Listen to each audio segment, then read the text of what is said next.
King Solomon's Mines by H. Rider Haggard. Dedication.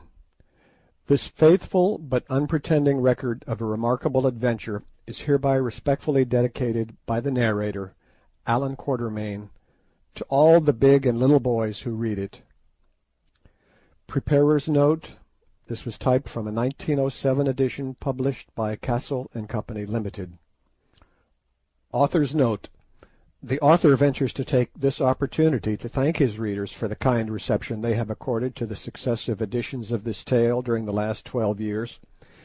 He hopes that in its present form it will fall into the hands of an even wider public, and that in years to come it may continue to afford amusement to those who are still young enough at heart to love a story of treasure, war, and wild adventure. Ditchingham, 11 March, 1898. Postscriptum. Now, in 1907, on the occasion of the issue of this edition, I can only add how glad I am that my romance should continue to please so many readers. Imagination has been verified by fact. The King Solomon's mines I dreamed of have been discovered, and are putting out their gold once more, and, according to the latest reports, their diamonds also.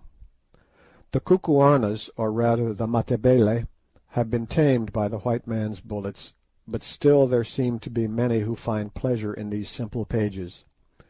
That they may continue to do so even to the third and fourth generation, or perhaps longer still, would, I am sure, be the hope of our old and departed friend, Allan Quatermain. H. Rider Haggard. Ditchingham, 1907. Introduction. Now that this book is printed and about to be given to the world, a sense of its shortcomings both in style and content weighs very heavily upon me. As regards the latter, I can only say that it does not pretend to be a full account of everything we did and saw. There are many things connected with our journey into Kukuanaland that I should have liked to dwell upon at length, which, as it is, have been scarcely alluded to. Amongst these are the curious legends which I collected about the chain armour that saved us from destruction in the great battle of Loo, and also about the silent ones, or colossi, at the mouth of the stalactite cave. Again, if I had given way to my own impulses, I should have wished to go into the differences, some of which are to my mind very suggestive, between the Zulu and Kukuana dialects. Also, a few pages might have been given up profitably to the consideration of the indigenous flora and fauna of Kukuanaland. Note: I discovered 8 varieties of antelope, with which I was previously totally unacquainted, and many new species of plants, for the most part of the bulbous tribe. A.Q. Then there remains the most interesting subject, that as it is has only been touched on incidentally, of the magnificent system of military organization in force in that country, which in my opinion is much superior to that inaugurated by Chaka in Zululand, and as much as it permits of even more rapid mobilization, and does not necessitate the employment of the pernicious system of enforced celibacy. Lastly, I have scarcely spoken of the domestic and family customs of the Kukuanas, many of which are exceedingly quaint, or of their proficiency in the art of smelting and welding metals. This science they carry to considerable perfection, of which a good example is to be seen in their tolas, or heavy throwing knives, the backs of these weapons being made of hammered iron, and the edges of beautiful steel, welded with great skill on the iron frame. The fact of the matter is, I thought, with Sir Henry Curtis and Captain Good, that the best plan would be to tell my story in a plain, straightforward manner, and to leave these matters to be dealt with subsequently in whatever way may ultimately appear to be desirable. In the meanwhile, I shall, of course, be delighted to give all information in my power to anybody interested in such things. And now it only remains for me to offer apologies for my blunt way of writing. I can but say in excuse of it that I am more accustomed to handle a rifle than a pen, and cannot make any pretence to the grand literary flights and flourishes which I see in novels, for sometimes I like to read a novel.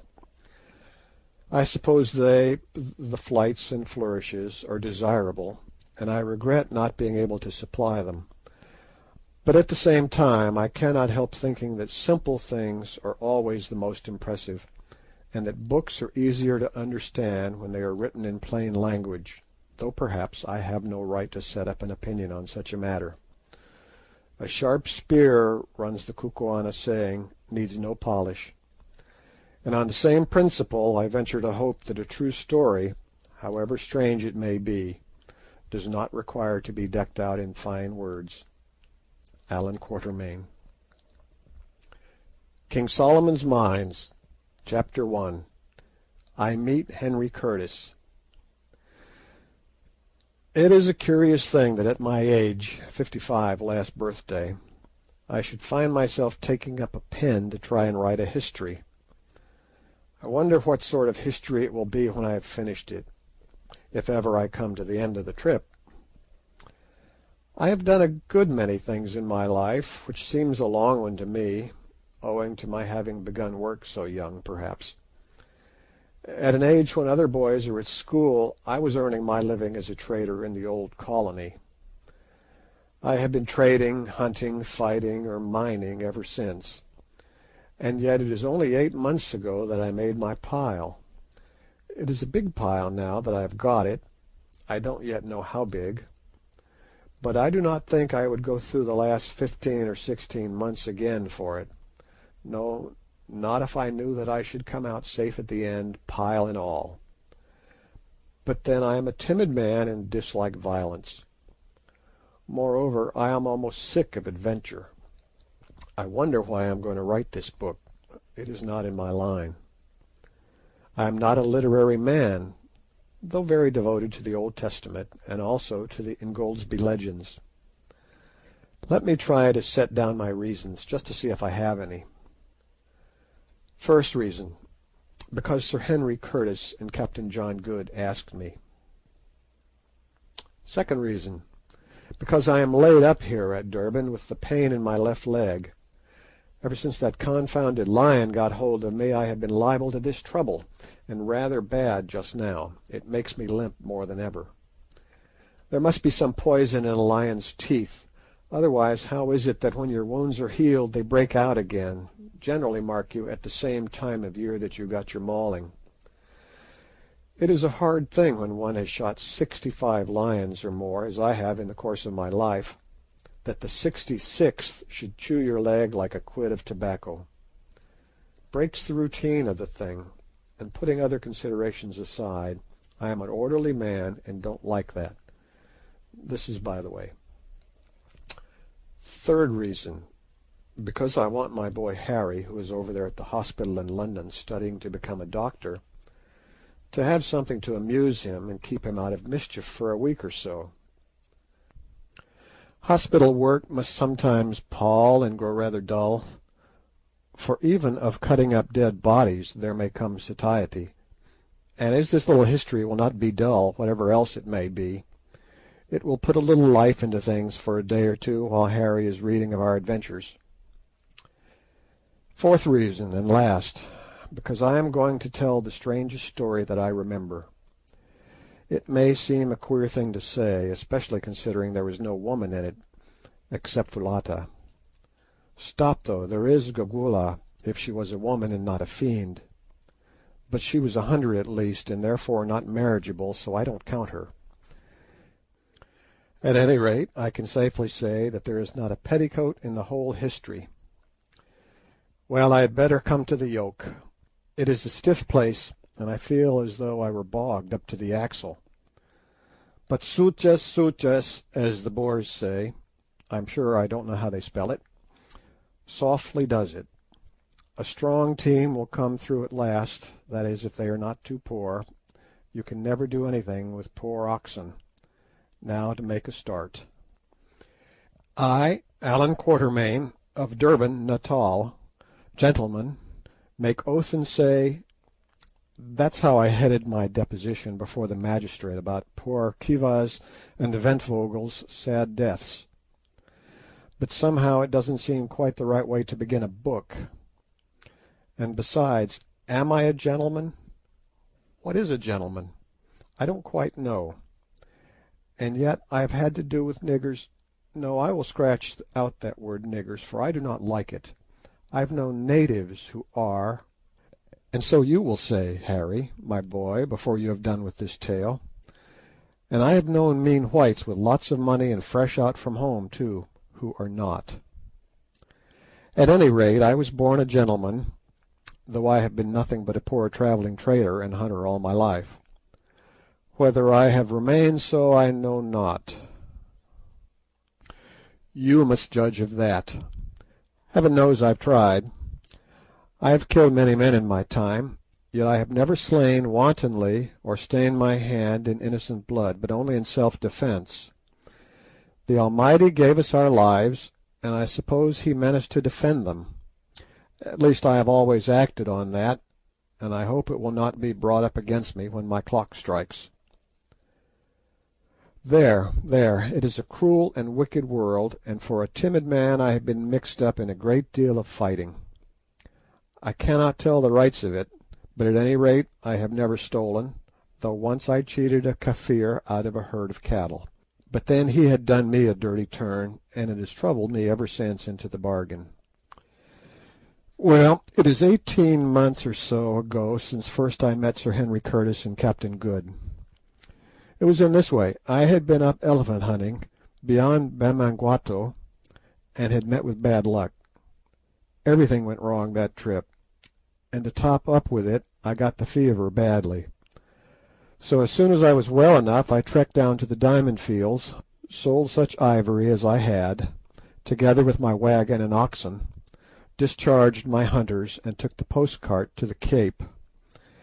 After spending a week in Cape Town, finding that they overcharged me at the hotel, and having seen everything there was to see, including the botanical gardens, which seemed to me likely to confer a great benefit on the country, and the new Houses of Parliament, which I expect will do nothing of the sort, I determined to go back to Natal by the Dunkeld, then lying at the docks waiting for the Edinburgh Castle due in from England. I took my berth and went aboard, and that afternoon the Natal passengers from the Edinburgh Castle transhipped, and we weighed and put to sea. Among these passengers who came on board there were two who excited my curiosity. One, a gentleman of about 30, was perhaps the biggest-chested and longest-armed man I ever saw. He had yellow hair, a thick yellow beard, clear-cut features, and large grey eyes set deep in his head. I never saw a finer-looking man, and somehow he reminded me of an ancient Dane. Not that I know much of ancient Danes, though I knew a modern Dane who did me out of £10. But I remember once seeing a picture of some of those gentry who they were drinking out of big horns, and their long hair hung down their backs. As I looked at my friend standing there by the companion ladder, I thought that if he only let his grow a little, put one of those chain shirts onto his great shoulders, and took hold of a battle-axe and a horn mug, he might have sat as a model for that picture. By the way, it is a curious thing, and just shows how the blood will out. I discovered afterwards that Sir Henry Curtis, for that was the big man's name, is of Danish blood. Note: Mr. Quatermain's ideas about ancient Danes seems to be rather confused. We have always understood that they were dark-haired people. Probably he was thinking of Saxons. Editor. He also reminded me strongly of somebody else, but at the time I could not remember who it was. The other man who stood talking to Sir Henry was stout and dark and of quite a different cut. I suspected at once that he was a naval officer. I don't know why, but it is difficult to mistake a navy man. I have gone shooting trips with several of them in the course of my life, and they have always proved themselves the best and bravest and nicest fellows I ever met, though sadly given, some of them, to the use of profane language. I asked a page or two back, what is a gentleman? I'll answer the question now. A Royal Naval officer is, in a general sort of way, though of course there may be a black sheep among them here and there. I fancy it is just the wide seas and the breath of God's winds that wash their hearts and blow the bitterness out of their minds and make them what men ought to be. Well, to return, I proved right again. I ascertained that the dark man was a naval officer, a lieutenant of 31, who after 17 years' service had been turned out of Her Majesty's employ with the barren honour of a commander's rank, because it was impossible that he should be promoted. This is what people who serve the Queen have to expect, to be shot out into the cold world, to find a living, just when they are beginning really to understand their work and to reach the prime of life. I suppose they don't mind it, but for my part I had rather earn my bread as a hunter. One's halfpence are as scarce perhaps, but you do not get so many kicks. The officer's name, I found out, by referring to the passengers' lists, was Good, Captain John Good. He was broad, of medium height, dark, stout, and rather a curious man to look at. He was so very neat and so very clean-shaved, and he always wore an eyeglass in his right eye. It seemed to grow there, for it had no string, and he never took it out except to wipe it. At first I thought he used to sleep in it, but afterwards I found that this was a mistake. He put it in his trouser pocket when he went to bed, together with his false teeth, of which he had two beautiful sets, that, my own being none of the best, have often caused me to break the 10th commandment. But I am anticipating. Soon after we had got under way, evening closed in, and brought with it very dirty weather. A keen breeze sprung up off the land, and a kind of aggravated Scotch mist soon drove everybody from the deck. As for the Dunkeld, she is a flat-bottomed punt, and going up light as she was, she rolled very heavily. It almost seemed as though she would go right over, but she never did. It was quite impossible to walk about, so I stood near the engines where it was warm, and amused myself with watching the pendulum, which was fixed opposite to me, swinging slowly backwards and forwards as the vessel rolled, and marking the angle she touched. "That pendulum's wrong. It is not properly weighted," suddenly said a somewhat testy voice at my shoulder. Looking round, I saw the naval officer whom I had noticed when the passengers came aboard. "Indeed, what makes you think so?" I asked.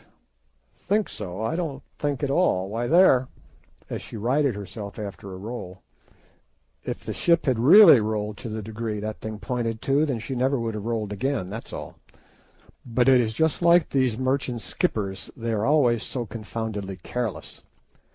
Just then the dinner bell rang, and I was not sorry, for it is a dreadful thing to have to listen to an officer of the Royal Navy when he gets on to that subject.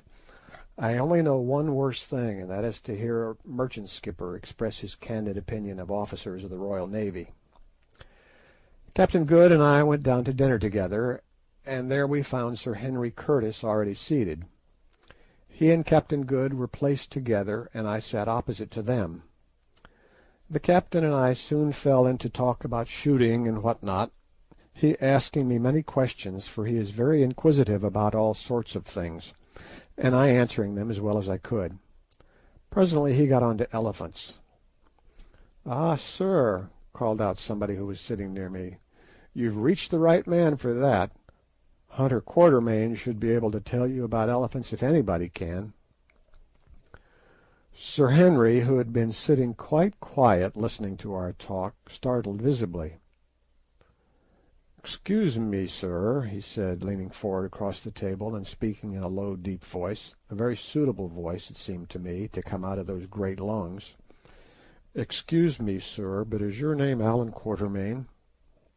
I said that it was. The big man made no further remark, but I heard him mutter "fortunate" into his beard. Presently dinner came to an end, and as we were leaving the saloon Sir Henry strolled up and asked me if I would come into his cabin to smoke a pipe. I accepted, and he led the way to the Dunkeld deck cabin, and a very good cabin it is. It had been two cabins, but when Sir Garnet Wolseley, or one of those big swells, went down the coast in the Dunkeld, they knocked away the partition and have never put it up again. There was a sofa in the cabin and a little table in front of it. Sir Henry sent the steward for a bottle of whisky, and the three of us sat down and lit our pipes. "Mr. Quatermain," said Sir Henry Curtis, when the man had brought the whisky and lit the lamp, "the year before last, about this time, you were, I believe, at a place called Bamangwato, to the north of the Transvaal." "I was," I answered, rather surprised that this gentleman should be so well acquainted with my movements, which were not, so far as I was aware, considered of general interest. "You were trading up there, were you not?" put in Captain Good in his quick way. "I was. I took a wagon load of goods, made a camp outside the settlement, and stopped till I had sold them." Sir Henry was sitting opposite to me in a Madeira chair, his arms leaning on the table. He now looked up, fixing his large grey eyes full upon my face. There was a curious anxiety in them, I thought. "Did you happen to meet a man called Neville there?" "Oh, yes, he outspanned alongside of me for a fortnight to rest his oxen before going on to the interior. I had a letter from a lawyer a few months back asking me if I knew what had become of him, which I answered to the best of my ability at the time." "Yes," said Sir Henry, "your letter was forwarded to me. You said in it that the gentleman called Neville left Bamangwato at the beginning of May in a wagon with his driver, a voorlooper, and a Kaffir hunter called Jim, announcing his intention of trekking, if possible, as far as Inyati, the extreme trading post in the Matabele country, where he would sell his oxen and proceed on foot. You also said that he did sell his wagon, for 6 months afterwards you saw the wagon in the possession of a Portuguese trader, who told you that he had bought it at Inyati from a white man whose name he had forgotten, and that he believed the white man with the native servant had started off for the interior on a shooting trip." "Yes." Then came a pause. "Mr. Quatermain," said Sir Henry suddenly, "I suppose you know or can guess nothing more of the reasons of Mr. Neville's journey to the northward, or as to what point that journey was directed." "I heard something," I answered, and stopped. The subject was one which I did not care to discuss. Sir Henry and Captain Good looked at each other, and Captain Good nodded. "Mr. Quatermain," went on the former, "I am going to tell you a story and ask your advice, and perhaps your assistance. The agent who forwarded me your letter told me that I might rely on it implicitly, as you were, he said, well known and universally respected in Natal, and especially noted for your discretion." I bowed and drank some whisky and water to hide my confusion, for I am a modest man, and Sir Henry went on. "Mr. Neville was my brother." "Oh," I said, starting, for now I knew of whom Sir Henry had reminded me when first I saw him. His brother was a much smaller man and had a dark beard, but now that I thought of it, he possessed eyes of the same shade of grey and with the same keen look in them. The features, too, were not unlike. "He was," went on Sir Henry, "my only and younger brother. Until 5 years ago I do not suppose that we were ever a month away from each other. But just about 5 years ago a misfortune befell us, as sometimes does happen in families. We quarrelled bitterly, and I behaved unjustly to my brother in my anger." Here Captain Good nodded his head vigorously to himself. The ship gave a big roll just then, so that the looking-glass, which was fixed opposite us to starboard, was for a moment nearly over our heads, and as I was sitting with my hands in my pockets and staring upwards, I could see him nodding like anything. "As I dare say you know," went on Sir Henry, "if a man dies intestate and has no property but land, real property is called in England, it all descends to his eldest son. It so happened that just at the time when we quarrelled, our father died intestate. He had put off making his will until it was too late.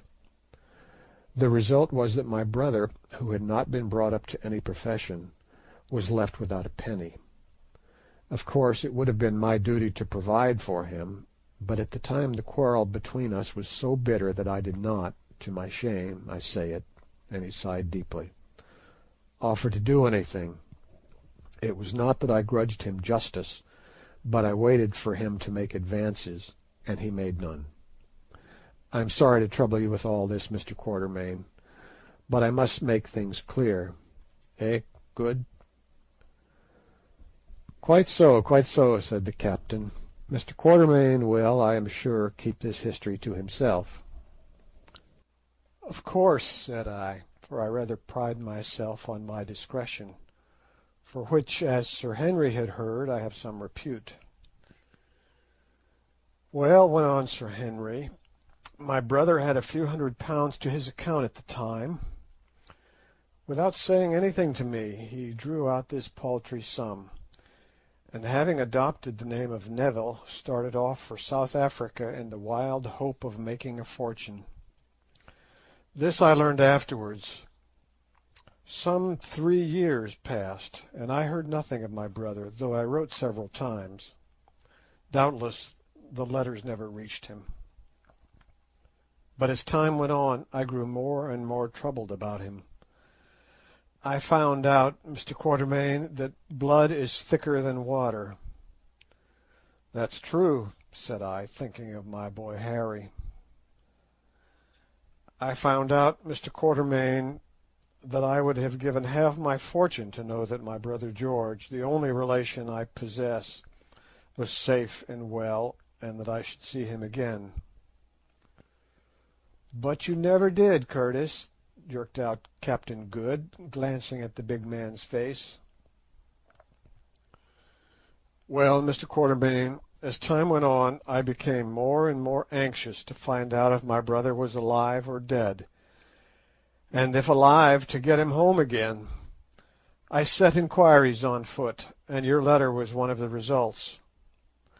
So far as it went, it was satisfactory, for it showed that till lately George was alive, but it did not go far enough.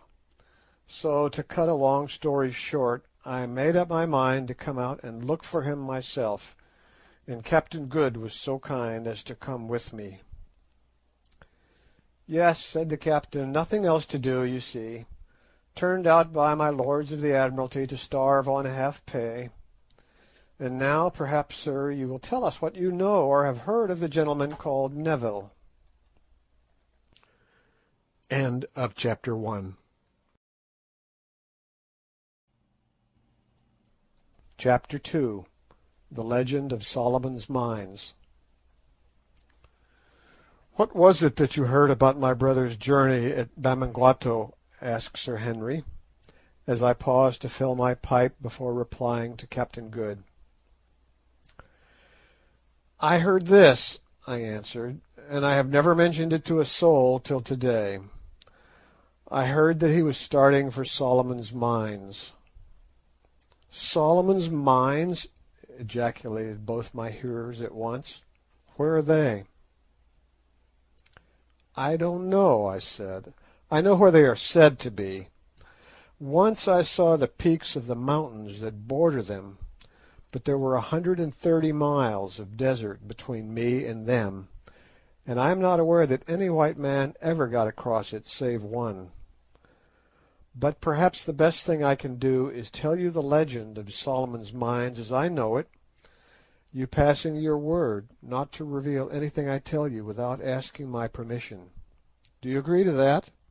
I have my reasons for asking. Sir Henry nodded, and Captain Good replied, Certainly, certainly. Well, I began, as you may guess, generally speaking, elephant hunters are a rough set of men, who do not always trouble themselves with much beyond the facts of life and the ways of Kafirs.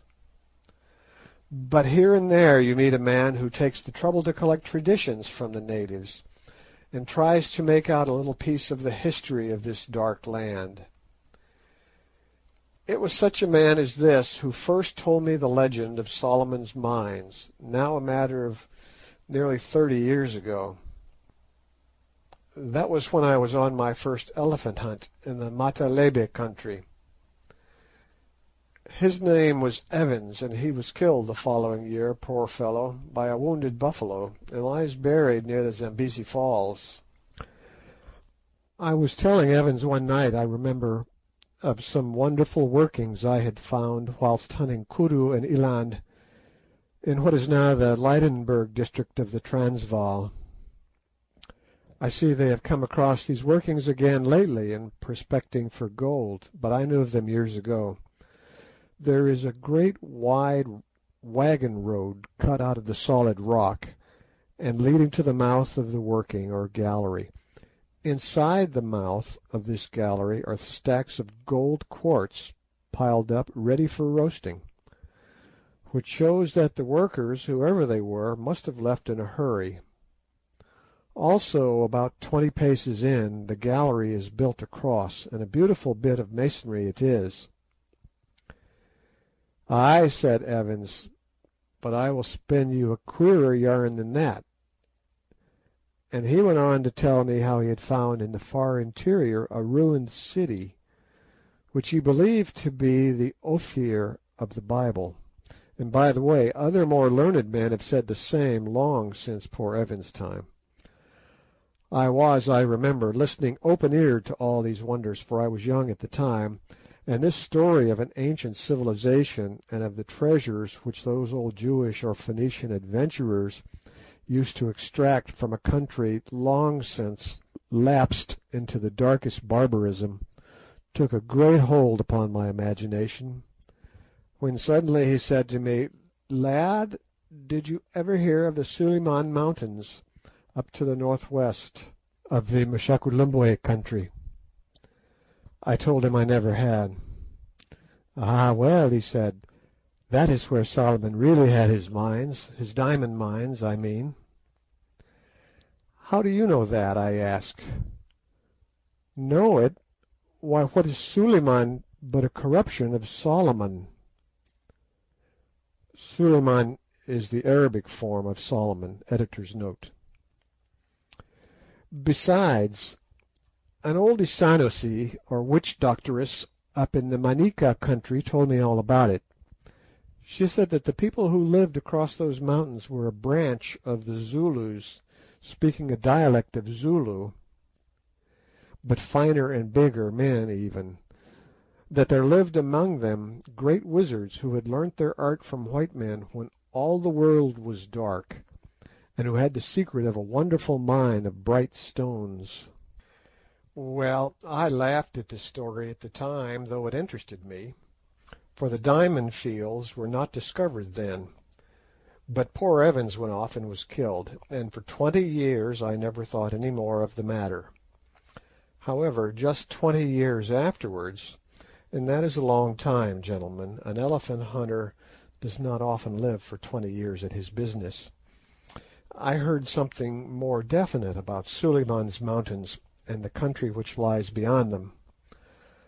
I was up beyond the Manica country at a place called Sitanda's Kraal, and a miserable place it was, for a man could get nothing to eat, and there was but little game about.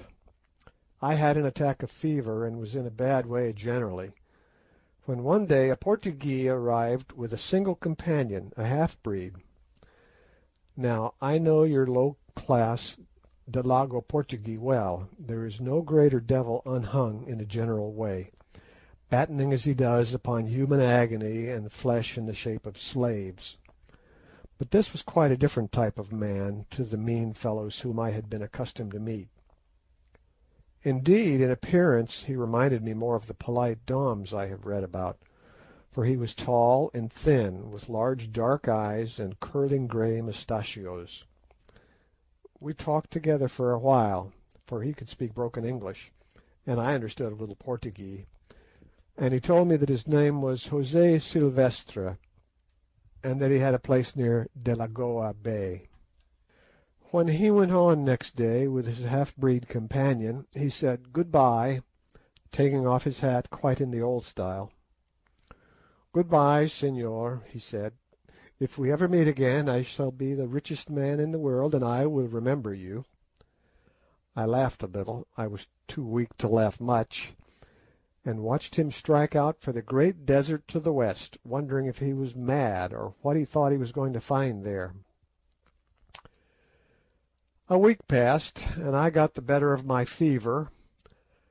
One evening I was sitting on the ground in front of the little tent I had with me, chewing the last leg of a miserable fowl I had bought from a native for a bit of cloth worth 20 fowls, and staring at the hot red sun sinking down over the desert, when suddenly I saw a figure, apparently that of a European, for it wore a coat, on the slope of the rising ground opposite to me, about 300 yards away.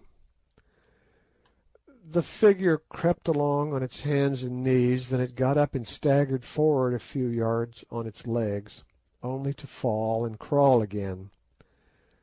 Seeing that it must be somebody in distress, I sent one of my hunters to help him, and presently he arrived, and who do you suppose it turned out to be? "José Silvestre, of course," said Captain Good. Yes, José Silvestre, or rather his skeleton and a little skin. His face was a bright yellow with bilious fever, and his large dark eyes stood nearly out of his head, for all the flesh had gone. There was nothing but yellow parchment-like skin, white hair, and the gaunt bones sticking up beneath. "Water, for the sake of Christ, water!" he moaned, and I saw that his lips were cracked, and his tongue, which protruded between them, was swollen and blackish. I gave him water with a little milk in it, and he drank it in great gulps, 2 quarts or so, without stopping. I would not let him have any more. Then the fever took him again, and he fell down and began to rave about Suliman's mountains, and the diamonds, and the desert. I carried him into the tent and did what I could for him, which was little enough, but I saw how it must end. About 11 o'clock he grew quieter, and I lay down for a little rest and went to sleep. At dawn I woke again, and in the half-light saw Silvestre sitting up, a strange gaunt form, and gazing out towards the desert.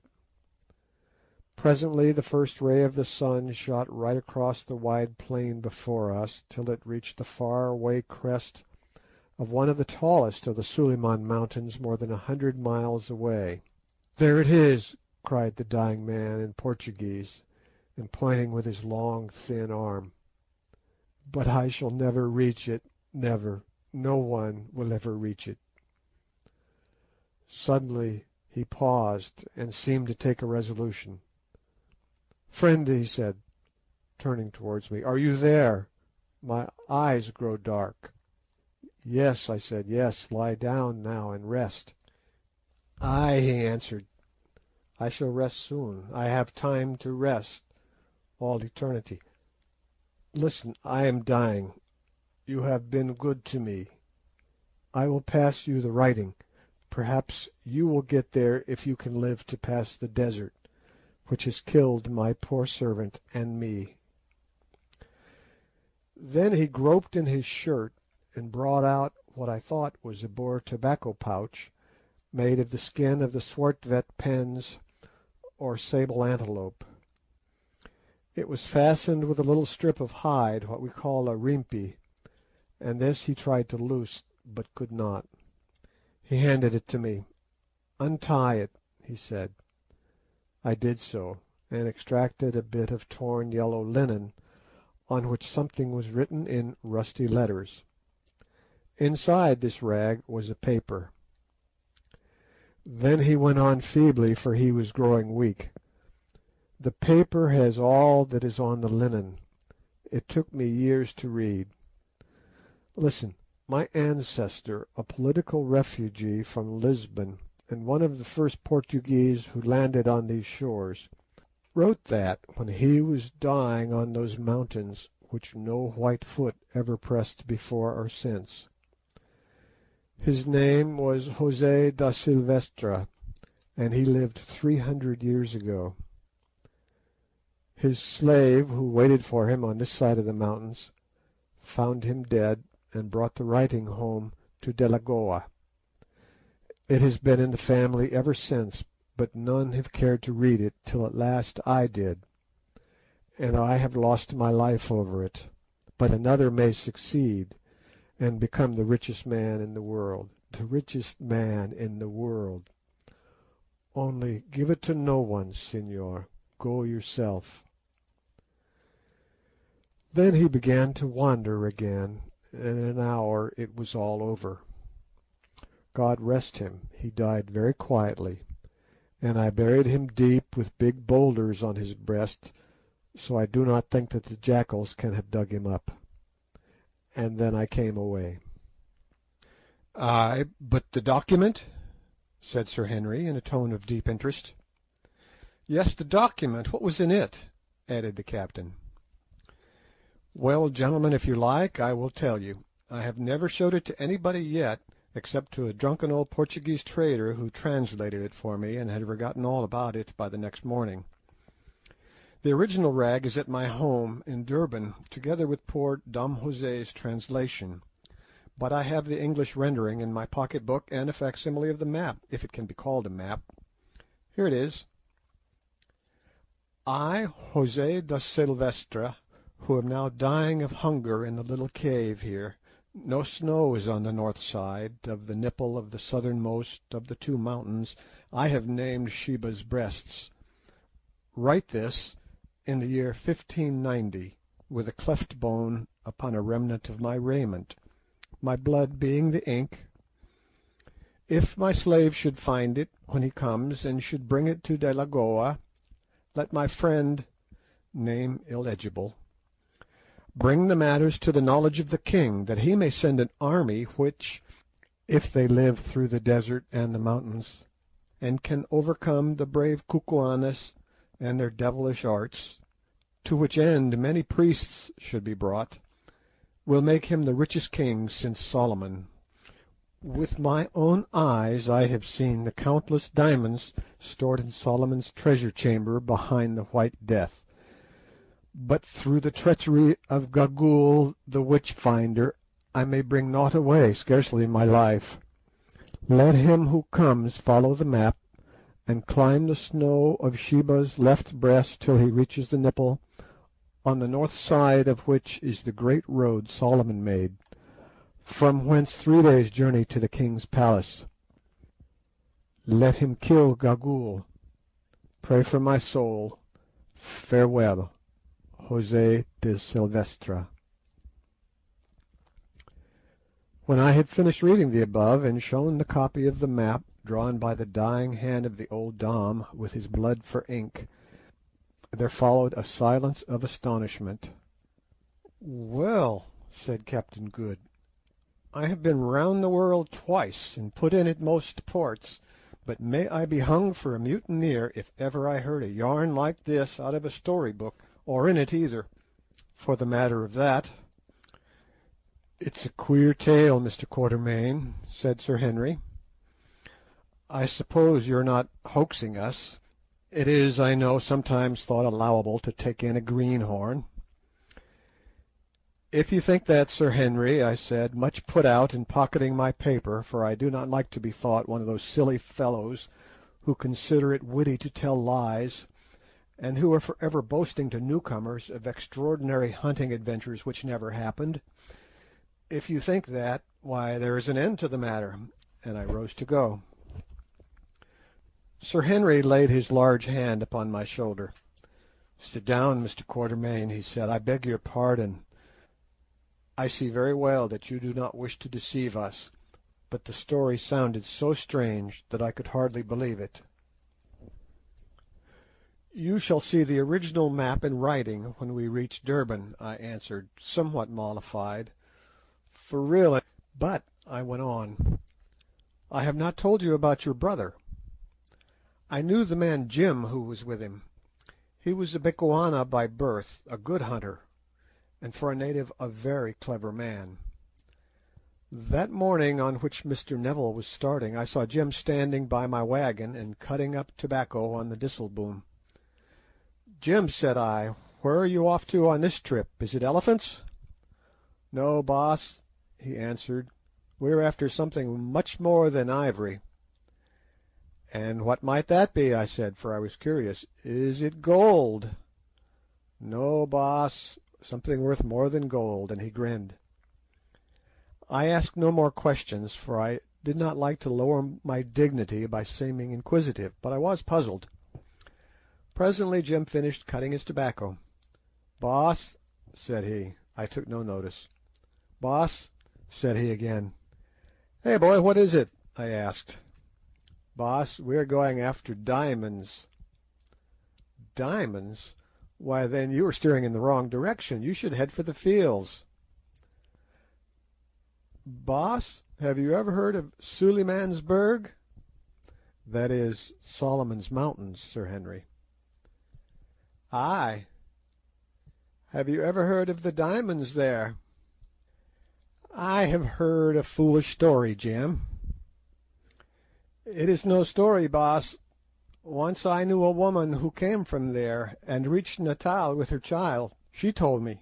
She is dead now." "Your master will feed the aasvogels, that is, vultures, Jim, if he tries to reach Suliman's country, and so will you if they can get any pickings off your worthless old carcass," said I.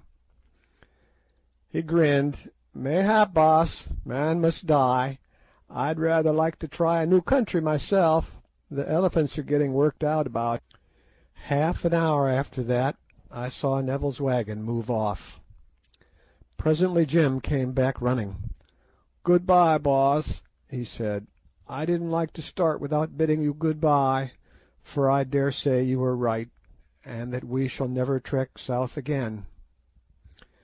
Is your master really going to Suliman's Berg, Jim, or are you lying?" "No," he answered, "he is going.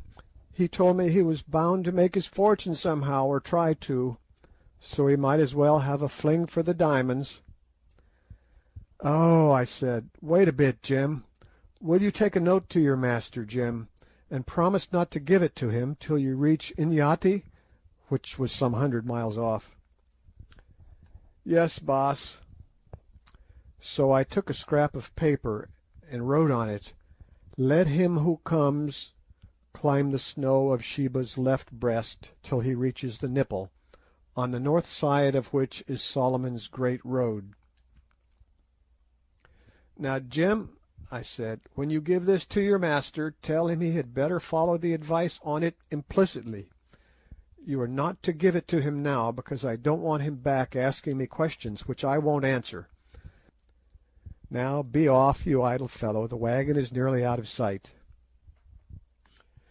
Jim took the note and went, and that is all I know about your brother, Sir Henry, but I am much afraid— "Mr. Quatermain," said Sir Henry, "I am going to look for my brother.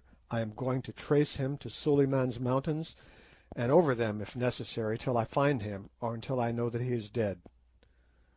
Will you come with me?" I am, as I think I have said, a cautious man, indeed a timid one, and this suggestion frightened me. It seemed to me that to undertake such a journey would be to go to certain death, and putting other considerations aside, as I had a son to support, I could not afford to die just then. "No, thank you, Sir Henry, I think I had rather not," I answered. "I am too old for wild goose chases of that sort, and we should only end up like my poor friend Silvestre. I have a son dependent on me, so I cannot afford to risk my life foolishly."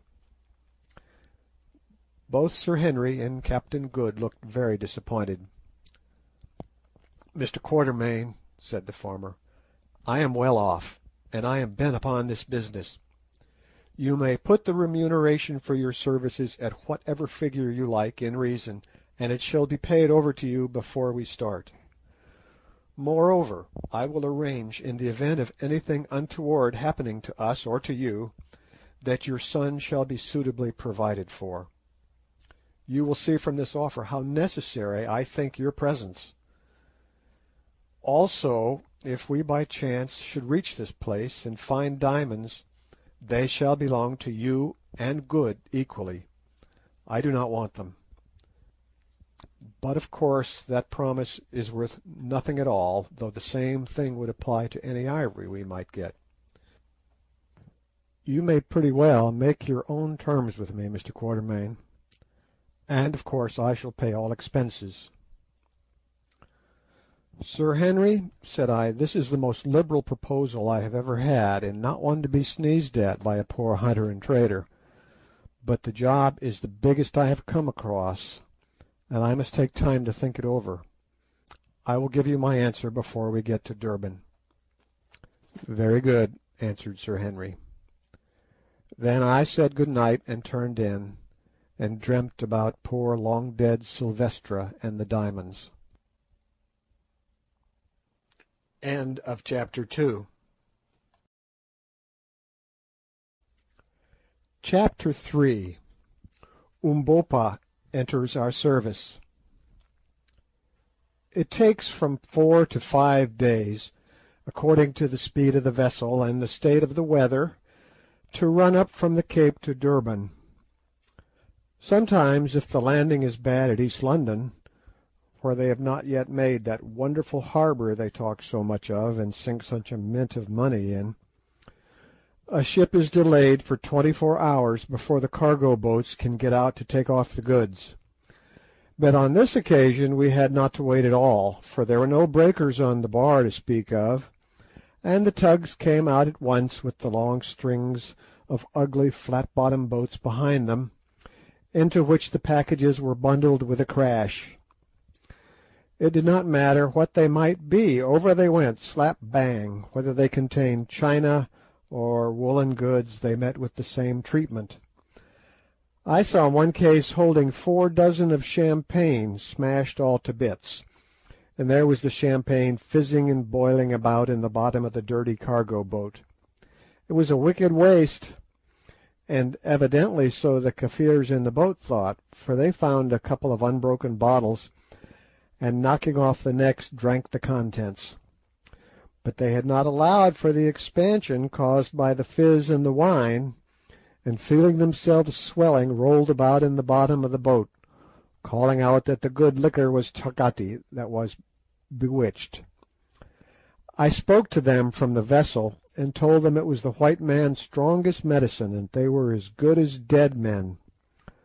Those Kafirs went to shore in a very great fright, and I do not think they will touch champagne again. Well, all the time that we were steaming up to Natal, I was thinking over Sir Henry Curtis's offer. We did not speak any more on the subject for a day or two, though I told them many hunting yarns, all true ones. There is no need to tell lies about hunting, for so many curious things happen within the knowledge of a man whose business it is to hunt. But this is by the way. At last, one beautiful evening in January, which is our hottest month, we steamed past the coast of Natal, expecting to make Durban Point by sunset. It is a lovely coast all along from East London, with its red sand hills and wide sweeps of vivid green, dotted here and there with Kafir kraals, and bordered by a ribbon of white surf, which sprouts up in pillars of foam where it hits the rocks. But just before you come to Durban there is a peculiar richness about the landscape. There are the sheer kloofs cut in the hill by the rushing rains of centuries, down which the rivers sparkle. There is the deepest green of the bush, growing as God planted it, and the other greens of the mealie gardens and the sugar patches, while now and again a white house, smiling out at the placid sea, puts a finish and gives an air of homeliness to the scene. For to my mind, however beautiful a view may be, it requires the presence of man to make it complete. But perhaps that is because I have lived so much in the wilderness, and therefore know the value of civilization, though to be sure it drives away the game. The Garden of Eden, no doubt, looked fair before man was, but I always think that it must have been fairer when Eve adorned it. To return, we had miscalculated a little, and the sun was well down before we dropped anchor off the point, and heard the gun which told the good folks of Durban that the English mail was in. It was too late to think of getting over the bar that night, so we went comfortably to dinner, after seeing the mails carried off in the lifeboat. When we came up again the moon was out, and shining so brightly over sea and shore that she almost paled the quick, large flashes from the lighthouse. From the shore floated sweet, spicy odours that always remind me of hymns and missionaries, and in the windows of the houses on the Berea sparkled 100 lights. From a large brig lying near also came the music of the sailors as they worked at getting the anchor up in order to be ready for the wind. Altogether it was a perfect night, such a night as you sometimes get in southern Africa, and it threw a garment of peace over everybody, as the moon threw a garment of silver over everything. Even the great bulldog belonging to a sporting passenger seemed to yield to its gentle influence, and forgetting his yearning to come to close quarters with the baboon in a cage on the forecastle, snored happily at the door of the cabin, dreaming no doubt that he had finished him, and happy in his dream. We three, that is, Sir Henry Curtis, Captain Good, and myself, went and sat by the wheel, and were quiet for a while. "Well, Mr. Quatermain," said Sir Henry presently, "have you been thinking about my proposals?" "Ay," echoed Captain Good. "What do you think of them, Mr. Quatermain? I hope that you are going to give us the pleasure of your company so far as Solomon's Mines, or wherever the gentleman you knew as Neville may have got to." "Yes, gentlemen," I said, sitting down again, "I will go, and by your leave I will tell you why and on what conditions. First, for the terms which I ask. 1. You are to pay all expenses, and any ivory or other valuables we may get is to be divided between Captain Good and myself. 2. That you give me £500 for my services on the trip before we start, I undertaking to serve you faithfully till you choose to abandon the enterprise, or till we succeed, or disaster overtakes us. 3. That before we trek you execute a deed agreeing, in the event of my death or disablement, to pay my boy Harry, who is studying medicine over there in London at Guy's Hospital, a sum of £200 a year for 5 years, by which time he ought to be able to earn a living for himself if he is worth his salt. That is all, I think, and I dare say you will quite say enough, too." "No," answered Sir Henry, "I accept them gladly. I am bent upon this project, and would pay more than that for your help, considering the peculiar and exclusive knowledge which you possess. Pity I did not ask it then, but I won't go back on my word. And now that I have got my terms, I will tell you my reasons for making up my mind to go. First of all, gentlemen, I have been observing you both for the last few days, and if you will not think me impertinent, I may say that I like you, and believe that we shall come up well to the yoke together. That is something, let me tell you, when one has a long journey like this before one. And now as to the journey itself, I tell you flatly, Sir Henry and Captain Good, that I do not think it probable we can come out of it alive. That is, if we attempt to cross the Suliman Mountains. What was the fate of the old Dom da Silvestre 300 years ago? What was the fate of his descendant 20 years ago? What has been your brother's fate? I tell you frankly, gentlemen, that as their fates were, so I believe ours will be." I paused to watch the effect of my words. Captain Good looked a little uncomfortable, but Sir Henry's face did not change. "We must take our chance," he said. "You may perhaps wonder," I went on, "why, if I think this, I, who am, as I told you, a timid man, should undertake such a journey. It is for two reasons.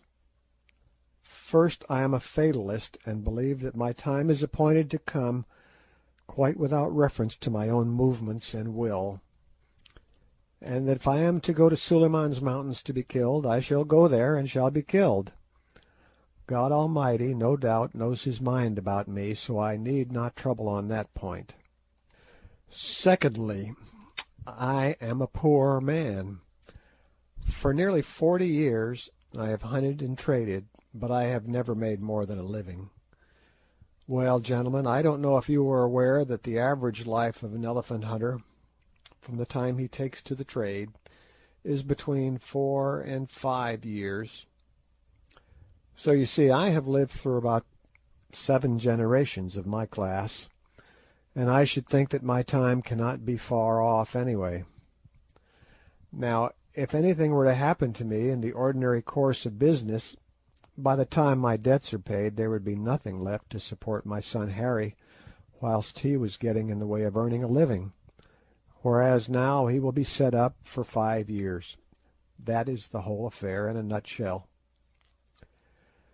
"Mr. Quatermain," said Sir Henry, who had been giving me his most serious attention, "your motives for undertaking an enterprise which you believe can only end in disaster reflect a great deal of credit on you.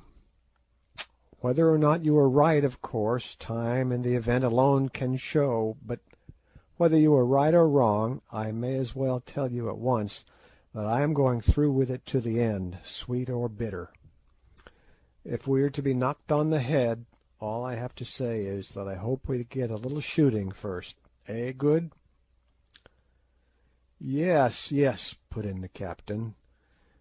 "We have all three of us been accustomed to face danger and to hold our lives in our hands in various ways, so it is no good turning back now. And now I vote we go down to the saloon and take an observation, just for luck, you know." And we did, through the bottom of a tumbler. Next day we went ashore, and I put up Sir Henry and Captain Good at the little shanty I have built on the Berea, and which I call my home. There are only 3 rooms and a kitchen in it, and it is constructed of green brick with a galvanized iron roof. But there is a good garden with the best loquat trees in it that I know, and some nice young mangoes of which I hope great things. The curator of the Botanical Gardens gave them to me. It is looked after by an old hunter of mine named Jack, whose thigh was so badly broken by a buffalo cow in Sikukunis country that he will never hunt again. But he can potter about and garden, being a Griqua by birth. You will never persuade a Zulu to take much interest in gardening. It is a peaceful art, and peaceful arts are not in his line. Sir Henry and Good slept in a tent pitched in my little grove of orange trees at the end of the garden, for there was no room for them in the house, and what with the smell of the bloom and the sight of the green and golden fruit, in Durban you will see all 3 on the tree together, I dare say it is a pleasant place enough, for we have few mosquitoes here on the Berea, unless there happens to come an unusually heavy rain. Well, to get on, for if I do not, Harry, you will be tired of my story before we ever fetch up at Suliman's Mountains. Having once made up my mind to go, I set about making the necessary preparations. First, I secured the deed from Sir Henry, providing for you, my boy, in case of accidents. There was some difficulty about its legal execution, as Sir Henry was a stranger here, and the property to be charged is over the water. But it was ultimately got over with the help of a lawyer, who charged £20 for the job, a price that I thought outrageous. Then I pocketed my cheque for £500. Having paid this tribute to my bump of caution, I purchased a wagon and a span of oxen on Sir Henry's behalf, and beauties they were. It was a 22-foot wagon with iron axles, very strong, very light, and built throughout of stinkwood. Not quite a new one, having been to the diamond fields and back, but in my opinion all the better for that, for I could see that the wood was well seasoned. If anything is going to give in a wagon, or if there is green wood in it, it will show out on the first trip. This particular vehicle was what we call a half-tented wagon, that is to say, only covered in over the after 12 feet, leaving all the front part free for the necessaries we had to carry with us. In this after part were a hide cartel or bed, on which 2 people could sleep, also racks for rifles, and many other little conveniences. I gave £125 for it, and think that it was cheap at the price. Then I bought a beautiful team of 20 Zulu oxen, which I had kept my eye on for a year or 2. 16 oxen is the usual number for a team, but I took 4 extra to allow for casualties. These Zulu cattle are small and light, not more than half the size of the Afrikander oxen, which are generally used for transport purposes. But they will live where Afrikanders would starve, and with a moderate load can make 5 miles a day better going, being quicker and not so liable to become footsore. What is more, this lot were thoroughly salted, that is, they had worked all over South Africa, and so had become proof, comparatively speaking, against red water, which so frequently destroys whole teams of oxen when they get on to strange veldt or grass country. As for lung sick, which is a dreadful form of pneumonia, very prevalent in this country, they had all been inoculated against it. This is done by cutting a slit in the tail of an ox and binding in a piece of the diseased lung of an animal which has died of the sickness. The result is that the ox sickens, takes the disease in a mild form, which causes its tail to drop off, as a rule about a foot from the root, and becomes proof against future attacks. It seems cruel to rob the animal of his tail, especially in a country where there are so many flies, but it is better to sacrifice the tail and keep the ox than to lose both tail and ox, for a tail without an ox is not much good except to dust with. Still, it does look odd to trek along behind 20 stumps where there ought to be tails. It seems as though nature made a trifling mistake and stuck the stern ornaments of a lot of prized bulldogs onto the rumps of the oxen. Next came the question of provisioning and medicines, one which required the most careful consideration, for what we had to do was to avoid lumbering the wagon and yet to take everything absolutely necessary. Fortunately, it turned out that Good is a bit of a doctor, having at some point in his previous career managed to pass through a course of medical and surgical instruction, which he has more or less kept up. He is not, of course, qualified, but he knows more about it than many a man who can write M.D. after his name, as we found out afterwards. And he had a splendid travelling medicine chest and a set of instruments. While we at Durban, he cut off a Kafir's big toe in a way which it was a pleasure to see. But he was quite nonplussed when the Kafir, who had sat stolidly watching the operation, asked him to put on another, saying that a white one would do in a pinch. There remained, when these questions were satisfactorily settled, 2 further important points for consideration, namely, that of arms and that of servants. As to the arms, I cannot do better than put down a list of those which we finally decided on, from among the ample store that Sir Henry had brought with him from England, and those which I owned. I copy it from my pocket-book, where I made the entry at the time. 3 heavy breech-loading double-8 elephant guns, weighing about 15 pounds each, to carry a charge of 11 drams of black powder. 2 of these were by a well-known London firm, most excellent makers, but I do not know by whom mine, which is not so highly finished, was made. I have used it on several trips and shot a good many elephants with it, and it has always proved a most superior weapon, thoroughly to be relied on. 3 double 500 expresses, constructed to stand a charge of 6 drams, sweet weapons, and admirable for medium-sized game such as eland or sable antelope, or for men, especially in an open country and with the semi-hollow bullet. 1 double No. 12 central firekeeper's shotgun, full choke, both barrels. This gun proved of the greatest service to afterwards in shooting game for the pot.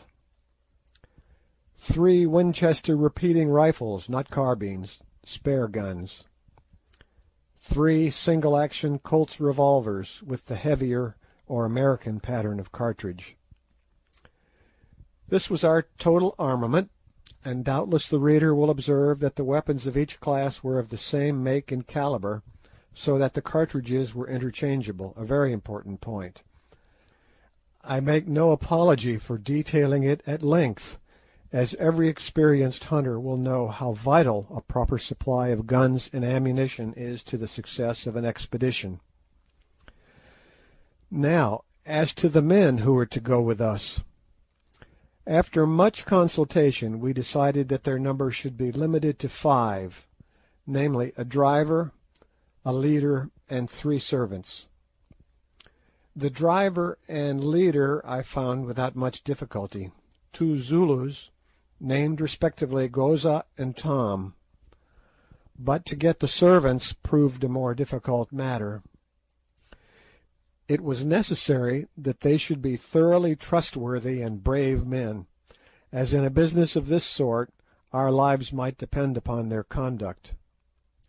At last I secured 2, one a Hottentot named Ventvogel, or Windbird, and one a little Zulu named Kiva, who had the merit of speaking English perfectly. Ventvogel I had known before. He was one of the most perfect spoorers, that is, game trackers, I ever had to do with, and tough as whipcord. He never seemed to tire, but he had one failing, so common in his race, drink. Put him within reach of a bottle of gin, and you could not trust him. However, as we were going beyond the region of grog shops, this little weakness of his did not so much matter. Having secured these 2 men, I looked in vain for a third to suit my purpose, so we determined to start without one, trusting to luck to find a suitable man on our way up country. But, as it happened, on the evening before the day we had fixed for our departure, the Zulu Kiva informed me that a Kafir was waiting to see me. Accordingly, when we had done dinner, for we were at the table at the time, I told Kiva to bring him in. Presently a tall, handsome-looking man, somewhere about 30 years of age, and very light-coloured for a Zulu, entered, and lifting his knobstick by way of salute, squatted himself down in the corner on his haunches and sat silent. I did not take any notice of him for a while, for it is a great mistake to do so. If you rush into conversation at once, a Zulu is apt to think you are a person of little dignity or consequence. I observed, however, that he was a Keshla, or ringed man. That is, he wore on his head the black ring made up of a species of gum polished with fat and worked up in the hair, which is usually assumed by Zulus on attaining a certain age or dignity. Also, it struck me that his face was familiar to me. "Well," I said at last, "what is your name?" "Umbopa," answered the man in a slow, deep voice. "I have seen your face before." "Yes, the Inkosi, the chief, my father, saw my face at the place of the little hand, that is, Isandwana, on the day before the battle." Then I remembered. I was one of Lord Chelmsford's guides in that unlucky Zulu war, and had the good fortune to leave the camp in charge of some wagons on the day before the battle. While I was waiting for the cattle to be inspanned, I fell into conversation with this man, who held some small command among the native auxiliaries, and he had expressed to me his doubts as to the safety of the camp. At the time I told him to hold his tongue, and leave such matters to wiser heads, but afterwards I thought of his words. "I remember," I said. "What is it you want?" "It is this, Macumazahn. That is my Kafir name, and means the man who gets up in the middle of the night, or in vulgar English, he who keeps his eyes open. I hear that you go on a great expedition far into the north with the white chiefs from over the water. Is it a true word?" "It is." "I hear that you go even to the Lukanga River, a moon's journey beyond the Manika country. Is this so also, Macumazahn?" "Why do you ask whither we go? What is it to you?" I answered suspiciously, for the objects of our journey had been kept a dead secret. "It is this, O white men, that if indeed you travel so far, I would travel with you." There was a certain assumption of dignity in the man's mode of speech, and especially in his use of the words "O white men" instead of "O Inkosis," or chiefs, which struck me. "You forget yourself a little," I said. "Your words run out unawares. That is not the way to speak. What is your name, and where is your kraal? Tell us, that we may know with whom we have to deal." "My name is Umbopa. I am of the Zulu people, yet not of them. The house of my tribe is in the far north. It was left behind when the Zulus came down here 1,000 years ago, long before Chaka reigned in Zululand. I have no kraal. I have wandered for many years. I came from the north as a child to Zululand. I was Cetewayo's man in the Nkuma Bakosi regiment, serving there under the great captain Umslopogasi of the Axe, who taught my hands to fight." Editor's note: for the history of Umslopogasi and his axe, the reader is referred to the books called Allan Quatermain and Nada the Lily. Afterwards I ran away from Zululand and came to Natal because I wanted to see the white man's ways. Next I fought against Cetewayo in the war. Since then I have been working in Natal. Now I am tired and would go north again. Here is not my place. I want no money, but I am a brave man and am worth my place and meat. I have spoken." I was rather puzzled by this man and his way of speech.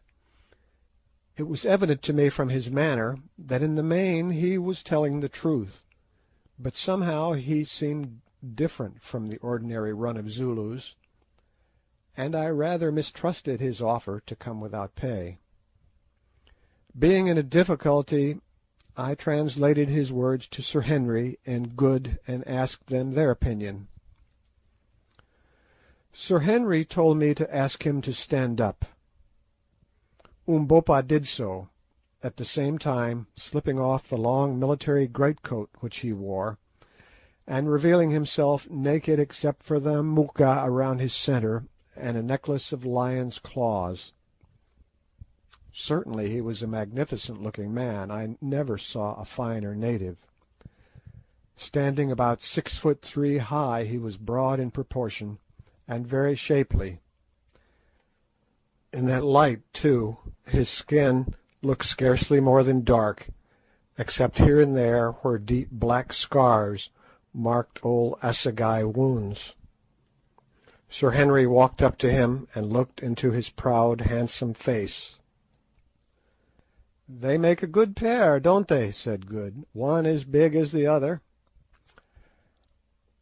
"I like your looks, Mr. Umbopa, and I will take you as my servant," said Sir Henry in English. Umbopa evidently understood him, for he answered in Zulu, "It is well," and then he added, with a glance at the white man's great stature and breadth, "We are men, thou and I." End of chapter 3.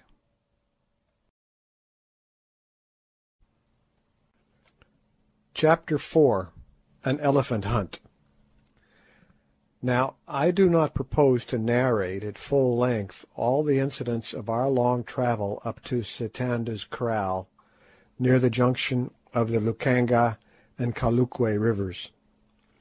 It was a journey of more than 1,000 miles from Durban, the last 300 or so of which we had to make on foot, owing to the frequent presence of the dreadful tsetse fly, whose bite is fatal to all animals except donkeys and men. We left Durban at the end of January, and it was in the second week of May that we camped near Sitanda's Kraal.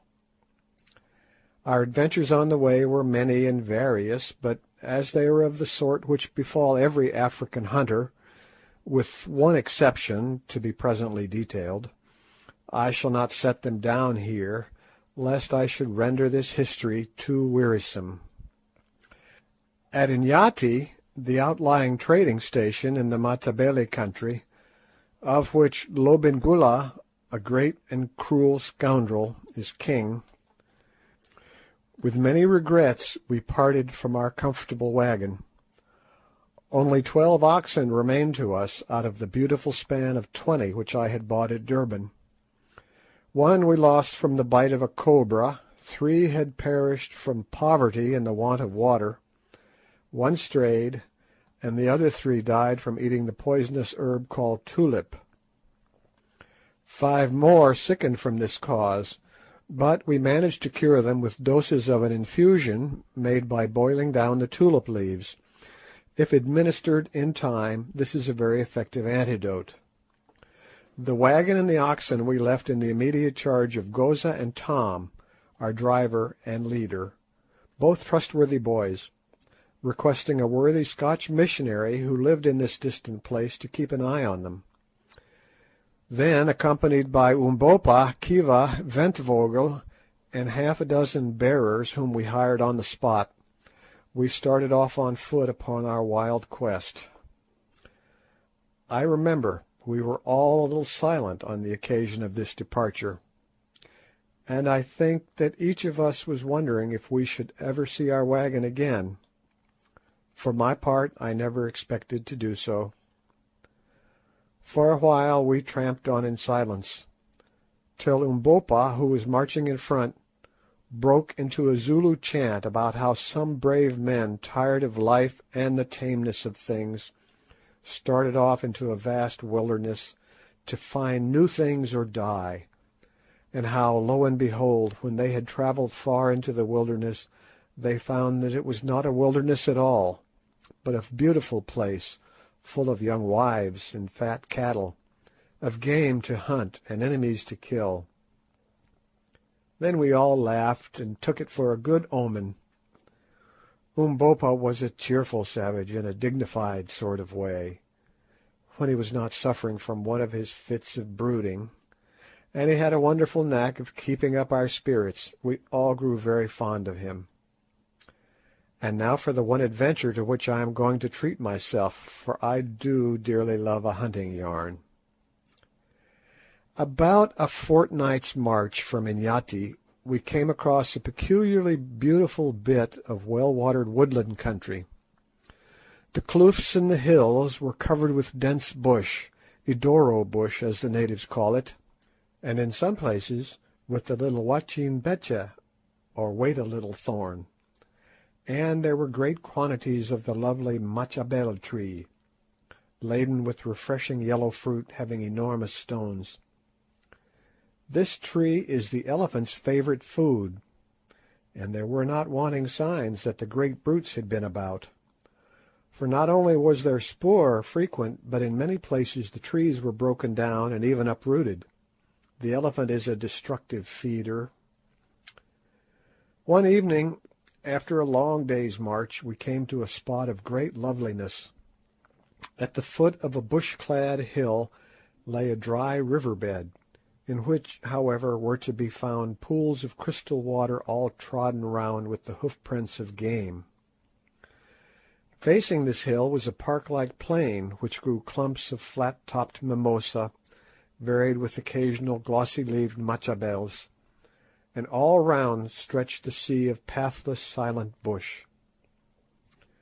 As we emerged into this river-bed path, suddenly we started a troop of tall giraffes, who galloped, or rather sailed off, in their strange gait, their tails screwed up over their backs, and their hoofs rattling like castanets. They were about 300 yards from us, and therefore practically out of shot, but Good, who was walking ahead, and who had an express loaded with solid ball in his hand, could not resist temptation. Lifting his gun, he let drive at the last a young cow. By some extraordinary chance, the ball struck it full on the back of the head, shattering the spinal column, and that giraffe went rolling head over heels just like a rabbit. I never saw a more curious thing. "Curse it!" said Good, for I am sorry to say he had a habit of using strong language when excited, contracted, no doubt, in the course of his nautical career. "Curse it, I've killed him." "Oh, Bougwan!" ejaculated the Kafirs. "Oh, oh!" They called Good Bougwan, or glass eye, because of his glass eye.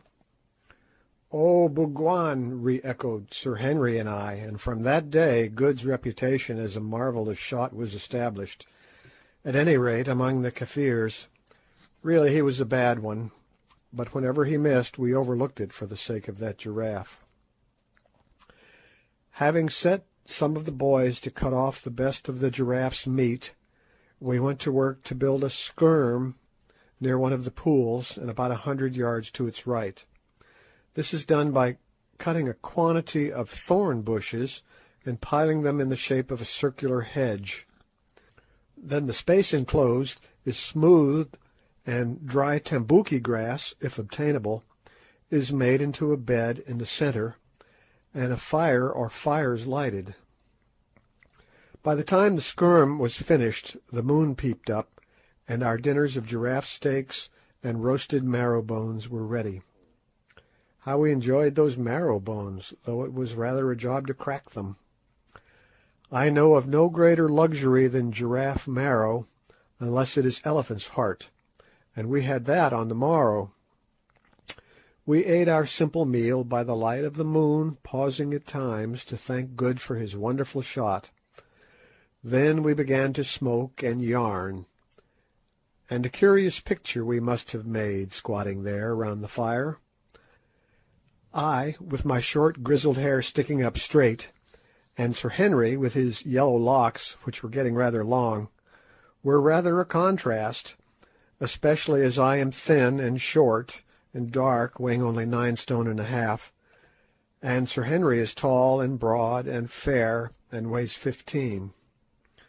But perhaps the most curious-looking of the three, taking all the circumstances of the case into consideration, was Captain John Good, R.N.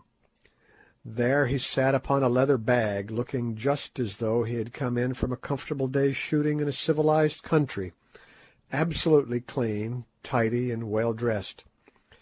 He wore a shooting suit of brown tweed, with a hat to match, and neat gaiters. As usual, he was beautifully shaved. His eyeglass and his false teeth appeared to be in perfect order, and altogether he looked the neatest man I have ever had to do with in the wilderness. He even sported a collar, of which he had a supply, made of white gutta percha. "You see, they weigh so little," he said to me innocently, when I expressed my astonishment at the fact, "and I always like to turn out like a gentleman." Ah, if he could have foreseen the future and the raiment prepared for him! Well, there we three sat, yarning away in the beautiful moonlight, and watching the Kafirs a few yards off, sucking their intoxicating dacha from a pipe, of which the mouthpiece was made of the horn of an eland, till one by one they rolled themselves up in their blankets and went to sleep by the fire, that is, all except Umbopa, who was a little apart, his chin resting on his hand, and thinking deeply. I noticed that he never mixed much with the other Kafirs. Presently, from the depths of the bush behind us, came a loud woof, woof. "That's a lion," said I, and we all started up to listen. Hardly had we done so, when from the pool, about 100 yards off, we heard the strident trumpeting of an elephant. "Unkunguglovo, Indlovu," elephant, elephant, whispered the Kafirs. And a few minutes afterwards we saw a succession of vast shadowy forms moving slowly from the direction of the water towards the bush. Up jumped Good, burning for slaughter, and thinking perhaps that it was as easy to kill elephant as he had found it to shoot giraffe, but I caught him by the arm and pulled him down. "It's no good," I whispered. "Let them go." "It seems that we are in a paradise of game. I vote we stop here for a day or two and have a go at them," said Sir Henry presently. I was rather surprised, for hitherto Sir Henry had always been for pushing forward as fast as possible, more especially since we ascertained at Inyati that about 2 years ago an Englishman of the name of Neville had sold his wagon there, and gone on up country, but I suppose his hunter instincts got the better of him for a while. Good jumped at the idea, for he was longing to have a shot at those elephants, and so, to speak the truth, did I, for it went against my conscience to let such a herd as that escape without a pull at them. "All right, my hearties," said I, "I think we want a little recreation, and now let's turn in, for we ought to be off by dawn, and then perhaps we may catch them feeding before they move on." The others agreed, and we proceeded to make our preparations. Good took off his clothes, shook them, put his eyeglass and his false teeth into his trousers pocket, and folding each article neatly, placed it out of the view under a corner of his mackintosh sheet. Sir Henry and I contented ourselves with rougher arrangements, and soon were curled up in our blankets and dropping off into the dreamless sleep that rewards the traveller. Going, go, what was that?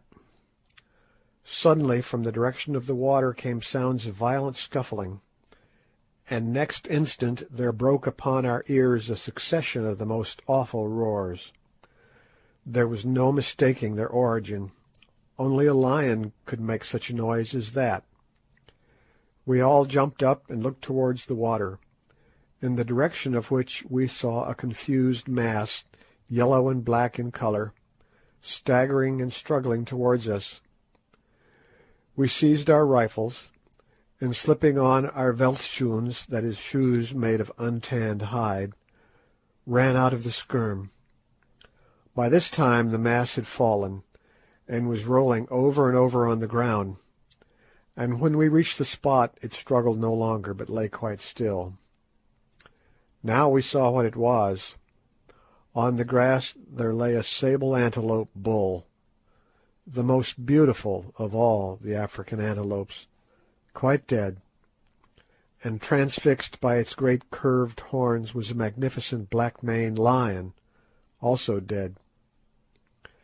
Evidently what had happened was this: the sable antelope had come down to drink at the pool where the lion, no doubt the same which we had heard, was lying in wait. While the antelope drank, the lion had sprung upon him, only to be received upon the sharp curved horns and transfixed. Once before I saw a similar thing happen. Then the lion, unable to free himself, had torn and bitten at the back and neck of the bull, which, maddened with fear and pain, had rushed on until it dropped dead. As soon as we had examined the beasts sufficiently, we called the Kafirs, and between us managed to drag their carcasses up to the skerm. After that we went in and lay down, to wake no more till dawn. With the first light we were up and making ready for the fray. We took with us the 3 8-bore rifles, a good supply of ammunition, and our large water bottles, filled with weak cold tea, which I have always found the best stuff to shoot on. After swallowing a little breakfast we started, Umbopa, Kiva, and Ventvogel accompanying us. The other Kafirs we left with instructions to skin the lion and the sable antelope, and cut up the latter. We had no difficulty in finding the broad elephant trail which Ventvogel, after examination, pronounced to have been made by between 20 and 30 elephants, most of them full-grown bulls. But the herd had moved on some way during the night, and it was 9 o'clock and already very hot, before, by the broken trees, bruised leaves and bark, and smoking droppings, we knew that we could not be far from them.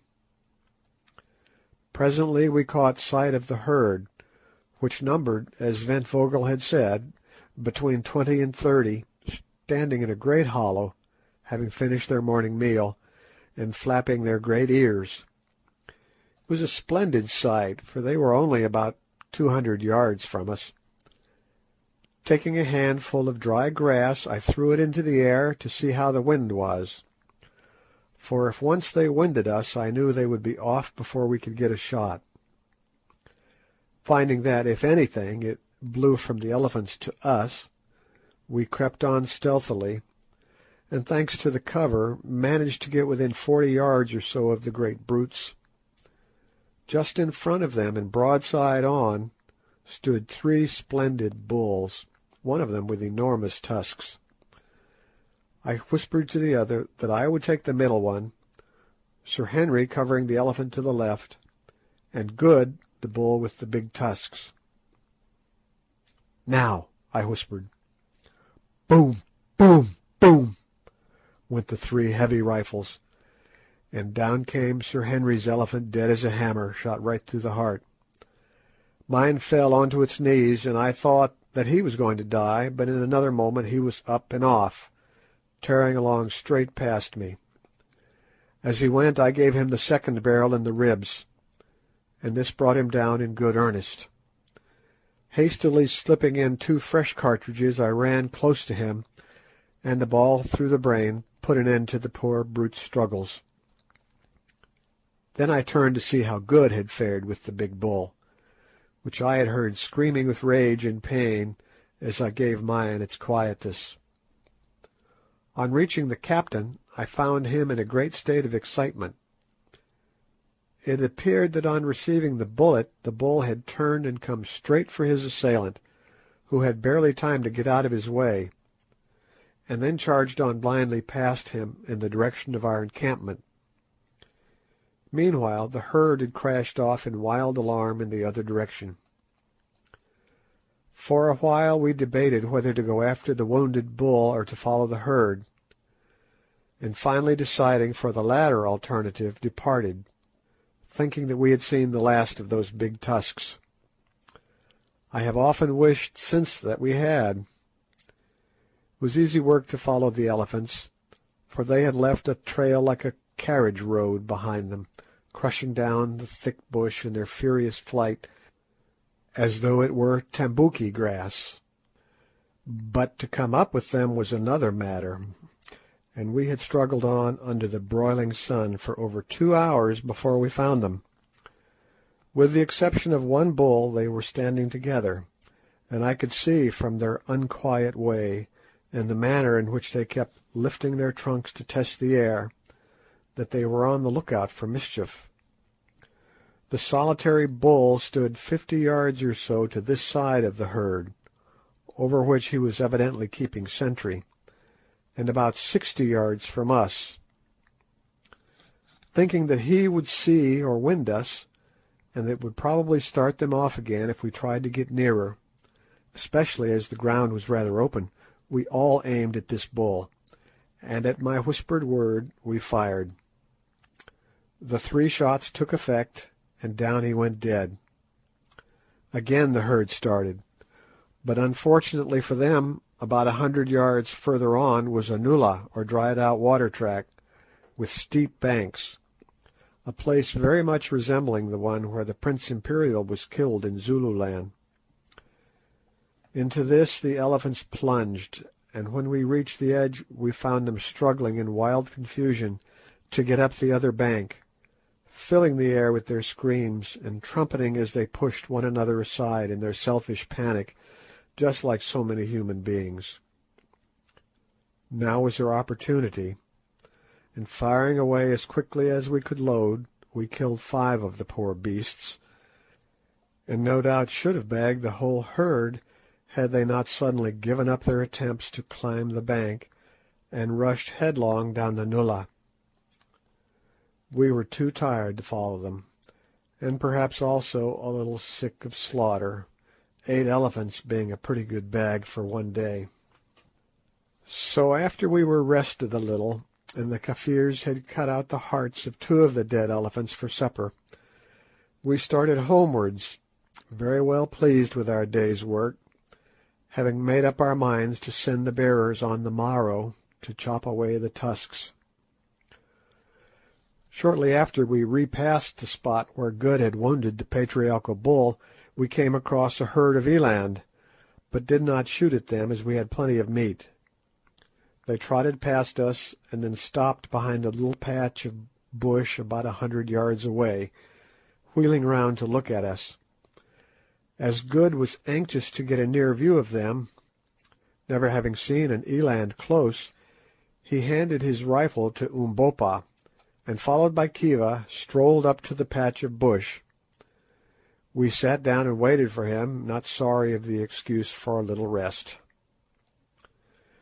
The sun was just going down in its reddest glory, and Sir Henry and I were admiring the lovely scene, when suddenly we heard an elephant scream, and saw its huge and rushing form, with uplifted trunk and tail, silhouetted against the great fiery globe of the sun. Next second we saw something else, and that was Good and Kiva tearing back towards us with the wounded bull, for it was he, charging after them. For a moment we did not dare to fire, though at that distance it would have been of little use if we had done so, for fear of hitting one of them. And the next a dreadful thing happened. Good fell a victim to his passion for civilized dress.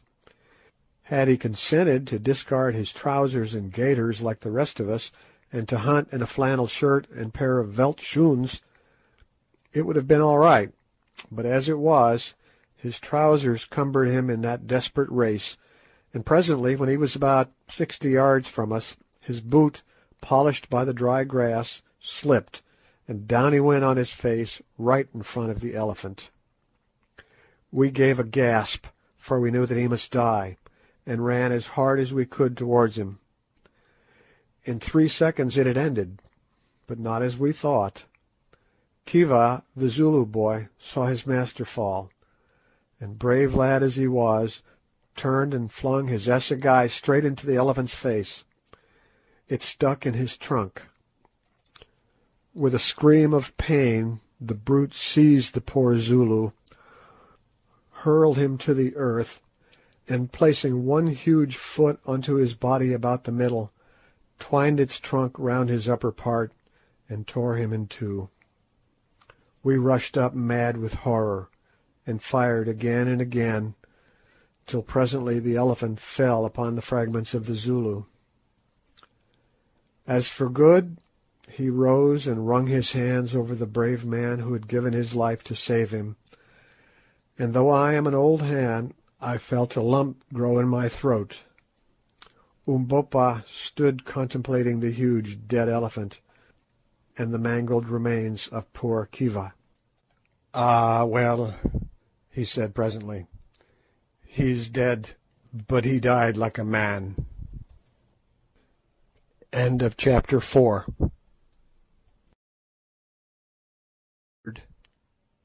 Chapter 5.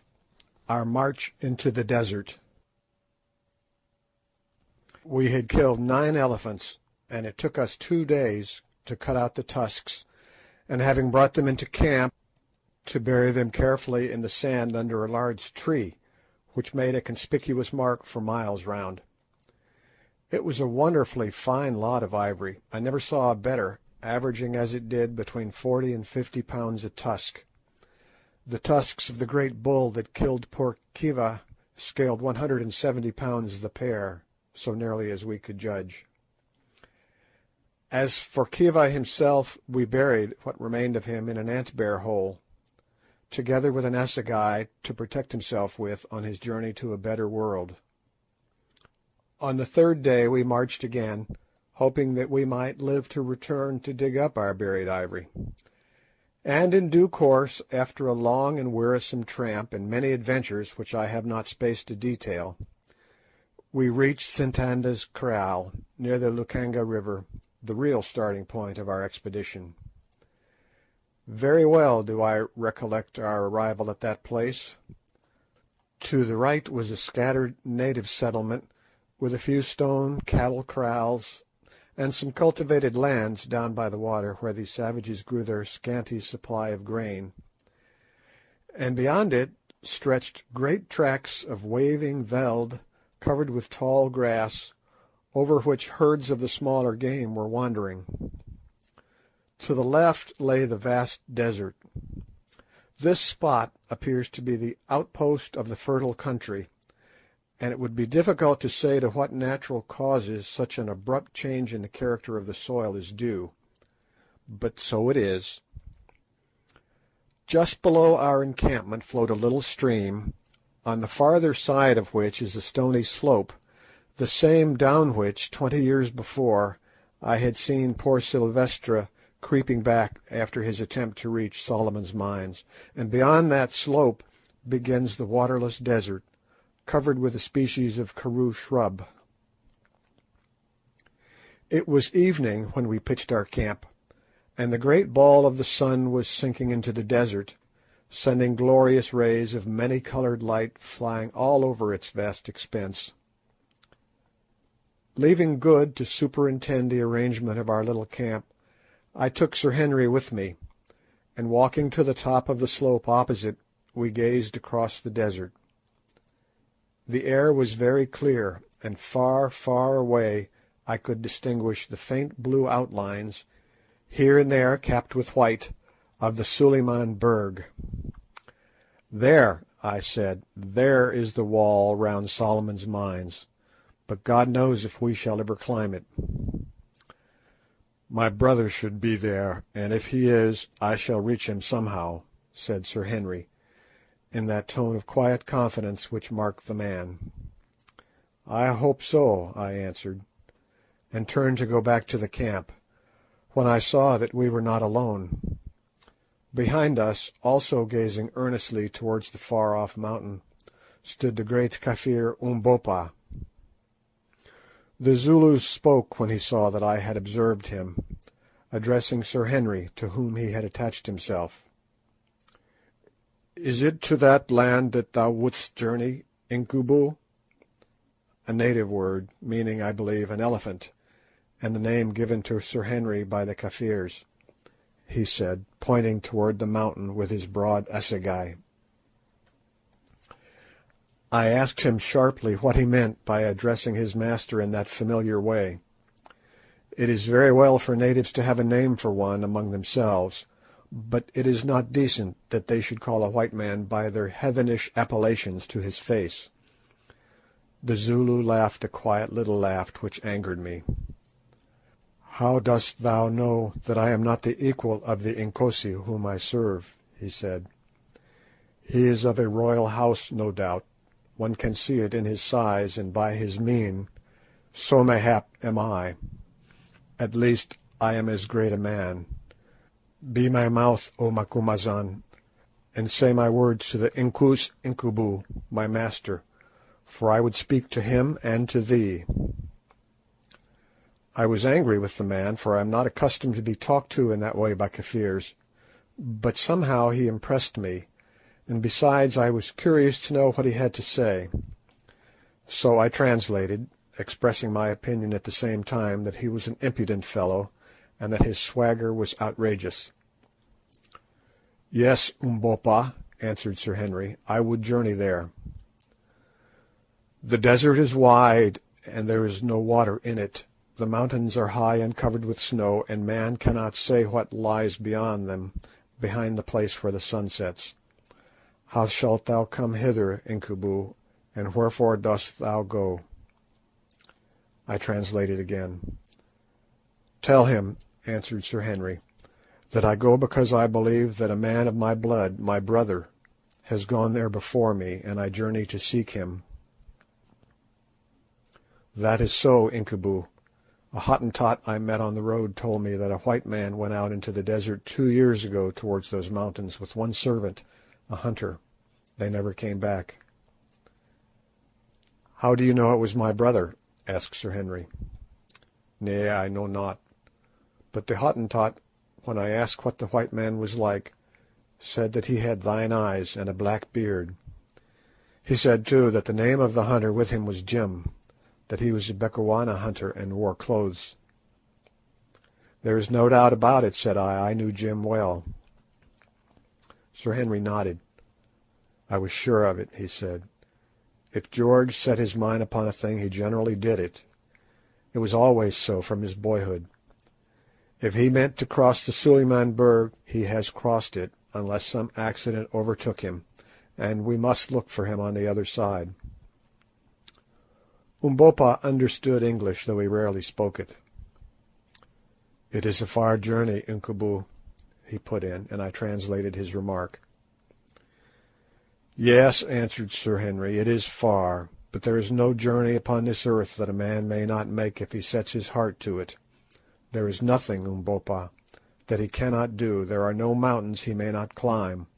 There are no deserts he cannot cross, save a mountain and a desert of which you are spared the knowledge. If love leads him, and he holds his life in his hands, counting it as nothing, ready to keep it or lose it, as heaven above may order." I translated. "Great words, my father," answered the Zulu. I always called him a Zulu, though he was not really one. "Great swelling words, fit to fill the mouth of a man. Thou art right, my father Incubu. Listen, what is life? It is a feather. It is the seed of the grass, blown hither and thither, sometimes multiplying itself and dying in the act, sometimes carried away into the heavens. But if that seed be good and heavy, it may perchance travel a little way on the road it wills. It is well to try and journey one's road, and to fight with the air. Man must die. At the worst he can but die a little sooner. I will go with thee across the desert and over the mountains, unless perchance I fall to the ground on the way, my father." He paused a while, and then went on with one of those strange bursts of rhetorical eloquence that Zulus sometimes indulge in, which to my mind, full though they are of vain repetitions, show that the race is by no means devoid of poetic instinct and of intellectual power. "What is life? Tell me, O white men who are wise, who know the secrets of the world, and of the world of stars, and the world that lies above and around the stars, who flash your words from afar without a voice. Tell me, white men, the secret of our life, whither it goes, and whence it comes. You cannot answer me, you know not. Listen, I will answer. Out of the dark we came, into the dark we go. Like a storm-driven bird at night we fly out of the nowhere. For a moment our wings are seen in the light of the fire, and lo, we are gone again into the nowhere. Life is nothing. Life is all. It is the hand with which we hold off death. It is the glow-worm that shines in the night time and is black in the morning. It is the white breath of the oxen in winter. It is the little shadow that runs across the grass and loses itself at sunset. "You are a strange man," said Sir Henry, when he had ceased. Umbopa laughed. "It seems to me that we are much alike, Incubu. Perhaps I seek a brother over the mountains." I looked at him suspiciously. "What dost thou mean?" I asked. "What dost thou know of those mountains?" "A little, a very little. There is a strange land yonder, a land of witchcraft and beautiful things, a land of brave people, and of trees and streams, and snowy peaks, and of a great white road. I have heard of it. But what is the good of talking? It grows dark. Those who live to see will see." Again I looked at him doubtfully. The man knew too much. "You need not fear me, Macumazahn," he said, interpreting my look. "I dig no holes for you to fall in. I make no plots. If we ever cross these mountains behind the sun, I will tell what I know. But death sits upon them. Be wise and turn back. Go and hunt elephants, my masters. I have spoken." And without another word he lifted his spear in salutation, and returned towards the camp, where shortly afterwards we found him cleaning a gun like any other Kafir. "That is an odd man," said Sir Henry. "Yes," I answered, "too odd by half. I don't like his little ways. He knows something, and he will not speak out. But I suppose it is no use quarrelling with him. We were in for a curious trip, and a mysterious Zulu won't make much difference one way or another." Next day we made our arrangements for starting. Of course it was impossible to drag our heavy elephant rifles and other kit with us across the desert, so, dismissing our bearers, we made an arrangement with an old native who had a kraal close by to take care of them till we returned. It went to my heart to leave such things as these sweet tools to the tender mercies of an old thief of a savage, whose greedy eyes I could see gloating over them. But I took some precautions. First of all I loaded all the rifles, placing them at full cock, and informed him that if he touched them they would go off. He tried the experiment instantly with my 8-bore, and it did go off, and blew a hole right through one of his oxen, which were just then being driven up to the kraal, to say nothing of knocking him head over heels with the recoil.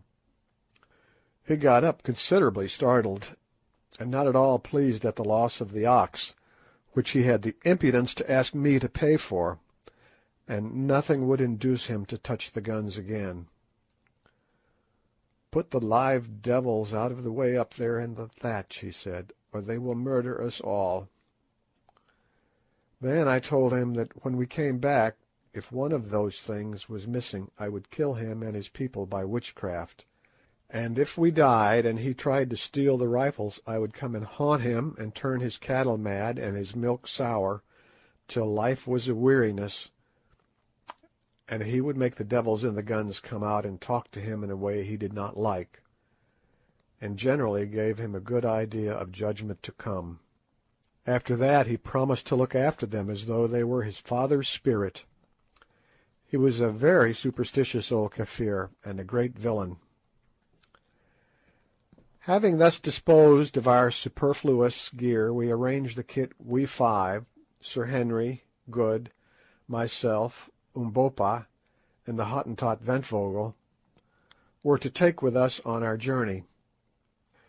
It was small enough, but do what we would, we could not get its weight down under about 40 pounds a man.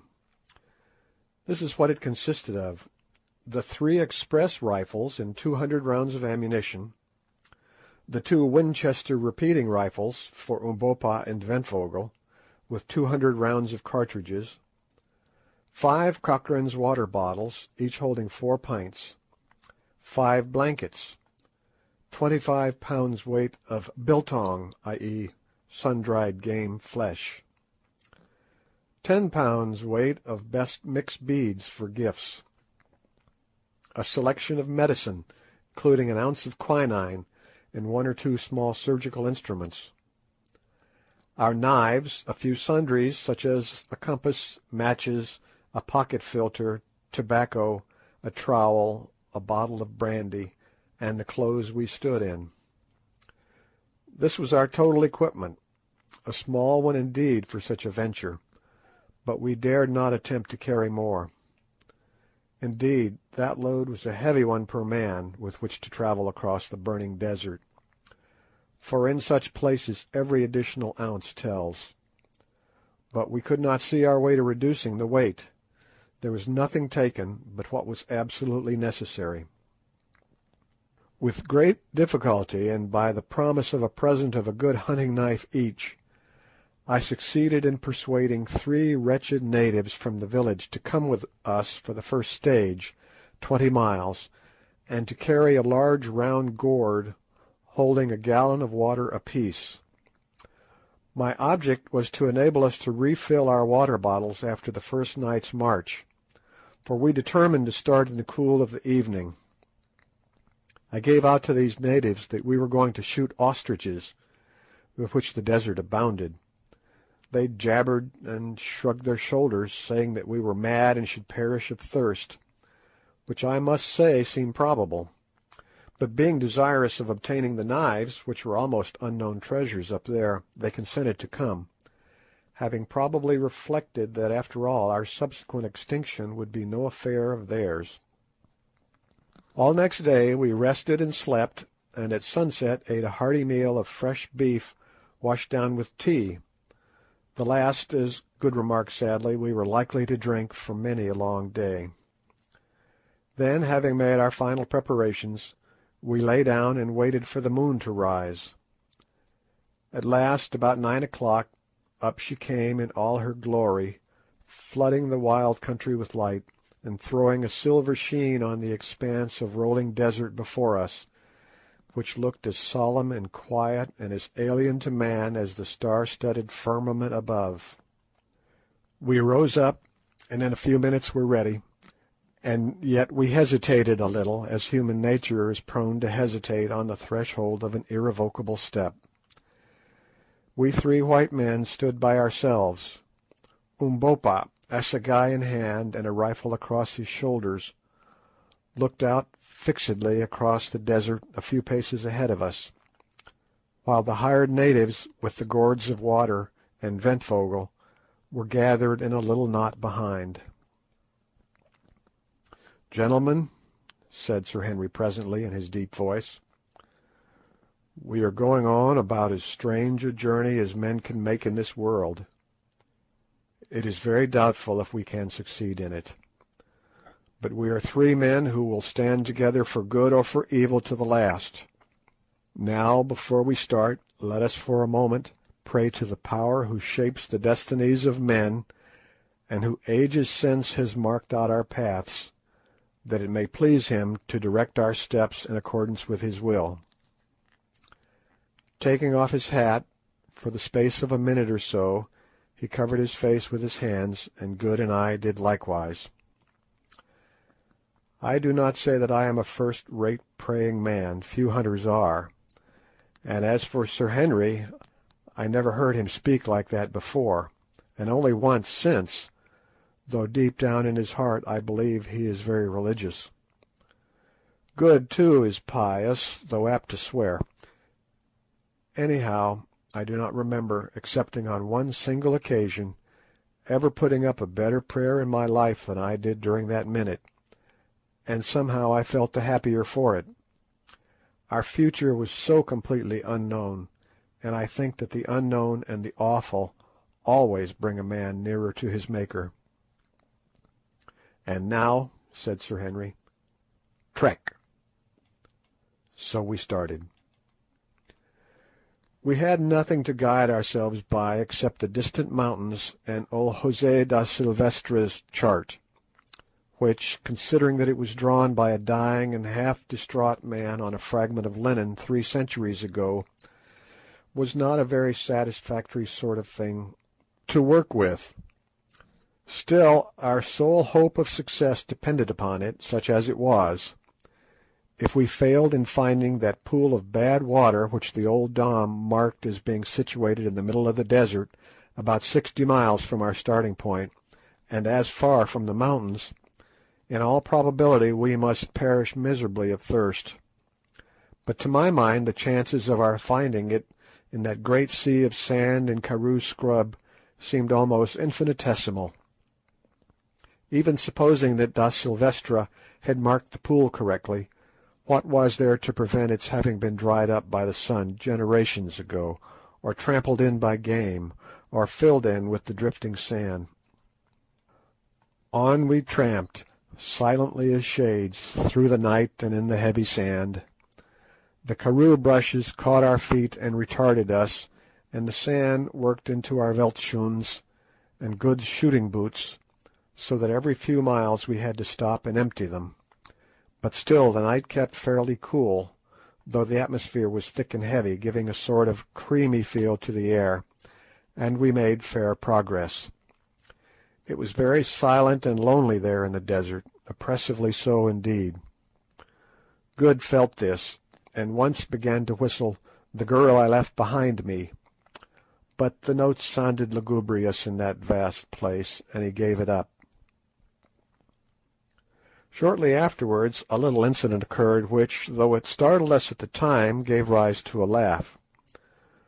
Good was leading as the holder of the compass, which, being a sailor, of course he understood thoroughly, and we were toiling along in single file behind him, when suddenly we heard the sound of an exclamation, and he vanished.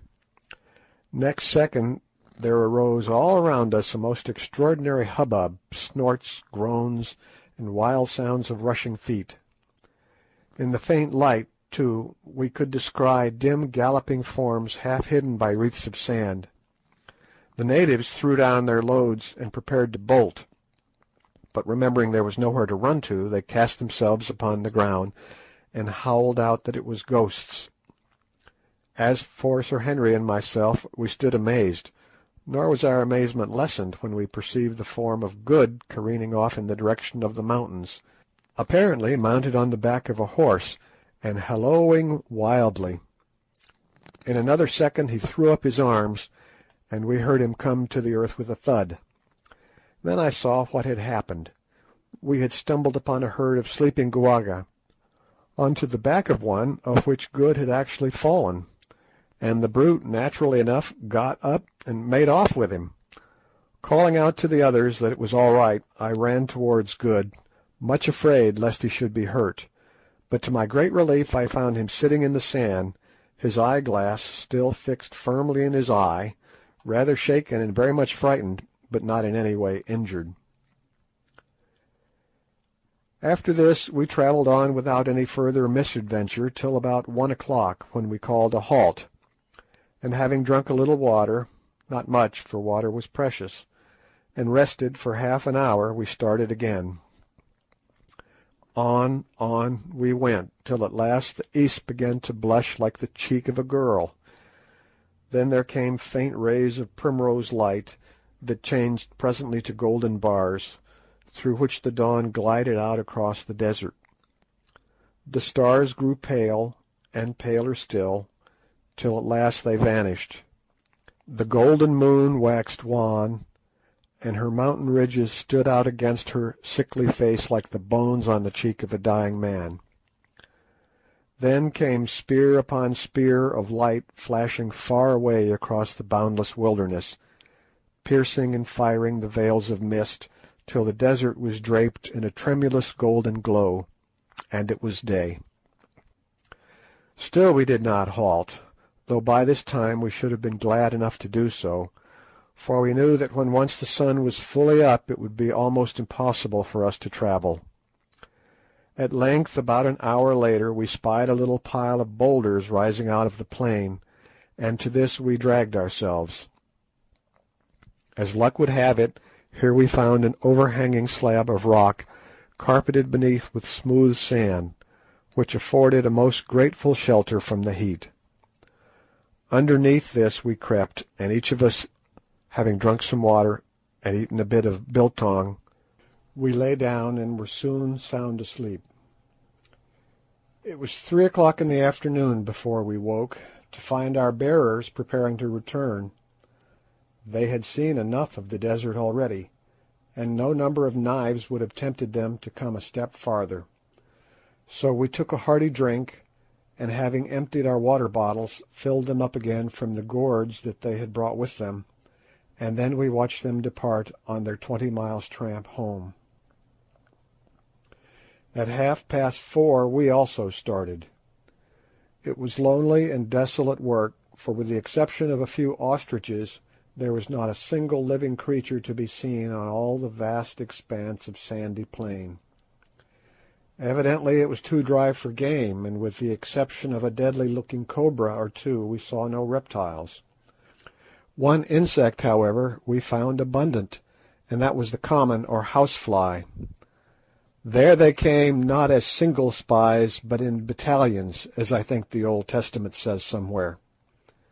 Editor's note: readers must beware of accepting Mr. Quatermain's references as accurate as it has been found some are prone to do.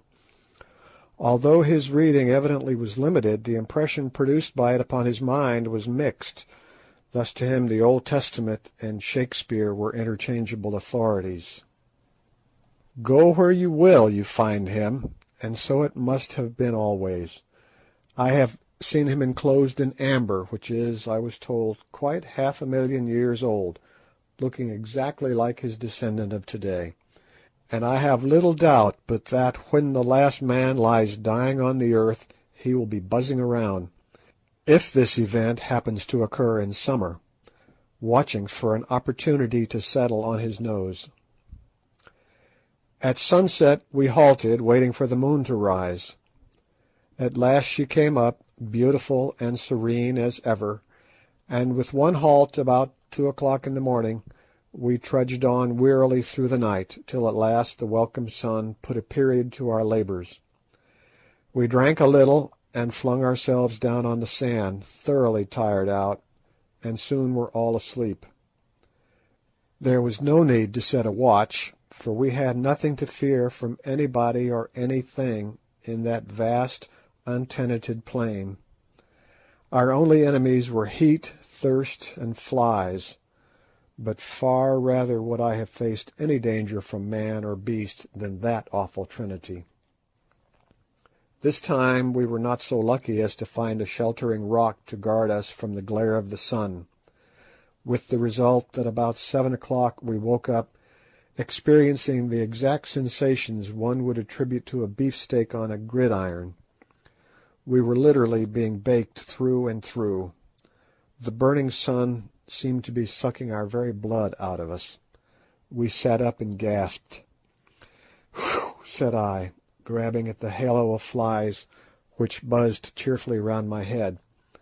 The heat did not affect them. "My word," said Sir Henry. "It is hot," echoed Good. It was hot indeed, and there was not a bit of shelter to be found. Look where we would, there was no rock or tree, nothing but an unending glare, rendered dazzling by the heated air that danced over the surface of the desert as it dances over a red-hot stove. "What is to be done?" asked Sir Henry. "We can't stand this for long." We looked at each other blankly.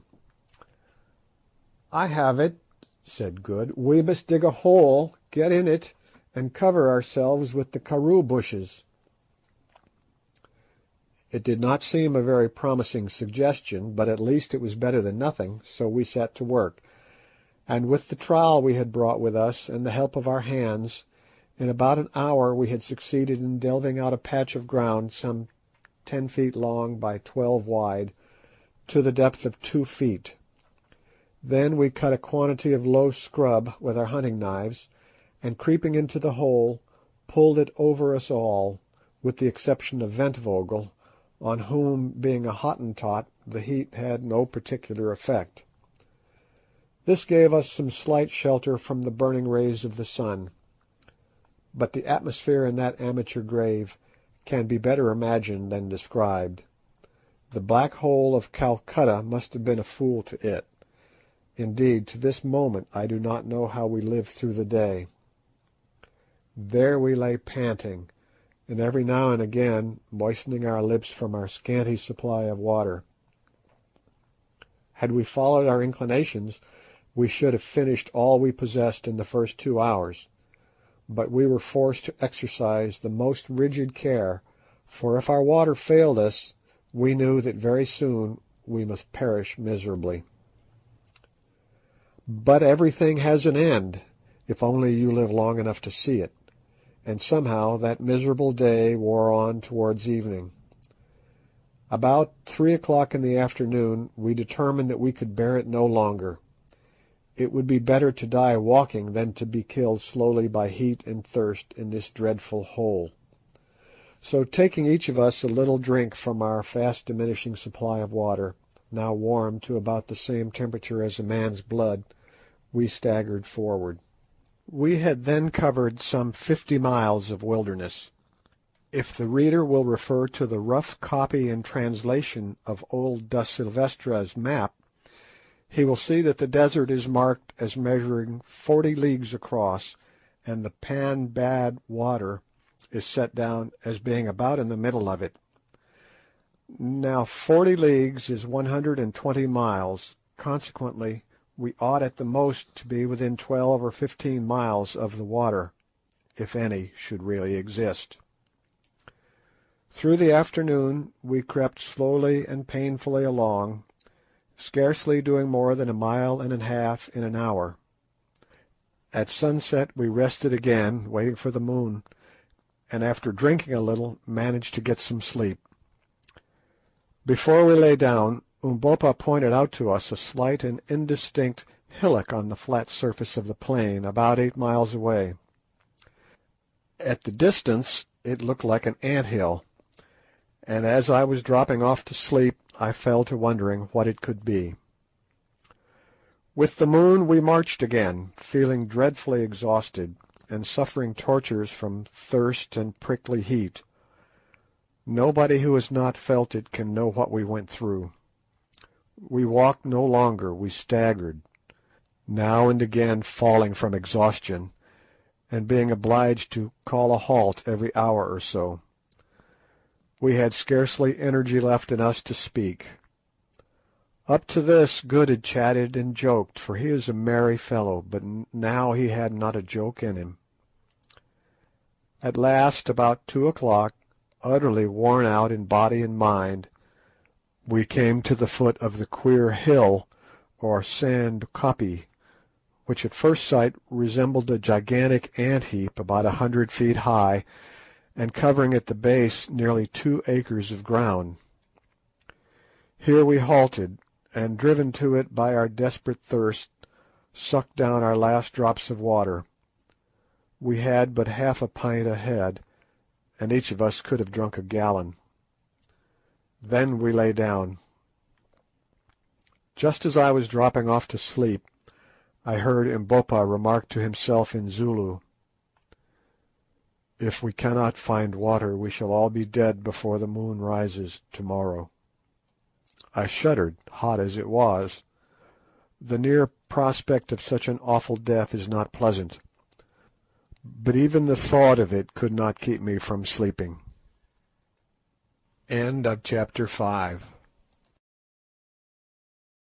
Chapter 6. Water, water. 2 hours later, that is, about 4 o'clock, I woke up, for so soon as the first heavy demand of bodily fatigue had been satisfied, the torturing thirst from which I was suffering asserted itself. I could sleep no more.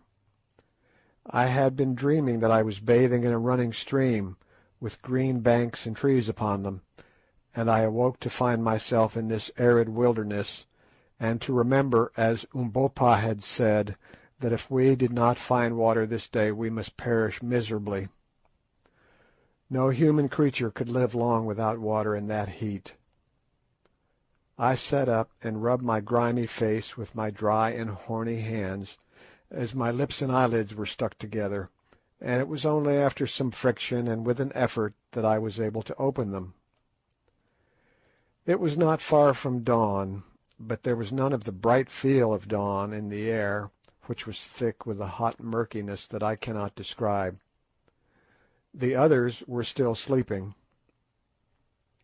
Presently it began to grow light enough to read, so I drew out a little pocket copy of the Ingoldsby Legends which I had brought with me, and read "The Jackdaw of Rheims." When I got to where "a nice little boy held a golden ewer, embossed and filled with water as pure as any that flows between Rheims and Namur," literally I smacked my cracking lips, or rather tried to smack them. The mere thought of that pure water made me mad. If the Cardinal had been there with his bell, book, and candle, I would have whipped in and drunk his water up. Yes, even if he had filled it already with the suds of soap worthy of washing the hands of the Pope, and I knew that the whole consecrated curse of the Catholic Church should fall upon me for so doing. I almost think that I must have been a little light-headed with thirst, weariness, and the want of food, for I fell to thinking how astonished the Cardinal and his nice little boy and the jackdaw would have looked to see a burnt-up, brown-eyed, grizzly-haired little elephant hunter, suddenly bound between them, put his dirty face into the basin and swallow every drop of the precious water. The idea amused me so much that I laughed, or rather cackled, aloud, which woke the others, and they began to rub their dirty faces and drag their gummed-up lips and eyelids apart. As soon as we were all well awake, we began to discuss the situation, which was serious enough. Not a drop of water was left. We turned the bottles upside down and licked the tops, but it was a failure. They were dry as a bone. Good, who had charge of the flask of brandy, got it out and looked at it longingly, but Sir Henry promptly took it away from him, for to drink raw spirit would only have been to precipitate the end. "If we do not find water we shall die," he said. "If we can trust to the old Dom's map, there should be some about," I said, but nobody seemed to derive much satisfaction from this remark. It was so evident that no great faith could be put in the map. Now it was gradually growing light, and as we sat staring blankly at each other, I observed the Hottentot Ventvögel rise and begin to walk about with his eyes on the ground. Presently he stopped short, and uttering a guttural exclamation, pointed to the earth. "What is it?" we exclaimed, and rising simultaneously, we went to where he was standing staring at the sand. "Well," I said, "it is fresh springbok spoor. What of it?" "Springboks do not go far from water," he answered in Dutch. "No," I answered, "I forgot, and thank God for it." This little discovery put new life into us, for it is wonderful when a man is in a desperate position how he catches at the slightest hope, and feels almost happy. On a dark night a single star is better than nothing. Meanwhile Ventvögel was lifting his snub nose and sniffing the hot air for all the world like an old impala ram who scents danger. Presently he spoke again. "I smell water," he said. Then we felt quite jubilant, for we knew what a wonderful instinct these wild-bred men possess. Just at that moment the sun came up gloriously, and revealed so grand a sight to our astonished eyes that for a moment or two we even forgot our thirst. There, not more than 40 or 50 miles from us, glittering like silver in the early rays of the morning sun, soared Sheba's breasts, and stretching away for hundreds of miles on either side of them ran the great Suliman Berg. Now that, sitting here, I attempt to describe the extraordinary grandeur and beauty of that sight, language seems to fail me. I am impotent even before its memory. Straight before us rose two enormous mountains, the likes of which are not, I believe, to be seen in Africa, if indeed there are any other such in the world, measuring each of them at least 15,000 feet in height, standing not more than a dozen miles apart, linked together by a precipitous cliff of rock, and towering in awful white solemnity straight into the sky. These mountains, placed thus, like the pillars of a gigantic gateway, are shaped after the fashion of a woman's breasts, and at times the mists and shadows beneath them take the form of a recumbent woman, veiled mysteriously in sleep. Their bases swell gently from the plain, looking at that distance perfectly round and smooth, and upon the top of each is a vast hillock covered with snow exactly corresponding to the nipple on the female breast. The stretch of cliff that connects them appears to be some thousands of feet in height, and perfectly precipitous, and on each flank of them, so far as the eye can reach, extend similar lines of cliff, broken only here and there by flat table-topped mountains, something like the world-famed one at Cape Town, a formation, by the way, that is very common in Africa. To describe the comprehensive grandeur of that view is beyond my powers. There was something so inexpressibly solemn and overpowering about those huge volcanoes, for doubtless they are extinct volcanoes, that it quite awed us. For a while the morning lights played upon the snow and the brown and swelling masses beneath, and then, as though to veil the majestic sight from our curious eyes, strange vapours and clouds gathered and increased around the mountains, till presently we could only trace their pure and gigantic outlines, showing ghost-like through the fleecy envelope. Indeed, as we afterwards discovered, usually they were wrapped in this gauze-like mist, which doubtless accounted for our not having seen them more clearly before. Sheba's breasts had scarcely vanished into cloud-clad privacy before our thirst, literally a burning question, reasserted itself. It was all very well for Ventvögel to say that he smelt water, but we could see no signs of it, look which way we would. So far as the eye might reach there was nothing but arid sweltering sand and karoo scrub. We walked round the hillock and gazed about anxiously on the other side, but it was the same story, not a drop of water could be found. There was no indication of a pan, a pool, or a spring. "You are a fool," I said angrily to Ventvögel, "there is no water." But still he lifted his ugly snub nose, sniffed. "I smell it, Baas," he answered. "It is somewhere in the air." "Yes," I said, "no doubt it is in the clouds, and about 2 months hence it will fall and wash our bones." Sir Henry stroked his yellow beard thoughtfully. "Perhaps it is on the top of the hill," he suggested. "Rot," said Good. "Who ever heard of water being found at the top of a hill?" "Let us go and look," I put in, and hopelessly enough we scrambled up the sandy sides of the hillock, Umbopa leading. Presently he stopped as though he was petrified.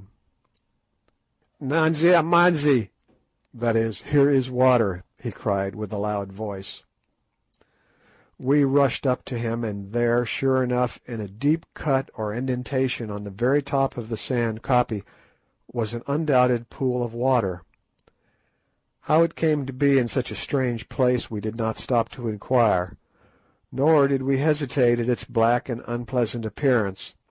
It was water or a good imitation of it, and that was enough for us.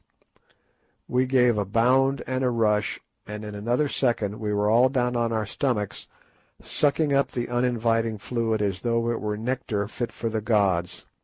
Heavens, how we did drink! Then, when we had done drinking, we tore off our clothes and sat in the pool, absorbing the moisture through our parched skins.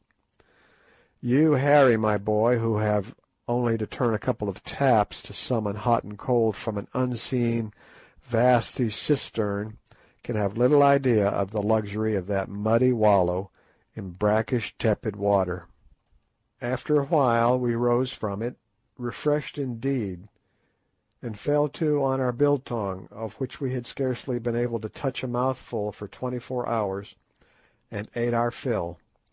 Then we smoked a pipe, and lay down by the side of that blessed pool under the overhanging shadow of its bank, and slept till noon.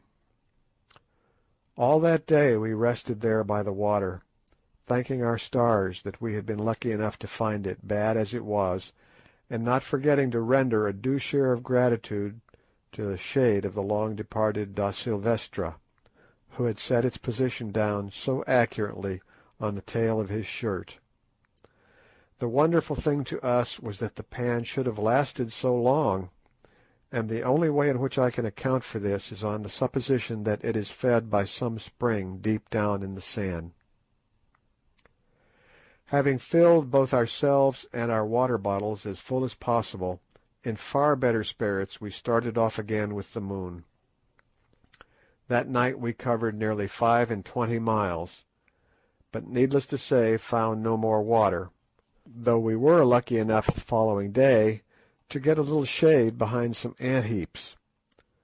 When the sun rose and for a while cleared away the mysterious mists, Suliman's Berg, with the two majestic breasts, now only about 20 miles off, seemed to be towering right above us, and looked grander than ever. At the approach of evening we marched again, and to cut a long story short, by daylight next morning found ourselves upon the lowest slopes of Sheba's left breast, for which we had been steadily steering. By this time our water was exhausted once more, and we were suffering severely from thirst, nor indeed could we see any chance of relieving it till we reached the snow line far, far above us.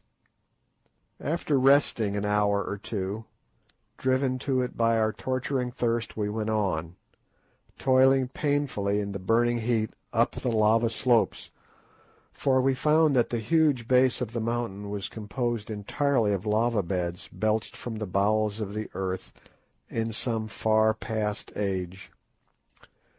By 11 o'clock we were utterly exhausted, and generally speaking in a very bad state indeed.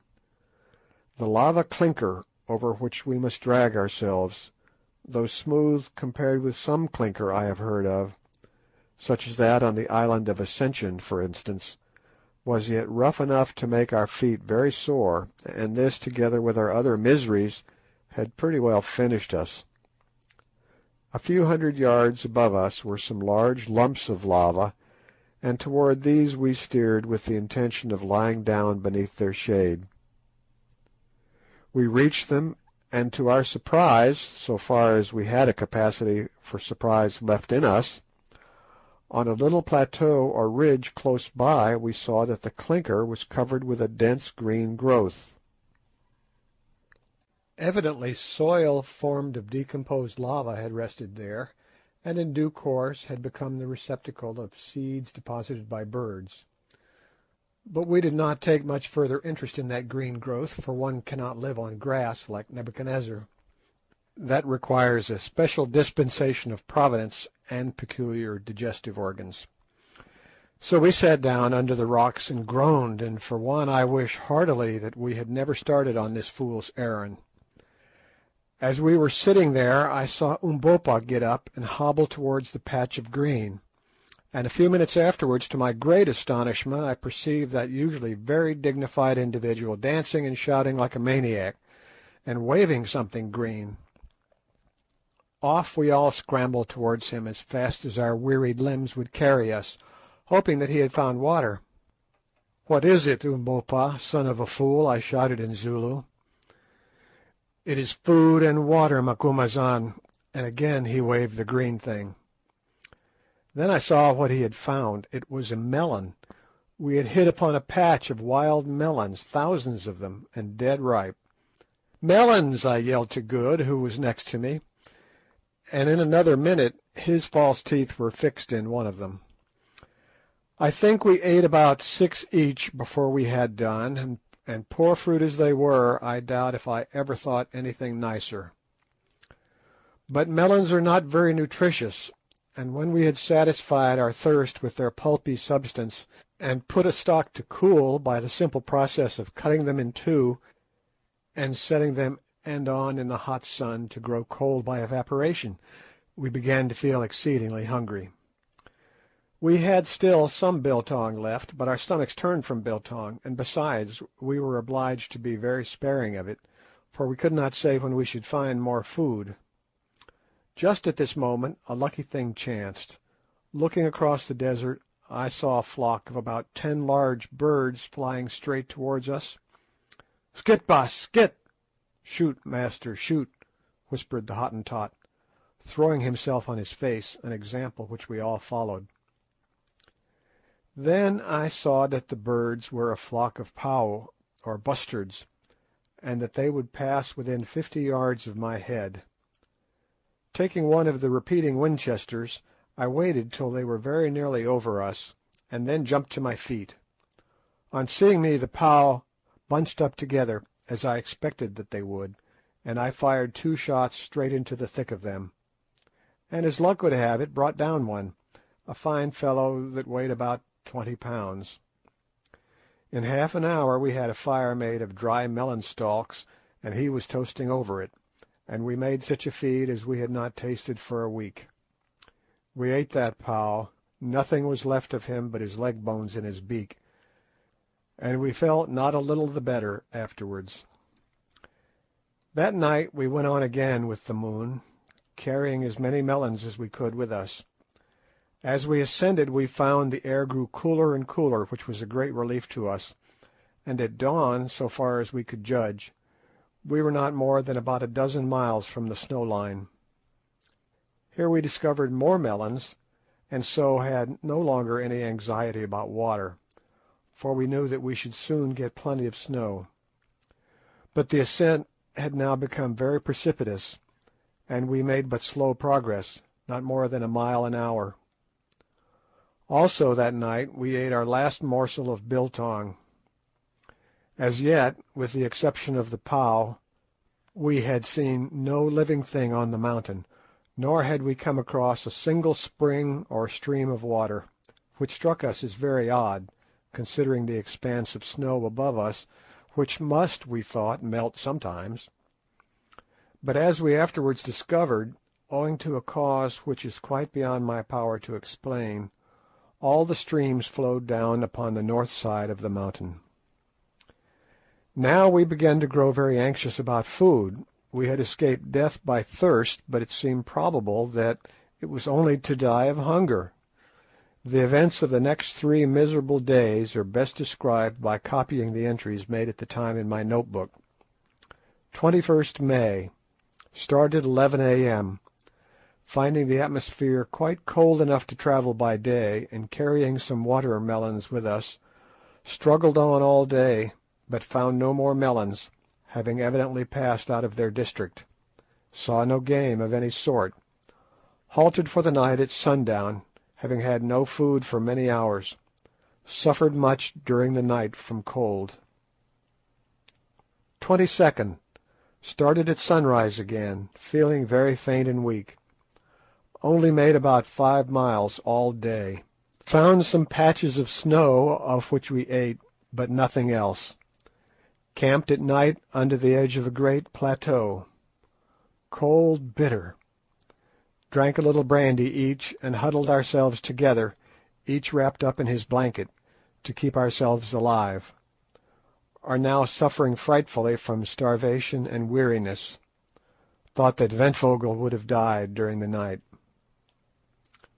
23rd.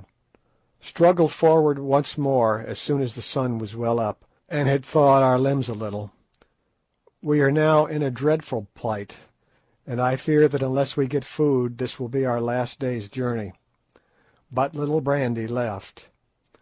Good Sir Henry and Umbopa bear up wonderfully, but Ventvogel is in a very bad way.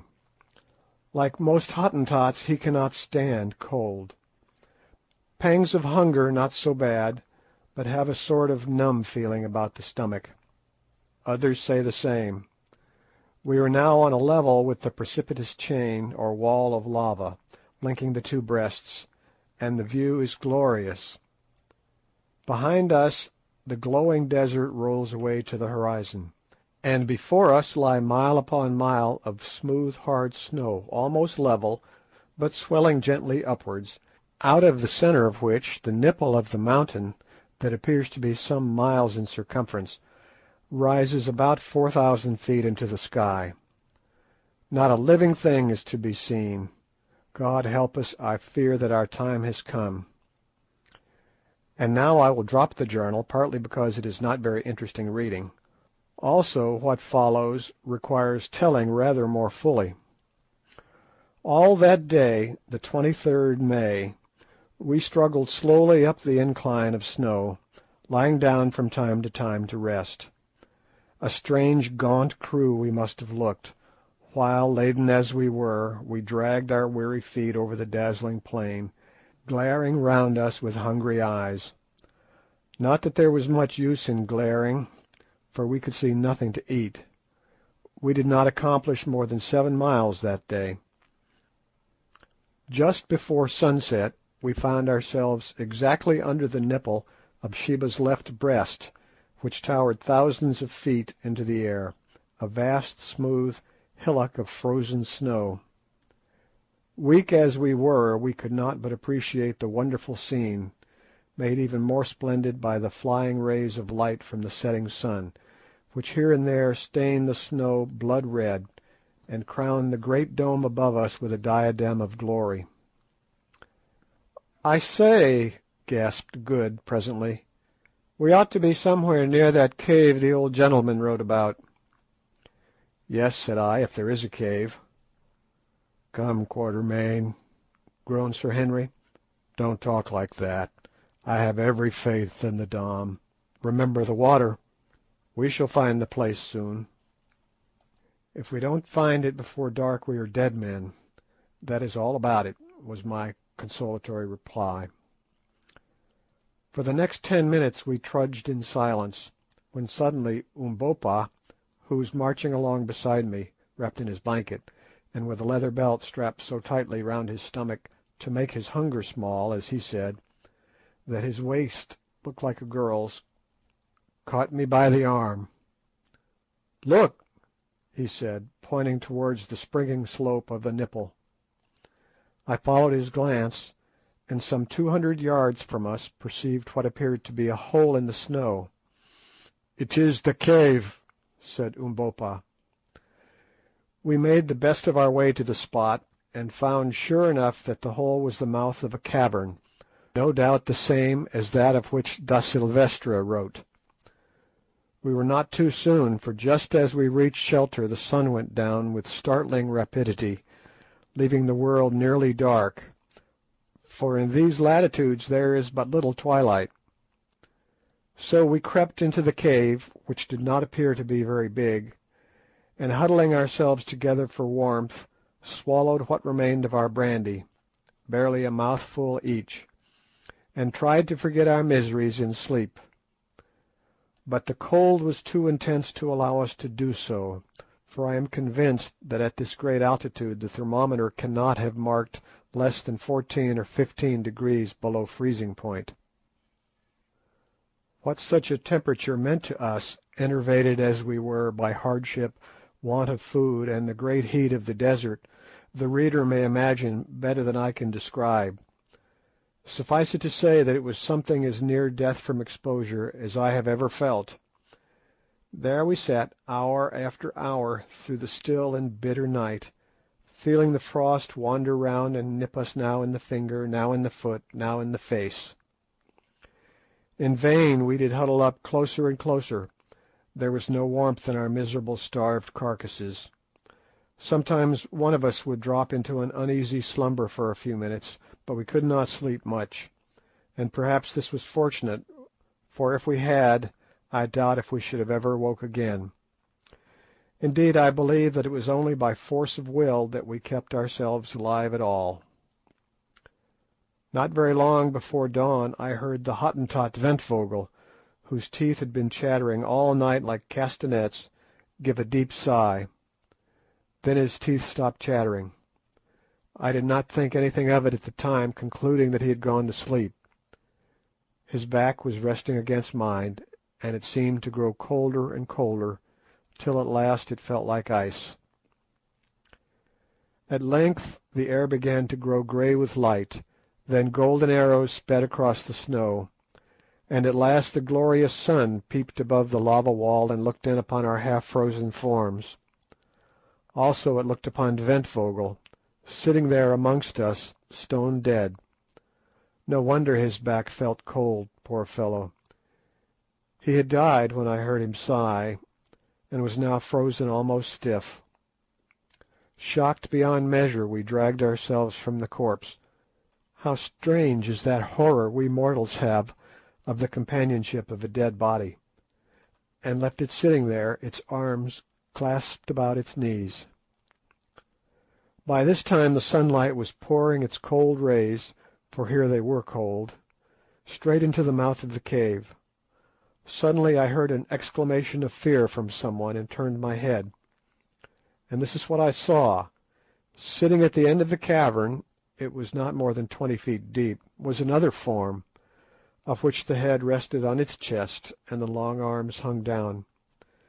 I stared at it, and saw that this too was a dead man, and, what was more, a white man.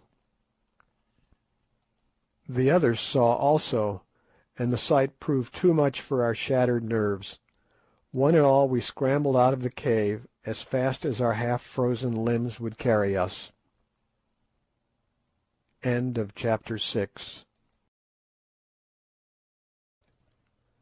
Chapter 7. Solomon's Road. Outside the cavern we halted, feeling rather foolish. "I am going back," said Sir Henry. "Why?"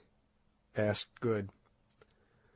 "Because it has struck me that what we saw may be my brother." This was a new idea, and we re-entered the place to put it to the proof. After the bright light outside, our eyes, weak as they were with staring at the snow, could not pierce the gloom of the cave for a while. Presently, however, they grew accustomed to the semi-darkness, and we advanced towards the dead man. Sir Henry knelt down and peered into his face. "Thank God," he said, with a sigh of relief, "it is not my brother." Then I drew near and looked. The body was that of a tall man in middle life, with aquiline features, grizzled hair, and a long black moustache. The skin was perfectly yellow, and stretched tightly over the bones. Its clothing, with the exception of what seemed to be the remains of a woollen pair of hose, had been removed, leaving the skeleton-like frame naked. Round the neck of the corpse, which was frozen perfectly stiff, hung a yellow ivory crucifix.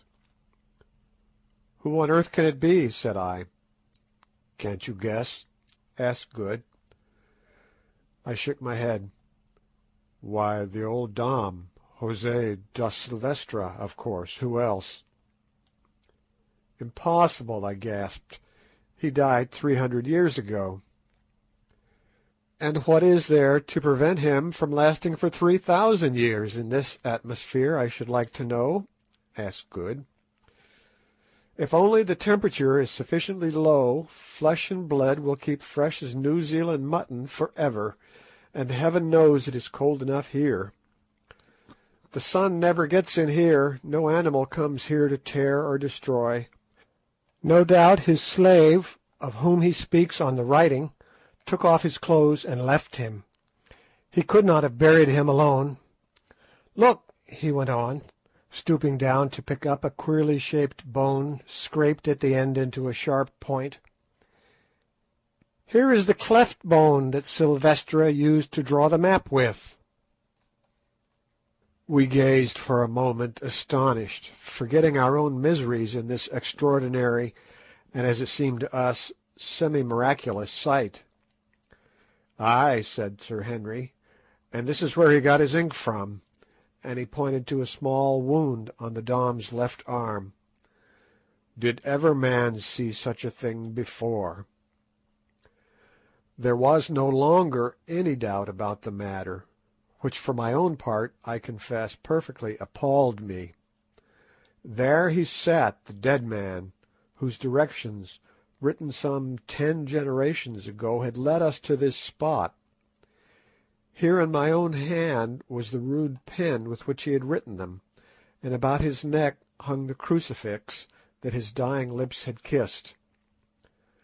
Gazing at him, my imagination could reconstruct the last scene of the drama, the traveller dying of cold and starvation, yet striving to convey to the world the great secret which he had discovered, the awful loneliness of his death, of which the evidence sat before us. It even seemed to me that I could trace in his strongly marked features a likeness to those of my poor friend Silvestre, his descendant, who had died 20 years before in my arms, but perhaps that was fancy. At any rate, there he sat, a sad memento of the fate that so often overtakes those who would penetrate into the unknown. And there, doubtless, he will still sit, crowned with the dread majesty of death, for centuries yet unborn, to startle the eyes of wanderers like ourselves, if ever any such should come again to invade his loneliness. The thing overpowered us, already almost perished as we were with cold and hunger. "Let us go," said Sir Henry in a low voice. "Stay, we will give him a companion." And lifting up the dead body of the Hottentot Ventvögel, he placed it near to that of the old Dom. Then he stooped, and with a jerk broke the rotten string of the crucifix which hung round Da Silvestre's neck, for his fingers were too cold to attempt to unfasten it. I believe that he has it still. I took the bone pen, and it is before me as I write. Sometimes I use it to sign my name.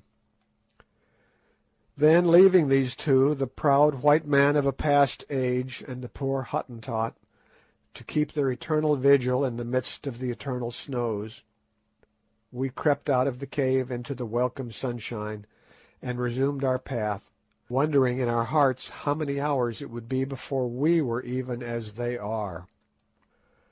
When we had walked about half a mile, we came to the edge of the plateau, for the nipple of the mountain does not rise out of its exact centre, though from the desert side it had seemed to do so.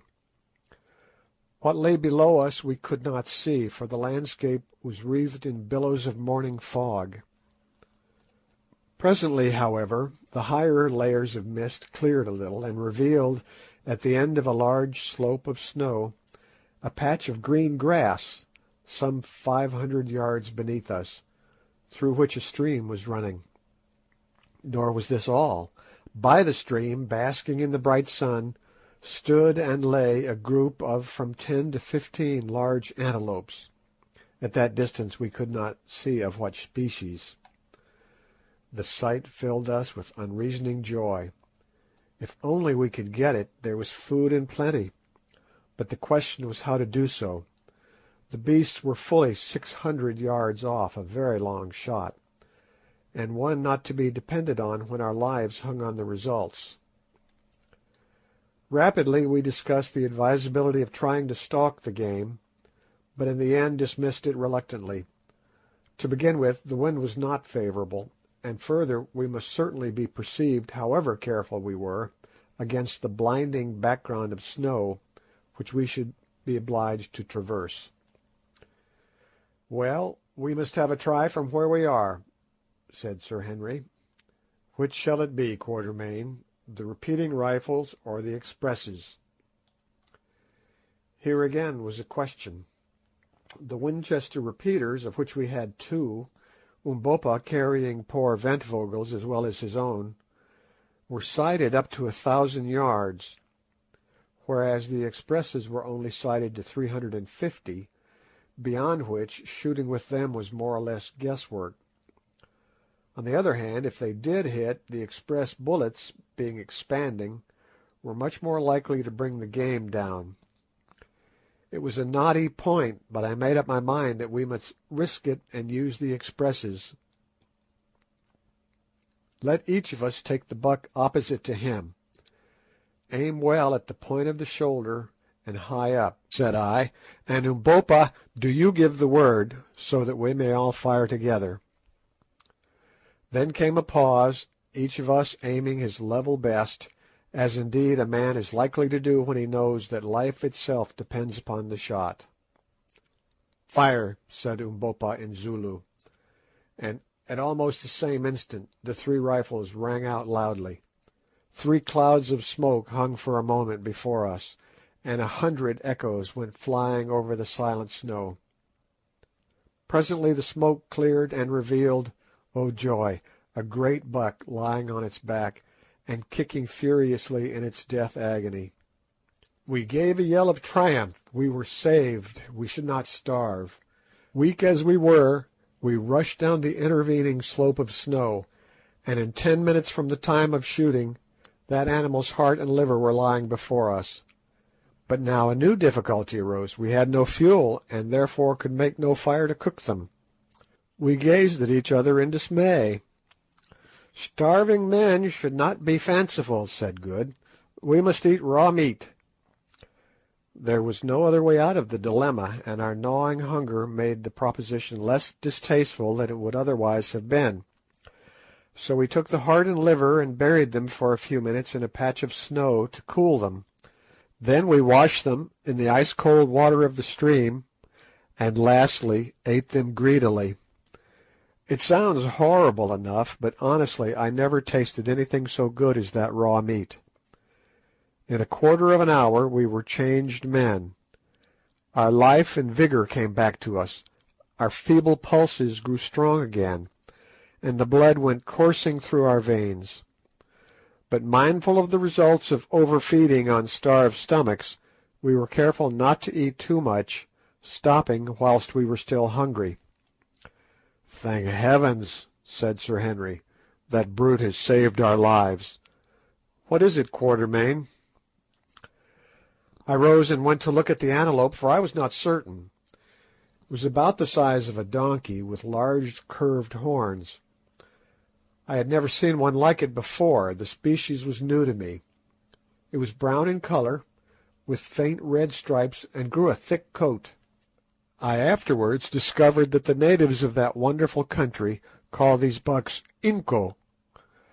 They are very rare, and only found at a great altitude where no other game will live.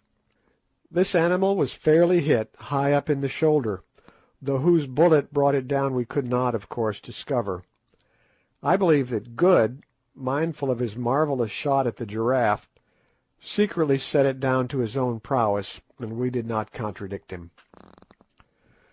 We had been so busy satisfying our hunger that hitherto we had not found time to look about us. But now, having set Umbopa to cut off as much of the best meat as we were likely to be able to carry, we began to inspect our surroundings. The mist had cleared away, for it was 8 o'clock, and the sun had sucked it up, so we were able to take in all the country before us at a glance. I know not how to describe the glorious panorama which unfolded itself to our gaze. I have never seen anything like it before, nor shall, I suppose, again. Behind and over us towered Sheba's snowy breasts, and below, some 5,000 feet beneath where we stood, lay league on league of the most lovely champaign country. Here were dense patches of lofty forest, there a great river wound its silvery way. To the left stretched a vast expanse of rich undulating veld or grassland, whereon we could just make out countless herds of game or cattle. At that distance we could not tell which. This expanse appeared to be ringed in by a wall of distant mountains. To the right the country was more or less mountainous, that is, solitary hills stood up from its level, with stretches of cultivated land between, amongst which we could see groups of dome-shaped huts. The landscape lay before us as a map, wherein rivers flashed like silver snakes, and Alp-like peaks, crowned with wildly twisted snow wreaths, rose in grandeur, whilst over all was the glad sunlight and the breath of nature's happy life. Two curious things struck us as we gazed. First, that the country before us must lie at least 3,000 feet higher than the desert we had crossed, and secondly, that all the rivers flowed from south to north. As we had painful reason to know, there was no water upon the southern side of the vast range on which we stood, but on the northern face were many streams, most of which appeared to unite with the great river we could see winding away farther than our eyes could follow. We sat down for a while and gazed in silence at this wonderful view. Presently Sir Henry spoke. "Isn't there something on the map about Solomon's Great Road?" he said. I nodded, for I was still gazing out over the far country. "Well, look, there it is," and he pointed a little to our right. Good and I looked accordingly, and there, winding away towards the plain, was what appeared to be a wide turnpike road. We had not seen it at first, because, on reaching the plain, it turned behind some broken country. We did not say anything, at least not much. We were beginning to lose the sense of wonder. Somehow it did not seem particularly unnatural that we should find a sort of Roman road in this strange land. We accepted the fact, that was all. "Well," said Good, "must be quite near us if we cut off to the right. Hadn't we better be making a start?" This was sound advice, and so soon as we had washed our faces and hands in the stream, we acted on it.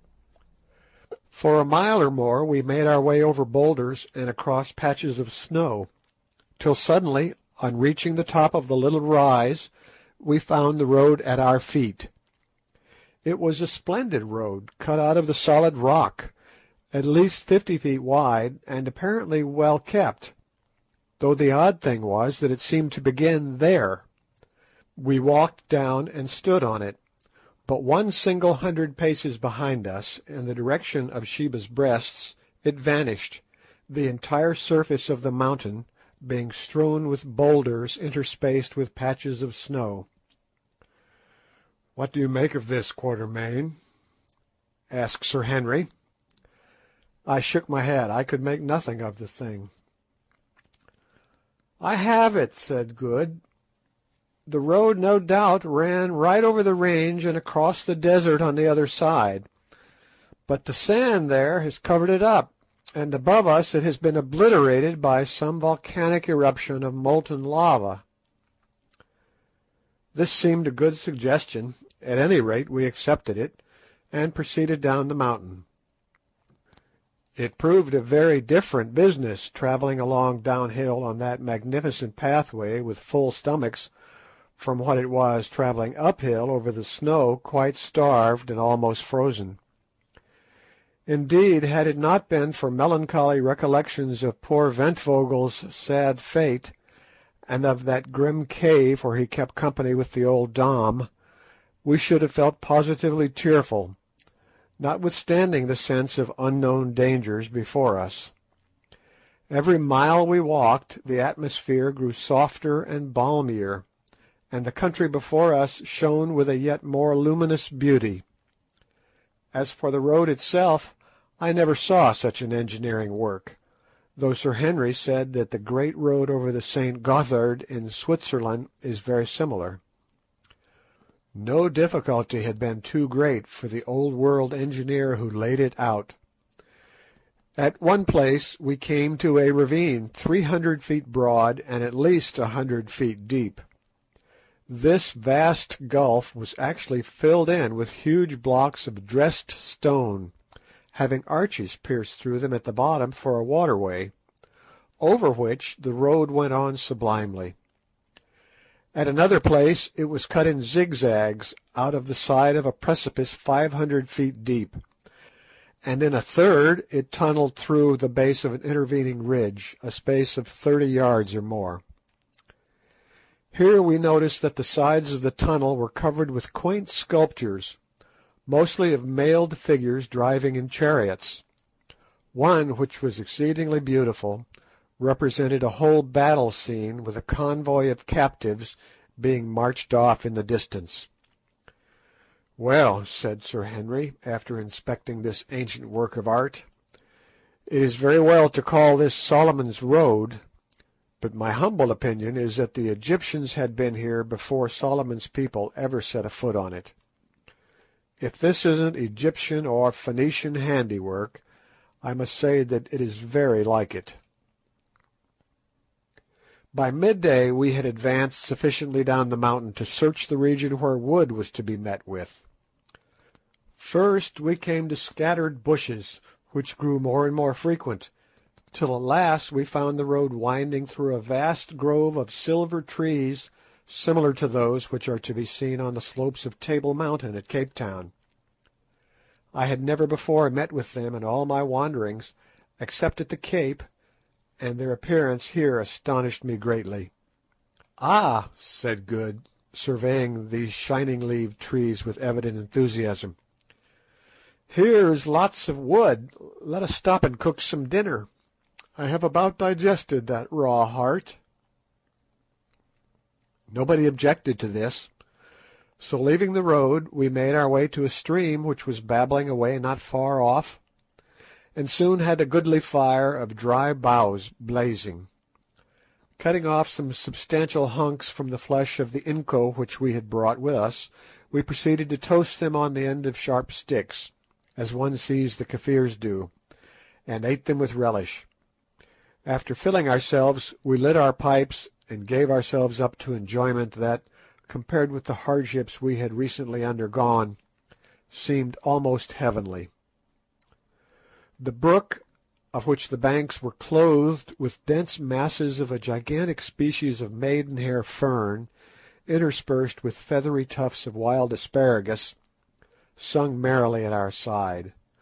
The soft air murmured through the leaves of the silver trees, doves cooed around, and bright-winged birds flashed like living gems from bough to bough. It was a paradise. The magic of the place, combined with an overwhelming sense of dangers left behind, and of the promised land reached at last, seemed to charm us into silence. Sir Henry and Umbopa sat conversing in a mixture of broken English and kitchen Zulu in a low voice, but earnestly enough, and I lay with my eyes half shut upon that fragrant bed of fern and watched them. Presently I missed Good, and I looked to see what had become of him. Soon I observed him sitting by the bank of the stream in which he had been bathing. He had nothing on but his flannel shirt, and his natural habits of extreme neatness having reasserted themselves, he was actively employed in making a most elaborate toilet. He had washed his gutta percha collar, had thoroughly shaken out his trousers, coat, and waistcoat, and was now folding them up neatly till he was ready to put them on, shaking his head sadly as he scanned the numerous rents and tears in them, which naturally had resulted from our frightful journey. Then he took his boots, scrubbed them with a handful of fern, and finally rubbed them over with a piece of fat which he had carefully saved from the inco meat, till they looked, comparatively speaking, respectable. Having inspected them judiciously through his eyeglass, he put the boots on and began a fresh operation. From a little bag that he carried he produced a pocket-comb in which was fixed a tiny looking-glass, and in this he surveyed himself. Apparently he was not satisfied, for he proceeded to do his hair with great care. Then came a pause while he again contemplated the effect. Still it was not satisfactory. He felt his chin, on which the accumulated scrub of a 10 days' beard was flourishing. Surely, thought I, he is not going to try to shave, but so it was. Taking the piece of fat with which he had greased his boots, Good washed it thoroughly in the stream. Then diving again into the bag, he brought out a little pocket razor with a guard to it, such as are bought by people who are afraid of cutting themselves, or by those about to undertake a sea voyage. Then he rubbed his face and chin vigorously with the fat and began.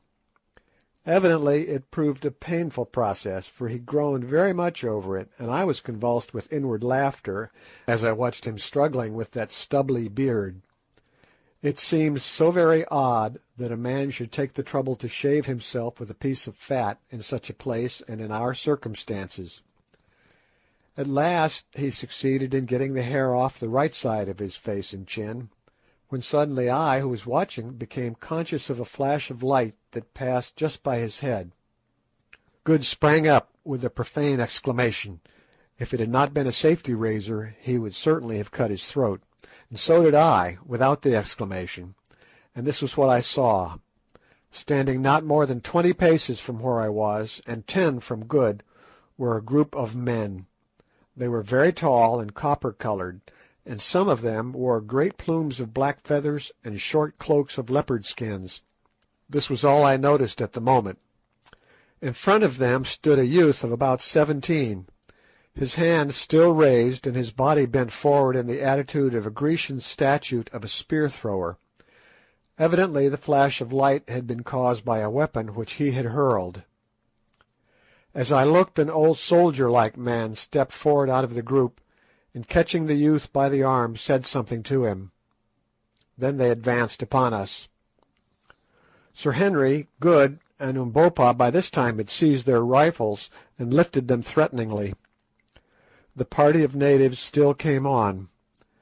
It struck me that they could not know what rifles were, or they would not have treated them with such contempt. "Put down your guns," I halloed to the others, seeing that our only chance of safety lay in conciliation.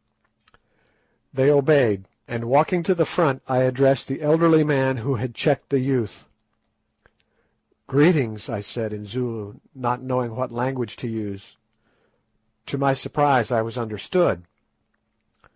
"Greeting," answered the old man, not indeed in the same tongue, but in a dialect so closely allied to it that neither Umbopa nor myself had any difficulty in understanding him.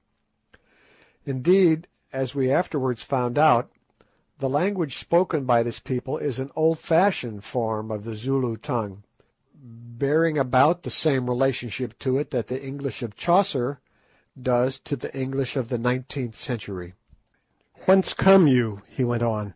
"Who are you, and why are the faces of 3 of you white, and the face of the 4th as the face of our mother's sons?" And he pointed to Umbopa. I looked at Umbopa as he said it, and it flashed across me that he was right. The face of Umbopa was like the faces of the men before me, and so was his great form like their forms. But I had not time to reflect on this coincidence. "We are strangers and come in peace," I answered, speaking very slowly, so that he might understand me, "and this man is our servant." "You lie," he answered. "No strangers can cross the mountains where all things perish. But what do your lies matter? If ye are strangers, then ye must die, for no strangers may live in the land of the Kukuanas. It is the king's law. Prepare then to die, O strangers." I was slightly staggered at this, more especially as I saw the hands of some of the men steal down to their sides, where hung on each what looked to me like a large and heavy knife. "What does the beggar say?" asked Good. "He says we are going to be killed," I answered grimly. "Oh, Lord," groaned Good. And, as was his way when perplexed, he put his hand to his false teeth, dragging the top set down and allowing them to fly back to his jaw with a snap. It was a most fortunate move, for next second the dignified crowd of Kukuanas uttered a simultaneous yell of horror and bolted back some yards. "What's up?" said I. "It's his teeth," whispered Sir Henry excitedly. "He moved them." "Take them out, Good, take them out." He obeyed, slipping the set into the sleeve of his flannel shirt. In another second curiosity had overcome fear, and the men advanced slowly. Apparently they had now forgotten their amiable intention of killing us. "How is it, O strangers," asked the old man solemnly, "that this fat man," pointing to Good, who was clad in nothing but boots and a flannel shirt, and had only half finished his shaving, "whose body is clothed and whose legs are bare, who grows hair on one side of his sickly face and not on the other, and who wears one shining and transparent eye, how is it, I ask, that he has teeth which move of themselves, coming away from the jaws and returning of their own will?" "Open your mouth," I said to Good, who promptly curled up his lips and grinned at the old gentleman like an angry dog, revealing to his astonished gaze two thin red lines of gum as utterly innocent of ivories as a newborn elephant. The audience gasped. "Where are his teeth?" they shouted. "With our eyes we saw them." Turning his head slowly and with a gesture of ineffable contempt, Good swept his hand across his mouth. Then he grinned again, and lo! there were two rows of lovely teeth. Now the young man who had flung the knife threw himself down on the grass and gave vent to a prolonged howl of terror, and as for the old gentleman, his knees knocked together with fear. "I see that ye are spirits," he said falteringly. "Did ever man born of woman have hair on one side of his face and not on the other, or a round and transparent eye, or teeth which moved and melted away and grew again? Pardon us, O my lords." Here was luck indeed, and needless to say I jumped at the chance. "It is granted," I said with an imperial smile. "Nay, ye shall know the truth. We come from another world, though we are men such as ye. We come," I went on, "from the biggest star that shines at night." "Oh, oh!" groaned the chorus of astonished aborigines. "Yes," I went on, "we do indeed," and again I smiled benignly, as I uttered that amazing lie. "We come to stay with you a little while, and to bless you by our sojourn. Ye will see, O friends, that I have prepared myself for this visit by the learning of your language." "It is so, it is so," said the chorus. "Only, my lord," put in the old gentleman, "thou hast learned it very badly." I cast an indignant glance at him, and he quailed. "Now, friends," I continued, "ye might think that after so long a journey we should find it in our hearts to avenge such a reception, mayhap to strike cold in death the imperious hand that in short threw a knife at the head of him whose teeth come and go." "Spare him, my lords," said the old man in supplication. "He is the king's son, and I am his uncle. If anything befalls him, his blood will be required at my hands." "Yes, that is certainly so," put in the young man with great emphasis. "Ye may perhaps doubt our power to avenge," I went on, heedless of this by-play. "Stay, I will show you. Here, thou dog and slave," addressing Umbopa in a savage tone, "give me the magic tube that speaks," and I tipped a wink towards my express rifle. Umbopa rose to the occasion, and with something as nearly resembling a grin as I have ever seen on his dignified face, he handed me the gun. "It is here, O Lord of Lords," he said, with a deep obeisance. Now, just before I had asked for the rifle, I had perceived a little klipspringer antelope standing on a mass of rock about 70 yards away, and determined to risk the shot. "You see that buck?" I said, pointing the animal out to the party before me. "Tell me, is it possible for man born of woman to kill it from here with a noise?" "It is not possible, my lord," answered the old man.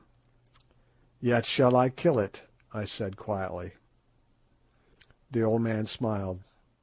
"That my lord cannot do," he answered. I raised the rifle and covered the buck.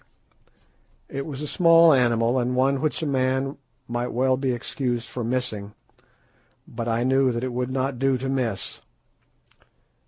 I drew a deep breath and slowly pressed on the trigger. The buck stood still as a stone. Bang! Thud! The antelope sprang into the air and fell on the rock dead as a doornail. A groan of simultaneous terror burst from the group before us. "If you want meat," I remarked coolly, "go fetch that buck." The old man made a sign, and one of his followers departed, and presently returned bearing the klipspringer. I noticed with satisfaction that I had hit it fairly behind the shoulder. They gathered round the poor creature's body, gazing at the bullet hole in consternation. "Ye see," I said, "I do not speak empty words." There was no answer. "If ye yet doubt our power," I went on, "let one of you go and stand upon that rock, that I may make him as this buck." None of them seemed at all inclined to take the hint, till at last the king's son spoke. "It is well said. Do thou, my uncle, go stand upon the rock. It is but a buck that the magic has killed. Surely it cannot kill a man." The old gentleman did not take the suggestion in good part. Indeed, he seemed hurt. "No, no," he ejaculated hastily. "My old eyes have seen enough. These are wizards indeed. Let us bring them to the king. Yet if any should wish a further proof, let him stand upon the rock, that the magic tube may speak with him." There was a most general and hasty expression of dissent. "Let not good magic be wasted on our poor bodies," said one. "We are satisfied. All the witchcraft of our people cannot show the like of this." "It is so," remarked the old gentleman, in a tone of intense relief. "Without any doubt it is so. Listen, children of the stars, children of the shining eye and the movable teeth, who roar out in thunder and slay from afar. I am Infadoos, son of Kafa, once king of the Kukuana people. This youth is Scragga." "He nearly scragged me," murmured Good. "Scragga, son of Twala, the great king. Twala, husband of 1,000 wives, chief and lord paramount of the Kukuanas, keeper of the great road, terror of his enemies, student of the black arts, leader of 100,000 warriors. Twala, the one-eyed, the black, the terrible." "So," said I superciliously, "lead us then to Twala. We do not talk with low people and underlings." "It is well, my lords, we will lead you, but the way is long. We are hunting 3 days' journey from the place of the king. But let my lords have patience, and we will lead them." "So be it," I said carelessly. "All time is before us, for we do not die. We are ready. Lead on. But Infadoos, and thou, Scragga, beware. Play no monkey tricks. Set for us no fox's snares, for before your brains of mud have thought of them, we shall know and avenge. The light of the transparent eye of him with the bare legs and the half-haired face shall destroy you, and go through your land. His vanishing teeth shall affix themselves fast in you and eat you up, you and your wives and children. The magic tubes shall argue with you loudly, and make you as sieves. Beware." This magnificent address did not fail of its effects. Indeed, it might almost have been spared, so deeply were our friends already impressed with our powers.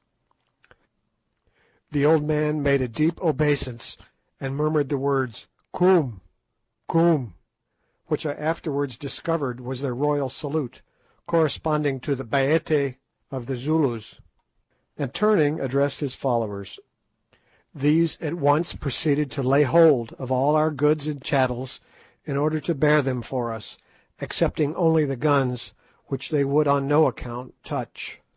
They even seized Good's clothes, that, as the reader may remember, were neatly folded up beside him. He saw and made a dive for them, and a loud altercation ensued. "Let not my lord of the transparent eye and the melting teeth touch them," said the old man. "Surely his slave shall carry the things." "But I want to put 'em on," roared Good in nervous English. Umbopa translated. "Nay, my lord," answered Infadoos. "Would my lord cover up his beautiful white legs? Although he is so dark, Good has a singularly white skin. From the eye of his servants? Have we offended my lord that he should do such a thing?" Here I nearly exploded with laughing, and meanwhile one of the men started on with the garments. "Damn it!" roared Good. "That black villain has got my trousers." "Look here, Good," said Sir Henry, "you have appeared in this country in a certain character, and you must live up to it. It will never do for you to put on trousers again. Henceforth you must exist in a flannel shirt, a pair of boots, and an eyeglass." "Yes," I said, "and with whiskers on one side of your face and not on the other. If you change any of these things, the people will think that we are impostors. I am very sorry for you, but seriously you must. If once they begin to suspect us, our lives will not be worth a brass farthing." "Do you really think so?" said Good gloomily. "I do indeed. Your beautiful white legs and your eyeglass are now the features of our party, and as Sir Henry says, you must live up to them. Be thankful that you've got your boots on, and that the air is warm." Good sighed and said no more, but it took him a fortnight to become accustomed to his new and scant attire.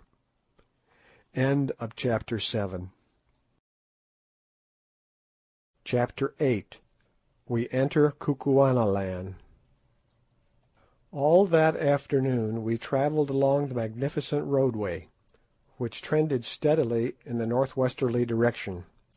Infadoos and Scragga walked with us, but their followers marched about 100 paces ahead. "Infadoos," I said at length, "who made this road?"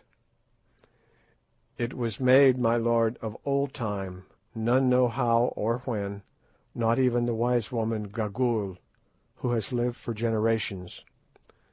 We are not old enough to remember its making. None can fashion such roads now, but the king suffers no grass to grow upon it." "And whose are the writings on the wall of the caves through which we have passed on the road?" I asked, referring to the Egyptian-like sculptures that we had seen. "My lord, the hands that made the road wrote the wonderful writings. We know not who wrote them." "When did the Kukuana people come into this country?" "My lord, the race came down here like the breath of a storm 10,000 moons ago, from the great lands which lie there beyond," and he pointed to the north. "They could travel no further because of the high mountains which ring in the land. So say the old voices of our fathers that have descended to us the children, and so says Gagool the wise woman, the smeller out of witches," and again he pointed to the snow-clad peaks.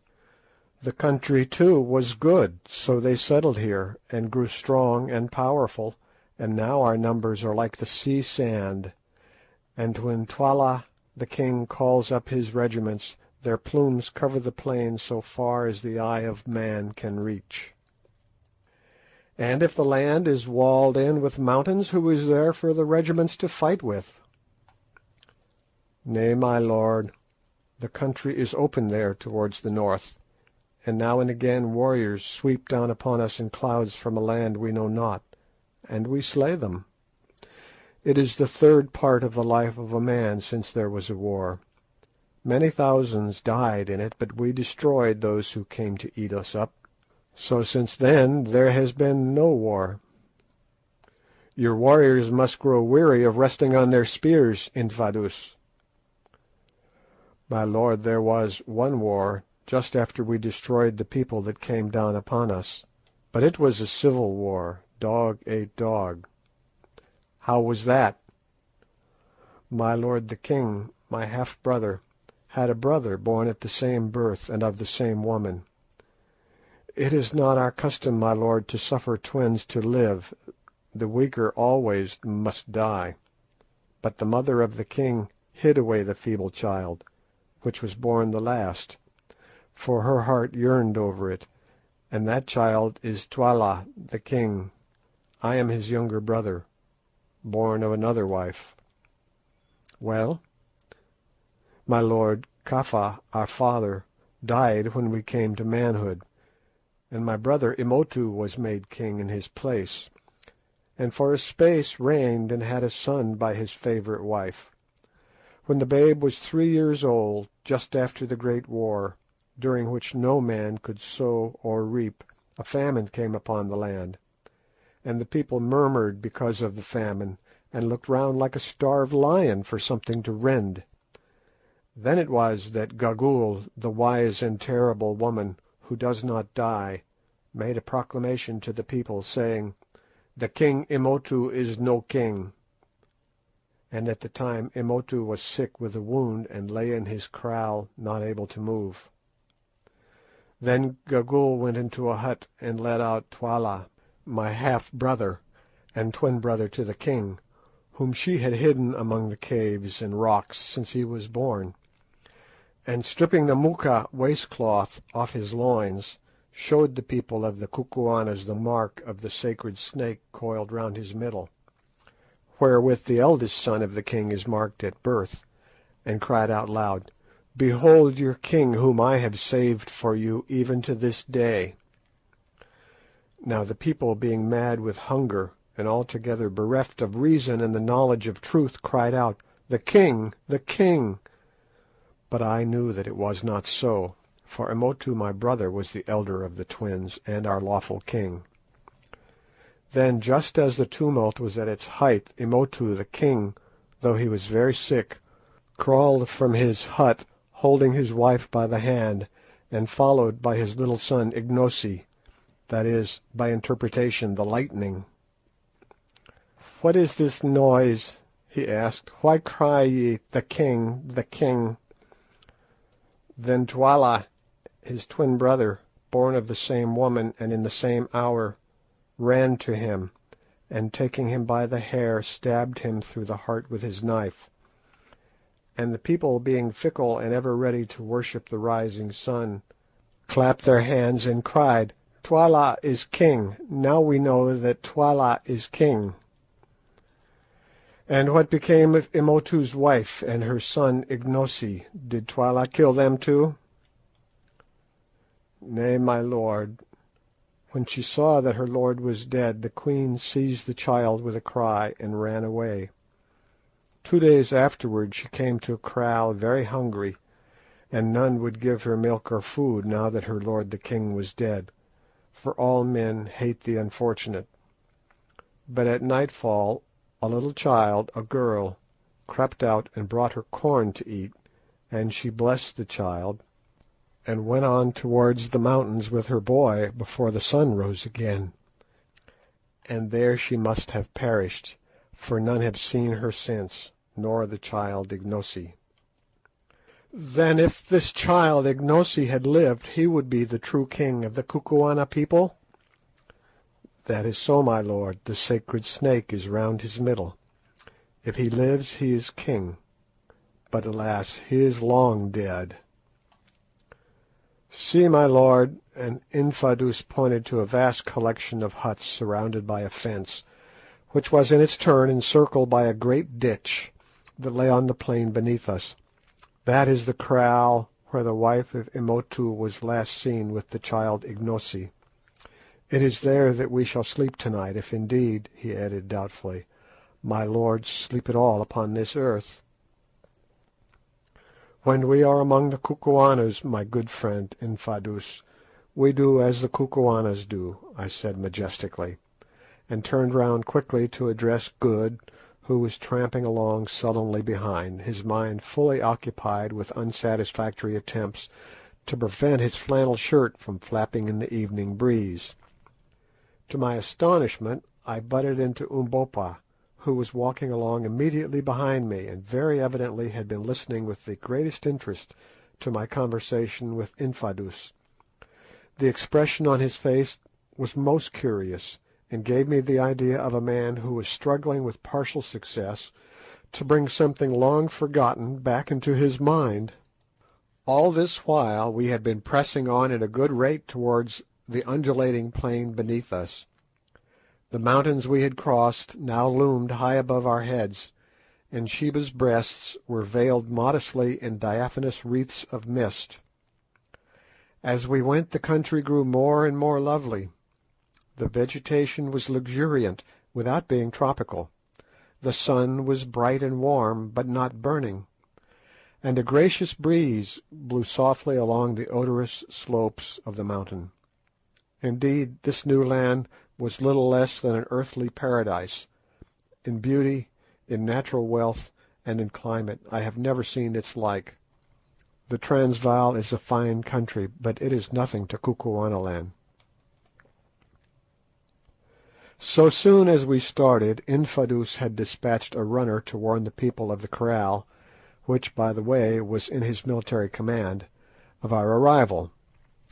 This man had departed at an extraordinary speed, which Infadoos informed me he would keep up all the way, as running was an exercise much practised among his people. The result of this message now became apparent. When we arrived within 2 miles of the kraal, we could see that company after company of men were issuing from its gates and marching towards us. Sir Henry laid his hand upon my arm, and remarked that it looked as though we were going to meet with a warm reception. Something in his tone attracted Infadoos's attention. "Let not my lords be afraid," he said hastily, "for in my breast there dwells no guile. This regiment is one under my command, and comes out by my orders to greet you." I nodded easily, though I was not quite easy in my mind. About half a mile from the gates of this kraal is a long stretch of rising ground sloping gently upward from the road, and here the companies formed. It was a splendid sight to see them, each company about 300 strong, charging swiftly up the rise, with flashing spears and waving plumes, to take their appointed places. By the time we reached the slope 12 such companies, or in all 3,600 men, had passed out and taken up their positions along the road. Presently we came to the first company, and were able to gaze in astonishment on the most magnificent set of warriors that I have ever seen. They were all men of mature age, mostly veterans of about 40, and not one of them was under 6 feet in height, whilst many stood 6 feet 3 or 4. They wore upon their heads heavy black plumes of sakaboola feathers, like those which adorned our guides. About their waists and beneath the right knees were bound circlets of white ox-tails, while in their left hands they carried round shields measuring about 20 inches across. These shields are very curious. The framework is made of an iron plate beaten out thin, over which is stretched milk-white ox-hide. The weapons that each man bore were simple but most effective, consisting of a short and very heavy 2-edged spear with a wooden shaft, the blade being about 6 inches across at the widest part. These spears are not used for throwing, but, like the Zulu bangwan, or stabbing assegai, are for close quarters only, when the wound inflicted by them is terrible. In addition to his bangwan, every man carried 3 large and heavy knives, each knife weighing about 2 pounds. One knife was fixed in the oxtail girdle, and the other 2 at the back of the round shield. These knives, which are called tolas by the Kukuanas, take the place of the throwing assegai of the Zulus. The Kukuana warriors can cast them with great accuracy to a distance of 50 yards, and it is their custom on charging to hurl a volley of them at the enemy as they come to close quarters. Each company remained still as a collection of bronze statues till we were opposite to it, when, at a signal given by its commanding officer, who, distinguished by a leopard-skin cloak, stood some paces in front, every spear was raised into the air, and from 300 throats sprang forth with a sudden roar the royal salute of "Koom!" Then, so soon as we had passed, the company formed up behind us and followed us towards the kraal, till at last the whole regiment of the Greys, so called from their white shields, the crack troops of the Kukuana people, was marching in our rear with a tread that shook the ground. At length, branching off from Solomon's Great Road, we came to the wide fosse surrounding the kraal, which is at least a mile round, and fenced with a strong palisade of piles formed of the trunks of trees. At the gateway this fosse is spanned by a primitive drawbridge, which was let down by the guard to allow us to pass in. The kraal is exceedingly well laid out. Through the centre runs a wide pathway intersected at right angles by other pathways, so arranged as to cut the huts into square blocks, each block being the quarters of a company. The huts are dome-shaped and built, like those of the Zulus, of a framework of wattle, beautifully thatched with grass, but unlike the Zulu huts, they have doorways through which men could walk. Also they are much larger, and surrounded by a veranda about 6 feet wide, beautifully paved with powdered lime trodden hard. All along each side of this wide pathway that pierces the kraal were ranged hundreds of women brought out by curiosity to look at us. These women, for a native race, are exceedingly handsome. They are tall and graceful, and their figures are wonderfully fine. The hair, though short, is rather curly than woolly. The features are frequently aquiline, and the lips are not unpleasantly thick, as is the case among most African races. But what struck us most was their exceedingly quiet and dignified air. They were as well bred in their way as the habitués of a fashionable drawing-room, and in this respect they differ from Zulu women and their cousins the Masai, who inhabit the district beyond Zanzibar. Their curiosity had brought them out to see us, but they allowed no rude expressions of astonishment or savage criticism to pass their lips as we trudged wearily in front of them. Not even when old Infadoos, with a surreptitious motion of the hand, pointed out the crowning wonder of poor Good's beautiful white legs, did they suffer the feeling of intense admiration which evidently mastered their minds to find expression. They fixed their dark eyes upon this new and snowy loveliness, for, as I think I have said, Good's skin is exceedingly white, and that was all, but it was quite enough for Good, who is modest by nature. When we reached the centre of the kraal, Infadoos halted at the door of a large hut, which was surrounded at a distance by a circle of smaller ones. "Enter, sons of the stars," he said in a magniloquent voice, "and deign to rest awhile in our humble habitations. A little food shall be brought to you, so that ye may have no need to draw your belts tight from hunger. Some honey and some milk, and an ox or two, and a few sheep. Not much, my lords, but still a little food." "It is good," said I. "Infadoos, we are weary with travelling through realms of air. Now let us rest." Accordingly we entered the hut, which we found amply prepared for our comfort. Couches of tanned skins were spread for us to lie on, and water was placed for us to wash in. Presently we heard a shouting outside, and stepping to the door saw a line of damsels bearing milk and roasted mealies and honey in a pot. Behind these were some youths driving a fat young ox. We received the gifts, and then one of the young men drew the knife from his girdle and dexterously cut the ox's throat. In 10 minutes it was dead, skinned and jointed. The best of the meat was then cut off for us, and the rest, in the name of our party, I presented to the warriors round us, who took it and distributed the White Lord's gift. Umbopa set to work, with the assistance of an extremely prepossessing young woman, to boil our portion in a large earthenware pot over a fire which was built outside the hut, and when it was nearly ready we sent a message to Infadoos and asked him and Scragga, the king's son, to join us. Presently they came, and sitting down upon little stools, of which there were several about the hut, for the Kukuanas do not in general squat upon their haunches like the Zulus, they helped us to get through our dinner.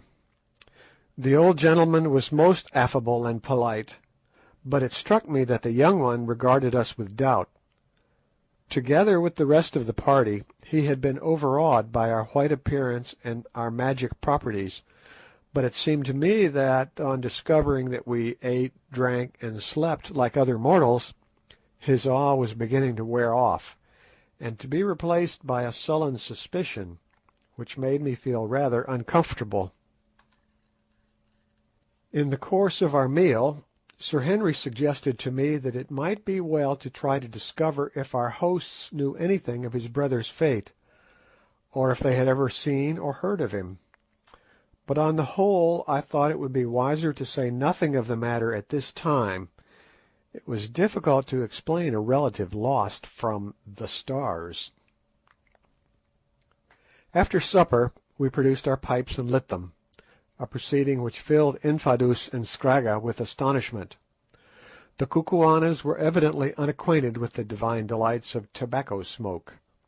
The herb is grown among them extensively, but, like the Zulus, they use it for snuff only, and quite fail to identify it in its new form. Presently I asked Infadoos when we were to proceed on our journey, and was delighted to learn that preparations had been made for us to leave on the following morning, messengers having already departed to inform Twala the king of our coming. It appeared that Twala was at his principal place, known as Loo, making ready for the great annual feast which was to be held in the first week of June. At this gathering all the regiments, with the exception of certain detachments left behind for garrison purposes, are brought up and paraded before the king, and the great annual witch hunt, of which more by and by, is held.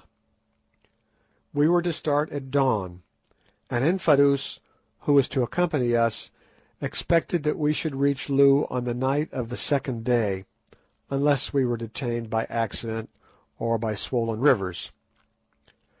When they had given us this information, our visitors bade us good night, and having arranged to watch turn about, 3 of us flung ourselves down and slept the sweet sleep of the weary, whilst the 4th sat up on the lookout for possible treachery. End of chapter 8.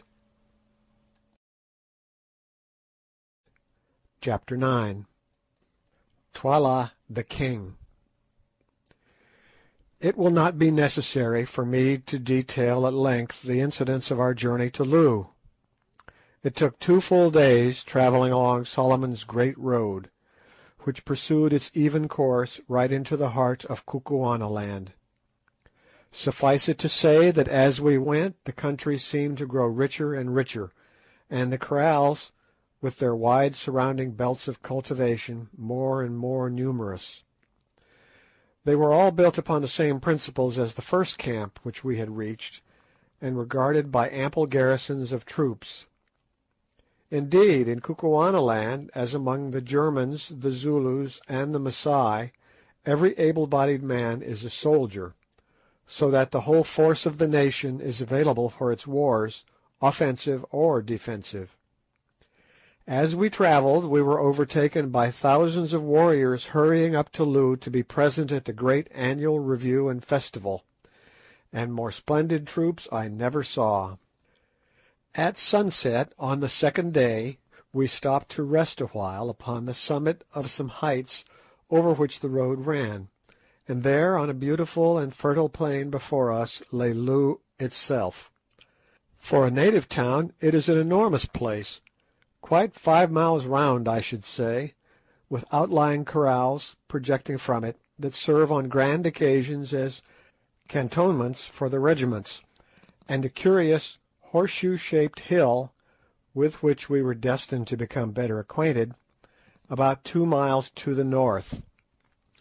It is beautifully situated, and through the centre of the kraal, dividing it into two portions, runs a river, which appeared to be bridged in several places, the same indeed that we had seen from the slopes of Sheba's Breasts. 60 or 70 miles away, three great snow-capped mountains, placed at the points of a triangle, started out of the level plain. The conformation of these mountains is unlike that of Sheba's Breasts, being sheer and precipitous instead of smooth and rounded. Infadoos saw us looking at them and volunteered a remark.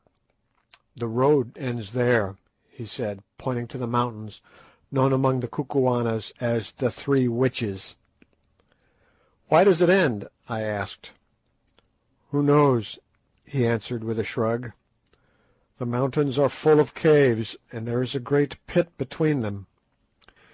It is there that the wise men of old time used to go to get whatever it was they came for to this country, and it is there now that our kings are buried in the place of death." "What was it they came for?" I asked eagerly. "Nay, I know not. My lords who have dropped from the stars should know," he answered with a quick look. Evidently he knew more than he chose to say. "Yes," I went on, "you are right. In the stars we learn many things. I have heard, for instance, that the wise men of old came to these mountains to find bright stones, pretty playthings, and yellow iron." "My lord is wise," he answered coldly. "I am but a child, and cannot talk with my lord on such matters. My lord must speak with Gagool the old at the king's place, who is wise even as my lord," and he went away.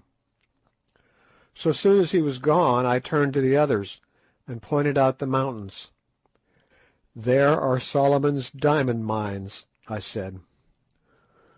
Umbopa was standing with them, apparently plunged in one of the fits of abstraction which were common to him, and caught my words.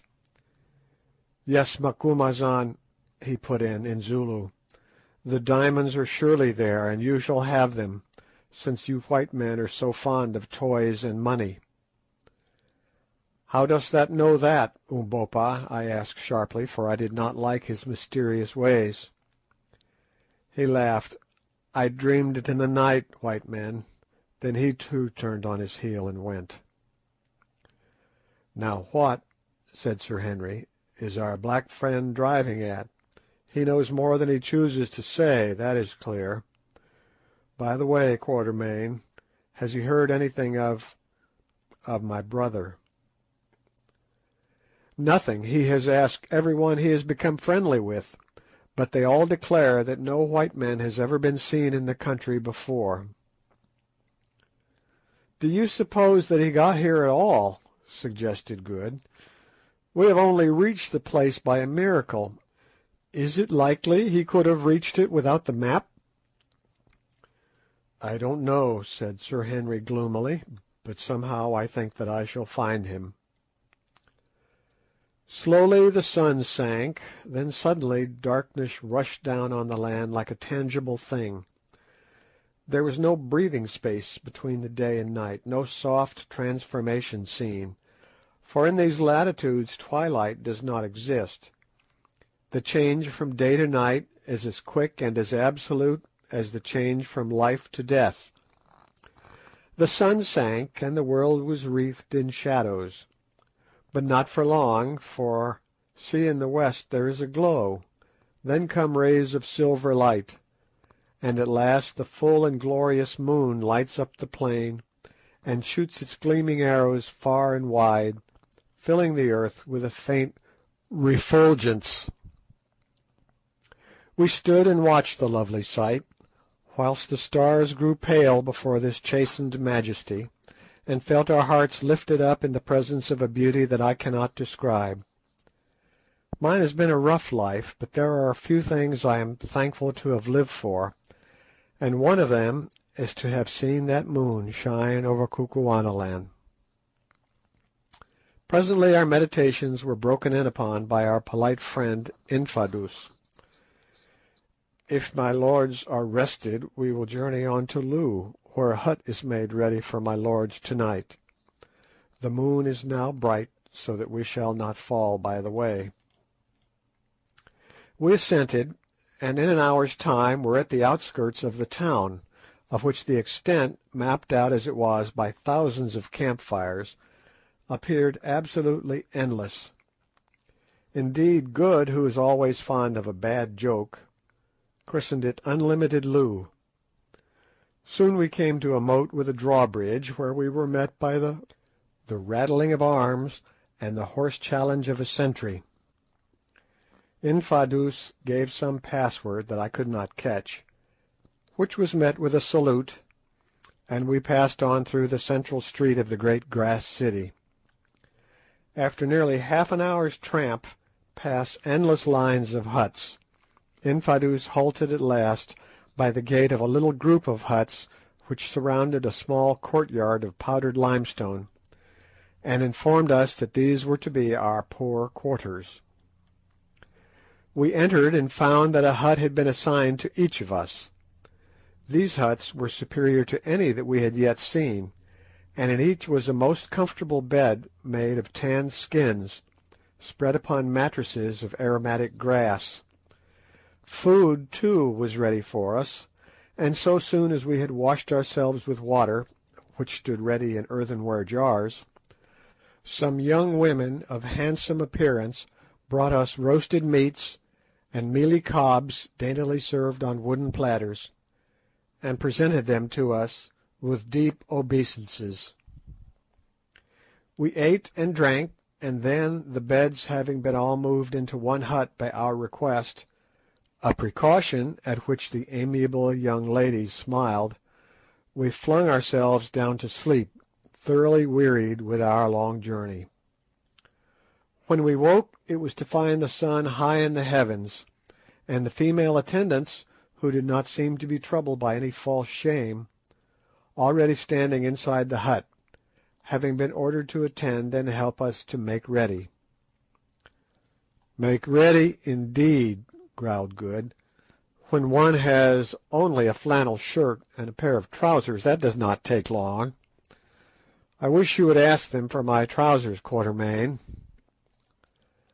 I asked accordingly, but was informed that these sacred relics had already been taken to the king, who would see us in the forenoon.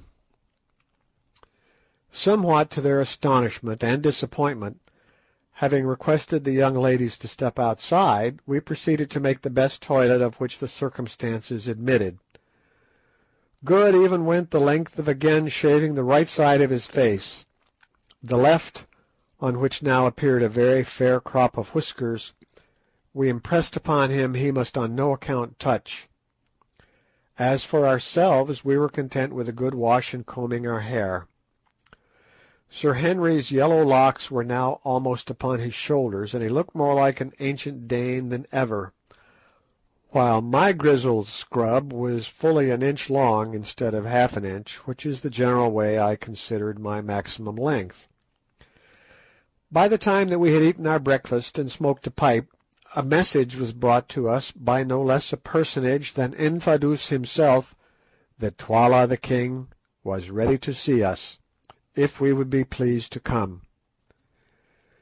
We remarked in reply that we should prefer to wait till the sun was a little higher. We were yet weary with our journey, etc., etc. It is always well, when dealing with uncivilized people, not to be in too great a hurry. They are apt to mistake politeness for awe or servility. So, although we were quite as anxious to see Twala as Twala could be to see us, we sat down and waited for an hour, employing the interval in preparing such presents as our slender stock of goods permitted, namely, the Winchester rifle, which had been used by poor Ventvögel, and some beads. The rifle and ammunition we determined to present to His Royal Highness, and the beads were for his wives and courtiers. We had already given a few to Infadoos and Scragga, and found that they were delighted with them, never having seen such things before. At length we declared that we were ready, and guided by Infadoos started off to the audience, Umbopa carrying the rifle and beads. After walking a few hundred yards we came to an enclosure, something like that surrounding the huts which had been allotted to us, only 50 times as big, for it could not have covered less than 6 or 7 acres of ground. All round the outside fence stood a row of huts which were the habitations of the king's wives. Exactly opposite the gateway, on the further side of the open space, was a very large hut, built by itself, in which His Majesty resided. All the rest was open ground, that is to say, it would have been open had it not been filled by company after company of warriors, who were mustered there to the number of 7,000 or 8,000. These men stood still as statues as we advanced through them, and it would be impossible to give an adequate idea of the grandeur of the spectacle which they presented, with their waving plumes, their glancing spears, and iron-backed ox-hide shields.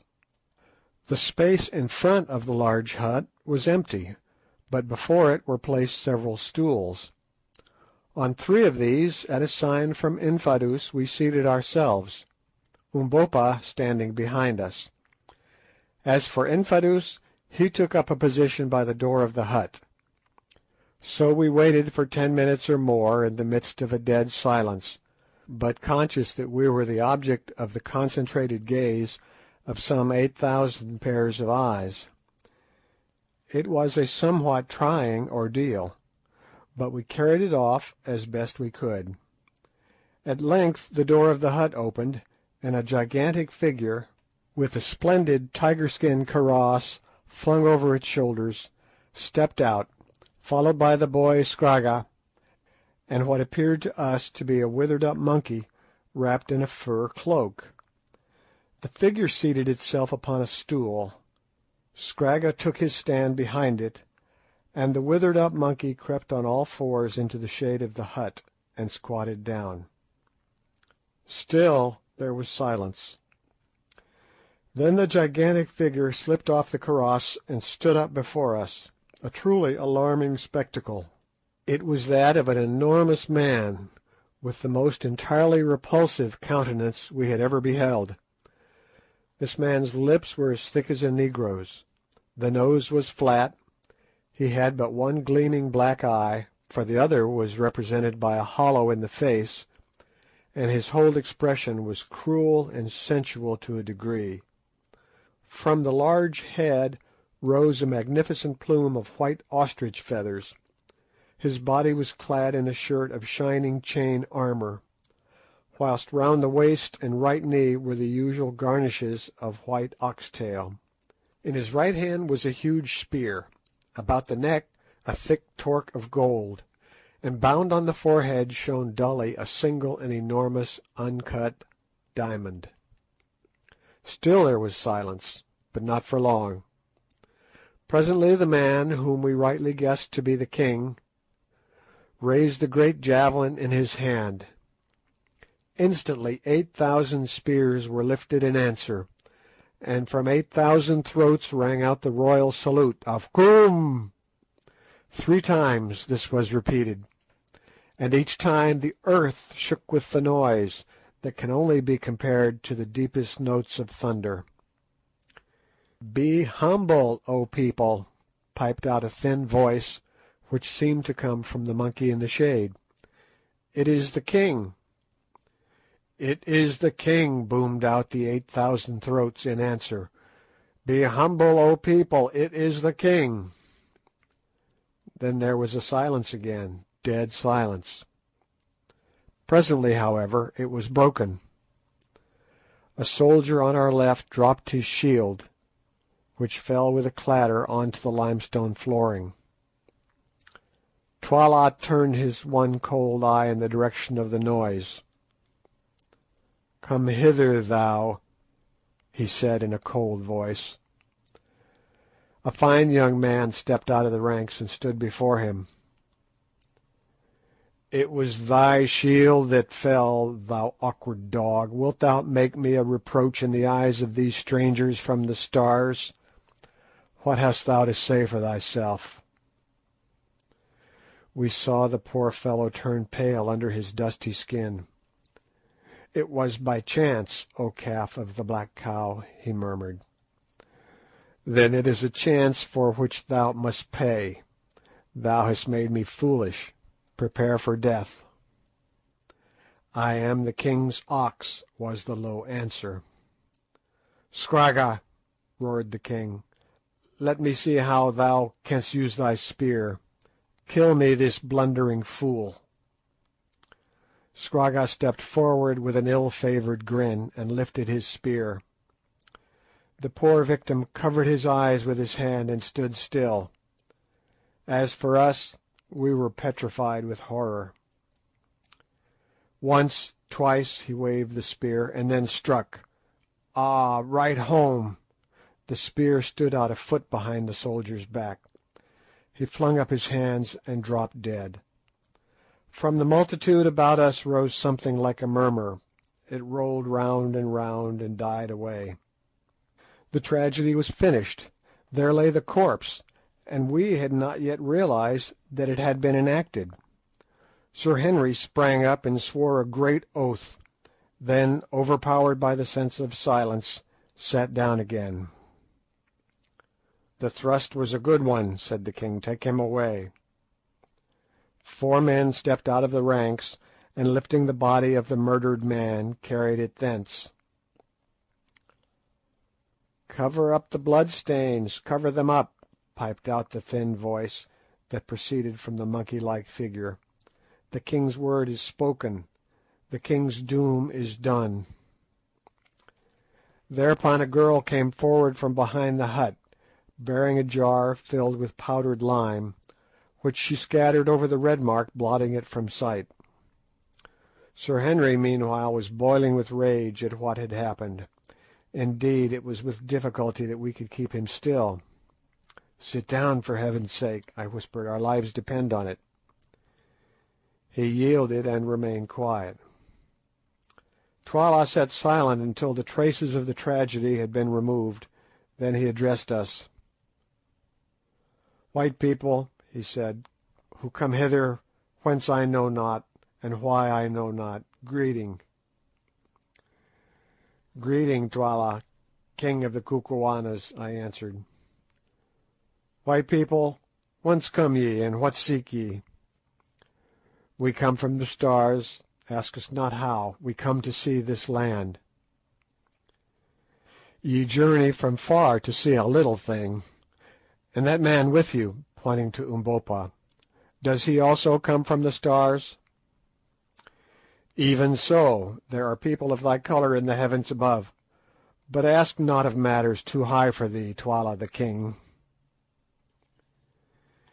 "Ye speak with a loud voice, people of the stars," Twala answered in a tone which I scarcely liked. "Remember that the stars are far off, and ye are here. How if I make you as him whom they bore away?" I laughed out loud, though there was little laughter in my heart. "O king," I said, "be careful, walk warily over hot stones, lest thou shouldst burn thy feet. Hold the spear by the handle, lest thou should cut thy hands. Touch but one hair of our heads, and destruction shall come upon thee. What, have not these," pointing to Infadoos and Scragga, who, young villain that he was employed in cleaning the blood of the soldier off his spear, "told thee what manner of men we are? Hast thou seen the like of us?" And I pointed to Good, feeling quite sure that he had never seen anybody before who looked in the least like him as he then appeared. "It is true I have not," said the king, surveying Good with interest. "Have they not told thee how we strike with death from afar?" I went on. "They have told me, but I believe them not. Let me see you kill. Kill me a man among those who stand yonder," and he pointed to the opposite side of the kraal, "and I will believe." "Nay," I answered. "We shed no blood of man except in just punishment. But if thou wilt see, bid thy servants drive in an ox through the kraal gates, and before he has run 20 paces I will strike him dead." "Nay," laughed the king, "kill me a man, and I will believe." "Good, O king, so be it," I answered coolly. "Do thou walk across the open space, and before thy feet reach the gate thou shalt be dead. Or if thou wilt not, send thy son Scragga, whom at the moment it would have given me much pleasure to shoot." On hearing this suggestion, Scragga uttered a sort of howl and bolted into the hut. Twala frowned majestically. The suggestion did not please him. "Let a young ox be driven in," he said. 2 men at once departed, running swiftly. "Now, Sir Henry," said I, "do you shoot. I want to show this ruffian that I am not the only magician of the party." Sir Henry accordingly took his express and made ready. "I hope I shall make a good shot," he groaned. "You must," I answered. "If you miss with the first barrel, let him have the second. Sight for 150 yards, and wait till the beast turns broadside on." Then came a pause, until presently we caught sight of an ox running straight for the kraal gate. It came on through the gate, then catching sight of the vast concourse of people stopped stupidly, turned round, and bellowed. "Now's your time," I whispered. Up went the rifle. Bang! Thud, and the ox was kicking on his back, shot in the ribs. The semi-hollow bullet had done its work well, and a sigh of astonishment went up from the assembled thousands. I turned round coolly. "Have I lied, O king?" "Nay, white man, it is the truth," was the somewhat awed answer. "Listen, Twala," I went on. "Thou hast seen. Now know we come in peace, not in war. See," and I held up the Winchester repeater, "here is a hollow staff that shall enable thee to kill, even as we kill. Only I lay this charm upon it: thou shalt kill no man with it. If thou liftest it against a man, it shall kill thee. Stay, I will show thee." Bid a soldier step 40 paces and place the shaft of a spear in the ground so that the flat blade looks towards us. In a few seconds it was done.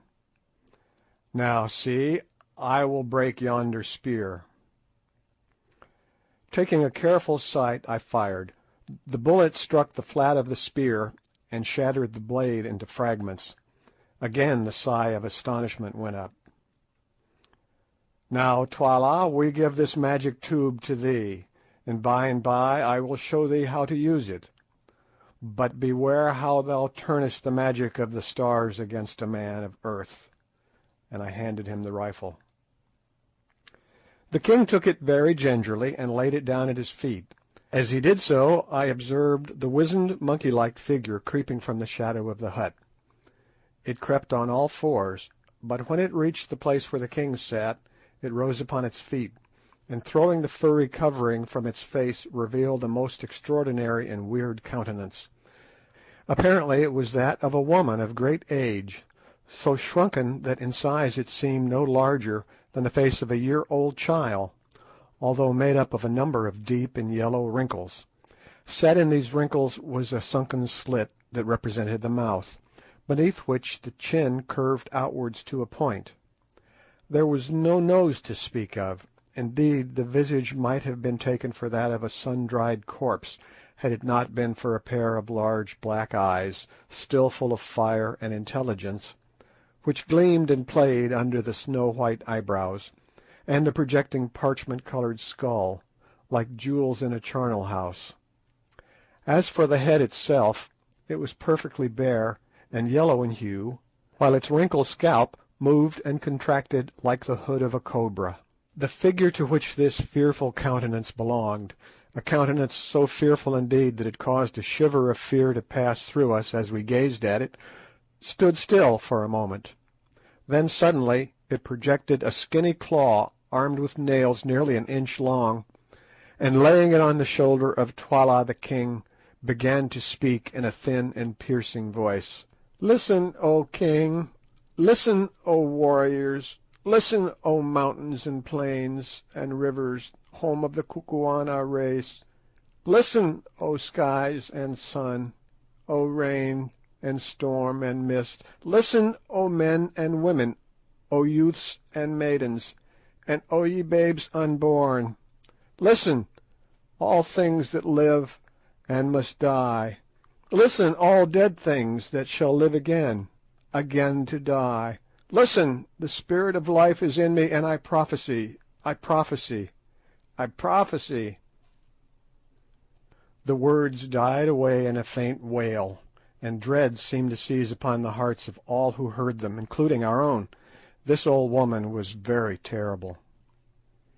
"Blood, blood, blood, rivers of blood, blood everywhere. I see it, I smell it, I taste it. It is salt. It runs red upon the ground. It rains down from the skies. Footsteps, footsteps, footsteps, the tread of the white man coming from afar. It shakes the earth trembles before her master. Blood is good, the red blood is bright. There is no smell like the smell of new shed blood. The lions shall lap it and roar. The vultures shall wash their wings in it and shriek with joy. I am old, I am old, I have seen much blood, but I shall see more ere I die, and be merry. How old am I, think ye? Your fathers knew me, and their fathers knew me, and their fathers' fathers' fathers. I have seen the white man and know his desires. I am old, but the mountains are older than I. Who made the great road, tell me? Who wrote the pictures on the rocks, tell me? Who reared up the three silent ones yonder, that gaze across the pit, tell me?" And she pointed towards the three precipitous mountains which we had noticed on the previous night. "Ye know not, but I know. It was a white people who were here before ye are, who shall be here when ye are not, who shall eat you up and destroy you.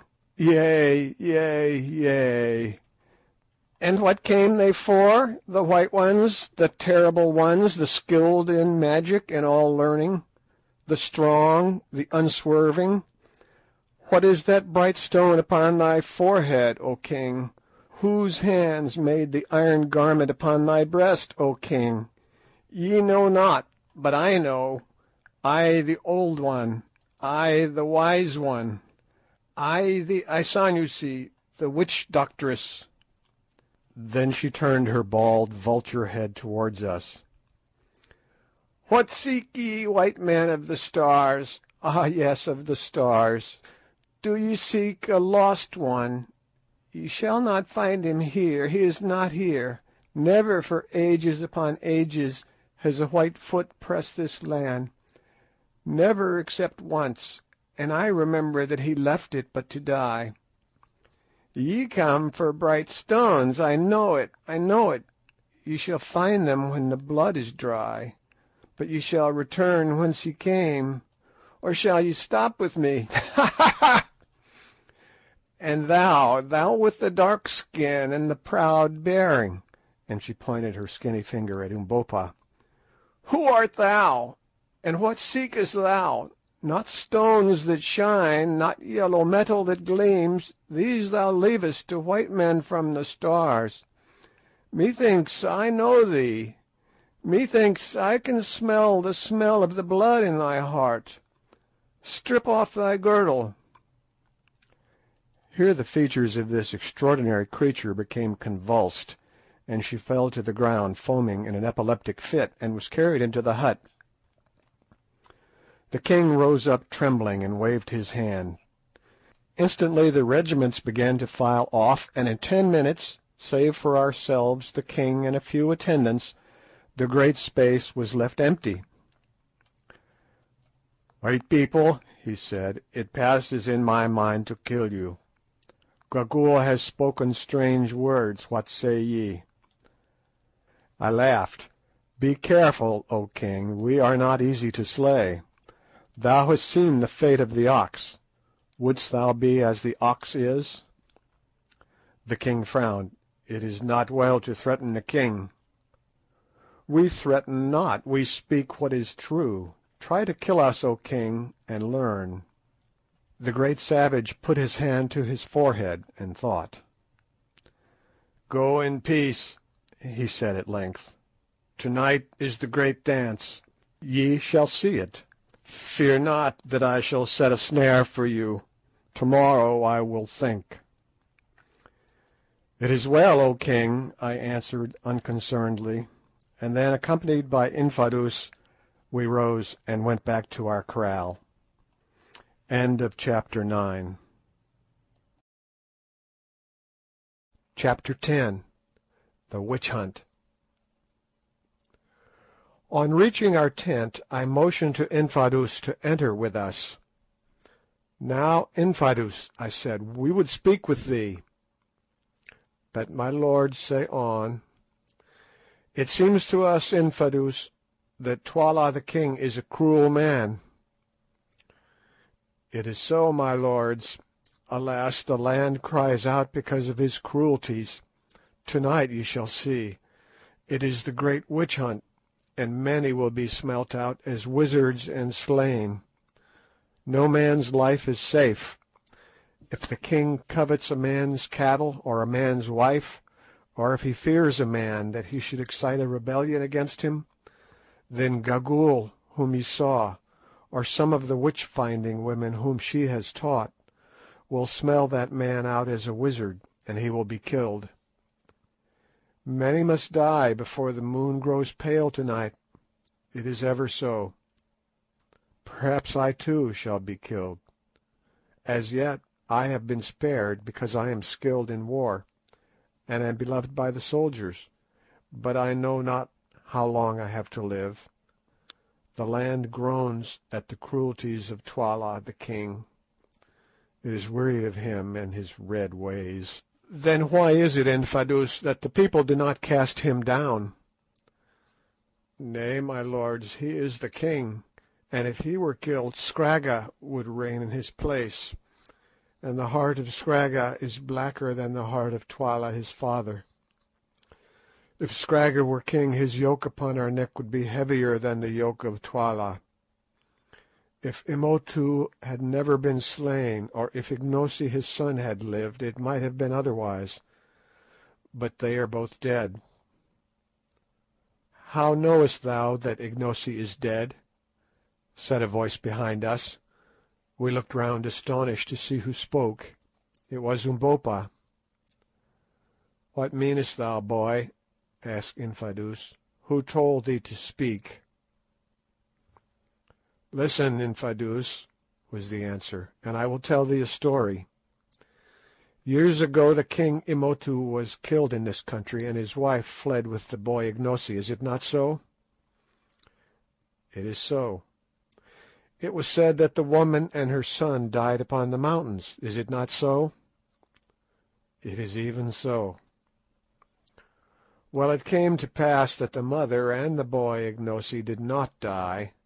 They crossed the mountains, and were led by a tribe of wandering desert men across the sands beyond, till at last they came to water and grass and trees again. How knowest thou this?" "Listen. They travelled on and on, many months' journey, till they reached a land where a people called the Amazulu, who are also of the Kukuana stock, live by war, and with them they tarried many years, till at length the mother died. Then the son Ignosi became a wanderer again, and journeyed into a land of wonders, where white people live, and for many more years he learned the wisdom of the white people." "It is a pretty story," said Infadoos incredulously.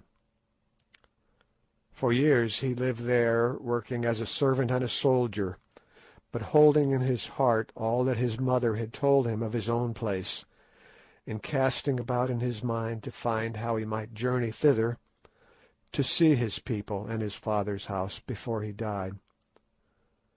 For long years he lived and waited, and at last the time came, as it ever comes to him who can wait for it, and he met some white men who would seek this unknown land, and joined himself to them.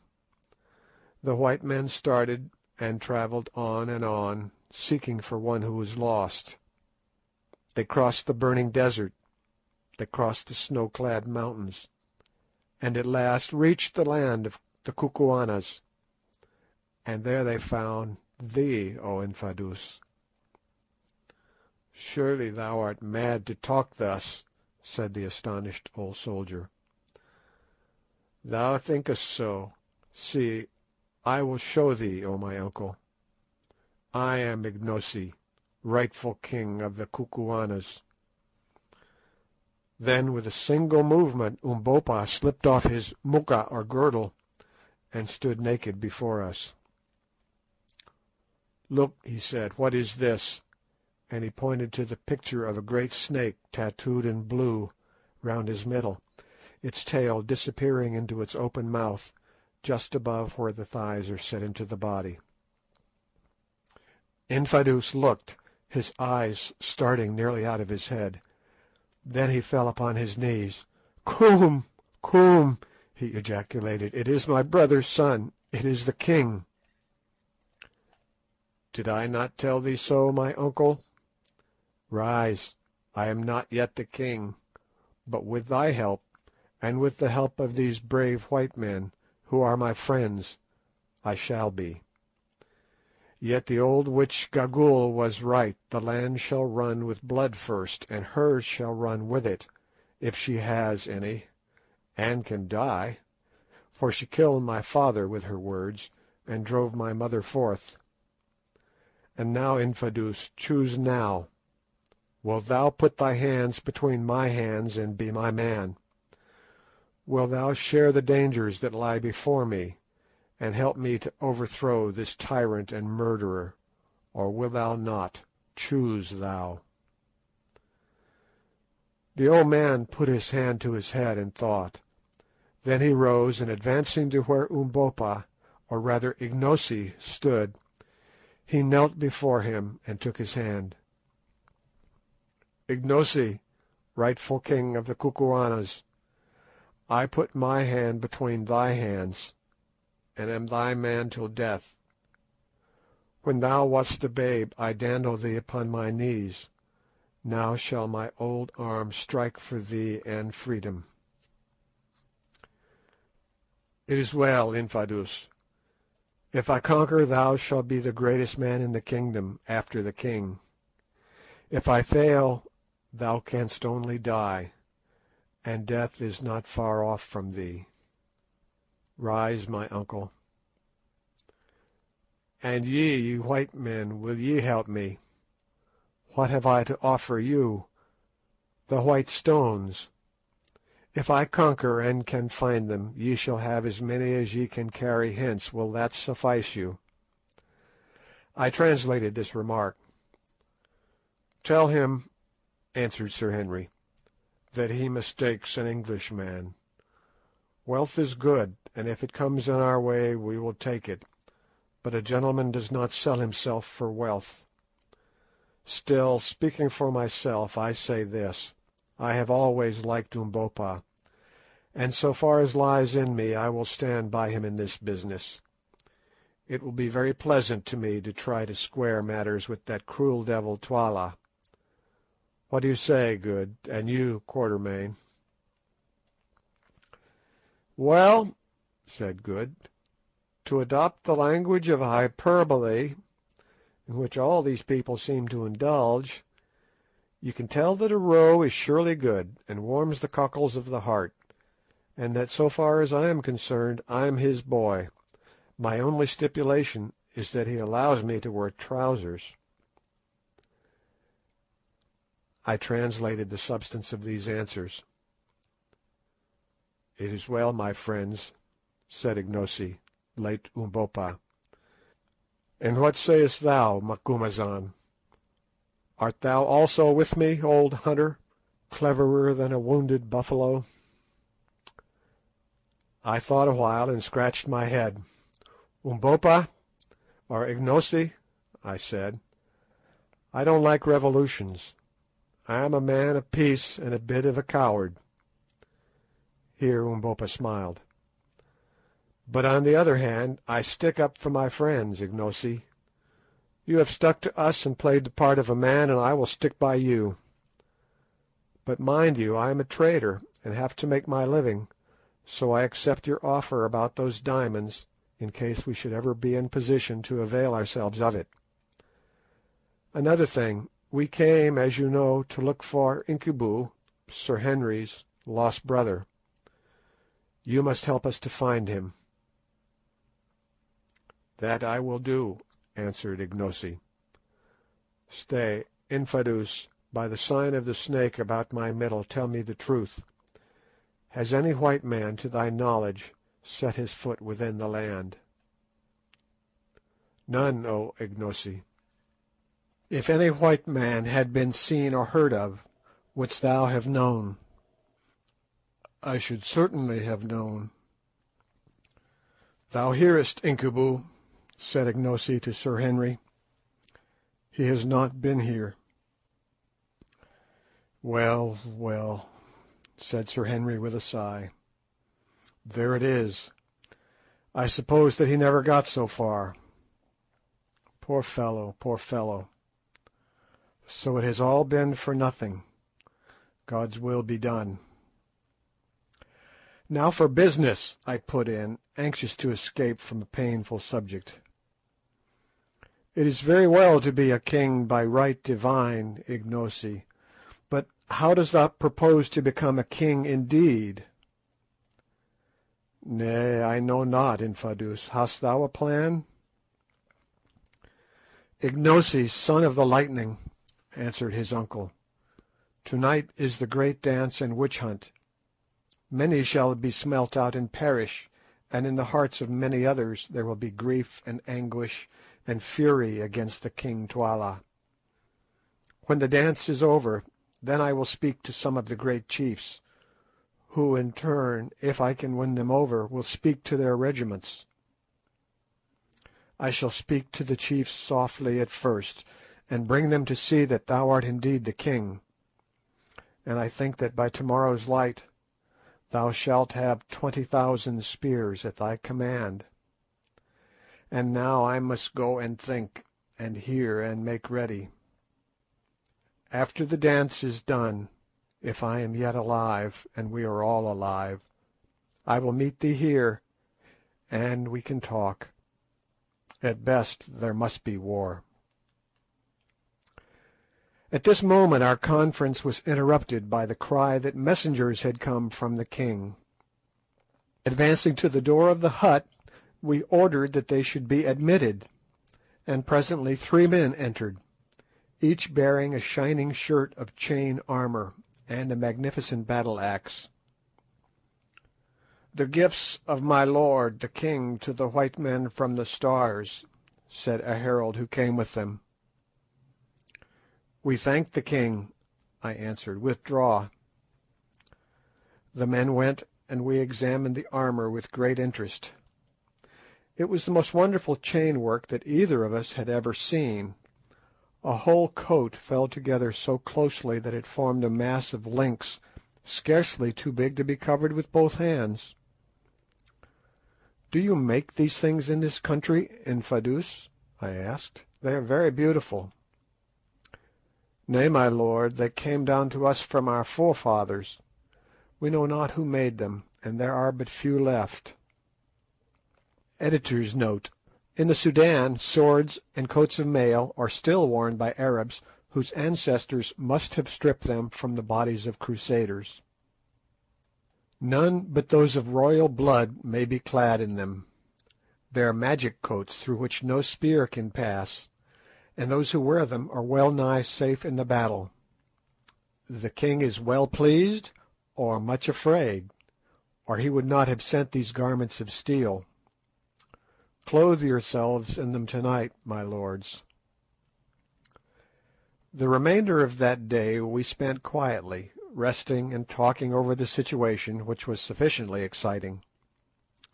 At last the sun went down, the 1,000 watchfires glowed out, and through the darkness we heard the tramp of many feet and the clashing of hundreds of spears as the regiments passed to their appointed places to be ready for the great dance. Then the full moon shone out in splendour, and as we stood watching her rays, Infadoos arrived, clad in his war dress, and accompanied by a guard of 20 men to escort us to the dance. As he recommended, we had already donned the shirts of chain armour which the king had sent us, putting them on under our ordinary clothing, and finding to our surprise that they were neither very heavy nor uncomfortable. These steel shirts, which evidently had been made for men of a very large stature, hung somewhat loosely upon Good and myself, but Sir Henry's fitted his magnificent frame like a glove. Then, strapping our revolvers round our waists, and taking in our hands the battle-axes which the king had sent with the armour, we started.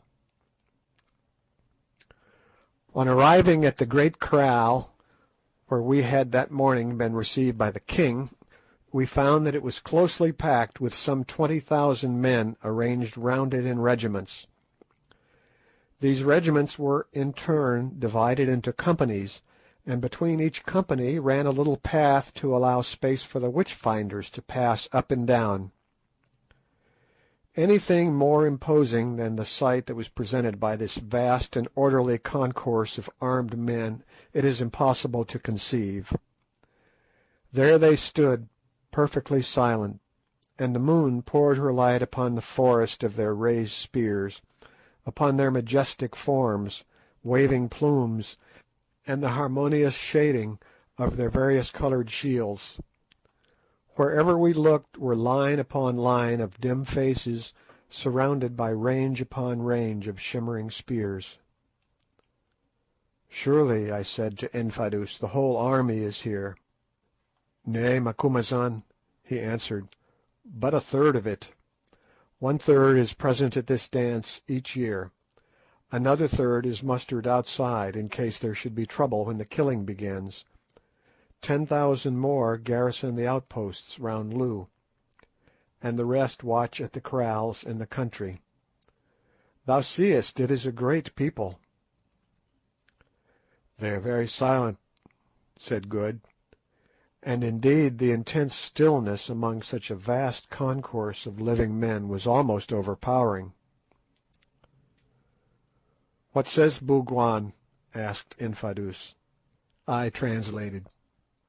"Those over whom the shadow of death is hovering are silent," he answered grimly. "Will many be killed?" "Very many."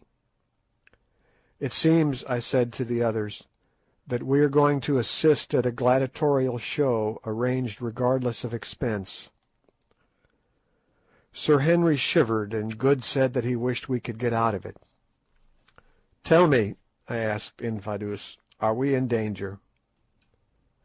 "I know not, my lords, I trust not.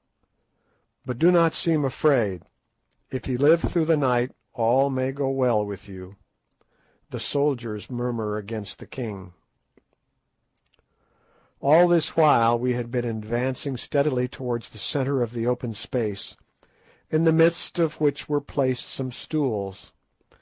As we proceeded, we perceived another small party coming from the direction of the royal hut.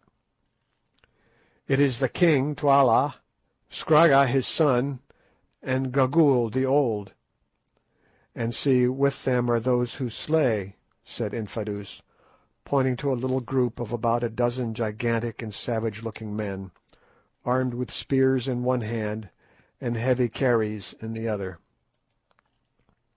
The king seated himself upon the centre stool. Gagool crouched at his feet, and the others stood behind him. "Greeting, white lords," Twala cried as we came up. "Be seated, waste not precious time. The night is all too short for the deeds that must be done. Ye come in a good hour, and shall see a glorious show. Look round, white lords, look round," and he rolled his one wicked eye from regiment to regiment. "Can the stars show you such a sight as this? See how they shake in their wickedness, all those who have evil in their hearts and fear the judgment of heaven above." "Begin, begin," piped Gagool in her thin, piercing voice. "The hyenas are hungry. They howl for food. Begin, begin." For a moment there was intense stillness, made horrible by a presage of what was to come. The king lifted his spear, and suddenly 20,000 feet were raised, as though they belonged to one man, and brought down with a stamp upon the earth. This was repeated 3 times, causing the solid ground to shake and tremble. Then from a far point of the circle a solitary voice began a wailing song, of which the refrain ran something as follows: "What is the lot of man born of women?" Back came the answer rolling out from every throat in that vast company: "Death."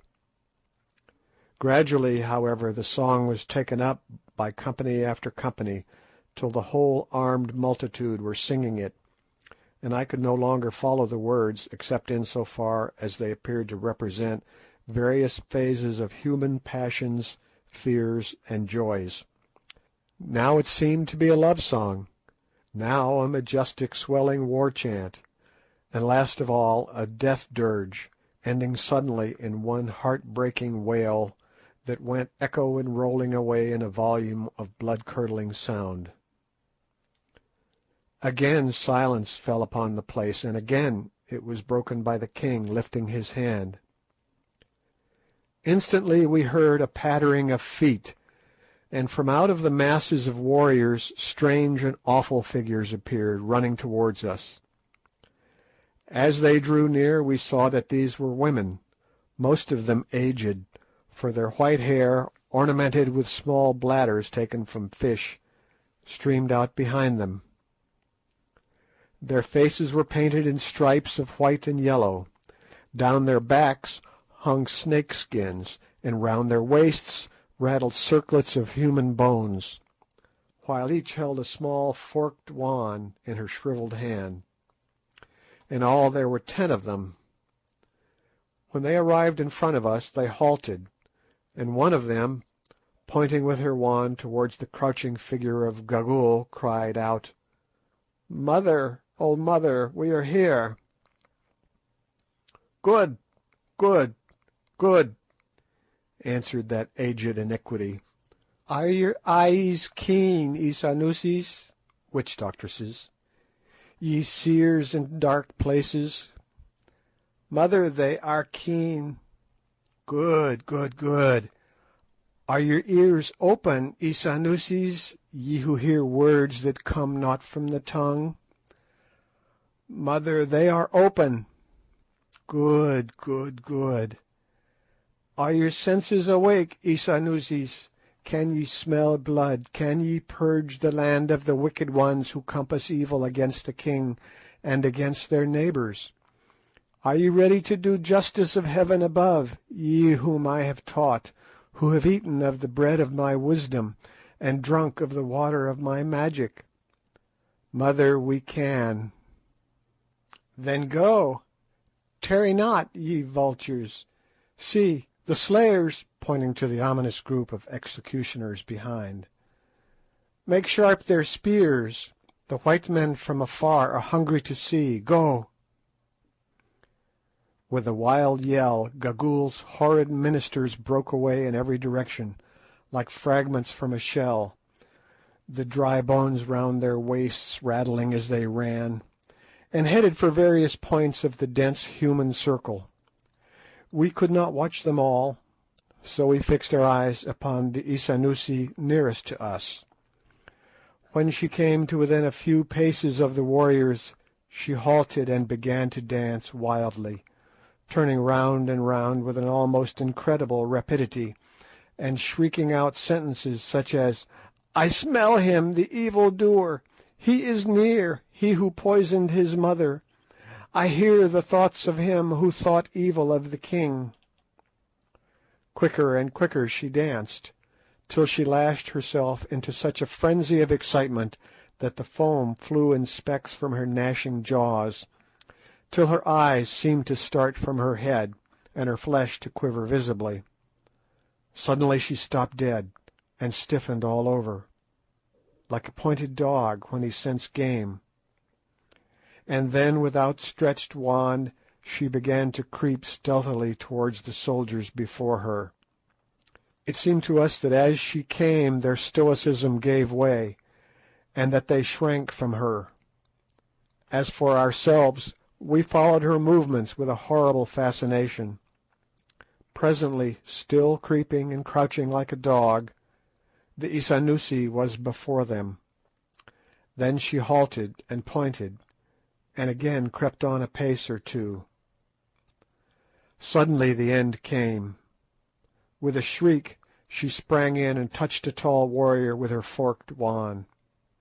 Instantly two of his comrades, those standing immediately next to him, seized the doomed man, each by one arm, and advanced with him towards the king. He did not resist, but we saw that he dragged his limbs as though they were paralysed, and that his fingers, from which the spear had fallen, were limp like those of a man newly dead. As he came, two of the villainous executioners stepped forward to meet him. Presently they met, and the executioners turned round, looking towards the king as though for orders. "Kill," said the king. "Kill!" squeaked Gagool. "Kill!" re-echoed Scragga with a hollow chuckle. Almost before the words were uttered the horrible deed was done. One man had driven his spear into the victim's heart, and to make assurance double sure, the other had dashed out his brains with a great club. "One," counted Twala the king, just like a black Madame Defarge, as Good said, and the body was dragged a few paces away and stretched out. Hardly was the thing done before another poor wretch was brought up like an ox to the slaughter. This time we could see, from the leopard skin cloak which he wore, that the man was a victim of rank. Again the awful syllables were spoken, and the victim fell. "Two," counted the king. And so the deadly game went on, till about 100 bodies were stretched in rows behind us.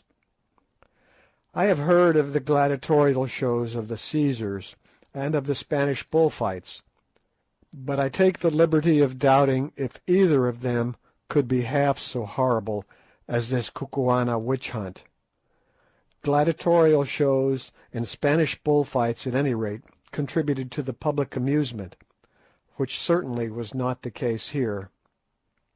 The most confirmed sensation monger would fight shy of sensation if he knew that it was well on the cards that he would, in his own proper person, be the subject of the next event. Once we rose and tried to remonstrate, but were sternly repressed by Twala. "Let the law take its course, white men. These dogs are magicians and evildoers. It is well that they should die," was the only answer vouchsafed to us. About 10:30 there was a pause. The witch-finders gathered themselves together, apparently exhausted with their bloody work, and we thought that the performance was done with. But it was not so, for presently, to our surprise, the ancient woman Gagool rose from her crouching position, and supporting herself with a stick, staggered off into the open space. It was an extraordinary sight to see this frightful vulture-headed old creature, bent nearly double with extreme age, gather strength by degrees, until at last she rushed about almost as actively as her ill-omened pupils. To and fro she ran, chanting to herself, till suddenly she made a dash at a tall man standing in front of one of the regiments, and touched him. As she did this a sort of groan went up from the regiment, which evidently he commanded, but two of its officers seized him all the same and brought him up for execution. We learned afterwards that he was a man of great wealth and importance, being indeed a cousin of the king.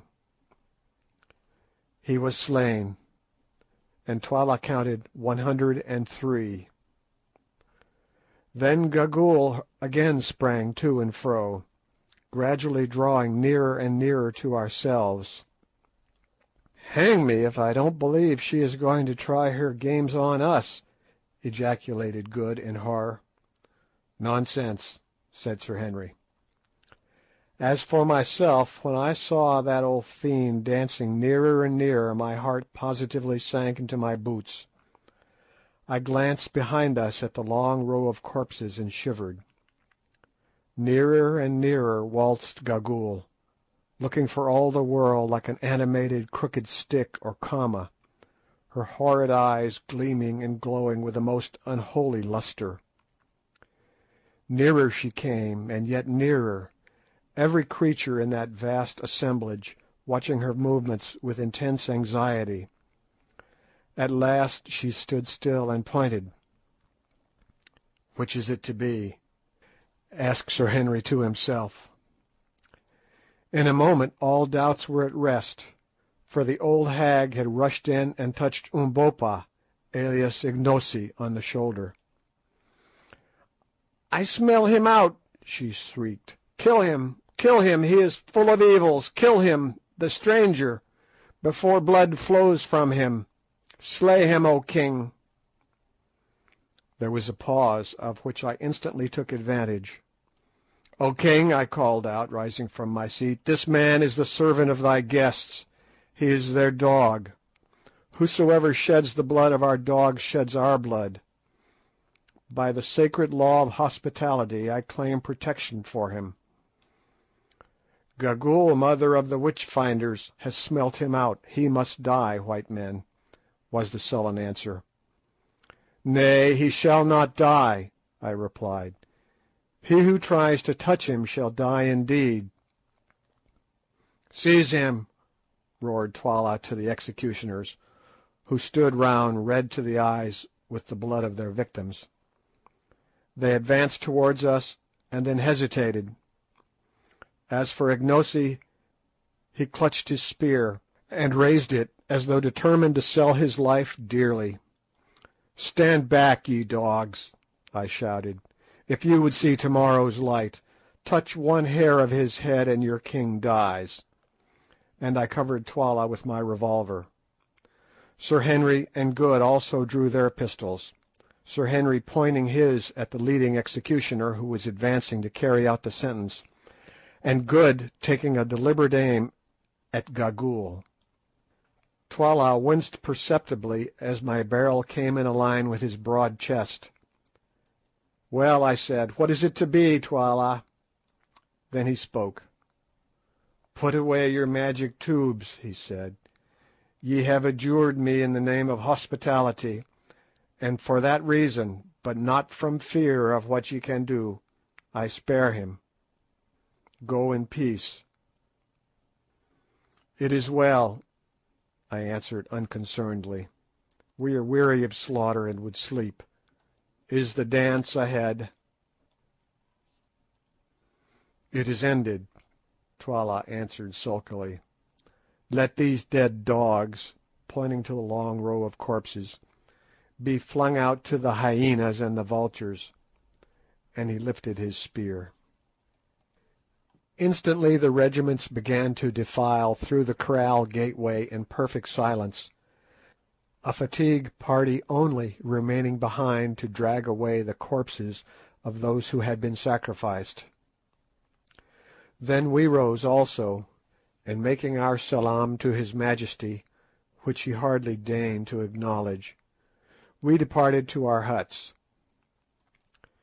"Well," said Sir Henry as we sat down, having first lit a lamp of the sort used by the Kukuanas, of which the wick is made from the fibre of a species of palm leaf and the oil from clarified hippopotamus fat, "well, I feel uncommonly inclined to be sick."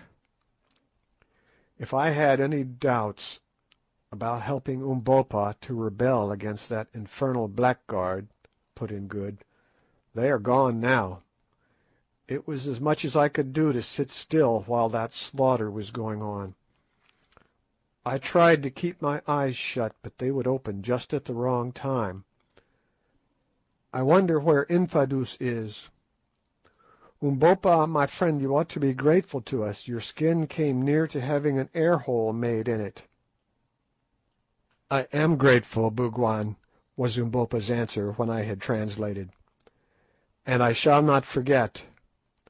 As for Infadoos, he will be here by and by. We must wait." So we lit our pipes and waited. End of chapter 10. Chapter 11. We give a sign. For a long while, 2 hours I should think, we sat there in silence, being too much overwhelmed by the recollection of the horrors we had seen to talk. At last, just as we were thinking of turning in, drew nigh to dawn, we heard a sound of steps. Then came the challenge of a sentry posted at the kraal gate, which apparently was answered, though not in an audible tone, for the steps still advanced, and in another second Infadoos had entered the hut, followed by some half-dozen stately-looking chiefs. "My lords," he said, "I have come according to my word. My lords and Ignosi, rightful king of the Kukuanas, I have brought with me these men," pointing to the row of chiefs, "who are great men among us, having each one of them the command of 3,000 soldiers that live but to do their bidding under the kings. I have told them of what I have seen and what my ears have heard. Now let them also behold the sacred snake around thee, and hear thy story, Ignosi, that they may say whether or not they will make cause with thee against Twala the king." By way of answer, Ignosi again stripped off his girdle, and exhibited the snake tattooed about him. Each chief in turn drew near and examined the sign by the dim light of the lamp, and without saying a word passed on to the other side. Then Ignosi resumed his moocha, and addressing them, repeated the history he had detailed in the morning. "Now ye have heard, chiefs," said Infadoos when he had done. "What say ye? Will ye stand by this man and help him to his father's throne, or will ye not? The land cries out against Twala, and the blood of the people flows like the waters in spring. Ye have seen to-night. 2 other chiefs there were with whom I had in my mind to speak, and where are they now? The hyenas howl over their corpses. Soon shall ye be as they are if ye strike not. Choose then, my brothers." The eldest of the 6 men, a short, thick-set warrior with white hair, stepped forward a pace and answered, "Thy words are true, Infadoos. The land cries out. My own brother is among those who died to-night. But this is a great matter, and the thing is hard to believe. How know we that if we lift our spears it may not be for a thief and a liar? It is a great matter, I say, of which none can see the end. For of this be sure, blood will flow in rivers before the deed is done. Many will still cleave to the king, for men worship the sun that still shines bright in the heavens rather than that which has not risen. These white men from the stars, their magic is great, and Ignosi is under the cover of their wing. If he be indeed the rightful king, let them give us a sign, and let the people have a sign, that all may see.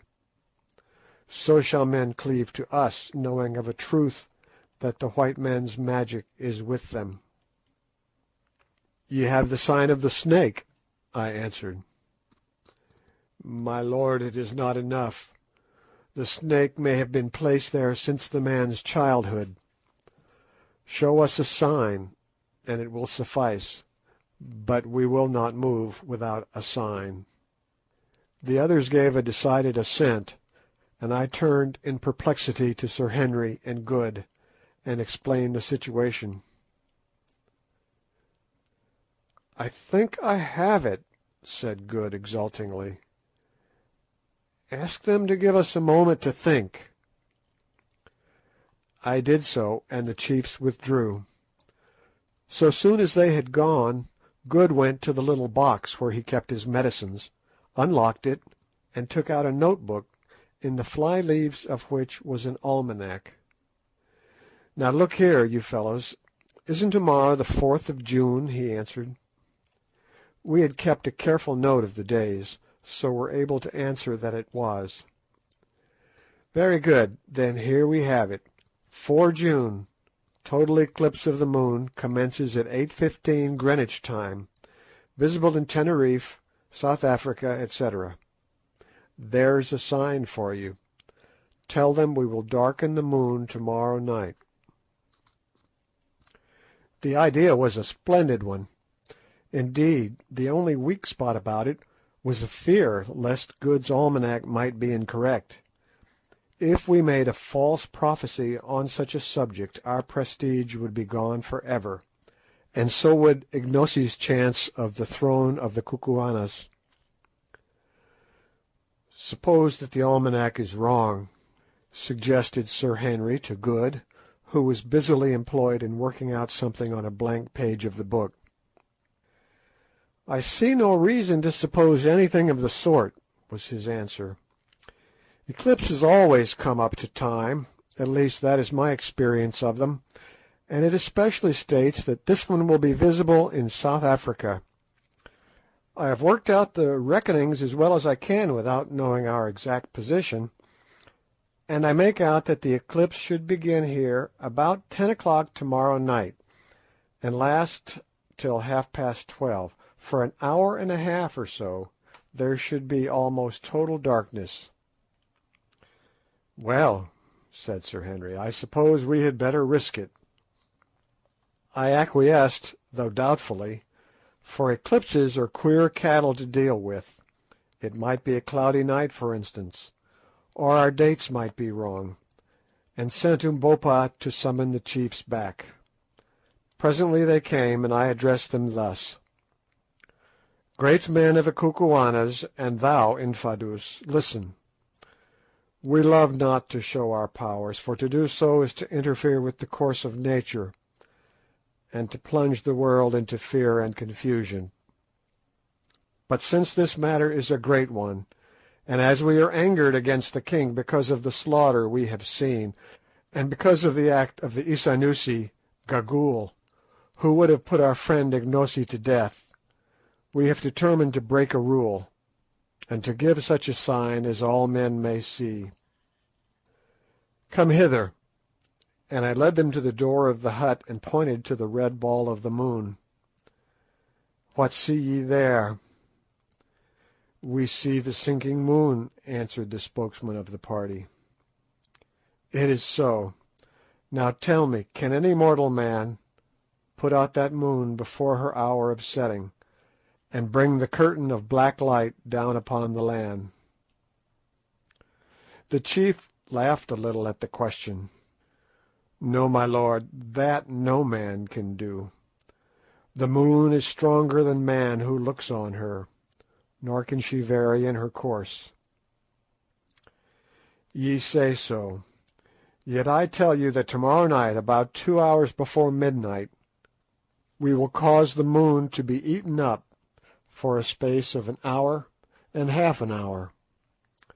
Yes, deep darkness shall cover the earth, and it shall be for a sign that Ignosi is indeed king of the Kukuanas. If we do this thing, will ye be satisfied?"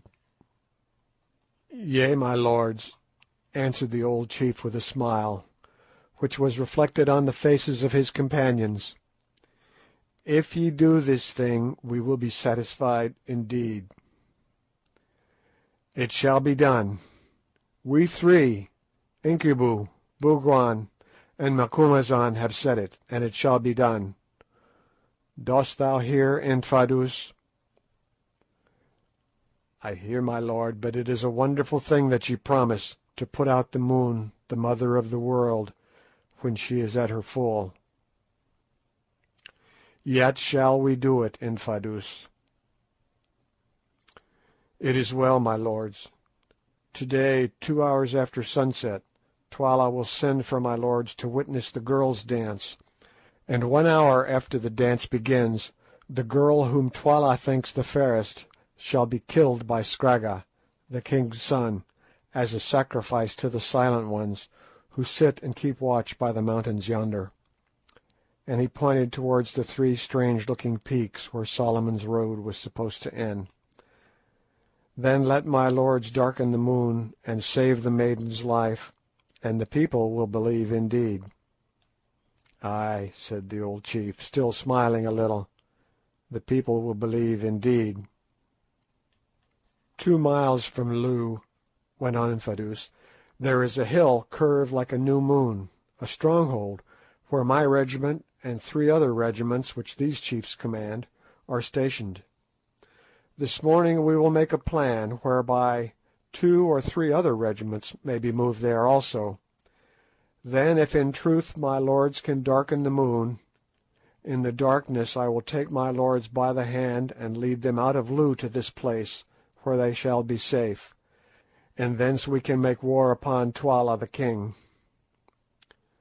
"It is good," said I. "Leave us to sleep a while and to make ready our magic." Infadoos rose, and having saluted us, departed with the chiefs. "My friends," said Ignosi, as soon as they were gone, "can ye do this wonderful thing, or were ye speaking empty words to the captains?" "We believe that we can do it, Umbopa, Ignosi, I mean." "It is strange," he answered, "and had ye not been Englishmen I would not have believed it. But I have learned that English gentlemen tell no lies. If we live through the matter, be sure that I will repay you." "Ignosi," said Sir Henry, "promise me one thing." "I will promise, Incubu, my friend, even before I hear it," answered the big man with a smile. "What is it?" "This: that if ever you come to be king of this people, you will do away with the smelling out of wizards such as we saw last night, and that the killing of men without trial shall no longer take place in the land." Ignosi thought for a moment after I had translated this request, and then answered— "The ways of black people are not as the ways of white men, Incubu, nor do we value life so highly. Yet I will promise. If it be in my power to hold them back, the witch-finders shall hunt no more, nor shall any man die the death without trial or judgment." "That's a bargain, then," said Sir Henry. "And now let us get a little rest." Thoroughly wearied out, we were soon sound asleep, and slept till Ignosi woke us about 11 o'clock. Then we rose, washed, and ate a hearty breakfast. After that we went outside the hut and walked about, amusing ourselves with examining the structure of the Kukuana huts and observing the customs of the women. "I hope that eclipse will come off," said Sir Henry presently. "If it does not, it will soon be all up with us," I answered mournfully, "for so sure as we are living men some of those chiefs will tell the whole story to the king, and then there will be another sort of eclipse, and one that we shall certainly not like." Returning to the hut, we ate some dinner, and passed the rest of the day in receiving visits of ceremony and curiosity.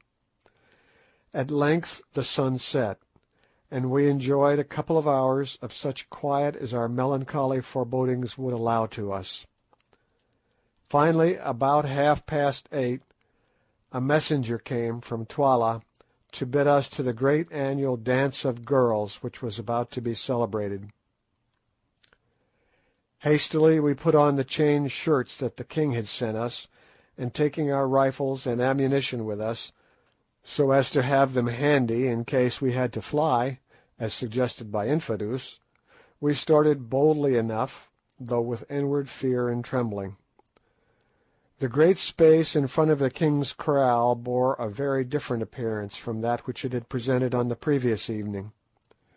In place of the grim ranks of serried warriors were company after company of Kukuana girls, not overdressed so far as clothing went, but each crowned with a wreath of flowers, and holding a palm leaf in one hand and a white arum lily in the other.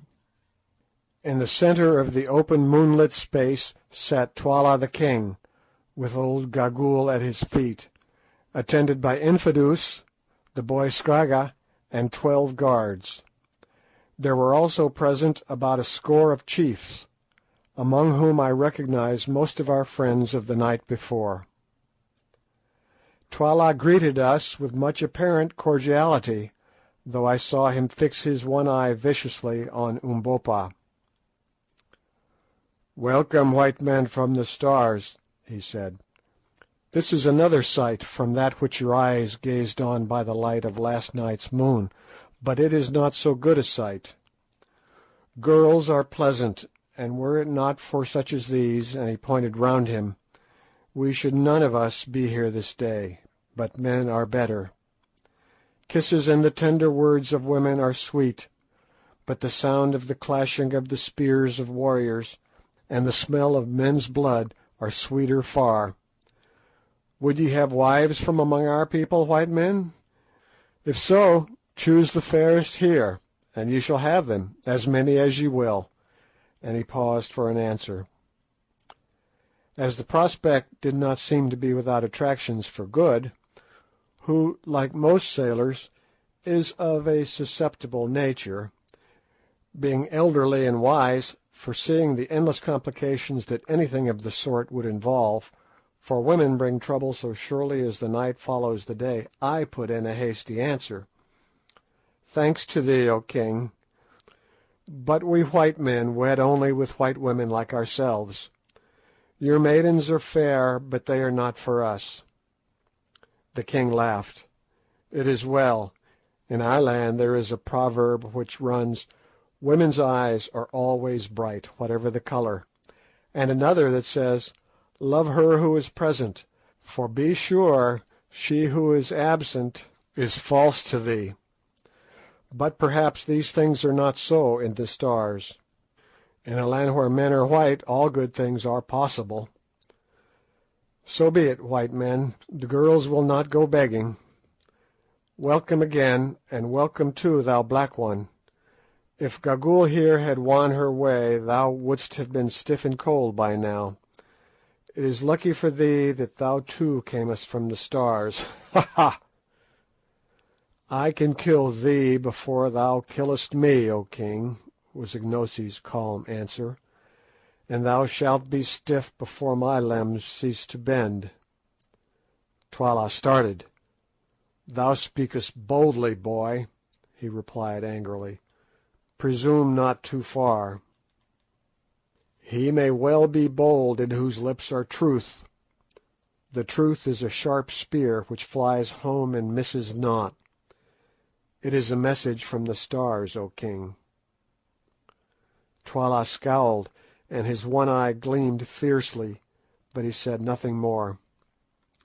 "Let the dance begin," he cried, and then the flower-crowned girls sprang forward in companies, singing a sweet song and waving the delicate palms and white lilies.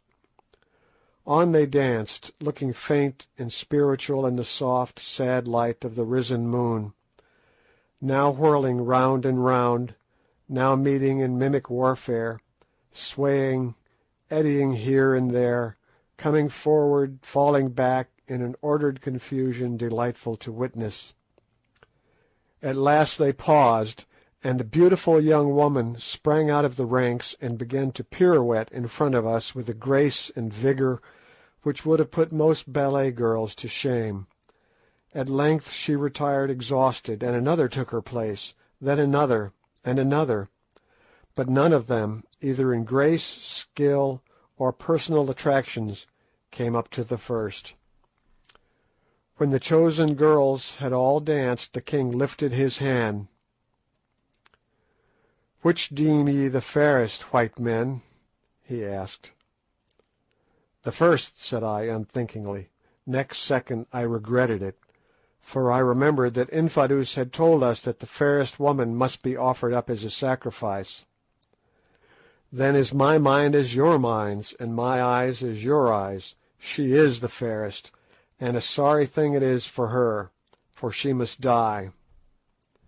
"I must die," piped out Gagool, casting a glance of her quick eyes in the direction of the poor girl, who, as yet ignorant of the awful fate in store for her, was standing some 10 yards off in front of a company of maidens, engaged in nervously picking a flower from her wreath to pieces, petal by petal.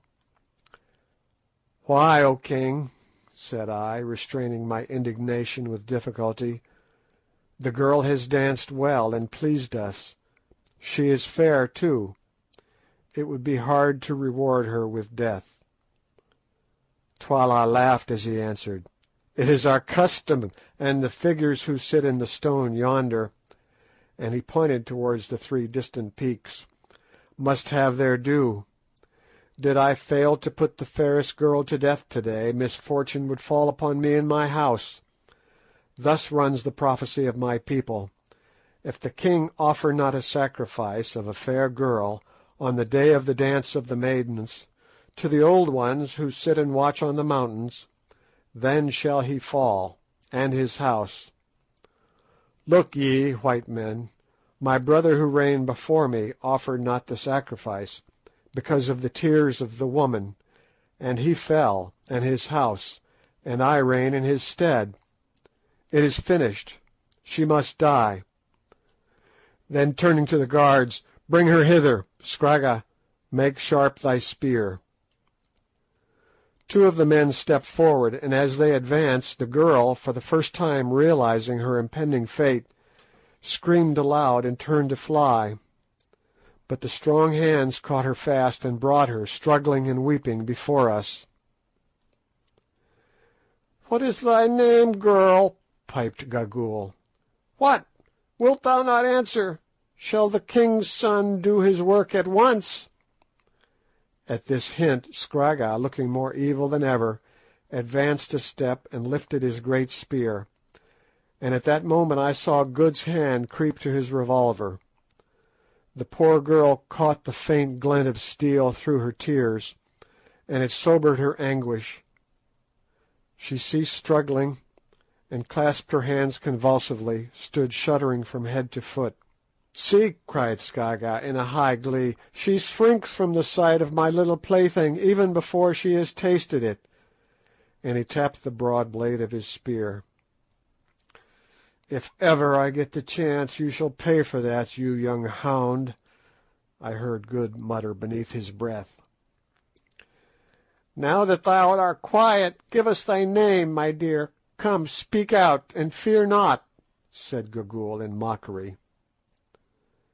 "O mother," answered the girl in trembling accents, "my name is Foulata of the house of Suko. O mother, why must I die? I have done no wrong."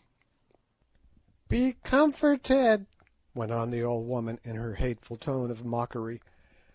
"Thou must die indeed as a sacrifice to the old ones who sit yonder," and she pointed to the peaks.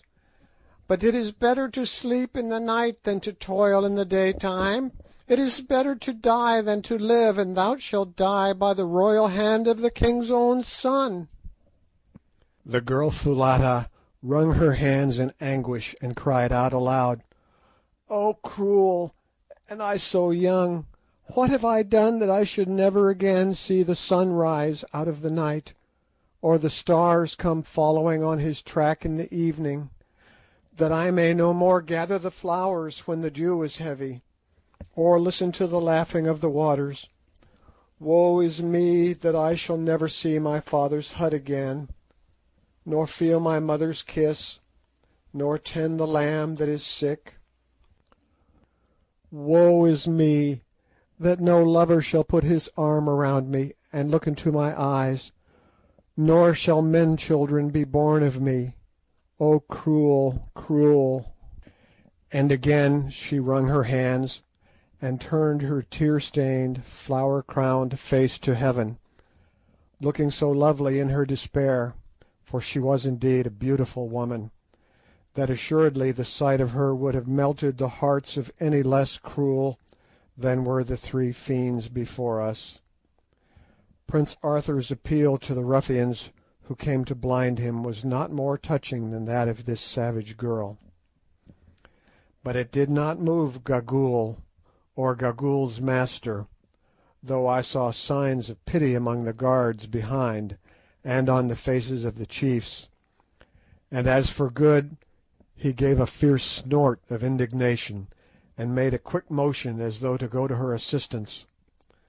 With all a woman's quickness the doomed girl interpreted what was passing in his mind, and by a sudden movement flung herself before him, and clasped his beautiful white legs with her hands. "O White Father from the stars," she cried, "throw over me the mantle of thy protection. Let me creep into the shadow of thy strength, that I may be saved. Oh, keep me from these cruel men and from the mercies of Gagool." "All right, my hearty, I'll look after you," sang out Good in nervous Saxon. "Come on, get up, there's a good girl," and he stooped and caught her hand. Twala turned and motioned to his son, who advanced with his spear lifted. "Now's your time," whispered Sir Henry to me.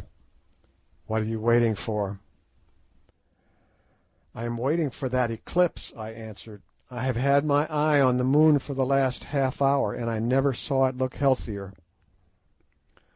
"Well, you must risk it now, or the girl will be killed. Twala is losing patience." Recognising the force of the argument, and having cast one more despairing look at the bright face of the moon, for never did the most ardent astronomer with a theory to prove await a celestial event with such anxiety, I stepped with all the dignity that I could command between the prostrate girl and the advancing spear of Scragga. "King," I said, "it shall not be. We will not endure this thing. Let the girl go in safety." Twala rose from his seat in wrath and astonishment, and from the chiefs and serried ranks of maidens who had closed in slowly upon us in anticipation of the tragedy came a murmur of amazement. "Shall not be, thou white dog, that yappest at the lion in his cave? Shall not be? Art thou mad? Be careful, lest this chicken's fate overtake thee, and those with thee. How canst thou save her or thyself? Who art thou that thou settest thyself between me and my will? Back, I say. Scragga, kill her. No, guards, seize these men." At his cry armed men ran swiftly from behind the hut, where they had evidently been placed beforehand. Sir Henry, Good, and Umbopa ranged themselves alongside of me and lifted their rifles. "Stop!" I shouted boldly, though at the moment my heart was in my boots. "Stop! We, the white men from the stars, say that it shall not be.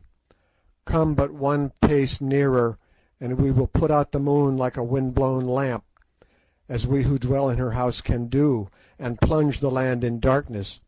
Dare to disobey, and ye shall taste of our magic." My threat produced an effect. The men halted, and Scragga stood still before us, his spear lifted. "Hear him! Hear him!" piped Gagool. "Hear the liar who says that he will put out the moon like a lamp. Let him do it, and the girl shall be speared. Yes, let him do it, or die by the girl, he and those with him."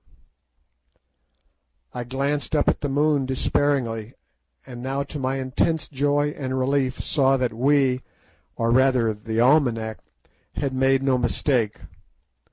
On the edge of the great orb lay a faint rim of shadow, while a smoky hue grew and gathered upon its bright surface.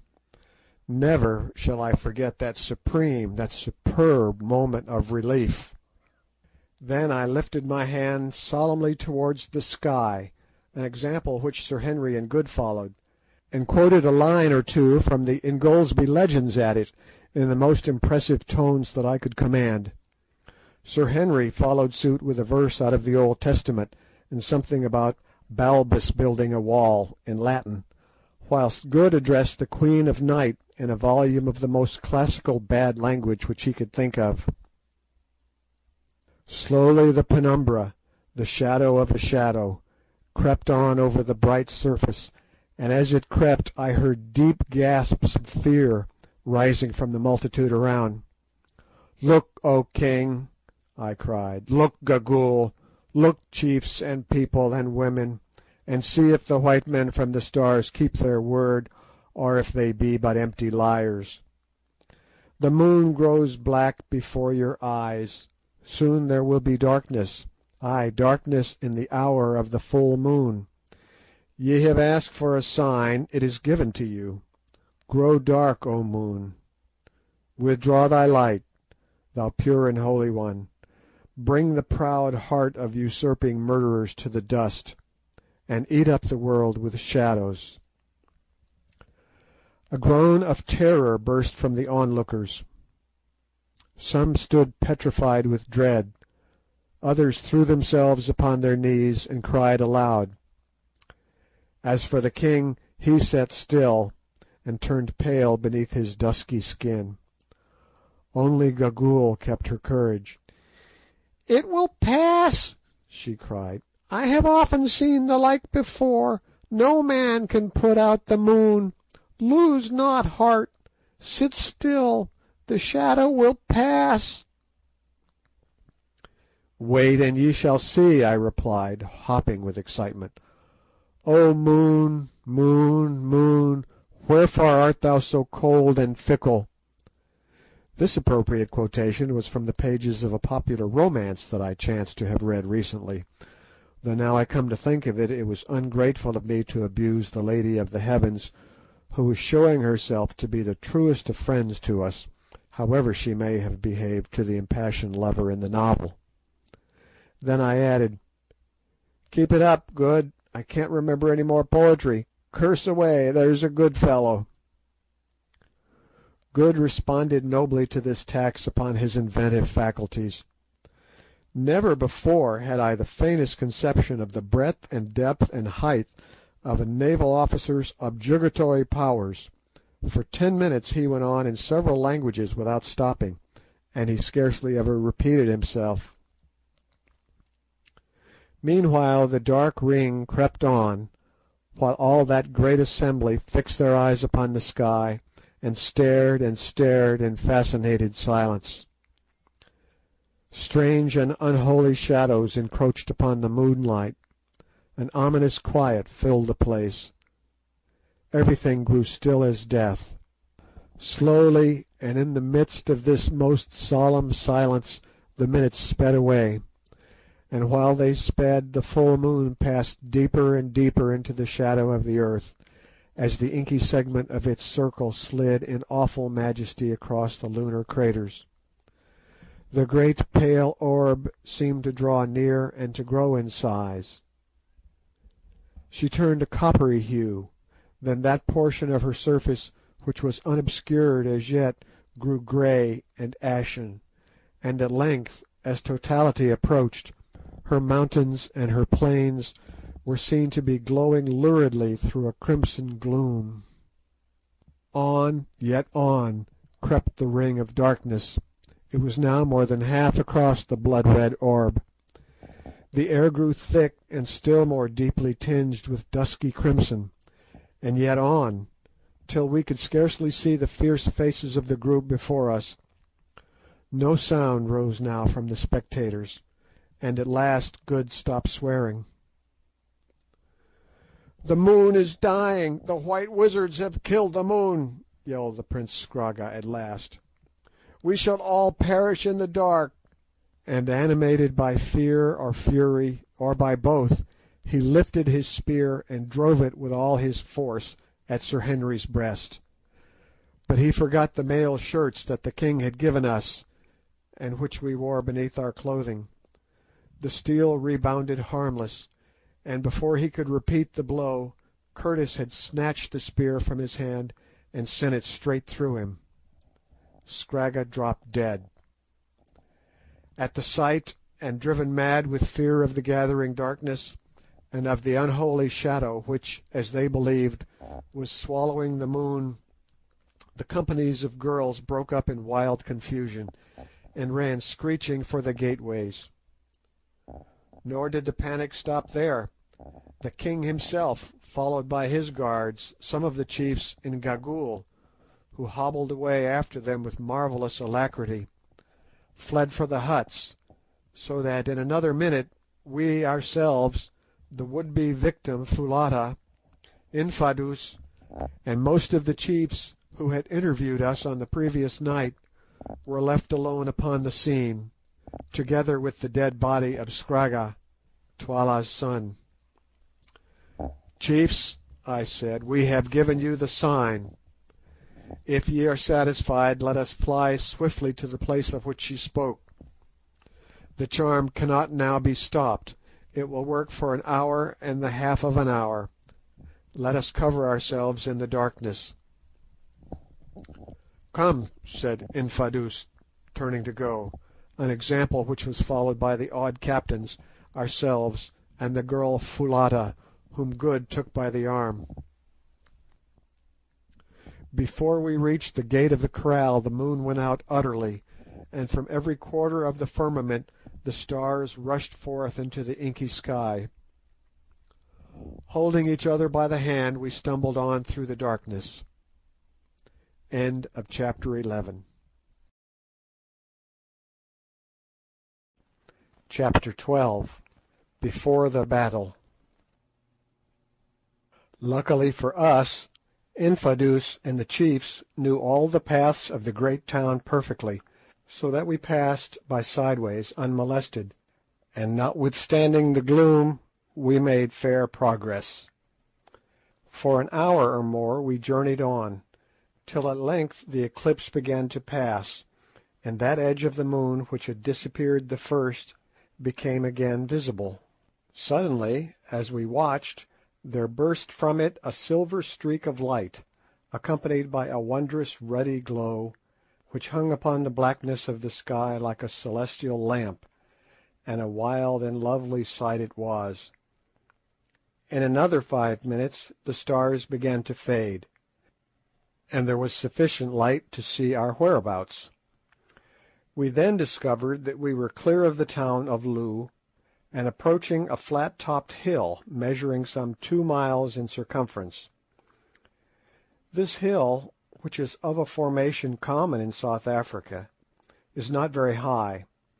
Indeed, its greatest elevation is scarcely more than 200 feet, but it is shaped like a horseshoe, and its sides are rather precipitous and strewn with boulders.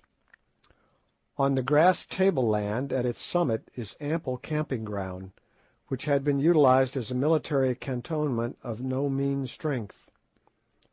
Its ordinary garrison was one regiment of 3,000 men, but as we toiled up the steep side of that mountain in the returning moonlight, we perceived that there were several of such regiments encamped there. Reaching the tableland at last, we found crowds of men roused from their sleep, shivering with fear, and huddled up together in the utmost consternation at the natural phenomenon which they were witnessing. Passing through these without a word, we gained a hut in the centre of the ground, where we were astonished to find 2 men waiting, laden with our few goods and chattels, which of course we had been obliged to leave behind in our hasty flight. "I sent for them," explained Infadoos, "and also for these," and he lifted up Good's long-lost trousers.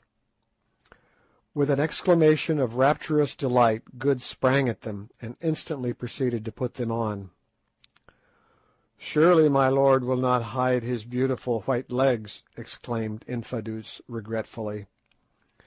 But Good persisted, and only once did the Kukuana people get the chance of seeing his beautiful legs again.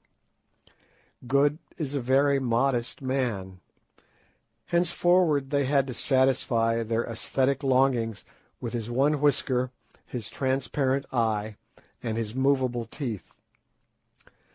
Still gazing with fond remembrance at Good's trousers, Infadoos next informed us that he had commanded the regiment to muster so soon as the day broke, in order to explain to them fully the origin and circumstances of the rebellion which was decided on by the chiefs, and to introduce to them the rightful heir of the throne, Ignosi. Accordingly, when the sun was up, the troops, in all some 20,000 men, and the flower of the Kukuana army, were mustered on a large open space, to which we went. The men were drawn up in three sides of a dense square, and presented a magnificent spectacle.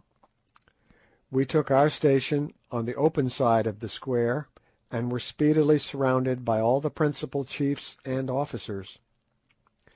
These, after silence had been proclaimed, Infadoos proceeded to address. He narrated to them in vigorous and graceful language, for like most Kukuanas of high rank he was a born orator, the history of Ignosi's father, and of how he had been basely murdered by Twala the king, and his wife and child driven out to starve.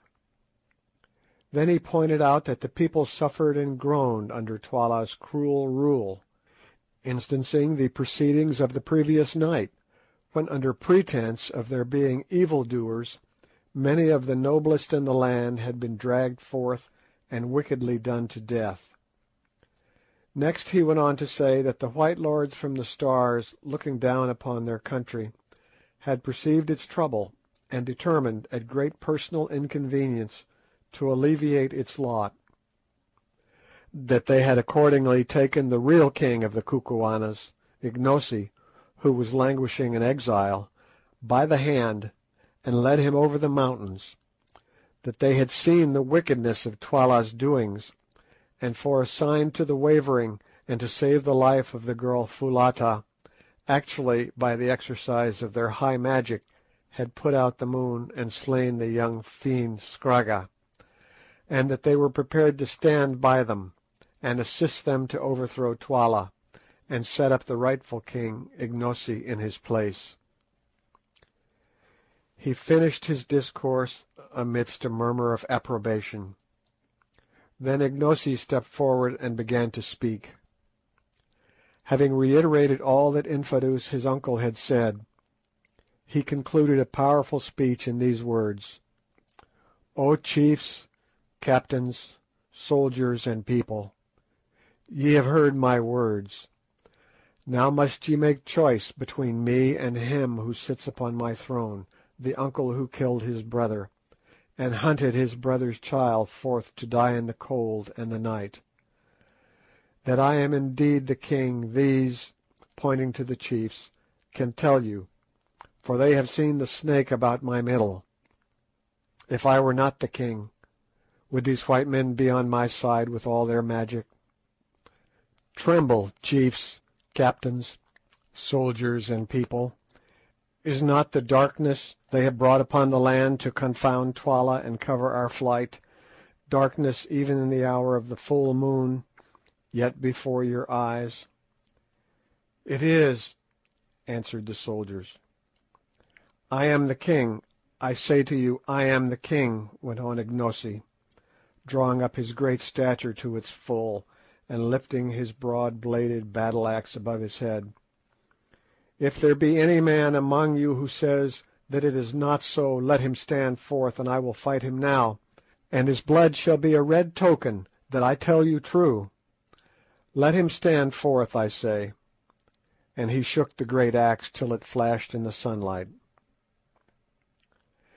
As nobody seemed inclined to respond to this heroic version of "Dilly Dilly, come and be killed," our late henchman proceeded with his address. "I am indeed the king, and should ye stand by my side in the battle, if I win the day, ye shall go with me to victory and honour. I will give you oxen and wives, and ye shall take place of all the regiments, and if ye fall, I will fall with you. And behold, I give you this promise, that when I sit upon the seat of my fathers, bloodshed shall cease in the land. No longer shall ye cry for justice to find slaughter. No longer shall the witch-finder hunt you out so that ye may be slain without a cause. No man shall die, save he who offends against the law. The eating up of your kraals shall cease. Each one of you shall sleep secure in his own hut, and fear naught, and justice shall walk blindfold throughout the land. Have ye chosen chiefs, captains, soldiers, and people? We have chosen, O king, came back the answer. It is well. Turn your heads and see how Twala's messengers go forth from the great town, east and west, and north and south, to gather a mighty army to slay me and you, and these my friends and protectors. Tomorrow, or perchance the next day, he will come against us with all who are faithful to him. Then I shall see the man who is indeed my man, the man who fears not to die for his cause, and I tell you that he shall not be forgotten in the time of spoil. I have spoken, O chiefs, captains, soldiers, and people. Now go to your huts and make you ready for war." There was a pause, till presently one of the chiefs lifted his hand, and out rolled the royal salute, "Koom!" It was a sign that the soldiers accepted Ignosi as their king. Then they marched off in battalions. Half an hour afterwards we held a council of war, at which all the commanders of regiments were present. It was evident to us that before very long we should be attacked in overwhelming force. Indeed, from our point of vantage on the hill we could see troops mustering, and runners going forth from Loo in every direction, doubtless to summon soldiers to the king's assistance. We had on our side about 20,000 men, composed of 7 of the best regiments in the country. Twala, so Infadoos and the chiefs calculated, had at least 30 to 35,000 on whom he could rely at present assembled in Loo, and they thought that by midday on the morrow he would be able to gather another 5,000 or more to his aid. It was, of course, possible that some of his troops would desert and come over to us, but it was not a contingency which could be reckoned on. Meanwhile, it was clear that active preparations were being made by Twala to subdue us. Already strong bodies of armed men were patrolling round and round the foot of the hill, and there were other signs also of coming assault. Infadoos and the chiefs, however, were of opinion that no attack would take place that day, which would be devoted to preparation and to the removal of every available means of the moral effect produced upon the minds of the soldiery by the supposed magical darkening of the moon. The onslaught would be on the morrow, they said, and they proved to be right. Meanwhile, we set to work to strengthen the position in all ways possible. Almost every man was turned out, and in the course of the day, which seemed far too short, much was done. The paths up the hill, that was rather a sanatorium than a fortress, being used generally as the camping place of regiments suffering from recent service in unhealthy portions of the country, were carefully blocked with masses of stones, and every other approach was made as impregnable as time would allow. Piles of boulders were collected at various spots to be rolled down upon an advancing enemy. Stations were appointed to the different regiments, and all preparation was made which our joint ingenuity could suggest. Just before sundown, as we rested after our toil, we perceived a small company of men advancing towards us from the direction of Loo, one of whom bore a palm leaf in his hand for a sign that he came as a herald. As he drew near, Ignosi, Infadoos, one or two chiefs, and ourselves went down to the foot of the mountain to meet him. He was a gallant-looking fellow, wearing the regulation leopard-skin coat. "Greetings," he cried as he came near. "The king's greetings to those who make unholy war against the king, the lion's greeting to the jackals that snarl around his heels." "Speak," I said. "These are the king's words. Surrender to the king's mercy ere a worse thing befall you. Already the shoulder has been torn from the black bull, and the king drives him bleeding about the camp. This cruel custom is not confined to the Kukuanas, but is by no means uncommon amongst African tribes on the occasion of the outbreak of war or any other important public event." Allan Quatermain. "What are Twala's terms?" I asked from curiosity. "His terms are merciful, worthy of a great king. These are the words of Twala, the One-Eyed, the Mighty, the husband of 1,000 wives, lord of the Kukuanas, keeper of the great road, Solomon's road, beloved of the strange ones who sit in silence at the mountains yonder, the 3 witches, calf of the black cow, elephant whose tread shakes the earth, terror of the evil-doer, ostrich whose feet devour the desert, huge one, black one, wise one, king from generation to generation. These are the words of Twala. I will have mercy and be satisfied with a little blood. 1 in every 10 shall die, the rest shall go free. But the white man, Incubu, who slew Scragga my son, and the black man his servant who pretends to my throne, and Infadoos my brother, who bruised rebellion against me, these shall die by torture as an offering to the Silent Ones. Such are the merciful words of Twala." After consulting with the others a little, I answered him in a loud voice, so that the soldiers might hear, thus: "Go back, thou dog, to Twala, who sent thee, and say that we, Ignosi, veritable king of the Kukuanas, Incubu, Bougwan, and Macumazahn, the wise ones from the stars, who make dark the moon, Infadoos of the royal house, and the chiefs, captains, and people here gathered, make answer and say that we will not surrender, that before the sun has gone down twice, Twala's corpse shall stiffen at Twala's gate, and Ignosi, whose father Twala slew, shall reign in his stead. Now go, ere we whip thee away, and beware how thou dost lift a hand against such as we are." The herald laughed loudly. "Ye frighten not men with such swelling words," he cried out. "Show yourselves as bold tomorrow, O ye who darken the moon. Be bold, fight, and be merry. Before the crows pick your bones till they are whiter than your faces. Farewell. Perhaps we may meet in the fight. Fly not to the stars, but wait for me, I pray, white men." With this shaft of sarcasm he retired, and almost immediately the sun sank.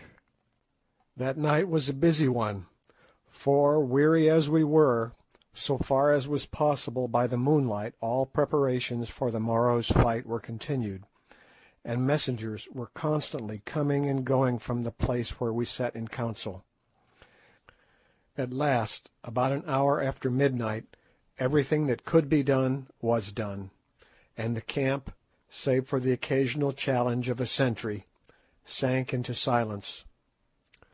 Sir Henry and I, accompanied by Ignosi and one of the chiefs, descended the hill and made a round of the pickets. As we went, suddenly, from all sorts of unexpected places, spears gleamed out in the moonlight, only to vanish again when we uttered the password. It was clear to us that none were sleeping at their posts.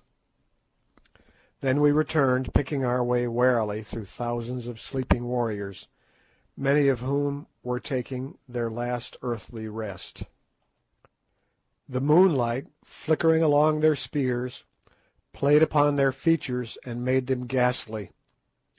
The chilly night wind tossed their tall and hearse-like plumes. There they lay in wild confusion, with arms outstretched and twisted limbs, their stern, stalwart forms looking weird and unhuman in the moonlight. "How many of these do you suppose will be alive at this time tomorrow?" asked Sir Henry. I shook my head and looked again at the sleeping men, and to my tired and yet excited imagination it seemed as though death had already touched them.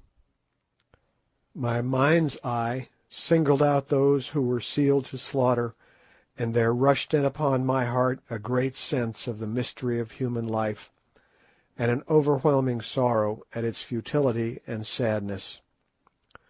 To-night these thousands slept their healthy sleep. To-morrow they, and many others with them, ourselves perhaps among them, would be stiffening in the cold, their wives would be widows, their children fatherless, and their place know them no more for ever.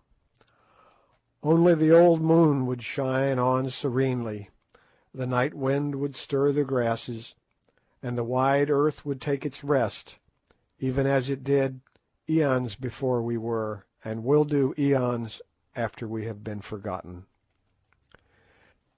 Yet man dies not, whilst the world, at once his mother and his monument, remains. His name is lost, indeed, but the breath he breathed still stirs the pine tops on the mountains. The sound of the words he spoke yet echoes on through space. The thoughts his brain gave birth to we have inherited today.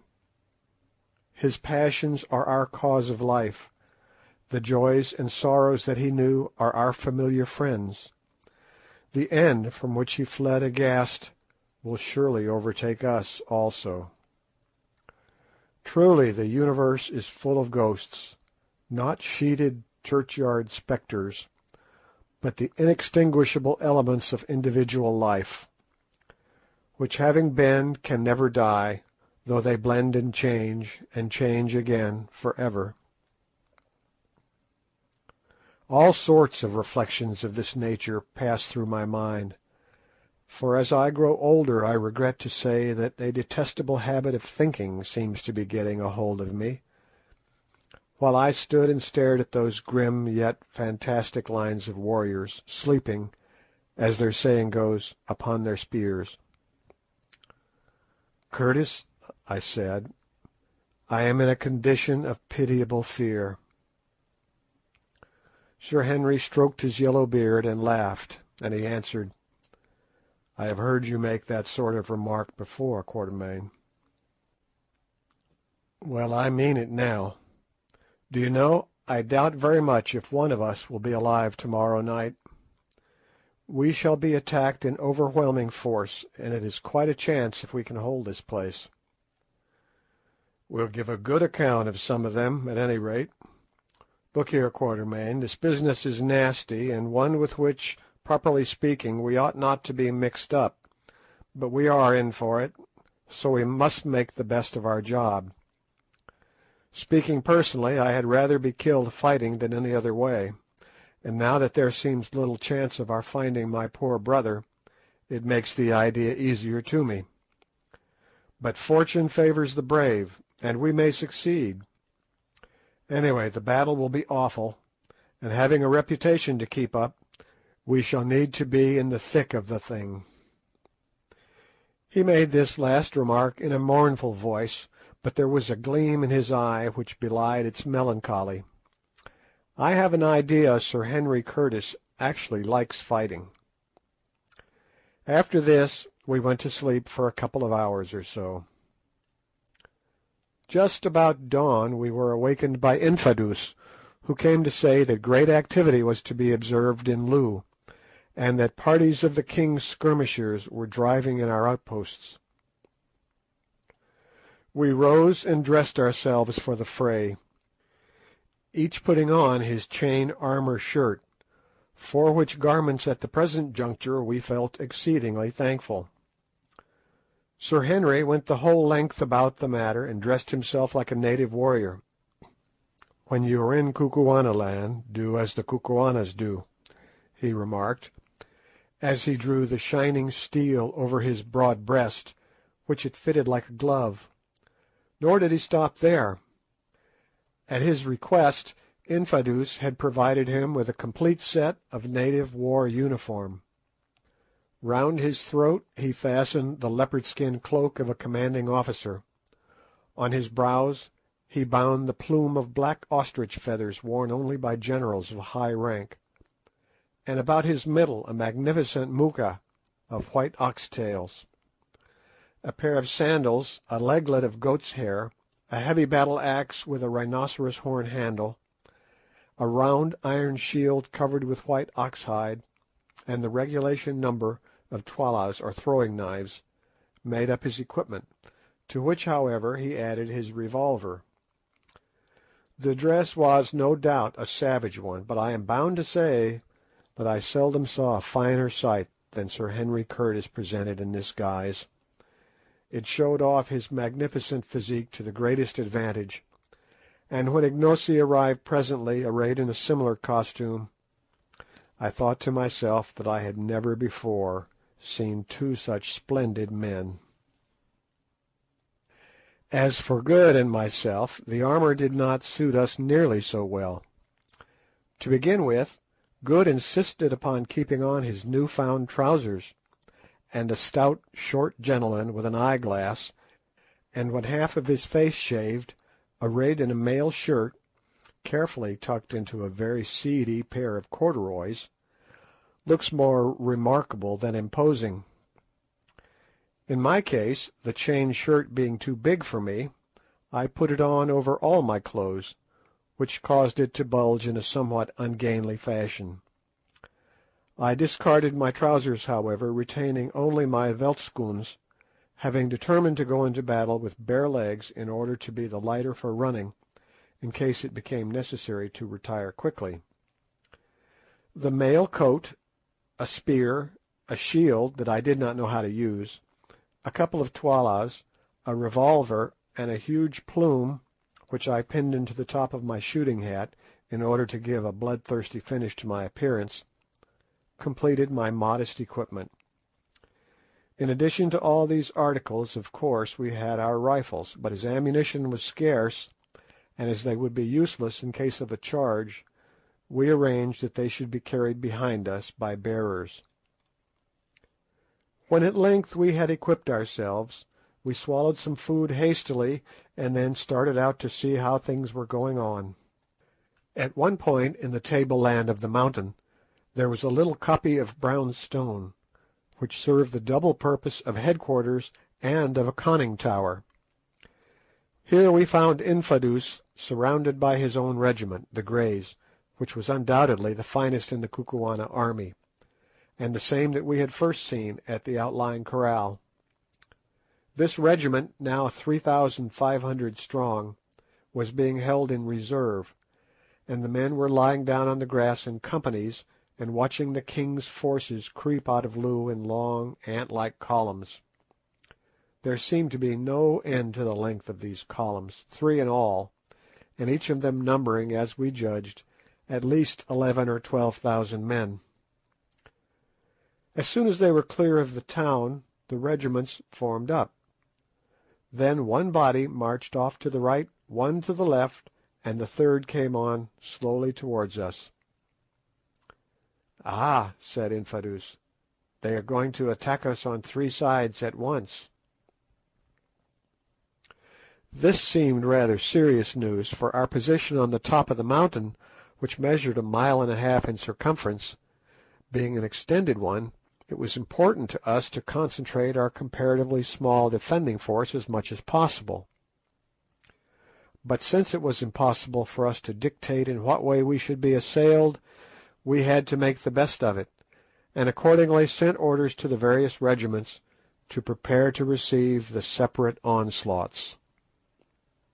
End of chapter 12.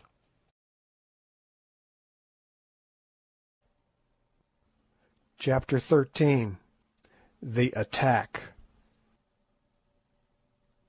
Slowly, and without the slightest appearance of haste or excitement, the three columns crept on. When within about 500 yards of us, the main or centre column halted at the root of a tongue of open plain which ran up into the hill, to give time to the other divisions to circumvent our position, which was shaped more or less in the form of a horseshoe, with its 2 points facing towards the town of Loo. The object of this manoeuvre was that the threefold assault should be delivered simultaneously. "Oh, for a Gatling!" groaned Good, as he contemplated the serried phalanxes beneath us. "I would clear that plain in 20 minutes." "We have not got one, so it is no use yearning for it. But suppose you try a shot, Quatermain," said Sir Henry. "See how near you can go to that tall fellow who appears to be in command. 2 to 1 you miss him, and an even sovereign to be honestly paid if we ever get out of this, that you don't drop that bullet within 5 yards." This piqued me, so loading the express with solid ball, I waited till my friend walked some 10 yards out from his force, in order to get a better view of our position, accompanied only by an orderly. Then, lying down and resting the express on a rock, I covered him.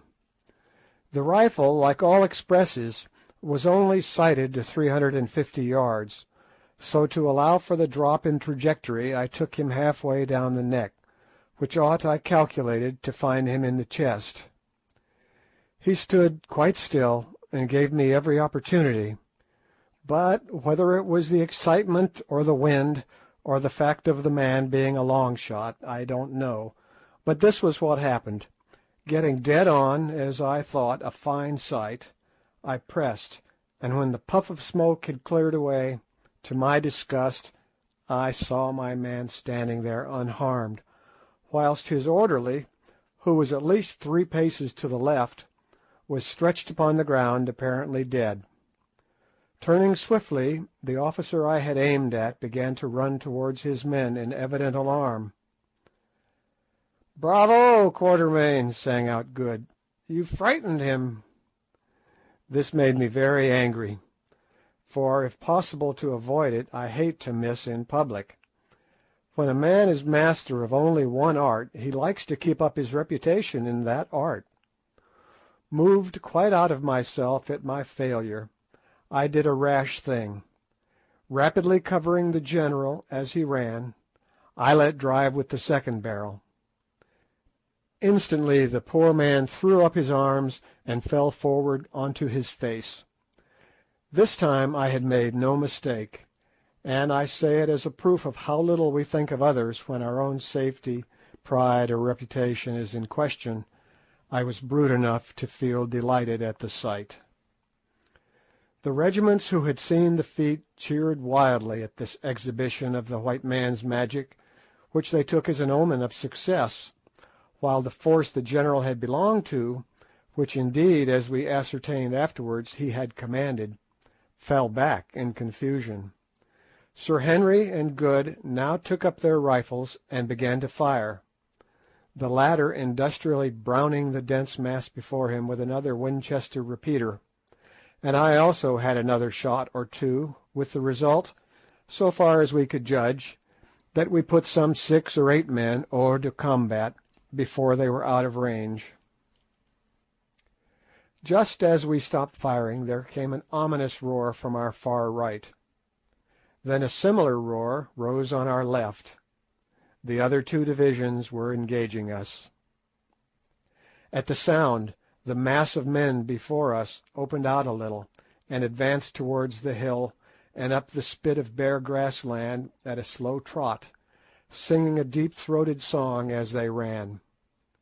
We kept up a steady fire from our rifles as they came, Ignosi joining in occasionally, and accounted for several men, but of course we produced no more effect upon that mighty rush of armed humanity than he who throws pebbles does on the breaking wave.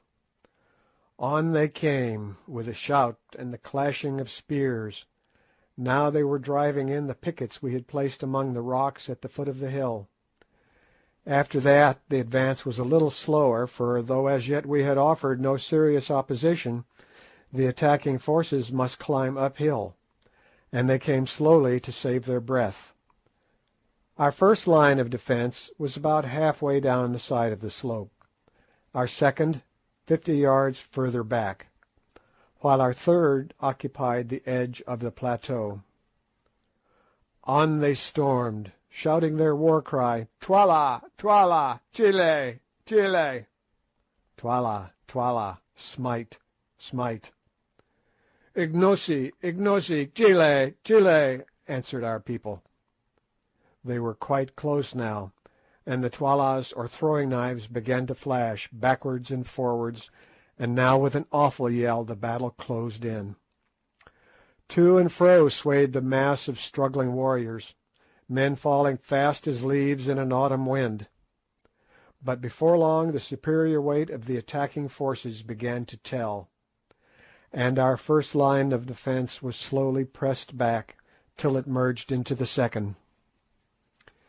Here the struggle was very fierce, but again our people were driven back and up, till at length, within 20 minutes of the commencement of the fight, our third line came into action.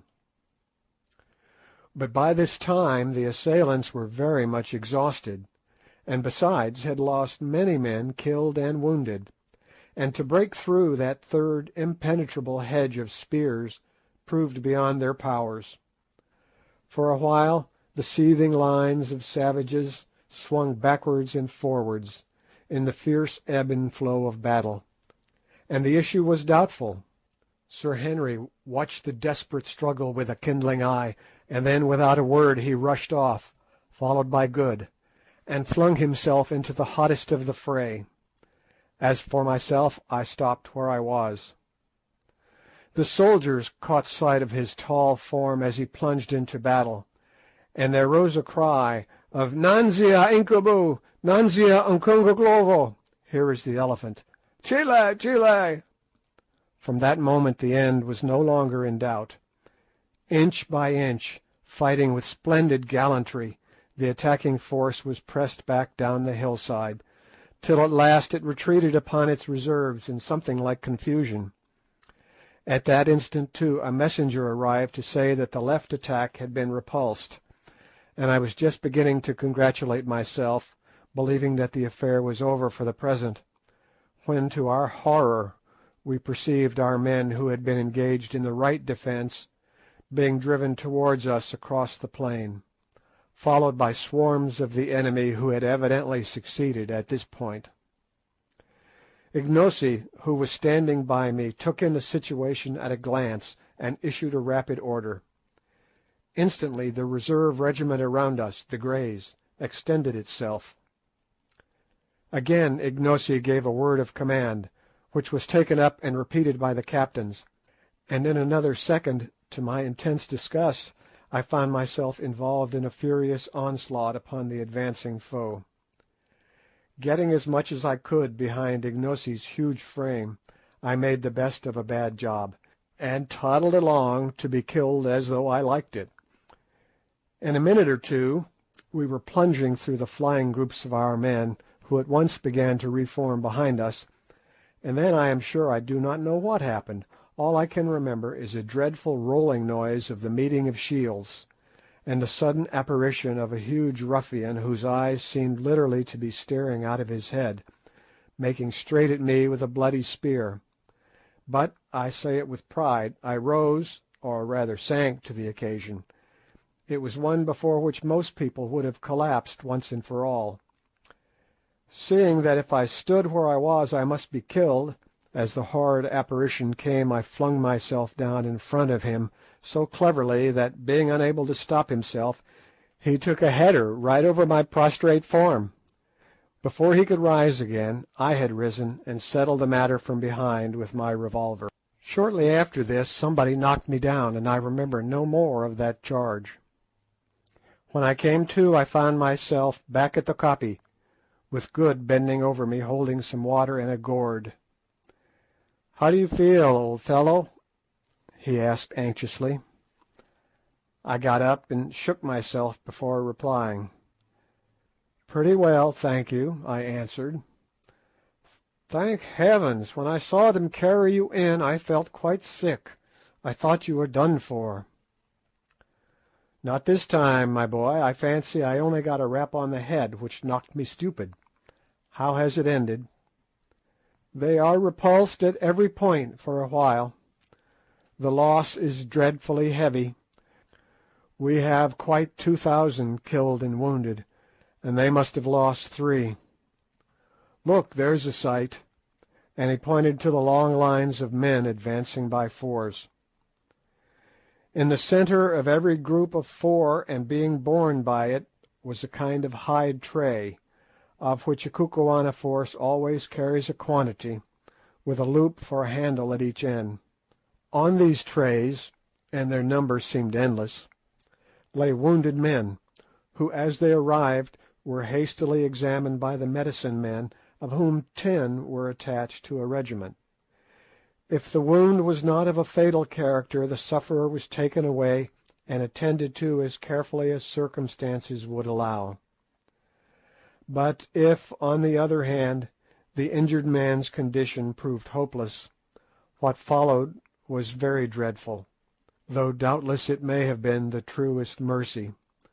One of the doctors, under pretence of carrying out an examination, swiftly opened an artery with a sharp knife, and in a minute or two the sufferer expired painlessly. There were many cases that day in which this was done. In fact, it was done in the majority of cases when the wound was in the body, for the gash made by the entry of the enormously broad spears used by the Kukuanas generally rendered recovery impossible. In most instances the poor sufferers were already unconscious, and in others the fatal nick of the artery was inflicted so swiftly and painlessly that they did not seem to notice it. Still, it was a ghastly sight, and one from which we were glad to escape. Indeed, I never remember anything of the kind that affected me more than seeing these gallant soldiers thus put out of pain by the red-handed medicine men, except, indeed, on one occasion when, after an attack, I saw a force of Swazis burying their hopelessly wounded alive. Hurrying from this dreadful scene to the further side of the koppie, we found Sir Henry, who still held a battle-axe in his hand, Ignosi, Infadoos, and 1 or 2 of the chiefs in deep consultation. "Thank heaven, here you are, Quatermain. I can't quite make out what Ignosi wants to do. It seems that though we have beaten off the attack, Twala is now receiving large reinforcements and is showing a disposition to invest us with the view of starving us out." "That's awkward." "Yes, especially as Infadoos says that the water supply has given out." "My lord, that is so," said Infadoos. "The spring cannot supply the wants of so great a multitude, and it is failing rapidly. Before night we shall all be thirsty. Listen, Macumazahn, thou art wise, and hast doubtless seen many wars in the lands from whence thou camest, that is, if indeed they make wars in the stars. Now tell us, what shall we do? Twala has brought up many fresh men to take the place of those who have fallen, yet Twala has learnt his lesson. The hawk did not think to find the heron ready, but our beak has pierced his breast. He fears to strike at us again. We too are wounded, and he will wait for us to die. He will wind himself round us like a snake round a buck, and fight the fight of sit down." "I hear thee," I said. "So, Macumazahn, thou seest we have no water here, and but a little food, and we must choose between these 3 things: to languish like a starving lion in his den, or to strive to break away towards the north, or, and here he rose and pointed towards the dense mass of our foes, to launch ourselves straight at Twala's throat. Incubu, the great warrior, for today he fought like a buffalo in a net, and Twala's soldiers went down before his axe like young corn before the hail, and with these eyes I saw it. Incubu says charge, but the elephant is ever prone to charge. Now what says Macumazahn, the wily old fox, who has seen much, and loves to bite his enemy from behind? The last word is in Ignosi, the king, for it is a king's right to speak of war. But let us hear thy voice, O Macumazahn, who watches by night, and the voice too of him of the transparent eye. What sayest thou, Ignosi? I asked. Nay, my father, answered our quondam servant, who now, clad as he was in the full panoply of savage war, looked every inch a warrior king. Do thou speak, and let me, who am but a child in wisdom besides thee, hearken to thy words. Thus adjured, after taking hasty counsel with Good and Sir Henry, I delivered my opinion briefly to the effect that, being trapped, our best chance, especially in view of the failure of our water supply, was to initiate an attack upon Twala's forces. Then I recommended that the attack should be delivered at once, before our wounds grew stiff, and also before the sight of Twala's overpowering force caused the hearts of our soldiers to wax small like fat before a fire. Otherwise, I pointed out, some of the captains might change their minds, and making peace with Twala, desert to him, or even betray us into his hands. This expression of opinion seemed, on the whole, to be favourably received. Indeed, among the Kukuanas my utterances met with a respect which has never been accorded to them before or since.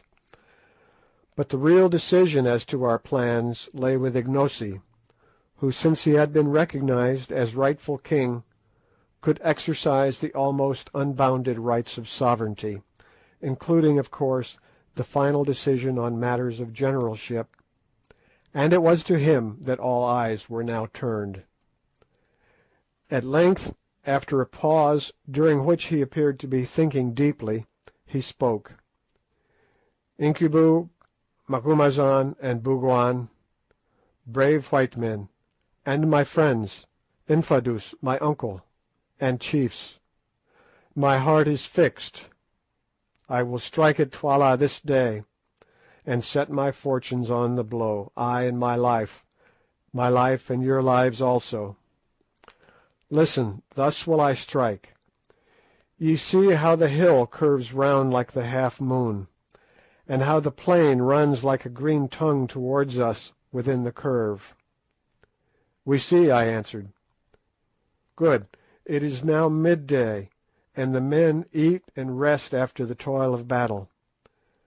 When the sun has turned and travelled a little way towards the darkness, let thy regiment, my uncle, advance with one other down to the great tongue, and it shall be that when Twala sees it, he will hurl his force against it to crush it.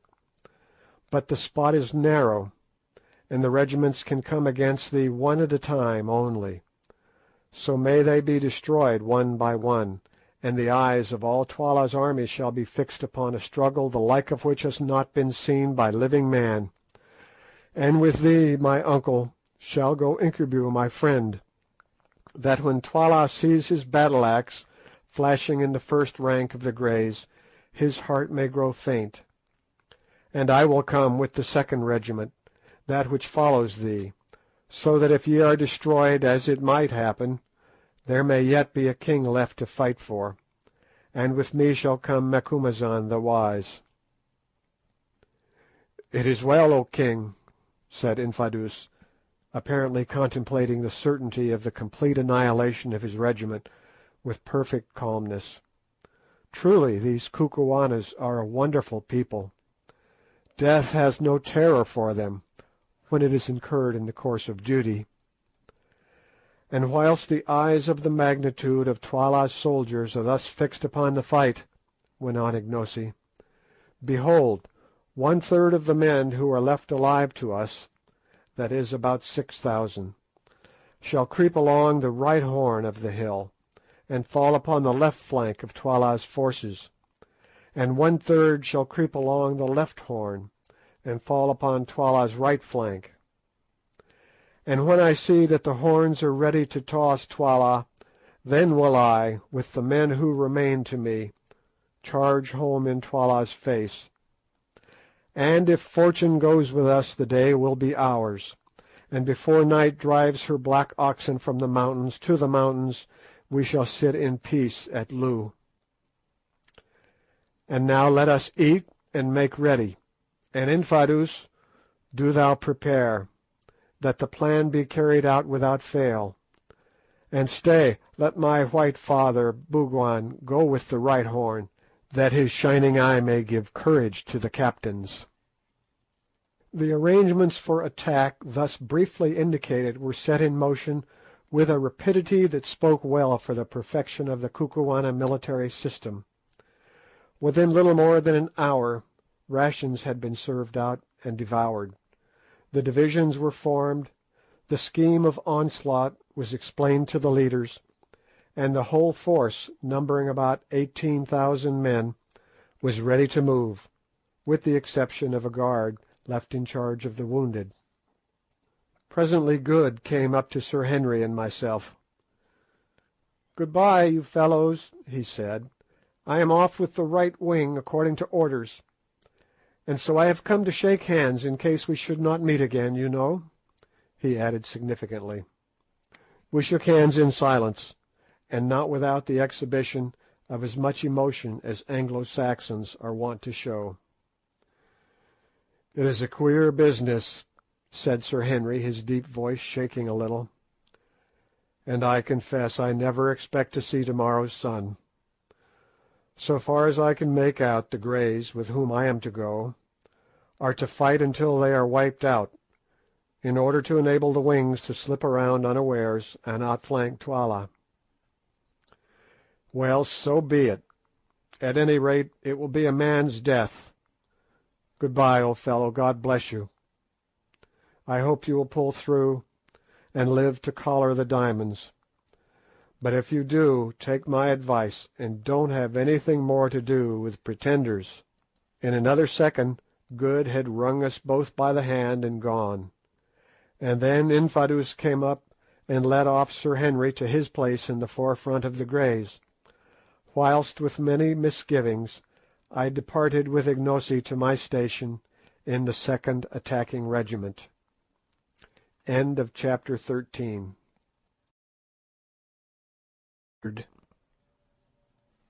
Chapter 14.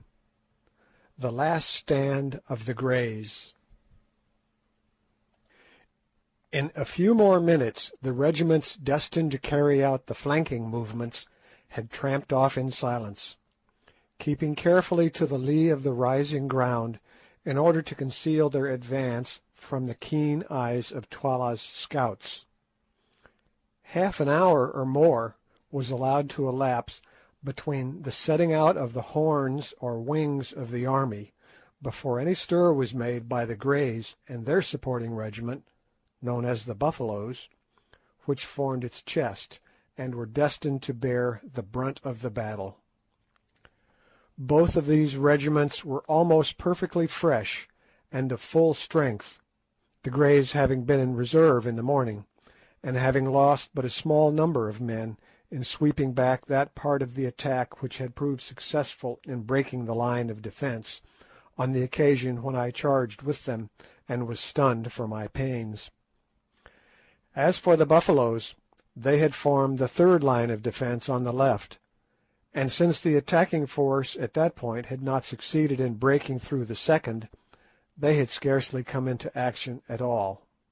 Infadoos, who was a wary old general, and knew the absolute importance of keeping up the spirits of his men on the eve of such a desperate encounter, employed the pause in addressing his own regiment, the Greys, in poetical language, explaining to them the honour that they were receiving in being put thus in the forefront of the battle, and in having the great white warrior from the Stars to fight with them in their ranks, and promising large rewards of cattle and promotion to all who survived in the event of Ignosi's arms being successful. I looked down the long lines of waving black plumes and stern faces beneath them, and sighed to think that within 1 short hour most, if not all, of those magnificent veteran soldiers, not a man of whom was under 40 years of age, would be laid dead or dying in the dust. It could not be otherwise. They were being condemned, with that wise recklessness of human life which marks the great general, and often saves his forces and attains his ends, to certain slaughter, in order to give their cause and the remainder of the army a chance of success. They were foredoomed to die, and they knew the truth.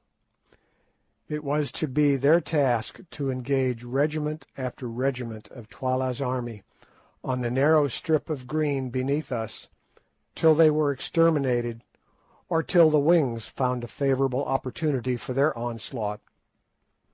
And yet they never hesitated, nor could I detect a sign of fear upon the face of a single warrior. There they were, going to certain death, about to quit the blessed light of day for ever, and yet able to contemplate their doom without a tremor. Even at that moment I could not help contrasting their state of mind with my own, which was far from comfortable, and breathing a sigh of envy and admiration. Never before had I seen such an absolute devotion to the idea of duty, and such a complete indifference to its bitter fruits. "Behold your king," ended old Infadoos, pointing to Ignosi. "Go fight and fall for him, as it is the duty of brave men, and cursed and shameful for ever be the name of him who shrinks from death for his king, or who turns his back to the foe. Behold your king, chiefs, captains, and soldiers. Now do your homage to the sacred snake, and then follow on, that Incubu and I may show you a road to the heart of Twala's host."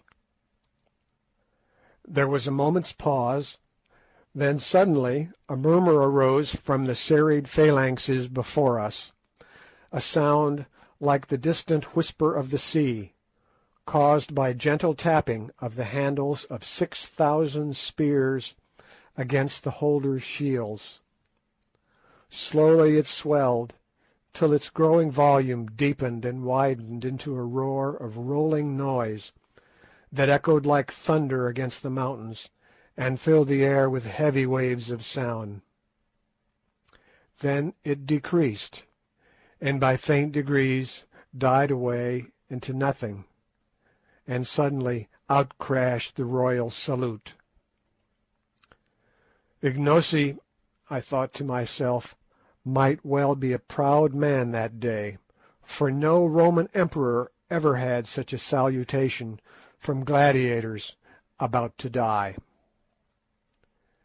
Ignosi acknowledged this magnificent act of homage by lifting his battle-axe, and then the Greys filed off in a triple-line formation, each line containing about 1,000 fighting men, exclusive of officers.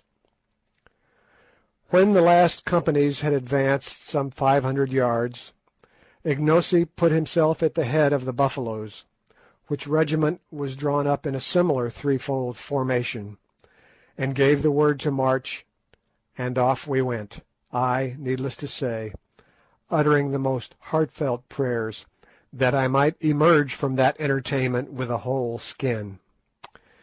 Many a queer position have I found myself in, but never before in one quite so unpleasant as the present, or one in which my chance of coming off safe was smaller. By the time that we reached the edge of the plateau the Greys were already halfway down the slope ending in the tongue of grassland that ran up into the bend of the mountain, something as the frog of a horse's foot runs up into the shoe.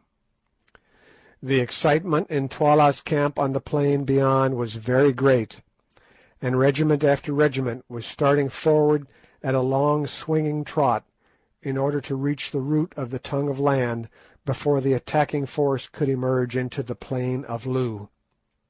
This tongue, which was some 400 yards in depth, even at its root or widest part was not more than 650 paces across, while at its tip it scarcely measured 90. The Greys, who, in passing down the side of the hill and on to the tip of the tongue, had formed into a column, on reaching the spot where it broadened out again, reassumed their triple-line formation, and halted dead. Then we, that is, the Buffaloes, moved down the tip of the tongue and took our stand in reserve, about 100 yards behind the last line of the Greys, and on slightly higher ground. Meanwhile we had leisure to observe Twala's entire force, which evidently had been reinforced since the morning attack, and could not now, notwithstanding their losses, number less than 40,000, moving swiftly up towards us. But as they drew near the root of the tongue they hesitated, having discovered that only one regiment could advance into the gorge at a time, and that there, some 70 yards from the mouth of it, unassailable except in front on account of the high walls of boulder-strewn ground on each side, stood the famous regiment of Greys, the pride and glory of the Kukuana army, ready to hold the way against their power as the three Romans once held the bridge against thousands. They hesitated, and finally stopped their advance. There was no eagerness to cross spears with these three grim ranks of warriors, who stood so firm and ready. Presently, however, a tall general, wearing the customary head-dress of nodding ostrich plumes, appeared, attended by a group of chiefs and orderlies, being, I thought, none other than Twala himself. He gave an order, and the first regiment, raising a shout, charged up towards the Greys, who remained perfectly still and silent till the attacking troops were within 40 yards, and a volley of twalas or throwing knives came rattling among their ranks. Then suddenly, with a bound and a roar, they sprang forward with uplifted spears, and the regiment met in deadly strife. Next second the roll of the meeting shields came to our ears like the sound of thunder, and the plain seemed to be alive with flashes of light reflected from the shimmering spears. To and fro swung the surging mass of struggling, stabbing humanity, but not for long.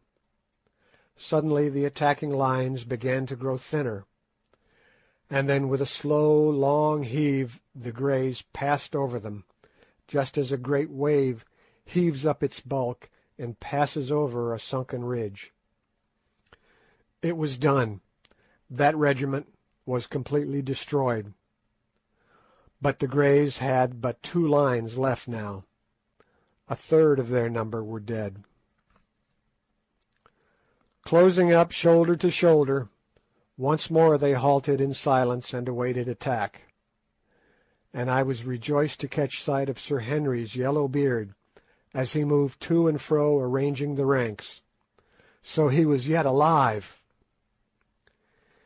Meanwhile we moved on to the ground of the encounter, which was cumbered by about 4,000 prostrate human beings, dead, dying, and wounded, and literally stained red with blood. Ignosi issued an order, which was rapidly passed down to the ranks, to the effect that none of the enemy's wounded were to be killed, and so far as we could see this command was scrupulously carried out. It would have been a shocking sight if we had found time to think of such things. But now a second regiment, distinguished by white plumes, kilts, and shields, was moving to the attack of the 2,000 remaining Greys, who stood waiting in the same ominous silence as before, till the foe was within 40 yards or so, when they hurled themselves with irresistible force upon them. Again there came the awful roll of the meeting shields, and as we watched the tragedy repeated itself.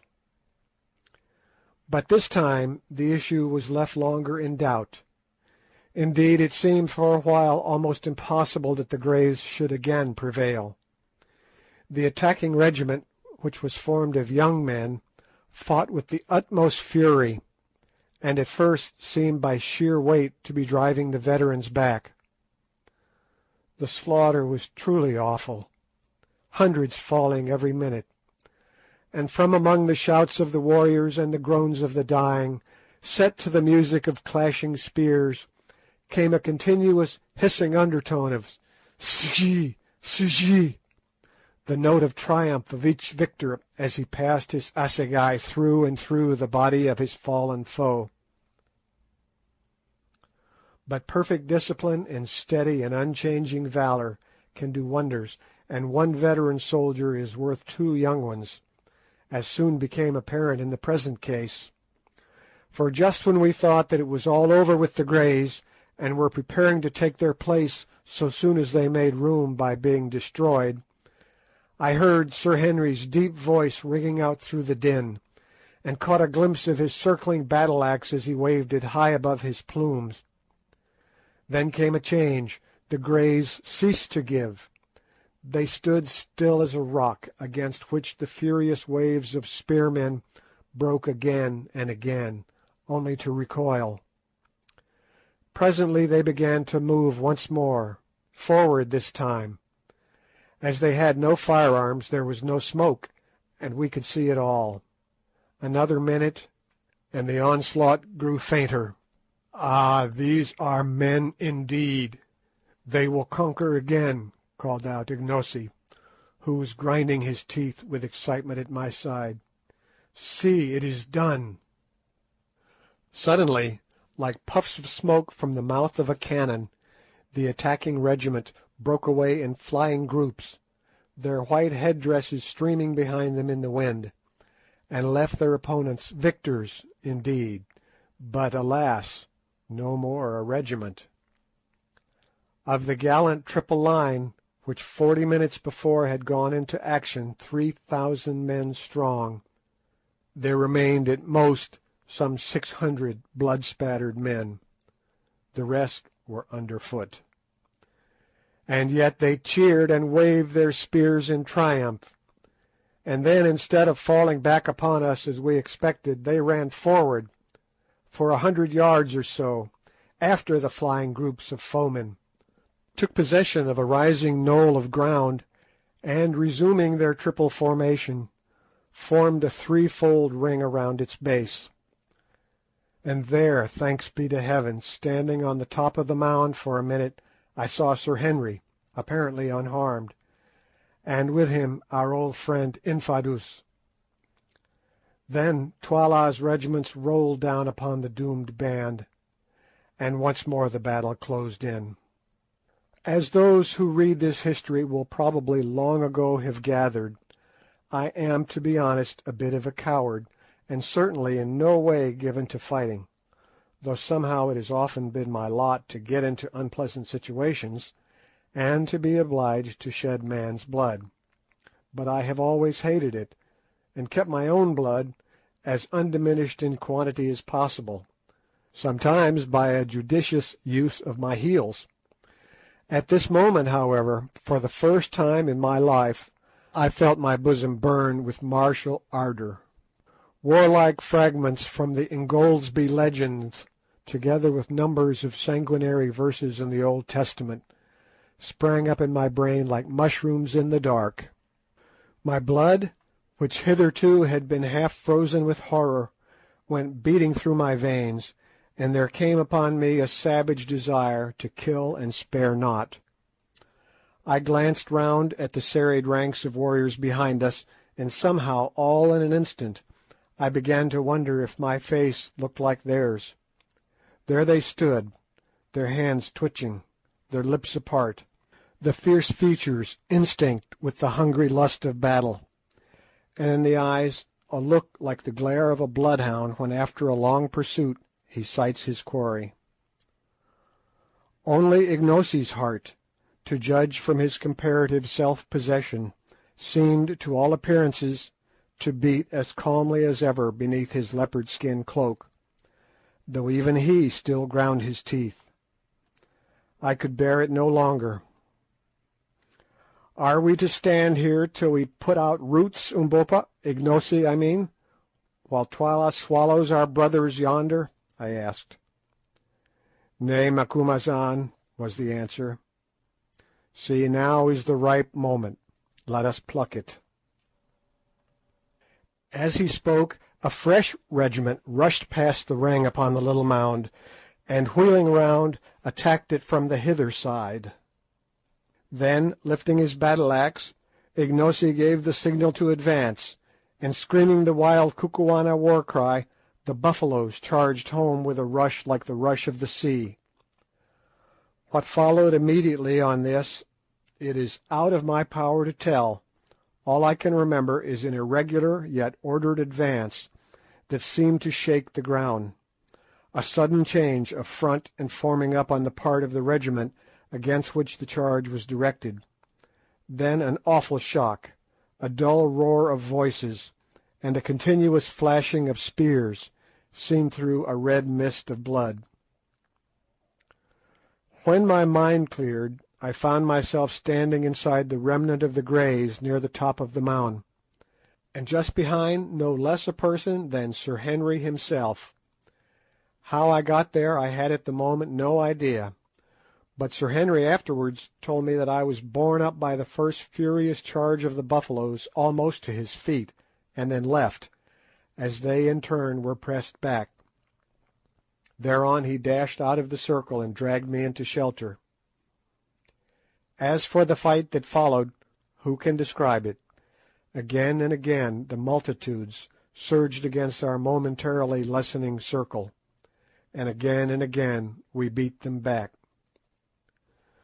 The stubborn spearmen still made good the dark impenetrable wood, each stepping where his comrade stood the instant that he fell, as someone or other beautifully says.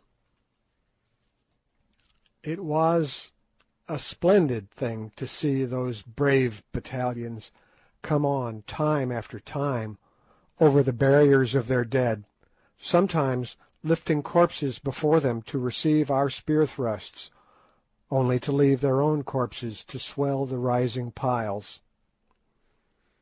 It was a gallant sight to see that old warrior Infadoos, as cool as though he were on parade, shouting out orders, taunts, and even jests, to keep up the spirit of his few remaining men, and then, as each charge rolled on, stepping forward to wherever the fighting was thickest, to bear his share in its repulse. And yet more gallant was the vision of Sir Henry, whose ostrich plumes had been shorn off by a spear thrust, so that his long yellow hair streamed out in the breeze behind him. There he stood, the great Dane, for he was nothing else, his hands, his axe, and his armour all red with blood, and none could live before his stroke. Time after time I saw it sweeping down, as some great warrior ventured to give him battle, and as he struck it he shouted, "Ahoy! Ahoy!" like his berserkir forefathers, and the blow went crashing through shield and spear, through head-dress, hair, and skull, till at last none would of their own will come near the great white Umtagati, the wizard who killed and failed not. But suddenly there rose a cry of "Twala! Itwala!" and out of the press sprang forward none other than the gigantic one-eyed king himself, also armed with battle-axe and shield, and clad in chain armour. "Where art thou, Incubu, thou white man, who slewest Scragga my son? See if thou canst slay me," he shouted, and at the same time hurled a tolla straight at Sir Henry, who fortunately saw it coming, and caught it on his shield, which it transfixed, remaining wedged in the iron plate behind the hide. Then, with a cry, Twala sprang forward straight at him, and with his battle-axe struck him such a blow upon the shield that the mere force and shock of it brought Sir Henry, strong man as he is, down upon his knees. But at this time the matter went no further, for that instant there rose from the regiments pressing round us something like a shout of dismay, and on looking up I saw the cause. To the right and to the left the plain was alive with the plumes of charging warriors. The outflanking squadrons had come to our relief. The time could not have been better chosen. All Twala's army, as Ignosi predicted would be the case, had fixed their attention on the bloody struggle which was raging round the remnant of the Greys and that of the Buffaloes, who were now carrying on a battle of their own at a little distance, which two regiments had formed the chest of our army. It was not until our horns were about to close upon them that they had dreamed of their approach, for they believed these forces to be hidden in reserve upon the crest of the moon-shaped hill. And now, before they could even assume a proper formation for defence, the outflanking impis had leapt like greyhounds on their flanks. In 5 minutes the fate of the battle was decided. Taken on both flanks, and dismayed at the awful slaughter inflicted upon them by the Greys and Buffaloes, Twala's regiments broke into flight, and soon the whole plain between us and Loo was scattered with groups of running soldiers making good their retreat.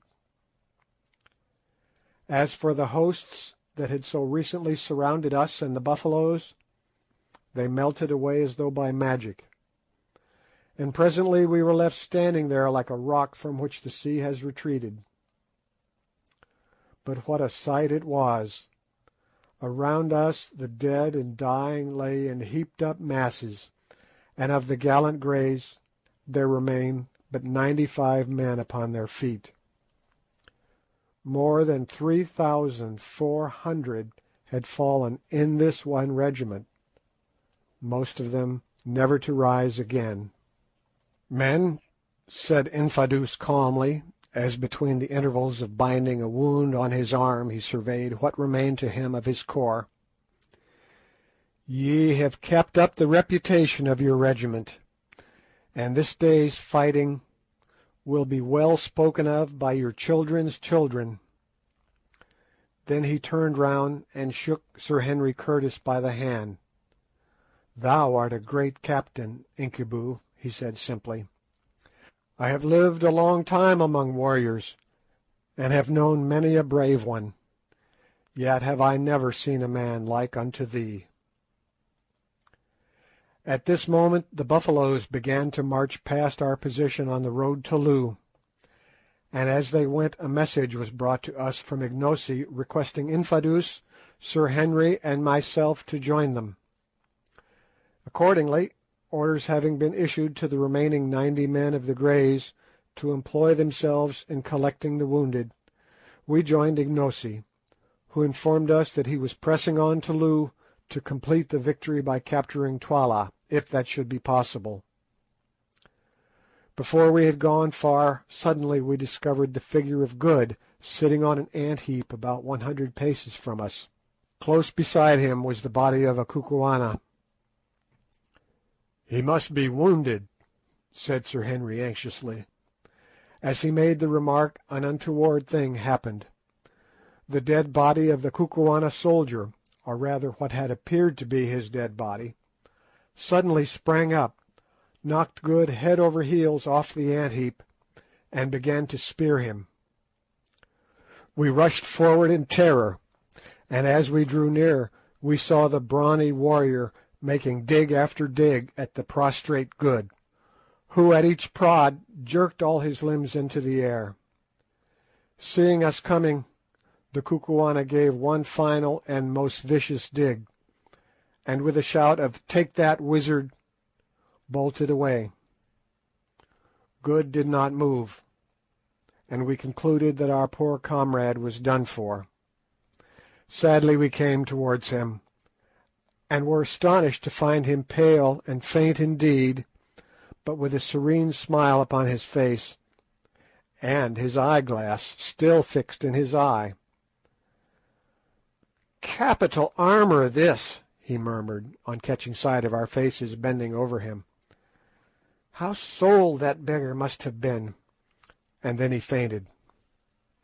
On examination we discovered that he had been seriously wounded in the leg by a tolla in the course of the pursuit, but that the chain armour had prevented his last assailant's spear from doing anything more than bruise him badly. It was a merciful escape. As nothing could be done for him at the moment, he was placed on one of the wicker shields used for the wounded, and carried along with us. On arriving before the nearest gate of Loo, we found one of our regiments watching it in obedience to orders received from Ignosi. The other regiments were in the same way guarding the different exits to the town. The officer in command of this regiment saluted Ignosi as king, and informed him that Twala's army had taken refuge in the town, whither Twala himself had also escaped. But he thought that they were thoroughly demoralized and would surrender. Thereupon Ignosi, after taking counsel with us, sent forward heralds to each gate, ordering the defenders to open, and promising on his royal word life and forgiveness to every soldier who laid down his arms, but saying that if they did not do so before nightfall, he would certainly burn the town and all within its gates. This message was not without its effect. Half an hour later, amid the shouts and cheers of the Buffaloes, the bridge was dropped across the fosse, and the gates upon the further side were flung open. Taking due precautions against treachery, we marched on into the town. All along the roadways stood thousands of dejected warriors, their heads drooping, and their shields and spears at their feet, who, headed by their officers, saluted Ignosi as king as he passed. On we marched, straight to Twala's kraal. When we reached the great space where a day or two previously we had seen the review and the witch hut, we found it deserted.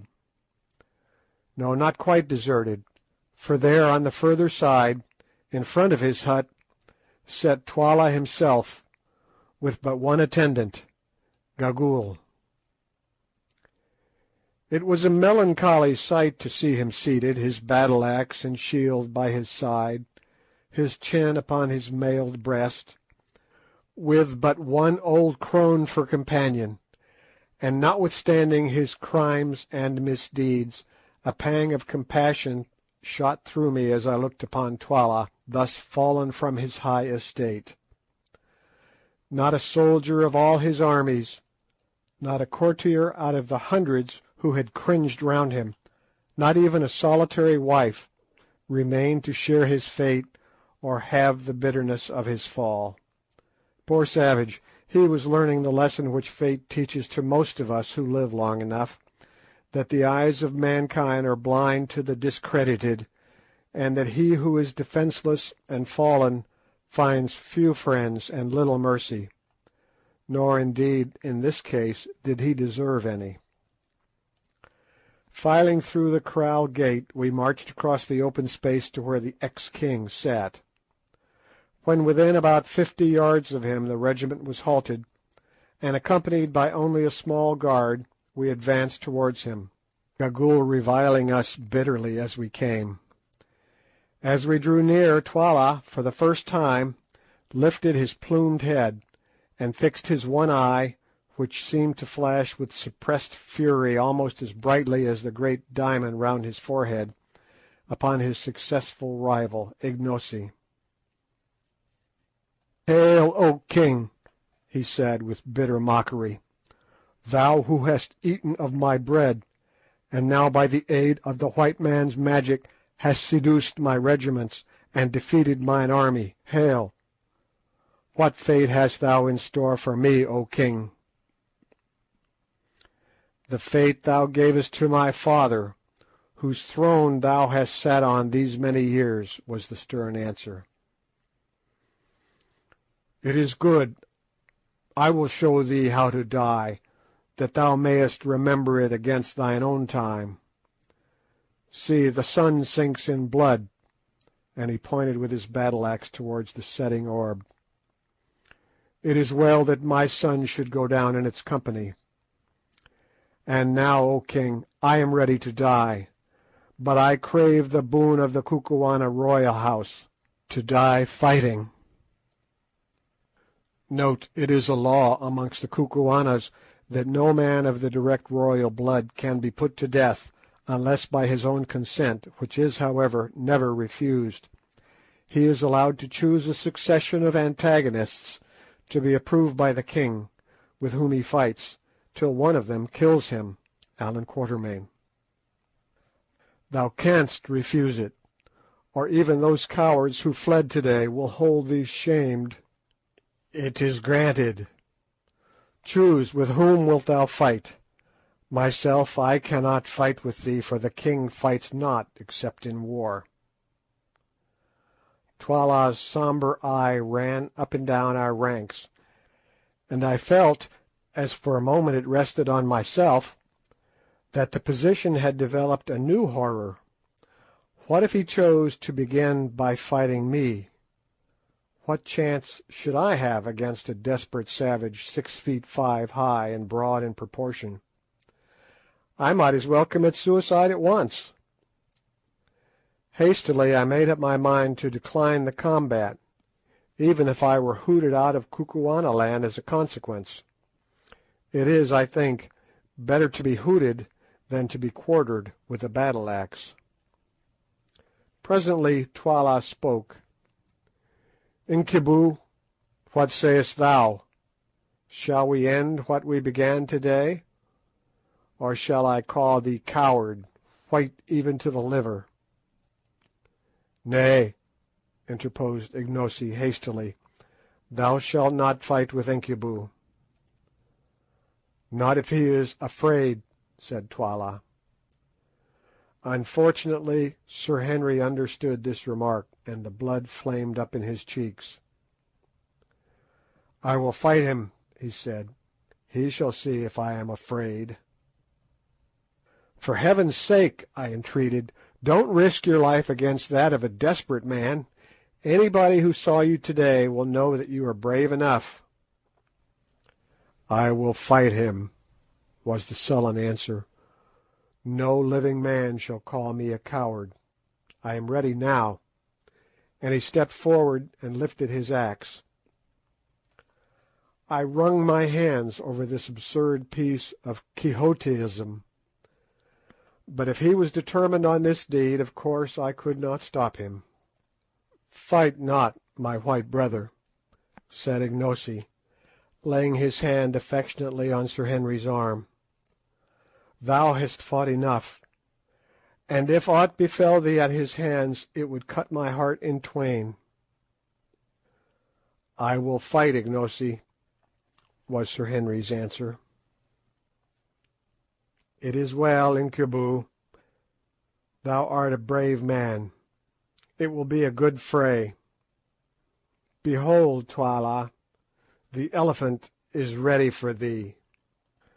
The ex-king laughed savagely, and stepping forward faced Curtis.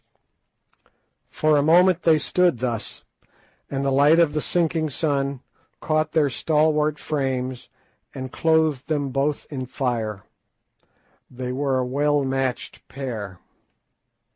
Then they began to circle round each other, their battle-axes raised. Suddenly Sir Henry sprang forward and struck a fearful blow at Twala, who stepped to one side. So heavy was the stroke that the striker half overbalanced himself, a circumstance of which his antagonist took a prompt advantage. Circling his massive battle-axe round his head, he brought it down with tremendous force. My heart jumped into my mouth. I thought that the affair was already finished. But no, with a quick upward movement of the left arm, Sir Henry interposed his shield between himself and the axe, with the result that its outer edge was shorn away, the axe falling on his left shoulder, but not heavily enough to do any serious damage. In another moment Sir Henry got in a second blow, which was also received by Twala upon his shield. Then followed blow upon blow that were in turn either received upon the shields or avoided. The excitement grew intense. The regiment which was watching the encounter forgot its discipline, and drawing near shouted and groaned at every stroke. Just at this time, too, Good, who had been laid upon the ground by me, recovered from his faint, and sitting up perceived what was going on. In an instant he was up, and catching hold of my arm, hopped about from place to place on one leg, dragging me after him and yelling encouragements to Sir Henry. "Go to it, old fellow!" he hallooed. "That was a good one! Give it him amidships!" and so on. Presently Sir Henry, having caught a fresh stroke upon his shield, hit out with all his force. The blow cut through Twala's shield and through the tough chain armour behind it, gashing him in the shoulder. With a yell of pain and fury, Twala returned the blow with interest, and, such was his strength, shore right through the rhinoceros's horn handle of his antagonist's battle-axe, strengthened as it was with bands of steel, wounding Curtis in the face. A cry of dismay rose from the Buffaloes as our hero's broad axe-head fell to the ground, and Twala, again raising his weapon, flew at him with a shout. I shut my eyes. When I opened them again, it was to see Sir Henry's shield lying on the ground, and Sir Henry himself with his great arms twined round Twala's middle. To and fro they swung, hugging each other like bears, straining with all their mighty muscles for dear life and dearer honour. With a supreme effort Twala swung the Englishman clean off his feet, and down they came together, rolling over and over on the lime paving, Twala striking out at Curtis's head with the battle-axe, and Sir Henry trying to drive the tolla he had drawn from his belt through Twala's armour. It was a mighty struggle, and an awful thing to see. "Get his axe!" yelled Good, and perhaps our champion heard him. At any rate, dropping the tolla, he snatched at the axe, which was fastened to Twala's wrist by a strip of buffalo hide, and still rolling over and over they fought for it like wildcats, drawing their breath in heavy gasps. Suddenly the hide string burst, and then with a great effort Sir Henry freed himself, the weapon remaining in his hand. Another second and he was upon his feet, the red blood streaming from the wound in his face, and so was Twala. Drawing the heavy tolla from his belt, he reeled straight at Curtis and struck him in the breast. The stab came home true and strong, but whoever it was who made that chain armour, he understood his art, for it withstood the steel. Again Twala struck out with a savage yell, and once more the sharp knife rebounded, and Sir Henry went staggering back. Once more Twala came on, and as he came our great Englishman gathered himself together, and swinging the big axe round his head with both hands, hit at him with all his force. There was a shriek of excitement from 1,000 throats, and behold, Twala's head seemed to spring from his shoulders. Then it fell and came rolling and bounding along the ground towards Ignosi, stopping just at his feet. For a second the corpse stood upright. Then with a dull crash it came to the earth, and the gold torque from its neck rolled away across the pavement. As it did so, Sir Henry, overpowered by faintness and loss of blood, fell heavily across the body of the dead king. In a second he was lifted up, and eager hands were pouring water on his face. Another minute, and the grey eyes opened wide. He was not dead. Then I, just as the sun sank, stepping to where Twala's head lay in the dust, unloosed the diamond from the dead brows, and handed it to Ignosi. "Take it," I said, "lawful king of the Kukuanas, king by birth and victory." Ignosi bound the diadem upon his brows. Then advancing, he placed his foot upon the broad chest of his headless foe, and broke out into a chant, or rather a paean of triumph, so beautiful and yet so utterly savage, that I despair of being able to give an adequate version of his words. Once I heard a scholar with a fine voice read aloud from the Greek poet Homer, and I remember that the sound of the rolling lines seemed to make my blood stand still. Ignosi's chant, uttered as it was in a language as beautiful and sonorous as the old Greek, produced exactly the same effect on me, although I was exhausted with toil and many emotions. "Now," he began, "now our rebellion is swallowed up in victory, and our evil doing is justified by strength. In the morning the oppressors arose and stretched themselves. They bound on their harnesses and made them ready to war. They rose up and tossed their spears. The soldiers called to the captains, 'Come, lead us,' and the captains cried to the king, 'Direct thou the battle.' They laughed in their pride, 20,000 men, and yet a 20,000. Their plumes covered the valleys as the plumes of a bird cover her nest. They shook their shields and shouted, yea, they shook their shields in the sunlight. They lusted for battle and were glad. They came up against me. Their strong ones ran swiftly to slay me.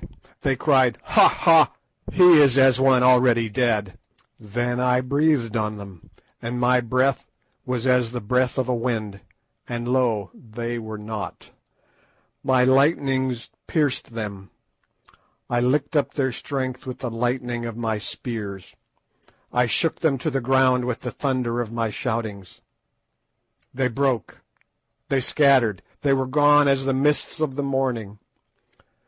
They are food for the kites and the foxes, and the place of battle is fat with their blood. Where are the mighty ones who rose up in the morning? Where are the proud ones who tossed their spears and cried, 'He is as a man already dead'? They bow their heads, but not in sleep. They are stretched out, but not in sleep. They are forgotten.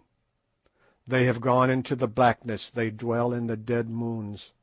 Yea, others shall lead away their wives, and their children shall remember them no more. And I, the king, like an eagle, I have found my eyrie. Behold, far have I flown in the night season, yet have I returned to my young at the daybreak. Shelter ye under the shadow of my wings, O people, and I will comfort you, and ye shall not be dismayed. Now is the good time, the time of spoil. Mine are the cattle on the mountains, mine are the virgins in the kraals. The winter is overpast with storms, the summer is ready to come with flowers. Now evil shall cover up her face, now mercy and gladness shall dwell in the land. Rejoice, rejoice, my people. Let all the stars rejoice in that this tyranny is trodden down, in that I am the king." Ignosi ceased his song, and out of the gathering gloom came back the deep reply, "Thou art the king." Thus was my prophecy to the herald fulfilled, and within the 48 hours Twala's headless corpse was stiffening at Twala's gate. End of chapter 14.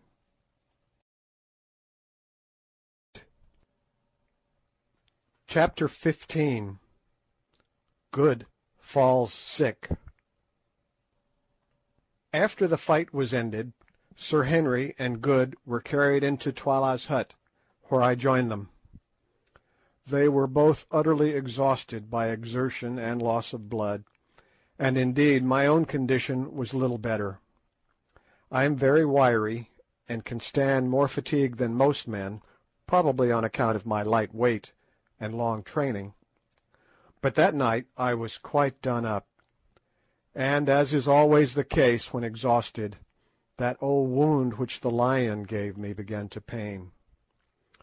Also my head was aching violently from the blow I had received in the morning, when I was knocked senseless.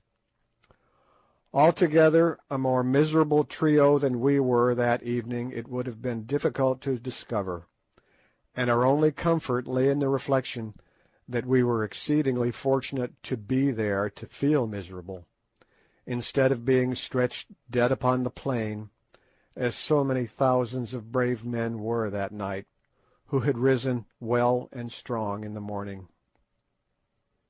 Somehow, with the assistance of the beautiful Foulata, who, since we had been the means of saving her life, had constituted herself our handmaiden, and especially Good's, we managed to get off the chain shirts, which had certainly saved the lives of two of us that day. As I expected, we found that the flesh underneath was terribly contused, for though the steel links had kept the weapons from entering, they had not prevented them from bruising. Both Sir Henry and Good were a mass of contusions, and I was by no means free.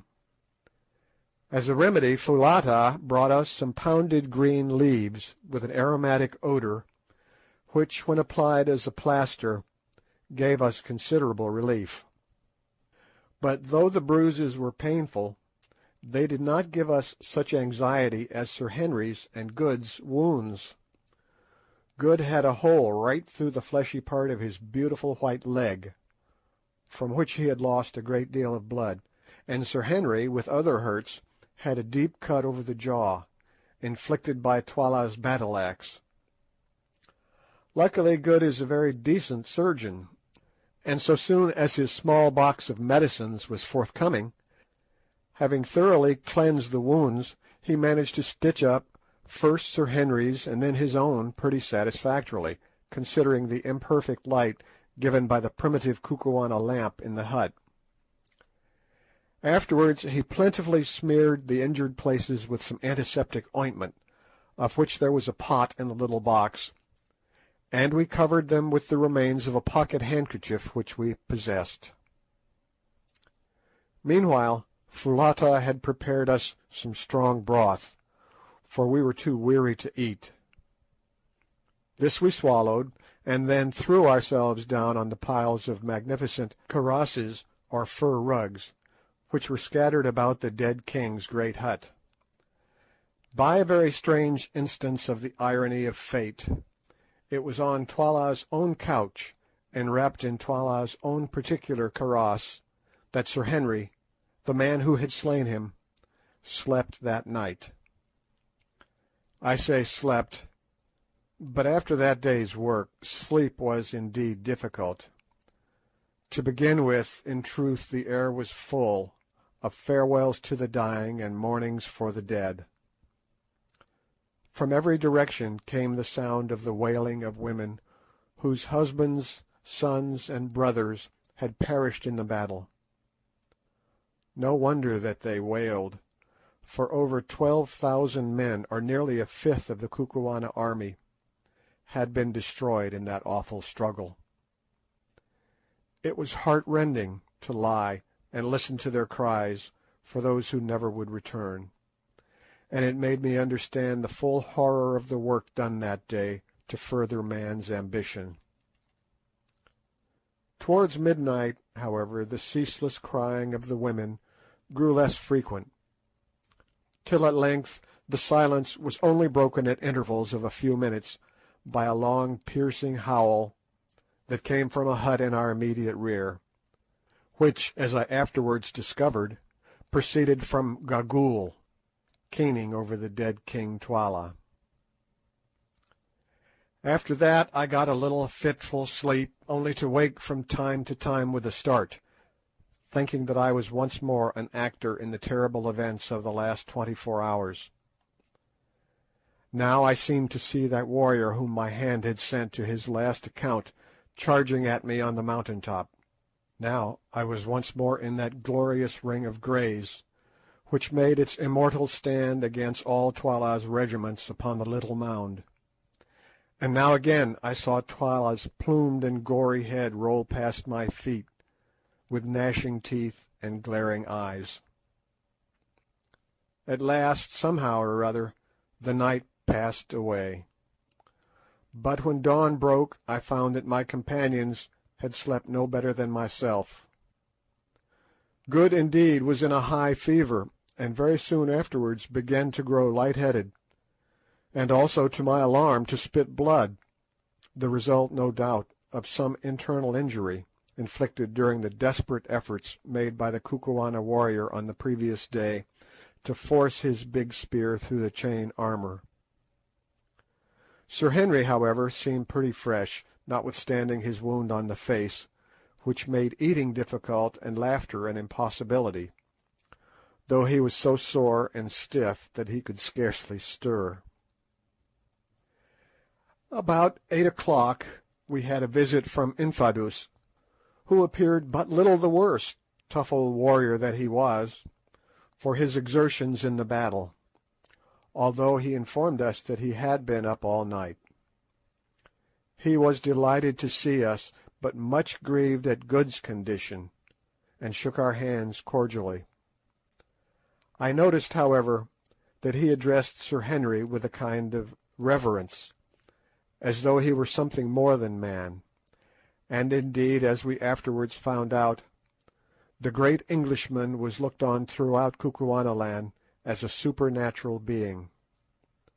No man, the soldiers said, could have fought as he fought, or, at the end of a day of such toil and bloodshed, could have slain Twala, who, in addition to being the king, was supposed to be the strongest warrior in the country, in single combat, shearing through his bull neck at a stroke.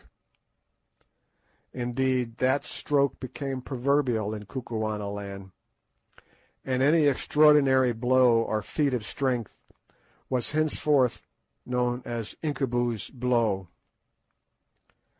Infadoos told us also that all Twala's regiments had submitted to Ignosi, and that like submissions were beginning to arrive from chiefs in the outlying country. Twala's death at the hands of Sir Henry had put an end to all further chances of disturbances, for Scragga had been his only legitimate son, so there was no rival claimant to the throne left alive. I remarked that Ignosi had swum to power through blood. The old chief shrugged his shoulders. Yes, he answered, but the Kukuana people can only be kept cool by letting their blood flow sometimes. Many are killed indeed, but the women are left, and others must soon grow up to take the places of the fallen. After this the land would be quiet for a while. Afterwards, in the course of the morning, we had a short visit from Ignosi, on whose brows the royal diadem was now bound. As I contemplated him advancing with kingly dignity, an obsequious guard following his steps, I could not help recalling to my mind the tall Zulu who had presented himself to us at Durban some months back, asking to be taken into our service, and reflecting on the strange revolutions of the wheel of fortune. "Hail, O king," I said, rising. "Yes, Macumazahn, king at last, by the might of your 3 right hands," was the ready answer. All was, he said, going well, and he hoped to arrange a great feast in 2 weeks' time, in order to show himself to the people. I asked him what he had settled to do with Gagool.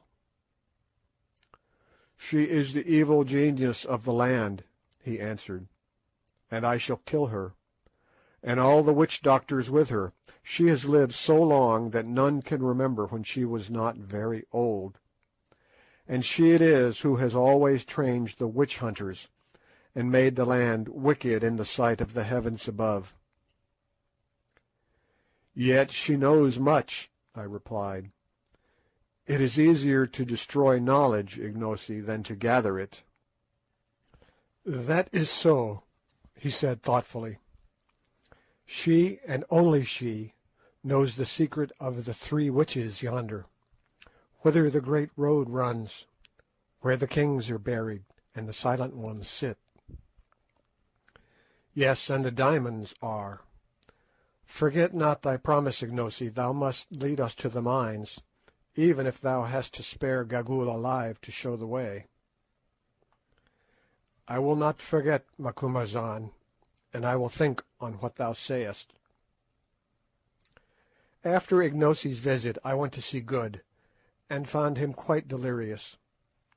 The fever set up by his wound seemed to have taken a firm hold of his system, and to be complicated with an internal injury. For 4 or 5 days his condition was most critical. Indeed, I believe it firmly that had it not been for Foulata's indefatigable nursing, he must have died. Women are women all the world over, whatever their colour. Yet somehow it seemed curious to watch this dusky beauty bending night and day over the fevered man's couch, and performing all the merciful errands of a sick-room swiftly, gently, and with as fine an instinct as that of a trained hospital nurse. For the first night or 2 I tried to help her, and so did Sir Henry as soon as his stiffness allowed him to move. But Foulata bore our interference with impatience, and finally insisted upon our leaving him to her, saying that our movements made him restless, which I think was true. Day and night she watched him and tended him, giving him his only medicine, a native cooling drink made of milk, in which was infused juice from the bulb of a species of tulip, and keeping the flies from settling on him. I can see the whole picture now as it appeared night after night by the light of our primitive lamp. Good tossing to and fro, his features emaciated, his eyes shining large and luminous, and jabbering nonsense by the yard, and seated on the ground by his side, her back resting against the wall of the hut, the soft-eyed, shapely Kukuana beauty, her face, weary as it was with her long vigil, animated by a look of infinite compassion, or was it something more than compassion? For 2 days we thought that he must die, and crept about with heavy hearts. Only Foulata would not believe it. "He will live," she said. For 300 yards or more around Twala's chief hut, where the sufferer lay, there was silence, for by the king's order all who lived in the habitations behind it, except Sir Henry and myself, had been removed, lest any noise should come to the sick man's ears. One night, it was the 5th of Good's illness, as was my habit, I went across to see how he was doing before turning in for a few hours. I entered the hut carefully. The lamp placed upon the floor showed the figure of Good tossing no more, but lying quite still. So it had come at last. In the bitterness of my heart I gave something like a sob. "Hush!" came from the patch of dark shadow behind Good's head. Then, creeping closer, I saw that he was not dead, but sleeping soundly, with Foulata's taper fingers clasped tightly in his poor white hand. The crisis had passed, and he would live. He slept like that for 18 hours, and I scarcely like to say it, for I fear I should not be believed, but during the entire period did this devoted girl sit by him, fearing that if she moved and drew away her hand it would wake him. What she must have suffered from cramp and weariness, to say nothing of want of food, nobody will ever know. But it is the fact that, when at last he woke, she had to be carried away. Her limbs were so stiff that she could not move them. After the turn had once been taken, Good's recovery was rapid and complete. It was not till he was nearly well that Sir Henry told him all he owed to Foulata, and when he came to the story of how she sat by his side for 18 hours, fearing lest by moving she would wake him, the honest sailor's eyes filled with tears. He turned and went straight to the hut where Foulata was preparing the midday meal, for we were back in our old quarters now, taking me with him to interpret in case he could not make his meaning clear to her, though I am bound to say that she understood him marvellously as a rule, considering how extremely limited was his foreign vocabulary. "Tell her," said Good, "that I owe her my life, and that I will never forget her kindness to my dying day." I interpreted, and under her dark skin she actually seemed to blush. Turning to him with one of those swift and graceful motions that in her always reminded me of the flight of a wild bird, Foulata answered softly, glancing at him with her large brown eyes, "Nay, my lord forgets. Did he not save my life, and am I not my lord's handmaiden?" It will be observed that the young lady appeared entirely to have forgotten the share which Sir Henry and myself had taken in her preservation from Twala's clutches. But that is the way of women. I remember my dear wife was just the same. Well, I retired from that little interview sad at heart. I did not like Miss Foulata's soft glances, for I knew the fatal amorous propensities of sailors in general, and of Good in particular.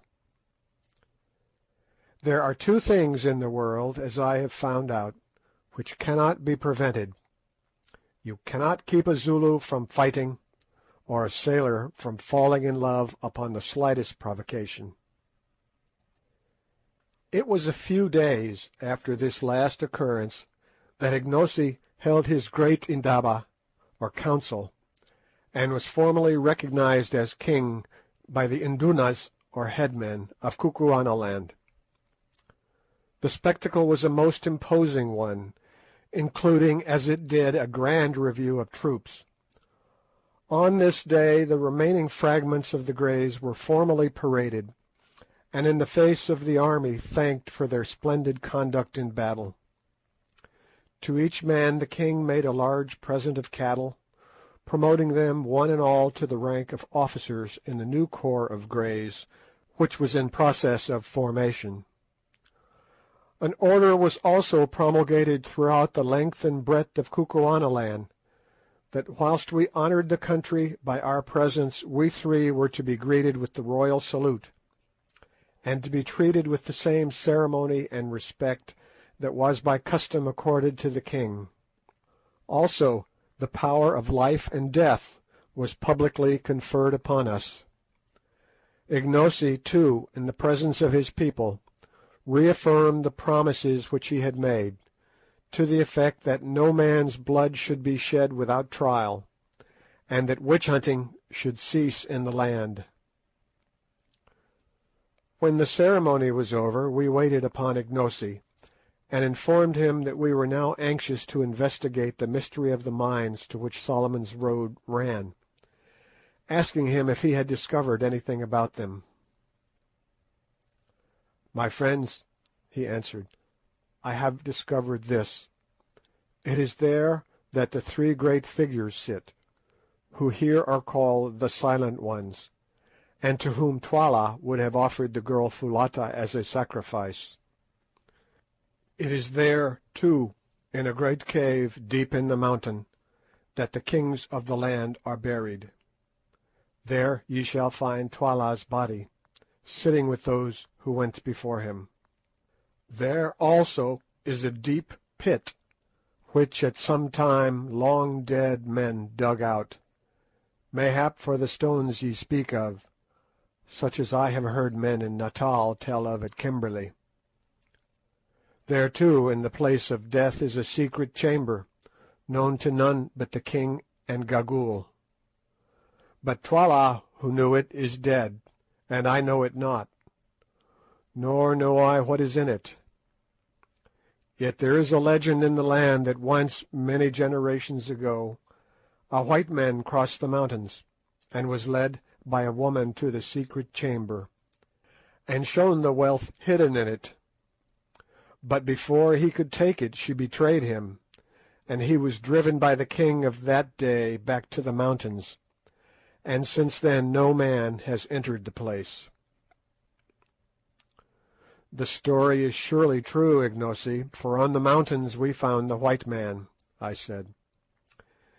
"Yes, we found him, and now I have promised you that if ye can come to that chamber, and the stones are there—" "The gem upon thy forehead proves they are there," I put in, pointing to the great diamond I had taken from Twala's dead brows. "Mayhap, if they are there," he said, "ye shall have as many as ye can take hence, if indeed ye would leave me, my brothers." "First we must find the chamber," said I. "There is but one who can show it to thee, Gagool." "And if she will not?" "Then she must die," said Ignosi sternly. "I have saved her alive but for this. Stay, she shall choose." And calling to a messenger, he ordered Gagool to be brought before him. In a few minutes she came, hurried along by two guards, whom she was cursing as she walked. "Leave her," said the king to the guards. But as soon as their support was withdrawn, the withered old bundle, for she looked more like a bundle than anything else, out of which her two bright and wicked eyes gleamed like those of a snake, sank in a heap onto the floor. "What will ye with me, Ignosi?" she piped. "Ye dare not touch me. If ye touch me, I will slay you as ye sit. Beware of my magic." "Thy magic could not save Twala, old she-wolf, and it cannot hurt me," was the answer. "Listen, I will this of thee, that thou reveal to us the chamber where are the shining stones." "Ha ha!" she piped. "None know its secret but I, and I will never tell thee. The white devils shall go hence empty-handed." "Thou shalt tell me. I will make thee tell me." "How, O king? Thou art great, but can thy power wring the truth from a woman?" "It is difficult, yet will I do so." "How, O king?" "Nay, thus: if thou tellest not, thou shalt slowly die." "Die!" she shrieked in terror and fury. "Ye dare not touch me! Man, ye know not who I am. How old, think ye, am I? I knew your fathers, and your fathers' fathers' fathers. When the country was young I was here. When the country grows old I shall still be here. I cannot die unless I be killed by chance, for none dare slay me." "Yet will I slay thee. See, Gagool, mother of evil, thou art so old that thou canst no longer love thy life. What can life be to such a hag as thou, who hast no shape, nor form, nor hair, nor teeth, hast naught save wickedness and evil eyes? It will be mercy to make an end of thee, Gagool." "Thou fool!" shrieked the old fiend. "Thou accursed fool! Deemest thou that life is sweet only to the young? It is not so, and naught thou knowest of the heart of man to think it. To the young, indeed, death is sometimes welcome, for the young can feel. They love and suffer, and it wrings them to see their beloved pass to the land of shadows. But the old feel not, they love not, and they laugh to see another go out into the dark. They laugh to see the evil that is done under the stars. All they love is life, the warm, warm sun, and the sweet, sweet air. They are afraid of the cold and the dark. And the old hag writhed in ghastly merriment on the ground. "Cease thine evil talk and answer me," said Ignosi angrily. "Wilt thou show the place where the stones are, or wilt thou not? If thou wilt not, thou diest even now."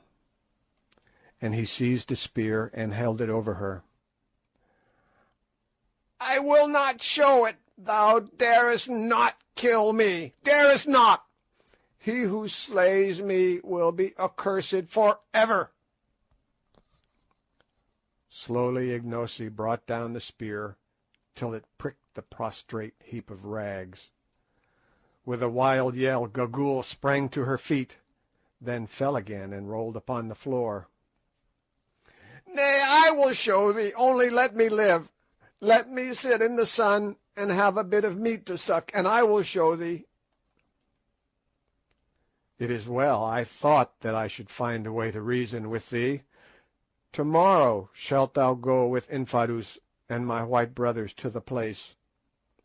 And beware how thou failest, for if thou showest it not, then thou shalt slowly die. I have spoken."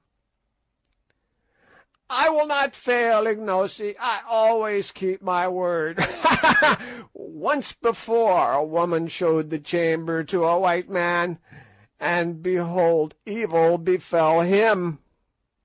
And here her wicked eyes glinted. "Her name was Gagool also. Perchance I was that woman."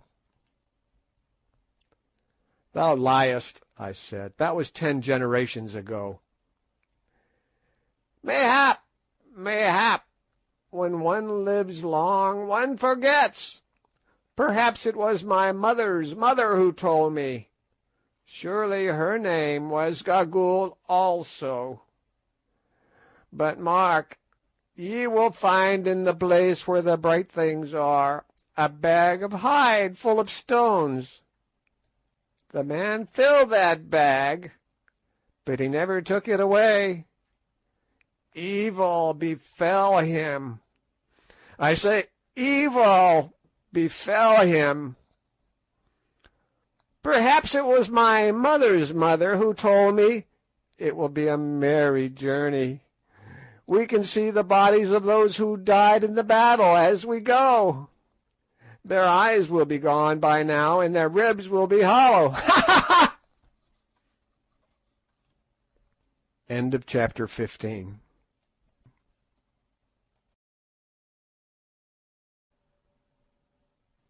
Chapter 16. The Place of Death. It was already dark on the 3rd day after the scene described in the previous chapter, when we camped in some huts at the foot of the 3 Witches, as the triangle of mountains is called, to which Solomon's Great Road runs. Our party consisted of our 3 selves and Foulata, who waited on us, especially on Good, Infadoos, Gagool, who was borne along in a litter, inside which she could be heard muttering and cursing all day long, and a party of guards and attendants. The mountains, or rather the 3 peaks of the mountain, for the mass was evidently the result of a solitary upheaval, were, as I have said, in the form of a triangle, of which the base was towards us, one peak being on our right, one on our left, and one straight in front of us. Never shall I forget the sight afforded by those 3 towering peaks in the early sunlight of the following morning. High, high above us, up into the blue air, soared their twisted snow wreaths. Beneath the snow line the peaks were purple with heaths, and so were the wild moors that ran up the slope towards them.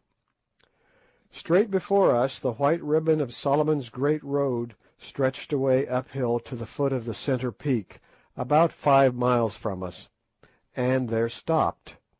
It was its terminus. I had better leave the feelings of intense excitement with which we set out on our march that morning to the imagination of those who read this history. At last we were drawing near to the wonderful mines that had been the cause of the miserable death of the old Portuguese Dom 3 centuries ago, of my poor friend, his ill-starred descendant, and also, as we feared, of George Curtis, Sir Henry's brother. Were we destined, after all that we had gone through, to fare any better? Evil befell them, as that old fiend Gagool said. Would it also befall us?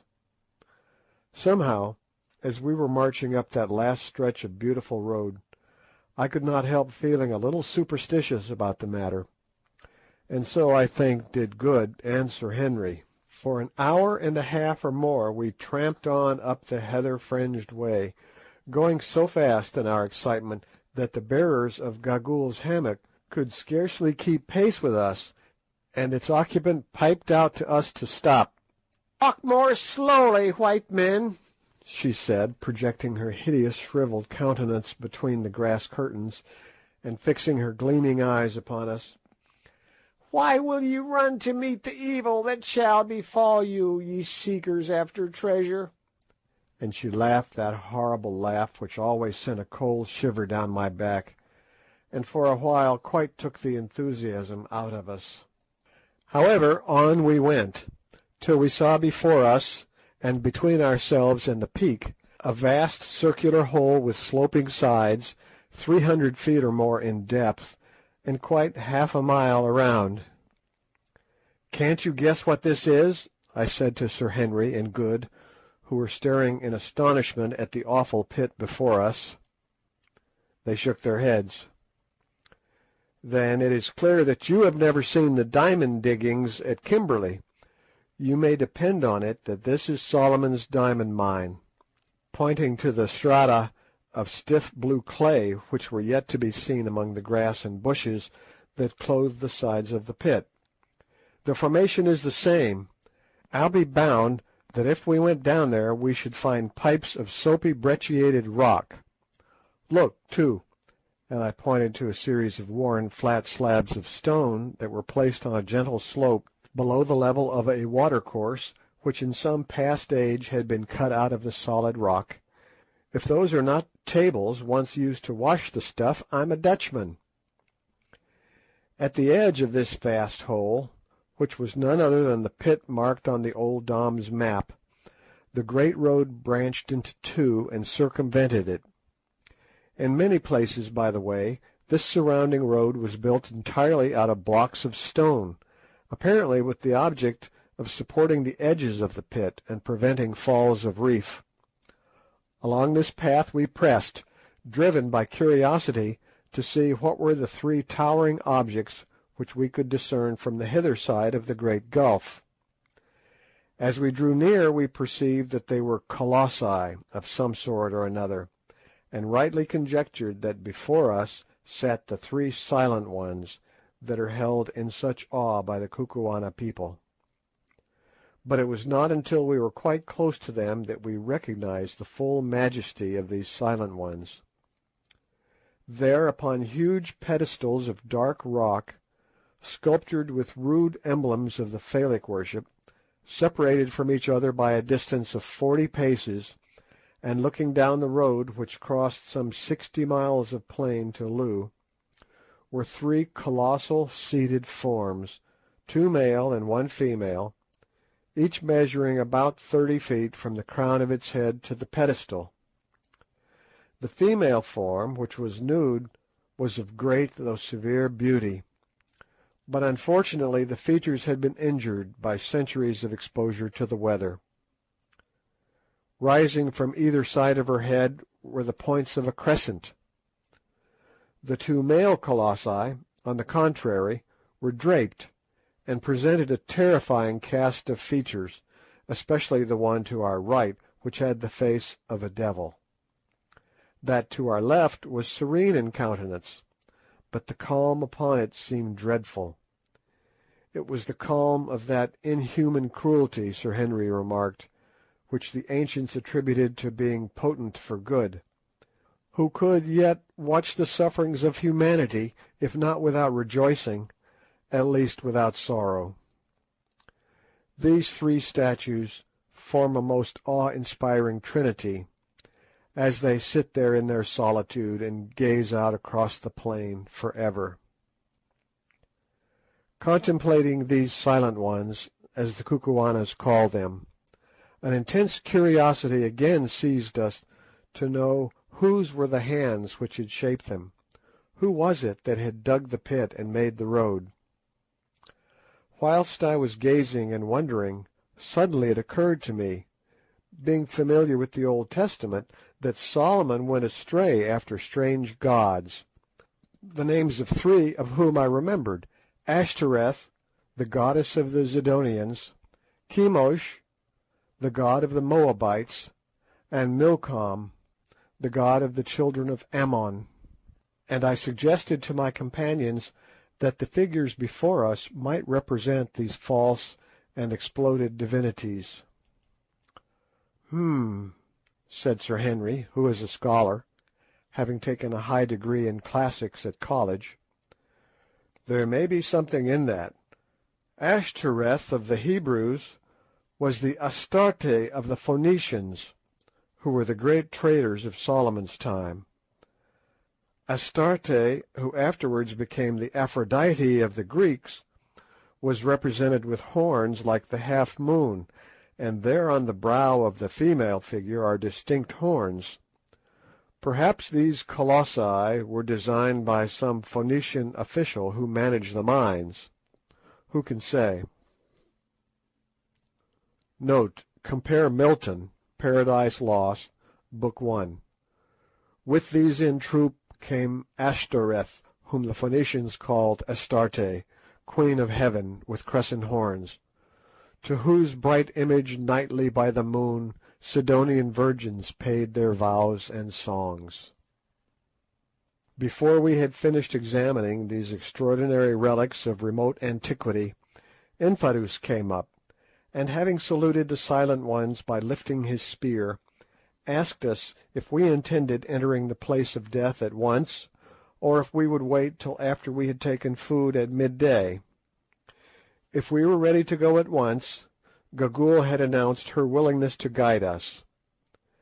As it was not later than 11 o'clock, driven to it by a burning curiosity, we announced our intention of proceeding instantly, and I suggested that, in case we should be detained in the cave, we should take some food with us.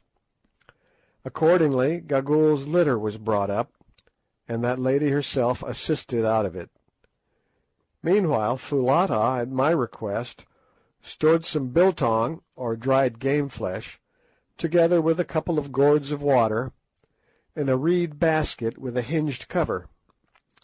Straight in front of us, at a distance of some 50 paces from the backs of the colossi, rose a sheer wall of rock 80 feet or more in height, that gradually sloped upwards till it formed the base of the lofty, snow-wreathed peak which soared into the air 3,000 feet above us. As soon as she was clear of her hammock, Gagool cast one evil grin upon us, and then, leaning on a stick, hobbled off towards the face of this wall. We followed her till we came to a narrow portal, solidly arched, that looked like the opening of a gallery of a mine. Here Gagool was waiting for us, still with that evil grin upon her horrid face. "Now, white men from the stars," she piped, "great warriors, Incubu, Bougwan, and Macumazahn the wise, are you ready?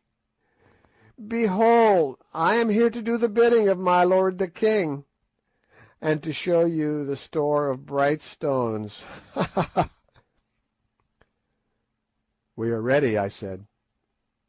"Good, good. Make strong your hearts to bear what ye shall see. Comest thou too, Infadoos, thou who didst betray thy master?" Infadoos frowned as he answered, "Nay, I come not. It is not for me to enter there. But thou, Gagool, curb thy tongue, and beware how thou dealest with my lords. At thy hands will I require them, and if a hair of them be hurt, Gagool, beest thou 50 times a witch, thou shalt die. Hearest thou?" "I hear, Infadoos. I know thee. Thou didst ever love big words. When thou was a babe, I remember thou didst threaten thine own mother. That was but the other day. But fear not, fear not. I live only to do the bidding of the king. I have done the bidding of many kings, Infadoos, till in the end they did mine. Ha ha! I go to look upon their faces once more, and Twala's also. Come on, here is the lamp." And she drew a large gourd full of oil, and fitted with a rush wick, from under her fur cloak. "Art thou coming, Foulata?" In his villainous kitchen kukuana, in which he had been improving himself under that young lady's tuition. "I fear, my lord." The girl answered timidly. "Then give me the basket." "Nay, my lord, whither thou goest, there I go also."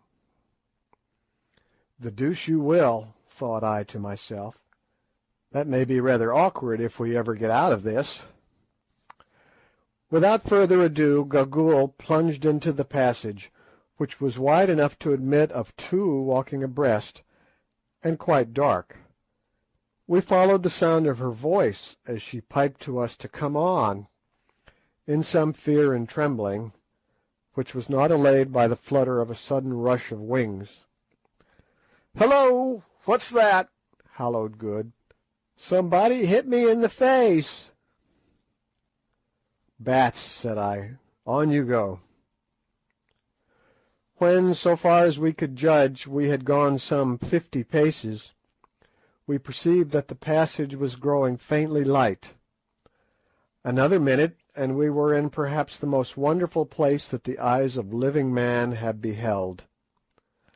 Let the reader picture to himself the hall of the vastest cathedral he ever stood in, windowless indeed, but dimly lighted from above, presumably by shafts connected with the outer air and driven in the roof, which arched away 100 feet above our heads, and he will get some idea of the size of the enormous cave in which we found ourselves, with the difference that this cathedral, designed by nature, was loftier and wider than any built by man. But its stupendous size was the least of the wonders of the place, for running in rows down its length were gigantic pillars of what looked like ice, but were in reality huge stalactites. It is impossible for me to convey any idea of the overpowering beauty and grandeur of these pillars of white spar, some of which were not less than 20 feet in diameter at the base, and sprang up in lofty and yet delicate beauty sheer to the distant roof. Others again were in process of formation. On the rock floor there was in these cases what looked, Sir Henry said, exactly like a broken column in an old Grecian temple, whilst high above, depending from the roof, the point of a huge icicle could be dimly seen. Even as we gazed we could hear the process going on, for presently with a tiny splash a drop of water would fall from the far-off icicle onto the column below. On some columns the drops only fell once in 2 or 3 minutes, and in these cases it would be an interesting calculation to discover how long, at that rate of dripping, it would take to form a pillar, say 80 feet by 10 in diameter. That the process, in at least one instance, was incalculably slow, the following example will suffice to show. Cut on one of these pillars we discovered the crude likeness of a mummy, by the head of which sat what appeared to be the figure of an Egyptian god, doubtless the handiwork of some old-world labourer in the mine. This work of art was executed at the natural height at which an idle fellow, be he Phoenician workman or British cad, is in the habit of trying to immortalise himself at the expense of nature's masterpieces, namely about 5 feet from the ground. Yet at the time that we saw it, which must have been nearly 3,000 years after the date of the execution of the carving, the column was only 8 feet high, and was still in process of formation, which gives a rate of growth of a foot to 1,000 years, or an inch and a fraction to a century. This we knew because, as we were standing by it, we heard a drop of water fall. Sometimes the stalagmites took strange forms, presumably where the dropping of the water had not always been on the same spot. Thus one huge mass, which must have weighed 100 tons or so, was in the shape of a pulpit, beautifully fretted over outside with a design that looked like lace. Others resembled strange beasts, and on the sides of the cave were fan-like ivory tracings, such as the frost leaves upon a pane. Out of the vast main aisle there opened here and there smaller caves, exactly, Sir Henry said, as chapels open out of great cathedrals. Some were large, but one or two, and this is a wonderful instance of how nature carries out her handiwork by the same unvarying laws, utterly irrespective of size, were tiny. One little nook, for instance, was no larger than an unusually big doll's house, and yet it might have been a model for the whole place, for the water dropped, tiny icicles hung, and spar columns were forming in just the same way. We had not, however, enough time to examine this beautiful cavern so thoroughly as we should have liked to do, since unfortunately Gagool seemed to be indifferent as to stalactites, and only anxious to get her business over. This annoyed me the more, as I was particularly anxious to discover, if possible, by what system the light was admitted into the cave, and whether it was done by the hand of man or by that of nature that this was done. Also, if the place had been used in any way in ancient times, as seemed probable. However, we consoled ourselves with the idea that we would investigate it thoroughly on our way back, and followed on at the heels of our uncanny guide. On she led us, straight to the top of the vast and silent cave, where we found another doorway, not arched as the first was, but square at the top, something like the doorways of Egyptian temples. "Are ye prepared to enter the place of death, white men?" asked Gagool, evidently with a view to making us feel uncomfortable. "Lead on, Macduff," said Good solemnly, trying to look as though he was not at all alarmed, as indeed we all did except Foulata, who caught Good by the arm for protection. "This is getting rather ghastly," said Sir Henry, peeping into the dark passageway. "Come on, Quatermain, Signoris Prioress. We mustn't keep the old lady waiting." And he politely made way for me to lead the van, for which inwardly I did not bless him. Tap, tap, went old Gagool's stick down the passage, as she trotted along, chuckling hideously, and still overcome by some unaccountable presentiment of evil, I hung back. "Come, get on, old fellow," said Good, "or we shall lose our fair guide."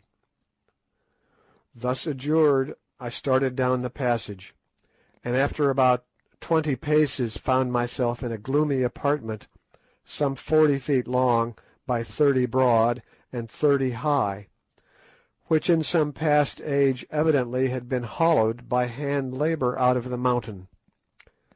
This apartment was not nearly so well lighted as the vast stalactite antecave, and at the first glance all I could discern was a massive stone table running down its length, with a colossal white figure at its head, and life-sized white figures all round it. Next I discovered a brown thing, seated on the table in the centre, and in another moment my eyes grew accustomed to the light, and I saw what all these things were, and was tailing out of the place as hard as my legs could carry me.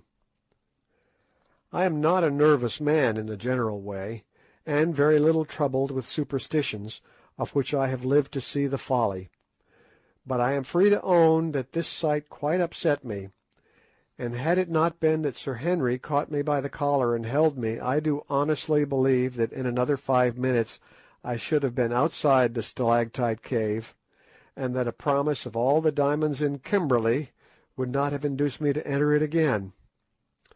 But he held me tight, so I stopped because I could not help myself. Next second, however, his eyes became accustomed to the light, and he let go of me, and began to mop the perspiration off his forehead.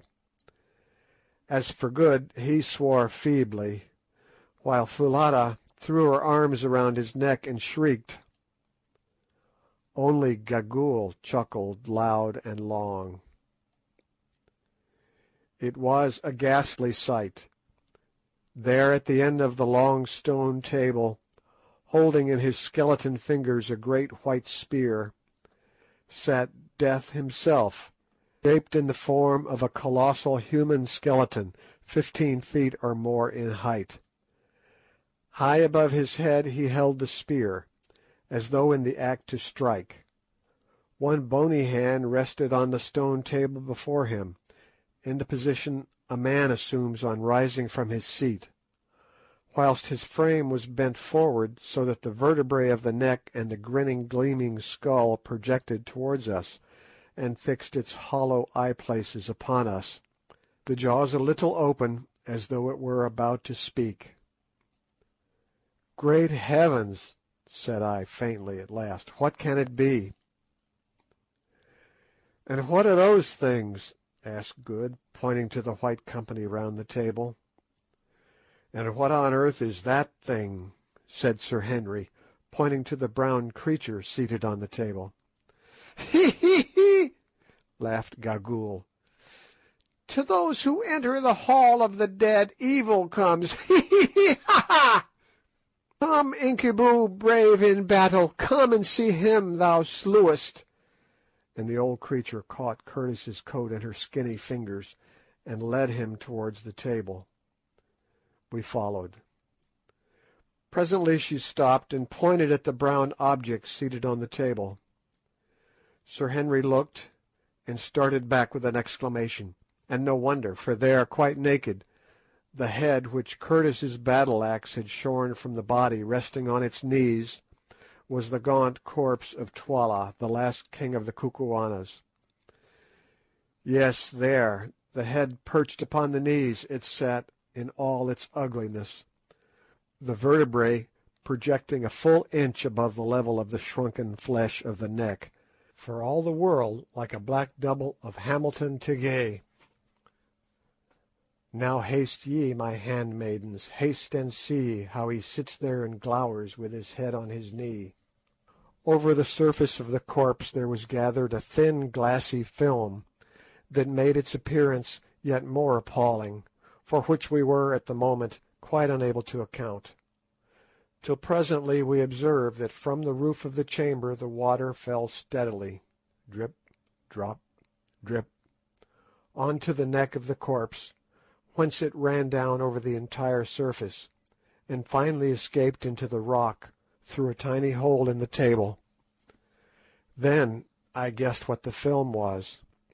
Twala's body was being transformed into a stalactite. A look at the white forms seated on the stone bench which ran round that ghastly board confirmed this view. They were human bodies indeed, or rather they had been human. Now they were stalactites. This was the way in which the Kukuana people had, from time immemorial, preserved their royal dead. They petrified them. What the exact system might be, if there was any, beyond the placing of them for a long period of years under the drip, I never discovered, but there they sat, iced over and preserved for ever by the siliceous fluid. Anything more awe-inspiring than the spectacle of this long line of departed royalties, there were 27 of them, the last being Ignosi's father, wrapped each of them in a shroud of ice-like spar, through which the features could be dimly discovered, and seated round that inhospitable board with Death himself for a host, it is impossible to imagine. That the practice of thus preserving their kings must have been an ancient one is evident from the number, which, allowing for an average reign of 15 years, supposing that every king who reigned was placed here, an improbable thing, as some are sure to have perished in battle far from home, would fix the date of its commencement at 4¼ centuries back. But the colossal Death, who sits at the head of this board, is far older than that, and, unless I am mistaken, owes his origin to the same artist who designed the 3 colossi.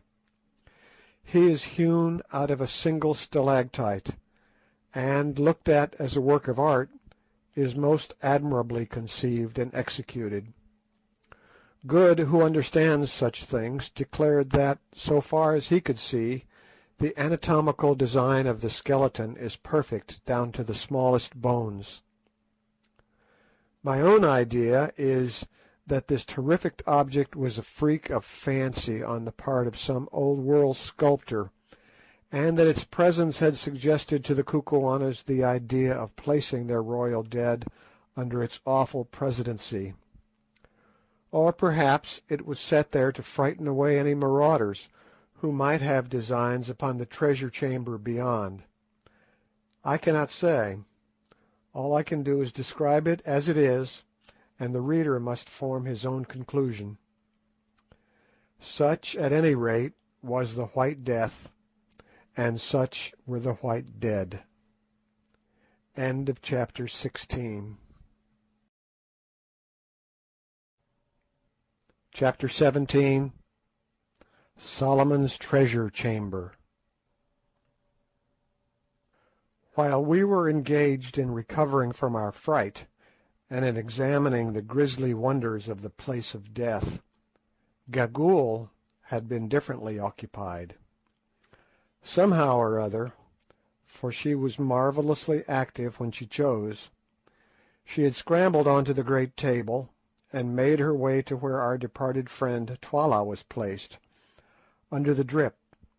To see suggested good how he was pickling, or for some dark purpose of her own.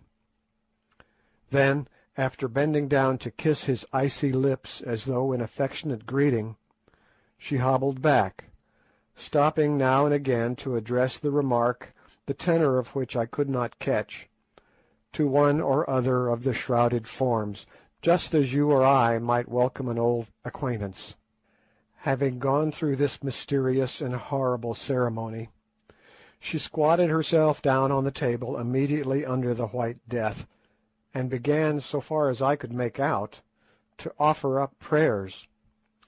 The spectacle of this wicked creature pouring out supplications, evil ones no doubt, to the arch-enemy of mankind, was so uncanny that it caused us to hasten our inspection. "Now, Gagool," said I, in a low voice. Somehow one did not dare to speak above a whisper in that place. "Lead us to the chamber." The old witch promptly scrambled down from the table. "My lords are not afraid?" she said, leering up into my face. "Lead on." "Good, my lords," and she hobbled round to the back of the Great Death. "Here is the chamber. Let my lords light the lamp and enter."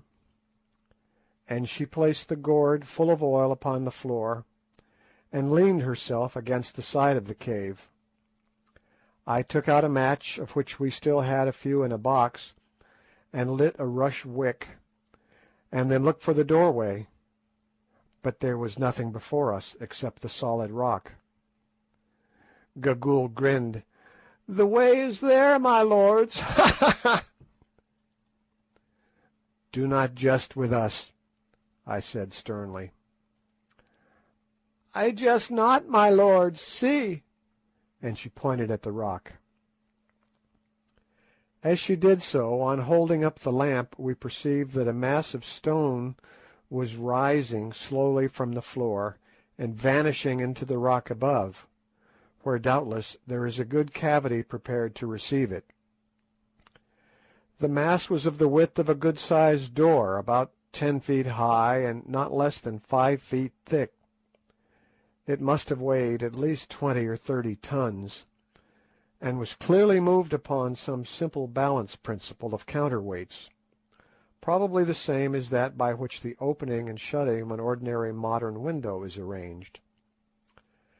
How the principle was set in motion, of course none of us saw.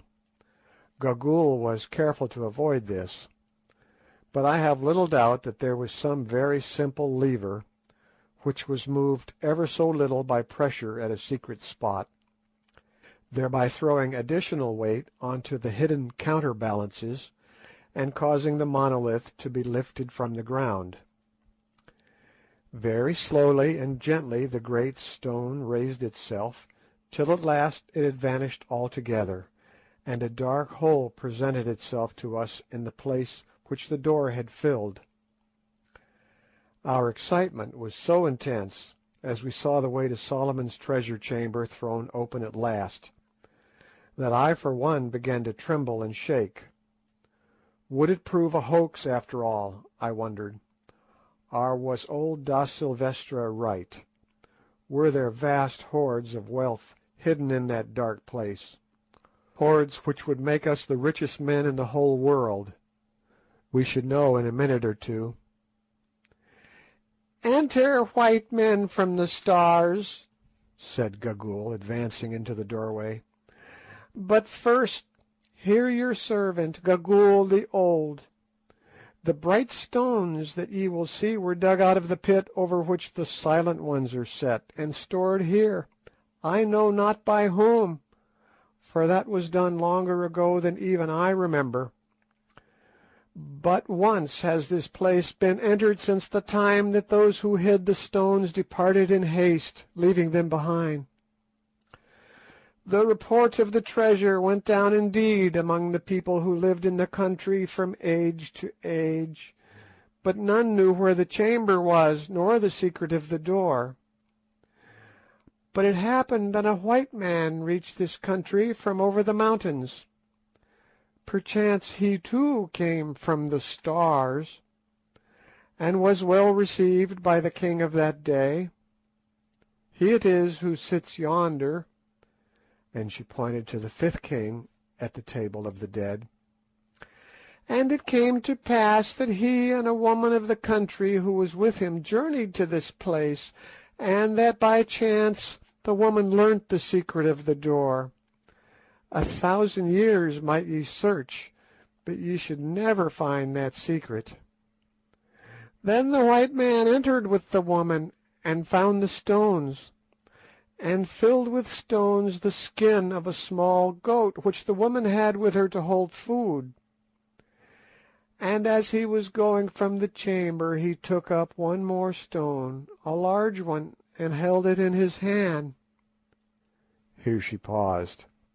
"Well," I asked, breathless with interest, as we all were, "what happened to Da Silvestra?"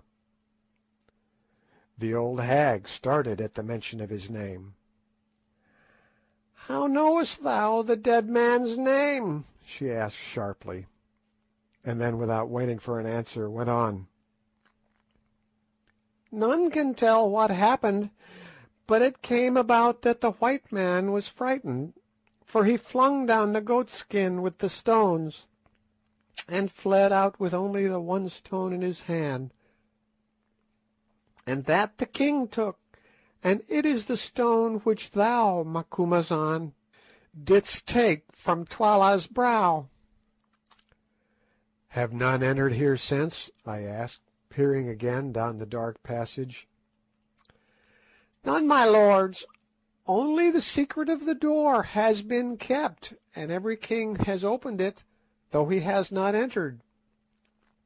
There is a saying that those who enter there will die within a moon, even as the white man died in the cave upon the mountain where ye found him, Macumazahn, and therefore the kings do not enter." "Ha ha! Mine are true words." Our eyes met as she said it, and I turned sick and cold. How did the old hag know all these things? "Enter, my lords. If I speak truth, the goat-skin with the stones will lie upon the floor, and if there is truth as to whether it is death to enter here, that ye will learn afterwards. Ha ha ha!" And she hobbled through the doorway, bearing the light with her, but I confess that once more I hesitated about following. "Oh, confound it all!" said Good. "Here goes.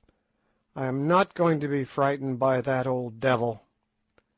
And followed by Foulata, who, however, evidently did not at all like the business, for she was shivering with fear, he plunged into the passage after Gagool, an example which we quickly followed. A few yards down the passage, in the narrow way hewn out of the living rock, Gagool had paused and was waiting for us. "See, my lords," she said, holding the light before her. "Those who stored the treasure here fled in haste, and bethought them to guard against any who should find the secret of the door, but had not the time." And she pointed to the large square blocks of stone, which, to the height of 2 courses, about 2 feet 3, had been placed across the passage with a view to walling it up. Along the side of the passage were similar blocks ready for use, and, most curious of all, a heap of mortar and a couple of trowels, which tools, so far as we had time to examine them, appeared to be of a similar shape and make to those used by workmen to this day. Here Foulata, who had been in a state of great fear and agitation throughout, said that she felt faint and could go no farther, but would wait there. Accordingly we sat her down on the unfinished wall, placing the basket of provisions by her side, and left her to recover. Following the passage for about 15 paces farther, we came suddenly to an elaborately painted wooden door. It was standing wide open. Whoever was last there had either not found the time to shut it, or had forgotten to do so. Across the threshold of this door lay a skin bag, formed of a goat skin that appeared to be full of pebbles. "Hee hee, white men!" sniggered Gagool, as the light from the lamp fell upon it. "What did I tell you, that the white man who came here fled in haste, and dropped the woman's bag? Behold it! Look within also, and ye will find a water gourd amongst the stones." Good stooped down and lifted it. It was heavy and jingled. "By Jove, I believe it's full of diamonds," he said, in an awed whisper. And indeed, the idea of a small goat skin full of diamonds is enough to awe anybody. "Go on," said Sir Henry impatiently. "Here, old lady, give me the lamp." And taking it from Gagool's hand, he stepped through the doorway and held it high above his head. We pressed in after him, forgetful for the moment of the bag of diamonds, and found ourselves in King Solomon's treasure chamber. At first, all that the somewhat faint light given by the lamp revealed was a room hewn out of the living rock, and apparently not more than 10 feet square. Next there came into sight, stored one on the other to the arch of the roof, a splendid collection of elephant tusks. How many of them there were we did not know, for of course we could not see to what depth they went, but there could not have been less than the ends of 400 or 500 tusks of the first quality, visible to our eyes. There alone was enough ivory to make a man wealthy for life. Perhaps, I thought, it was from this very store that Solomon drew the raw material for his great throne of ivory, of which there was not the like made in any kingdom. On the opposite side of the chamber were about a score of wooden boxes, something like Martini Henry ammunition boxes, only rather larger and painted red. "There are the diamonds," cried I. "Bring the light." Sir Henry did so, holding it close to the top box, of which the lid, rendered rotten by time even in that dry place, appeared to have been smashed in, probably by Da Silvestra himself. Pushing my hand through the hole in the lid, I drew it out full, not of diamonds, but of gold pieces, of a shape that none of us had seen before, and with what looked like Hebrew characters stamped upon them. "Ah!" I said, replacing the coin. "We shan't go back empty-handed, anyhow. There must be a couple of 1,000 pieces in each box, and there are 18 boxes. I suppose this was the money to pay the workmen and merchants." "Well," put in Good, "I think that is the lot. I don't see any diamonds, unless the old Portuguese put them all into his bag." "Let my lords look yonder where it is darkest, if they would find the stones," said Gagool, interpreting our looks. "There, my lords, will find a nook, and 3 stone chests in the nook, 2 sealed and 1 open." Before translating this to Sir Henry, who carried the light, I could not resist asking how she knew these things, if no one had entered the place since the white man generations ago. "Ah, Macumazahn, the watcher by night," was the mocking answer. "Ye who dwell in the stars, do ye not know that some live long, and that some have eyes which can see through rock? Ha, ha, ha!" "Look in that corner, Curtis," I said, indicating the spot Gagool had pointed out. "Hullo, you fellows!" he cried. "Here's a recess. Great heavens, see here!" We hurried up to where he was standing in a nook, shaped something like a small bow window. Against the wall of this recess were placed 3 stone chests, each about 2 feet square. 2 were fitted with stone lids. The lid of the third rested against the side of the chest, which was open. "See," he repeated hoarsely, holding the lamp over the open chest. We looked, and for a moment could make nothing out, on account of a silvery sheen which dazzled us.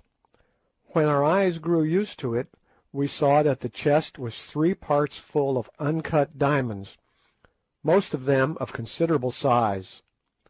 Stooping, I picked some up. Yes, there was no doubt of it, there was the unmistakable soapy feel about them. I fairly gasped as I dropped them. "We are the richest men in the whole world," I said. "Monte Cristo was a fool to us." "We shall flood the market with diamonds," said Good. "Got to get them there first," suggested Sir Henry.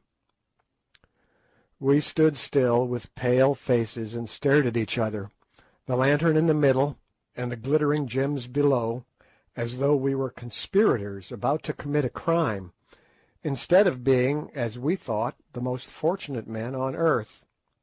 "Hee hee hee!" cackled old Gagool behind us, as she flitted about like a vampire bat. "There are the bright stones ye love, white men. As many as ye will, take them, run them through your fingers, eat of them, hee, drink of them, ha ha!" At that moment there was something so ridiculous to my mind at the idea of eating and drinking diamonds that I began to laugh outrageously, an example which the others followed without knowing why.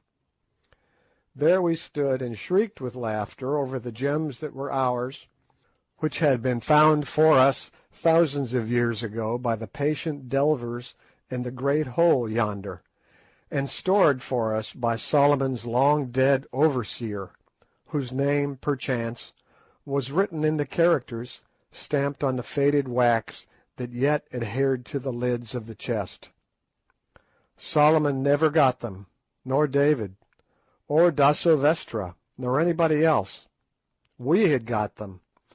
There before us were millions of pounds worth of diamonds, and thousands of pounds worth of gold and ivory only waiting to be taken away. Suddenly the fit passed off, and we stopped laughing. "Open the other chests, white men," croaked Gagool. "There are surely more therein. Take your fill, white lords. Ha ha! Take your fill." Thus adjured, we set to work to pull up the stone lids on the other 2. First, not without a feeling of sacrilege, breaking the seals that fastened them. Hurrah! They were full too, full to the brim. At least the second one was.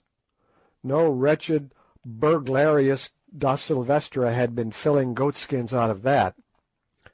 As for the third chest, it was only about a fourth full, but the stones were all picked ones, none less than 20 carats, and some of them as large as pigeon eggs. A good many of these bigger ones, however, we could see by holding them up to the light, were a little yellow, off-coloured, as they call it at Kimberley.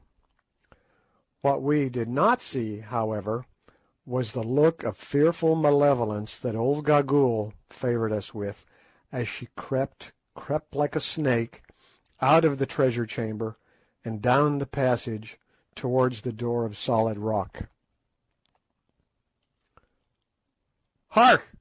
Cry upon cry comes ringing up the vaulted path. It is Foulata's voice. "Oh, Bougwan! Help! Help!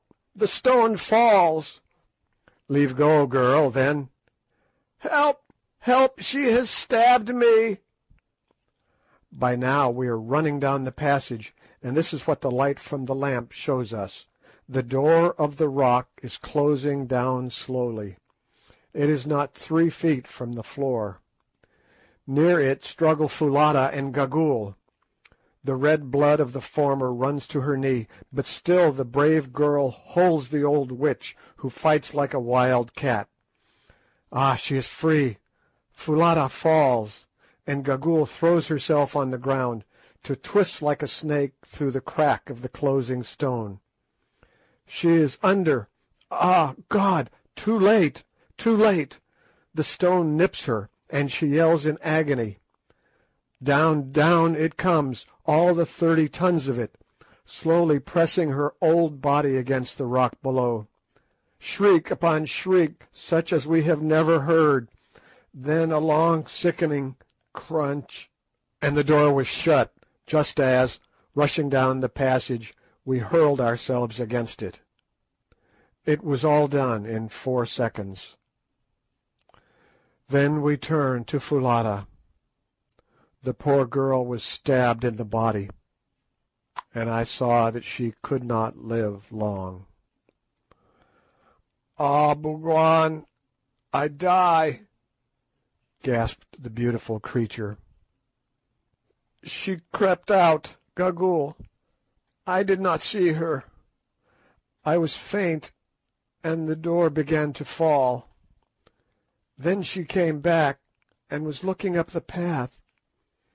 I saw her come in through the slowly falling door, and caught her and held her, and she stabbed me, and I die, Bougwan." "Poor girl," Good cried in his distress, and then, as he could do nothing else, he fell to kissing her. "Bougwan," she said after a pause, "is Macumazahn there? It grows so dark I cannot see." "Here I am, Foulata." "Macumazahn, be my tongue for a moment, I pray thee, for Bougwan cannot understand me, and before I go into the darkness I would speak to him a word." "Say on, Foulata, I will render it." "Say to my lord Bougwan that I love him, and that I am glad to die, because I know that he cannot cumber his life with such as I am, for the sun may not mate with the darkness, nor the white with the black. Say that, since I saw him, at times I have felt as though there were a bird in my bosom, which would one day fly hence and sing elsewhere. Even now, though I cannot lift my hand, and my brain grows cold, I do not feel as though my heart were dying. It is so full of love that it could live 10,000 years and yet be young. Say that if I live again, mayhap I shall see him in the stars, and that I will search them all, though perchance there I should still be black, and he would still be white. Say, nay, Macumazahn, say no more, save that I love. Oh, hold me closer, Bougwan. I cannot feel thine arms. Chee, chee. She is dead. She is dead, muttered Good, rising in grief, the tears running down his honest face. "You need not let that trouble you, old fellow," said Sir Henry. "Eh?" exclaimed Good. "What do you mean?" "I mean that you will soon be in a position to join her. Man, don't you see that we are buried alive?" Until Sir Henry uttered these words, I do not think that the full horror of what had happened had come home to us, preoccupied as we were with the sight of poor Foulata's end. But now we understood. The ponderous mass of rock had closed, probably for ever, for the only brain which knew its secret was crushed to powder beneath its weight. This was a door that none could hope to force with anything short of dynamite in large quantities, and we were on the wrong side. For a few minutes we stood horrified, there over the corpse of Foulata. All the manhood seemed to have gone out of us. The first shock of this idea of the slow and miserable end that awaited us was overpowering. We saw it all now. That fiend Gagool had planned this snare for us from the first. It would have been just the jest that her evil mind would have rejoiced in, the idea of the three white men, whom for some reason of her own she had always hated, slowly perishing of thirst and hunger in the company of the treasure they had coveted. Now I saw the point of that sneer of hers about eating and drinking the diamonds. Probably somebody had tried to serve the poor old Dom in the same way, when he abandoned the skin full of jewels. "This will never do," said Sir Henry hoarsely. "The lamp will soon go out. Let us see if we can't find the spring that works the rock." We sprang forward with desperate energy, and standing in a bloody ooze began to feel up and down the door and the sides of the passage, but no knob or spring could we discover. "Depend on it," I said, "it does not work from the inside. If it did, Gagool would not have risked trying to crawl underneath the stone. It was the knowledge of this that made her try to escape at all hazards, curse her." "At all events," said Sir Henry, with a hard little laugh, "retribution was swift. Hers was almost as awful an end as ours is likely to be. We can do nothing with the door. Let us go back to the treasure room." We turned and went, and as we passed it I perceived by the unfinished wall across the passage the basket of food which poor Foulata had carried. I took it up and brought it with me to the accursed treasure chamber that was to be our grave. Then we returned and reverently bore in Foulata's corpse, laying it on the floor by the boxes of coin. Next we seated ourselves, leaning our backs against the 3 stone chests which contained the priceless treasure. "Let us divide the food," said Sir Henry, "so as to make it last as long as possible." Accordingly we did so. It would, we reckoned, make 4 infinitesimally small meals for each of us, enough, say, to support life for a couple of days. Besides the biltong, or dried game flesh, there were 2 gourds of water, each of which held not more than a quart. "Now," said Sir Henry grimly, "let us eat and drink, for tomorrow we die." We each ate a small portion of the biltong and drank a sip of water. Needless to say, we had but little appetite, though we were sadly in need of food, and felt better after swallowing it.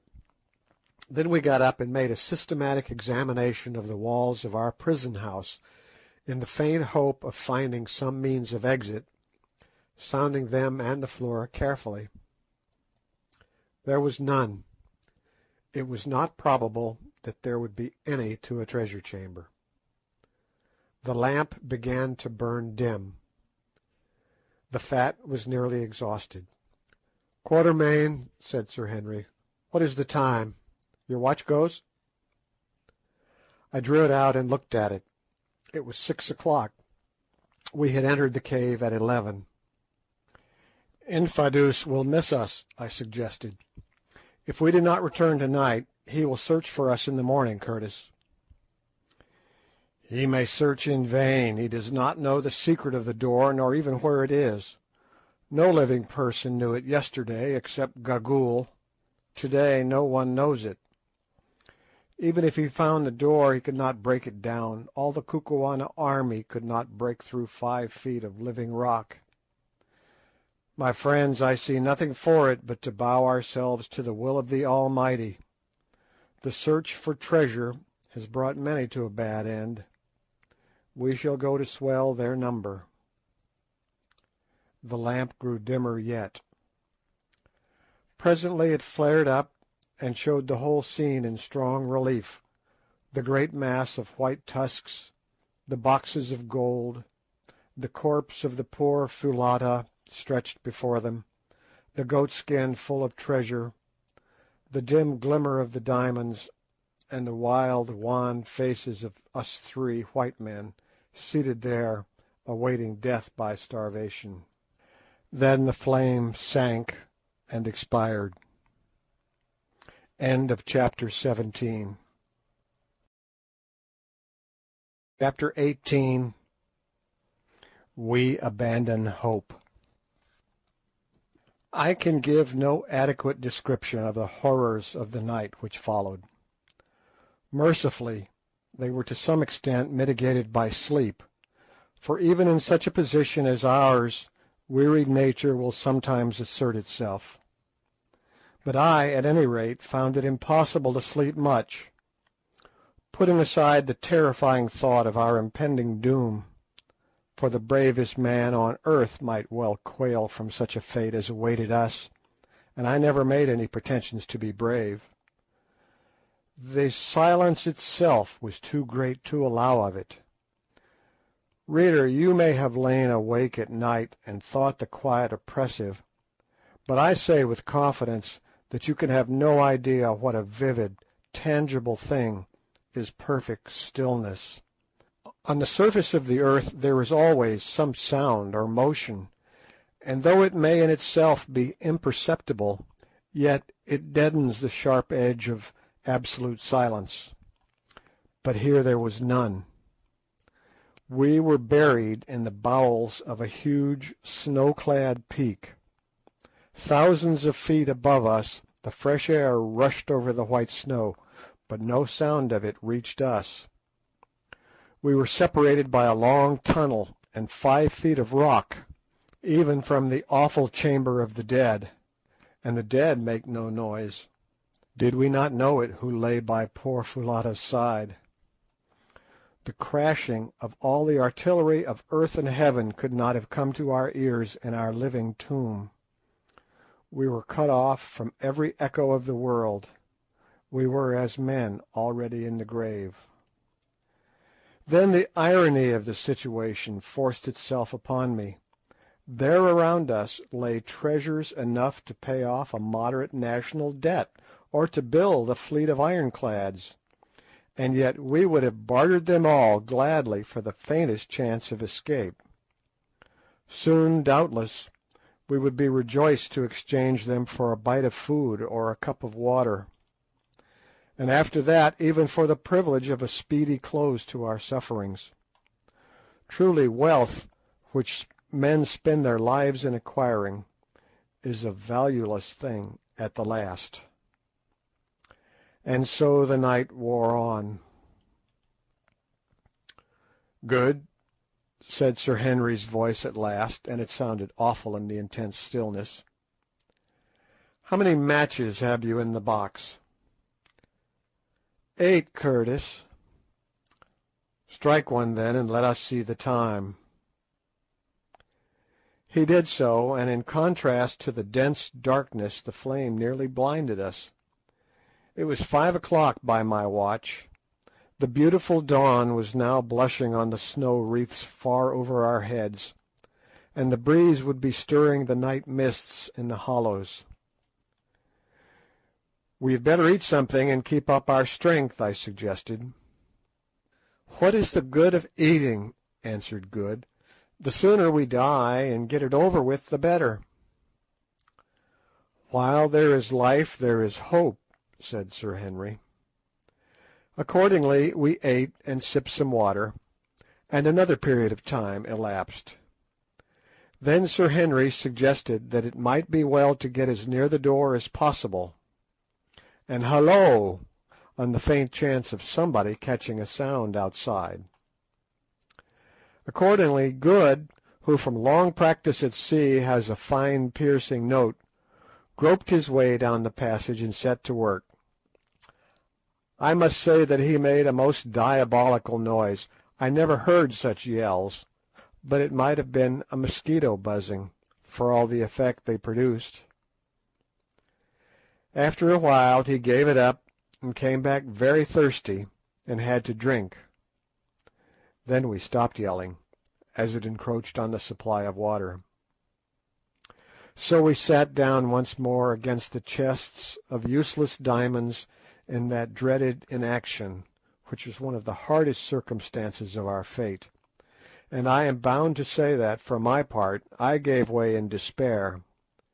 Laying my head against Sir Henry's broad shoulder, I burst into tears, and I think that I heard Good gulping away on the other side, and swearing hoarsely at himself for doing it. Ah, how good and brave that great man was! Had we been two frightened children, and he our nurse, he could not have treated us more tenderly. Forgetting his own share of miseries, he did all he could to soothe our broken nerves, telling stories of men who had been in somewhat similar circumstances and miraculously escaped, and when these failed to cheer us, pointing out how, after all, it was only anticipating an end which must come to us all, that it would soon be over, and that death from exhaustion was a merciful one, which is not true. Then, in a diffident sort of way, as once before I had heard him do, he suggested that we should throw ourselves on the mercy of a higher power, which for my part I did with great vigour. His is a beautiful character, very quiet, but very strong. And so somehow the day went as the night had gone, if indeed one can use these terms when all was densest night, and when I lit a match to see the time, it was 7 o'clock. Once more we ate and drank, and as we did so an idea occurred to me. "How is it," said I, "that the air in this place keeps fresh? It is thick and heavy, but it is perfectly fresh." "Good heavens!" said Good, starting up. "I never thought of that. It can't come through the stone door, for it's airtight, if ever a door was. It must come from somewhere. If there were no current of air in the place, we should have been stifled or poisoned when we first came in. Let us have a look." It was wonderful what a change this mere spark of hope wrought in us. In a moment we were all three groping about on our hands and knees, feeling for the slightest indication of a draught. Presently my ardour received a check. I put my hand on something cold. It was dead Foulata's face. For an hour or more we went on feeling about, till at last Sir Henry and I gave it up in despair, having been considerably hurt by constantly knocking our heads against tusks, chests, and the sides of the chamber. But Good still persevered, saying, with an approach to cheerfulness, that it was better than doing nothing. "I say, you fellows," he said presently, in a constrained sort of voice, "come here." Needless to say, we scrambled towards him quickly enough. "Quatermain, put your hand here where mine is. Now, do you feel anything?" "I think I feel air coming up." "Now listen." He rose and stamped upon the place, and a flame of hope shot up in our hearts. It rang hollow. With trembling hands I lit a match. I had only 3 left, and we saw we were in the angle of the far corner of the chamber, a fact that accounted for our not having noticed the hollow sound of the place during our former exhaustive examination. As the match burnt, we scrutinized the spot. There was a join in the solid rock floor, and, great heavens, there, let in level with the rock, was a stone ring. We said no word, we were too excited, and our hearts beat too wildly with hope to allow us to speak. Good had a knife, at the back of which was one of those hooks that are made to extract stones from horses' hoofs. He opened it and scratched round the ring with it. Finally he worked it under, and levered away gently for fear of breaking the hook. The ring began to move. Being of stone, it had not rusted fast in all the centuries it had lain there, as would have been the case had it been of iron. Presently it was upright. Then he thrust his hands into it and tugged with all his force, but nothing budged. "Let me try," I said impatiently, for the situation of the stone, right in the angle of the corner, was such that it was impossible for two to pull at once. I took hold and strained away, but no results. Then Sir Henry tried, and failed. Taking the hook again, Good scratched all around the crack where we felt the air coming up. "Now, Curtis," he said, "tackle on, and put your back into it. You are as strong as two. Stop," and he took off a stout black silk handkerchief, which, true to his habits of neatness, he still wore, and ran it through the ring. "Quatermain, get Curtis round the middle and pull for dear life when I give the word. Now!" Sir Henry put out all his enormous strength, and Good and I did the same, with such power as nature had given us. "Heave! Heave! It's giving!" gasped Sir Henry, and I heard the muscles of his great back cracking. Suddenly there was a grating sound, then a rush of air, and we were all on our backs on the floor, with the heavy flagstone upon the top of us. Sir Henry's strength had done it, and never did muscular power stand a man in better stead. "Light a match, Quatermain," he said, so soon as we had picked ourselves up and got our breath. "Carefully now." I did so, and there before us, heaven be praised, was the first step of a stone stair. "Now what is to be done?" asked Good.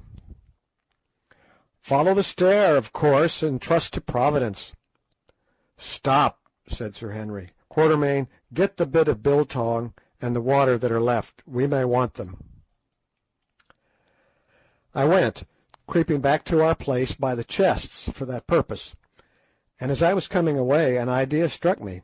We had not thought much of the diamonds for the last 24 hours or so. Indeed, the very idea of diamonds was nauseous, seeing what they had entailed upon us. But, reflected I may as well pocket some, just in case we should ever get out of this ghastly hole. So I just put my fist into the first chest and filled all the available pockets of my old shooting coat and trousers, topping up, this was a happy thought, with a few handfuls of big ones from the third chest. Also, by an afterthought, I stuffed Foulata's basket, which, except for one water gourd and a little biltong, was empty now, with great quantities of the stones. "I say, you fellows," I sang out, "won't you take some diamonds with you? I filled my pockets and the basket." "Oh, come on, Quatermain, and hang the diamonds," said Sir Henry. "I hope that I may never see another." As for Good, he made no answer. He was, I think, taking his last farewell of all that was left of the poor girl who had loved him so well. And curiously as it may seem to you, my reader, sitting at home at ease and reflecting on the vast, indeed the immeasurable, wealth which we were thus abandoning, I can assure you that if you had passed some 28 hours with next to nothing to eat and drink in that place, you would not have cared to cumber yourself with diamonds whilst plunging down into the unknown bowels of the earth, in the wild hope of escape from an agonizing death. If from the habits of a lifetime it had not become a sort of second nature with me never to leave anything worth having behind, if there was the slightest chance of my being able to carry it away, I am sure that I should not have bothered to fill my pockets and that basket. "Come on, Quatermain," repeated Sir Henry, who was already standing on the first step of the stone stair. "Steady, I will go first." "Mind where you put your feet," There may be some awful hole underneath," I answered. "Much more likely to be another room," said Sir Henry, while he descended slowly, counting the steps as he went. When he got to 15 he stopped. "Here's the bottom," he said. "Thank goodness, I think it's a passage. Follow me down." Good went next, and I came last, carrying the basket, and on reaching the bottom lit one of the two remaining matches. By its light we could just see that we were standing in a narrow tunnel which ran right and left at right angles to the staircase we had descended. Before we could make out any more, the match burnt my fingers and went out. Then arose the delicate question of which way to go. Of course it was impossible to know what the tunnel was, or where it led to, and yet to turn one way might lead us to safety, and the other to destruction. We were utterly perplexed, till suddenly it struck Good that when I had lit the match the draught of the passage blew the flame to the left. "Let us go against the draught," he said. "Air draws inwards, not outwards." We took this suggestion, and feeling along the wall with our hands, whilst trying the ground before us at every step, we departed from that accursed treasure chamber on our terrible quest for life.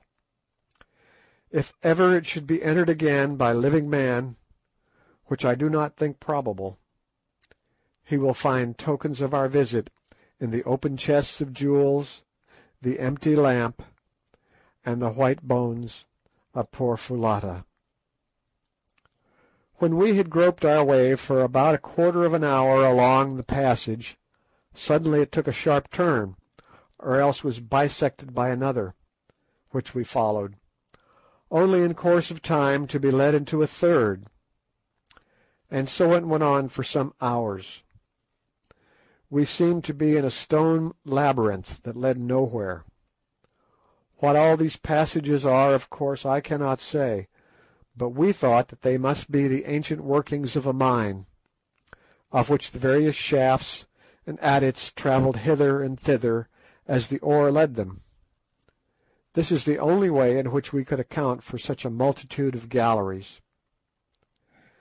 At length we halted, thoroughly worn out with fatigue, and with that hope deferred which maketh the heart sick, and ate up our poor remaining piece of biltong, and drank our last sup of water, for our throats were like lime kilns. It seemed to us that we had escaped death in the darkness of the treasure chamber, only to meet him in the darkness of the tunnels.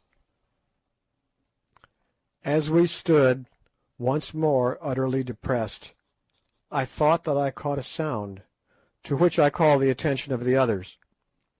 It was very faint and very far off, but it was a sound, a faint murmuring sound, for the others heard it too, and no words can describe the blessedness of it after all those hours of utter awful stillness. "By heavens, it's running water," said Good. "Come on." Off we started again in the direction from which the faint murmur seemed to come, groping our way as before along the rocky walls. I remember that I laid down the basket full of diamonds, wishing to be rid of its weight, but on second thoughts took it up again. One might as well die rich as poor, I reflected. As we went the sound became more and more audible, till at last it seemed quite loud in the quiet. On, yet on, now we could distinctly make out the unmistakable swirl of rushing water. And yet how could there be running water in the bowels of the earth? Now we were quite near it, and Good, who was leading, swore that he could smell it.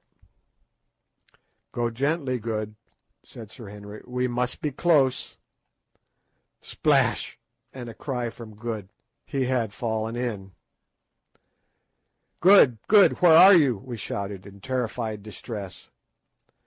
To our intense relief an answer came back in a choky voice. "All right, I've got hold of a rock. Strike a light to show me where you are."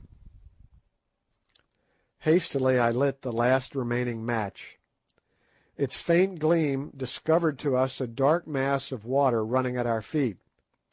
How wide it was we could not see, but there, some way out, was the dark form of our companion hanging on to a projecting rock. "Stand clear to catch me," swung out Good. "I must swim for it." Then we heard a splash and a great struggle. Another minute, and he had grabbed at and caught Sir Henry's outstretched hand, and we had pulled him up high and dry into the tunnel. "My word," he said between his gasps, "that was touch and go. If I hadn't managed to catch that rock and know how to swim, I should have been done. It runs like a mill race, and I could feel no bottom." We dared not follow the banks of the subterranean river, for fear lest we should fall into it again in the darkness. So after Good had rested a while, and we had drunk our fill of the water, which was sweet and fresh, and washed our faces, that needed it sadly, as well as we could, we started from the banks of this African Styx, and began to retrace our steps along the tunnel, Good dripping unpleasantly in front of us. At length we came to another gallery leading to our right. "We may as well take it," said Sir Henry wearily. "All roads are alike here. We can only go on till we drop." Slowly, for a long, long while, we stumbled, utterly exhausted, along this new tunnel, Sir Henry now leading the way. Again I thought of abandoning that basket, but did not. Suddenly he stopped, and we bumped up against him. "Look," he whispered, "is my brain going, or is that light?" We stared with all our eyes, and there, yes, there, far ahead of us, was a faint, glimmering spot no larger than a cottage window pane. It was so faint that I doubt if any eyes, except those which, like ours, had for days seen nothing but blackness, could have perceived it at all. With a gasp of hope we pushed on. In 5 minutes there was no longer any doubt. It was a patch of faint light. A minute more, and a breath of real live air was fanning us. On we struggled. All at once the tunnel narrowed. Sir Henry went on his knees. Smaller yet it grew, till it was only the size of a large fox's earth. It was earth now, mind you, the rock had ceased. A squeeze, a struggle, and Sir Henry was out, and so was Good, and so was I, dragging Foulata's basket after me. And there above us were the blessed stars, and in our nostrils was the sweet air. Then suddenly something gave, and we were all rolling over and over and over through grass and bushes and soft wet soil. The basket caught in something, and I stopped. Sitting up, I hallooed lustily. An answering shout came from below, where Sir Henry's wild career had been checked by some level ground. I scrambled to him and found him unhurt, though breathless. Then we looked for Good. A little way off we discovered him also, hammed in a forked root.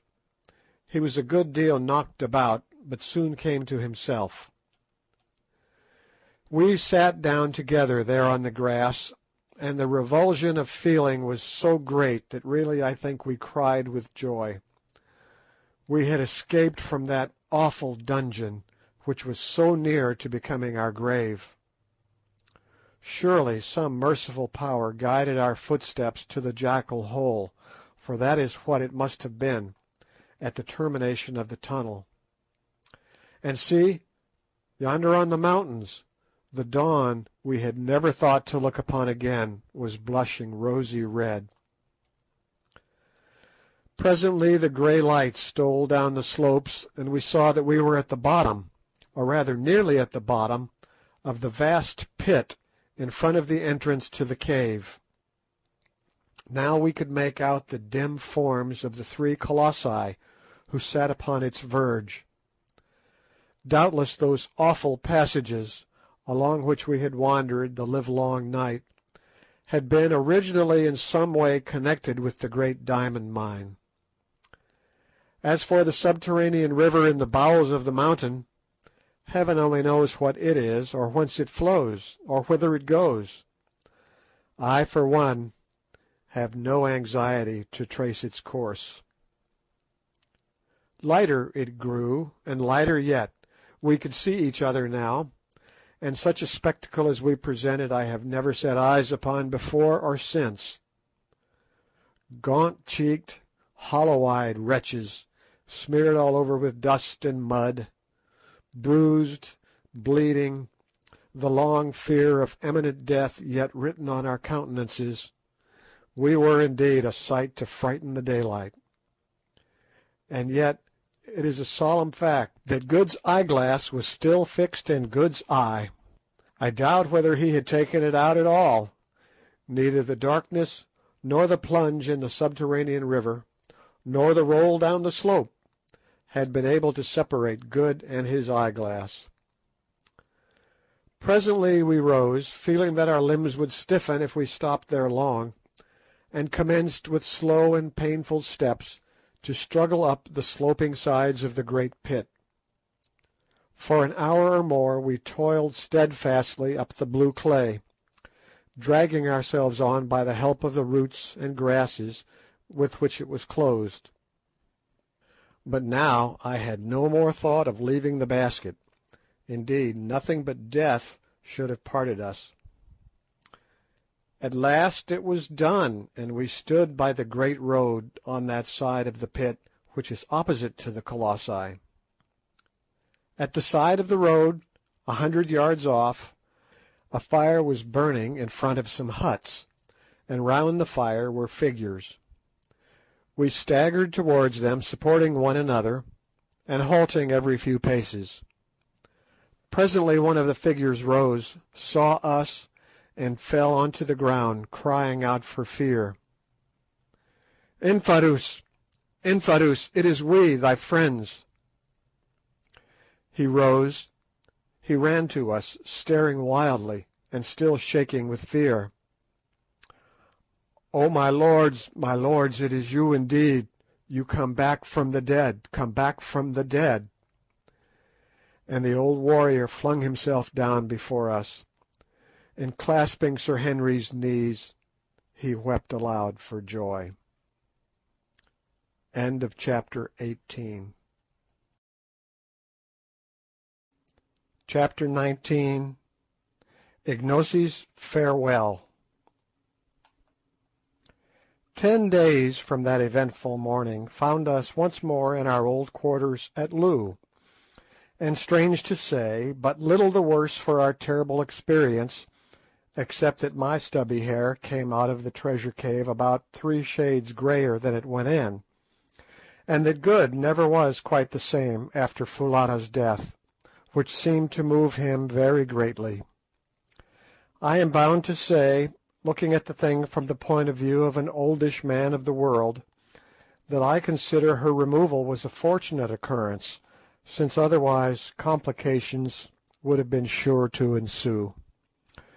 The poor creature was no ordinary native girl, but a person of great, I had almost said stately, beauty, and of considerable refinement of mind. But no amount of beauty or refinement could have made an entanglement between Good and herself a desirable occurrence, for, as she herself put it, can the sun mate with the darkness, or the white with the black? I need hardly state that we never again penetrated into Solomon's treasure chamber. After we had recovered from our fatigue, a process which took us 48 hours, we descended into the great pit in the hope of finding the hole by which we had crept out of the mountain, but with no success. To begin with, rain had fallen and obliterated our spoor, and what is more, the sides of the vast pit were full of ant-bear and other holes. It was impossible to say to which of these we owed our salvation. Also, on the day before we started back to Loo, we made a further examination of the wonders of the stalactite cave, and drawn by a kind of restless feeling, even penetrated once more into the chamber of the dead.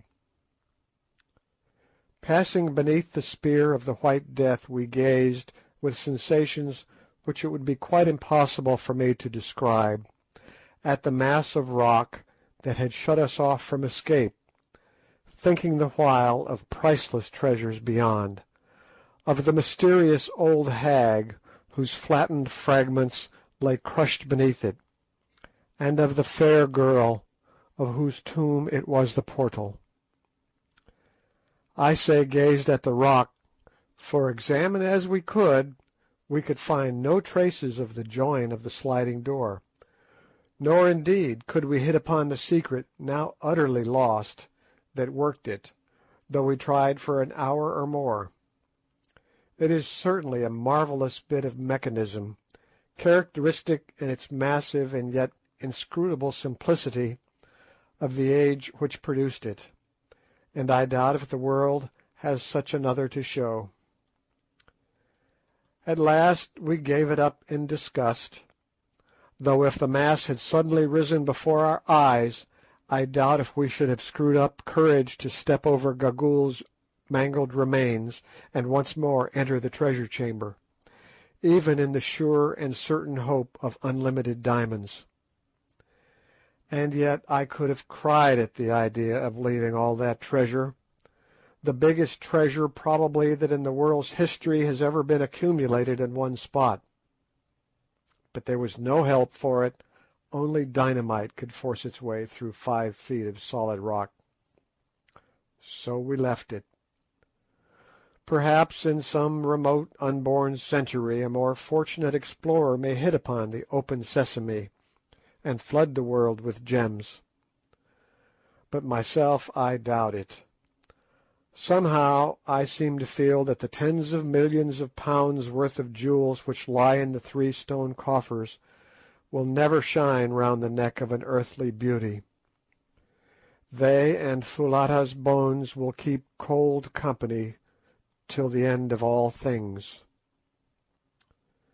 With a sigh of disappointment we made our way back, and next day started for Loo. And yet it was really very ungrateful of us to be disappointed, for as the reader will remember, by a lucky thought I had taken the precaution to fill the wide pockets of my old shooting coat and trousers with gems before we left our prison house, also Foulata's basket, which held twice as many more, notwithstanding that the water bottle had occupied some of its space. A good many of these fell out in the course of our roll down the side of the pit, including several of the big ones, which I had crammed in on the top in my coat pockets. But comparatively speaking, an enormous quantity still remained, including 93 large stones, ranging from over 200 to 70 carats in weight. My old shooting coat and the basket still held sufficient treasure to make us all, if not millionaires, as the term is understood in America, at least exceedingly wealthy men, and yet to keep enough stones each to make the 3 finest sets of gems in Europe. So we had not done so badly. On arriving at Loo, we were most cordially received by Ignosi, whom we found well, and busily engaged in consolidating his power, and reorganizing the regiments which had suffered most in the great struggle with Twala. He listened with intense interest to our wonderful story, but when we told him of old Gagool's frightful end, he grew thoughtful.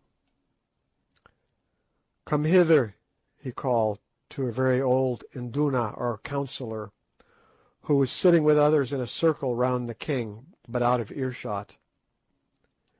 The ancient man rose, approached, saluted, and seated himself.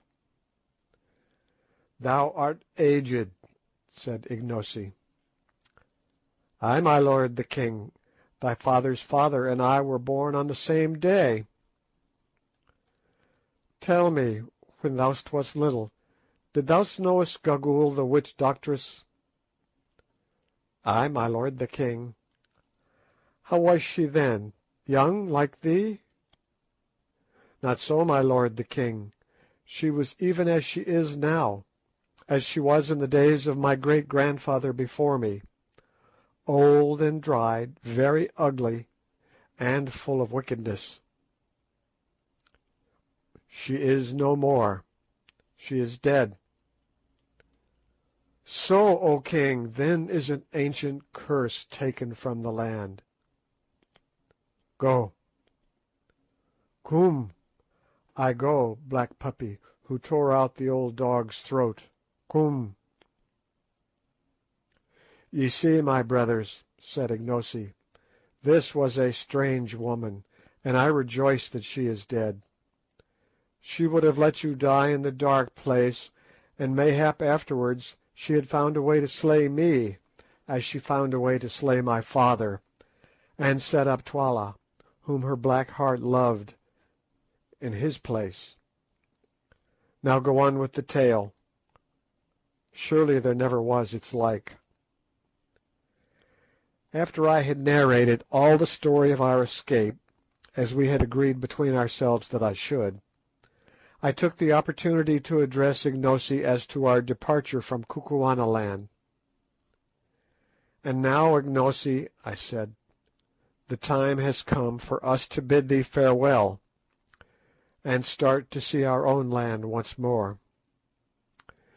Behold, Ignosi, thou camest with us a servant, and now we leave thee a mighty king. If thou art grateful to us, remember to do even as thou didst promise, to rule justly, to respect the law, and to put none to death without a cause. So shalt thou prosper. Tomorrow, at the break of day, Ignosi, thou wilt give us an escort who shall lead us across the mountains. Is it not so, O king?" Ignosi covered his face with his hands for a while before answering. "My heart is sore," he said at last. "Your words split my heart in twain. What have I done to you, Incubu, Macumazahn, and Bougwan, that ye should leave me desolate? Ye who stood by me in rebellion and in battle, will ye leave me in the day of peace and victory? What will ye, wives? Choose from among the maidens. A place to live in? Behold, the land is yours as far as ye can see. The white men's houses? Ye shall teach my people how to build them. Cattle for beef and milk? Every married man shall bring you an ox or a cow. Wild game to hunt? Does not the elephant walk through my forests, and the river horse sleep in the reeds? Would ye make war? My impis wait your word. If there is anything more which I can give, that will I give you."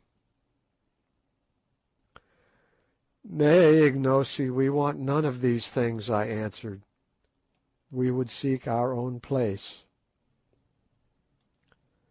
"Now do I learn," said Ignosi bitterly and with flashing eyes, "that ye love the bright stones more than me, your friend.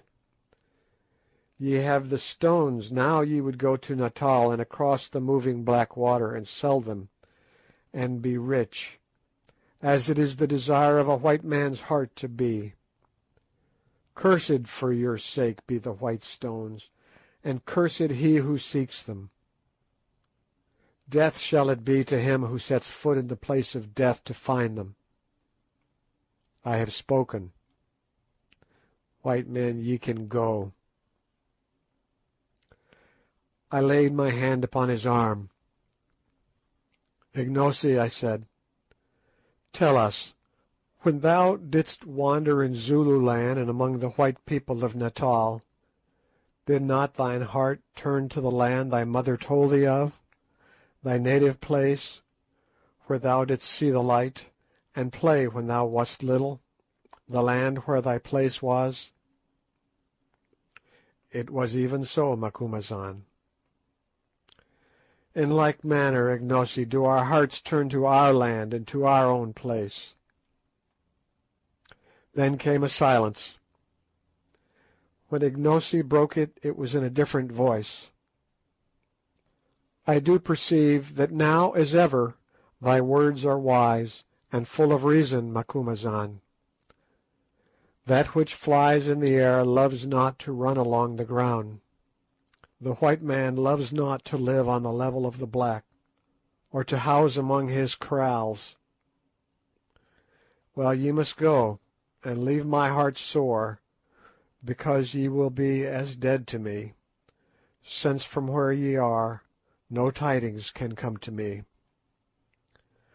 But listen, and let all your brothers know my words. No other white man shall cross the mountains, even if any man live to come so far. I will see no traders with their guns and gin. My people shall fight with the spear and drink water, like their forefathers before them. I will have no praying men to put a fear of death into men's hearts, to stir them up against the law of the king, and make a path for the white folk who follow to run on. If a white man comes to my gates, I will send him back. If 100 come, I will push them back. If armies come, I will make war on them with all my strength, and they shall not prevail against me. None shall ever seek for the shining stones, no, not an army, for if they come I will send a regiment and fill up the pit, and break down the white columns in the caves, and choke them with rocks, so that none can reach even to that door of which ye speak, and whereof the way to move it is lost. But for you three, Incubu, Macumazahn, and Bougwan, the path is always open, for behold, ye are nearer to me than aught that breathes, and ye would go. Infadoos, my uncle, and my Unduna shall take you by the hand and guide you with a regiment. There is, as I have learned, another way across the mountains that he shall show you. Farewell, my brothers, brave white men. See me no more, for I have no heart to bear it. Behold, I make a decree, and it shall be published from the mountains to the mountains. Your names, Incubu, Macumazahn, and Bougwan, shall be Hlonipa, even as the names of dead kings, and he who speaks them shall die. So shall your memory be preserved in the land for ever. Note: this extraordinary and negative way of showing intense respect is by no means unknown among African people, and the result is that if, as is usual, the name in question has a significance, the meaning must be expressed by an idiom or other word. In this way a memory is preserved for generations, or until the new word utterly supplants the old. Go now, ere my eyes rain tears like a woman's. At times, as you look back down the path of life, or when ye are old and gather yourselves together to crouch before the fire, because for you the sun has no more heat, ye will think of how we stood shoulder to shoulder in that great battle which thy wise words planned, Macumazahn, of how thou wast the point of the horn that galled Twala's flank, Bougwan, whilst thou stood in the ring of the Greys, Incubu, and men went down before thine axe like corn before a sickle. Ay, and of how thou didst break that wild bull Twala's strength, and bring his pride to dust. Fare ye well for ever, Incubu, Macumazahn, and Bougwan, my lords and my friends. Ignosi rose and looked earnestly at us for a few seconds. Then he threw the corner of his kaross over his head, so as to cover his face from us. We went in silence. Next day at dawn we left Loo, escorted by our old friend Infadoos, who was heartbroken at our departure, and by the regiment of buffaloes. Early as was the hour, all the main street of the town was lined with multitudes of people, who gave us the royal salute as we passed at the head of the regiment, while the women blessed us for having rid the land of Twala, throwing flowers before us as we went. It was really very affecting, and not the sort of thing one is accustomed to meet with from natives. One ludicrous incident occurred, however, which I rather welcomed, as it gave us something to laugh at. Just before we reached the confines of the town, a pretty young girl, with some lovely lilies in her hand, ran forward and presented them to Good. Somehow they all seemed to like Good. I think his eyeglass and solitary whisker gave him a fictitious value, and then said that she had a boon to ask. "Speak on," he answered. "Let my lord show his servant his beautiful white legs, that his servant may look upon them, and remember them all her days, and tell of them to her children. His servant has travelled 4 days' journey to see them, for the fame of them has gone throughout the land." "I'll be hanged if I do!" exclaimed Good excitedly.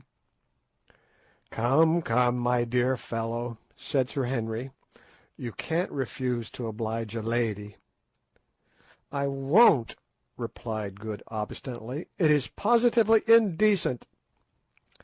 However, in the end he consented to draw up his trousers to the knee, amid notes of rapturous admiration from all the women present, especially the gratified young lady, and in this guise he had to walk till we got clear of the town. Good's legs, I fear, will never be so greatly admired again. Of his melting teeth, and even of his transparent eye, the Kukuanas wearied more or less, but of his legs, never. As we travelled, Infadoos told us that there was another pass over the mountains to the north of the one followed by Solomon's Great Road, or rather that there was a place where it was possible to climb down the wall of cliff which separates Kukuanaland from the desert, and is broken by the towering shapes of Sheba's Breasts.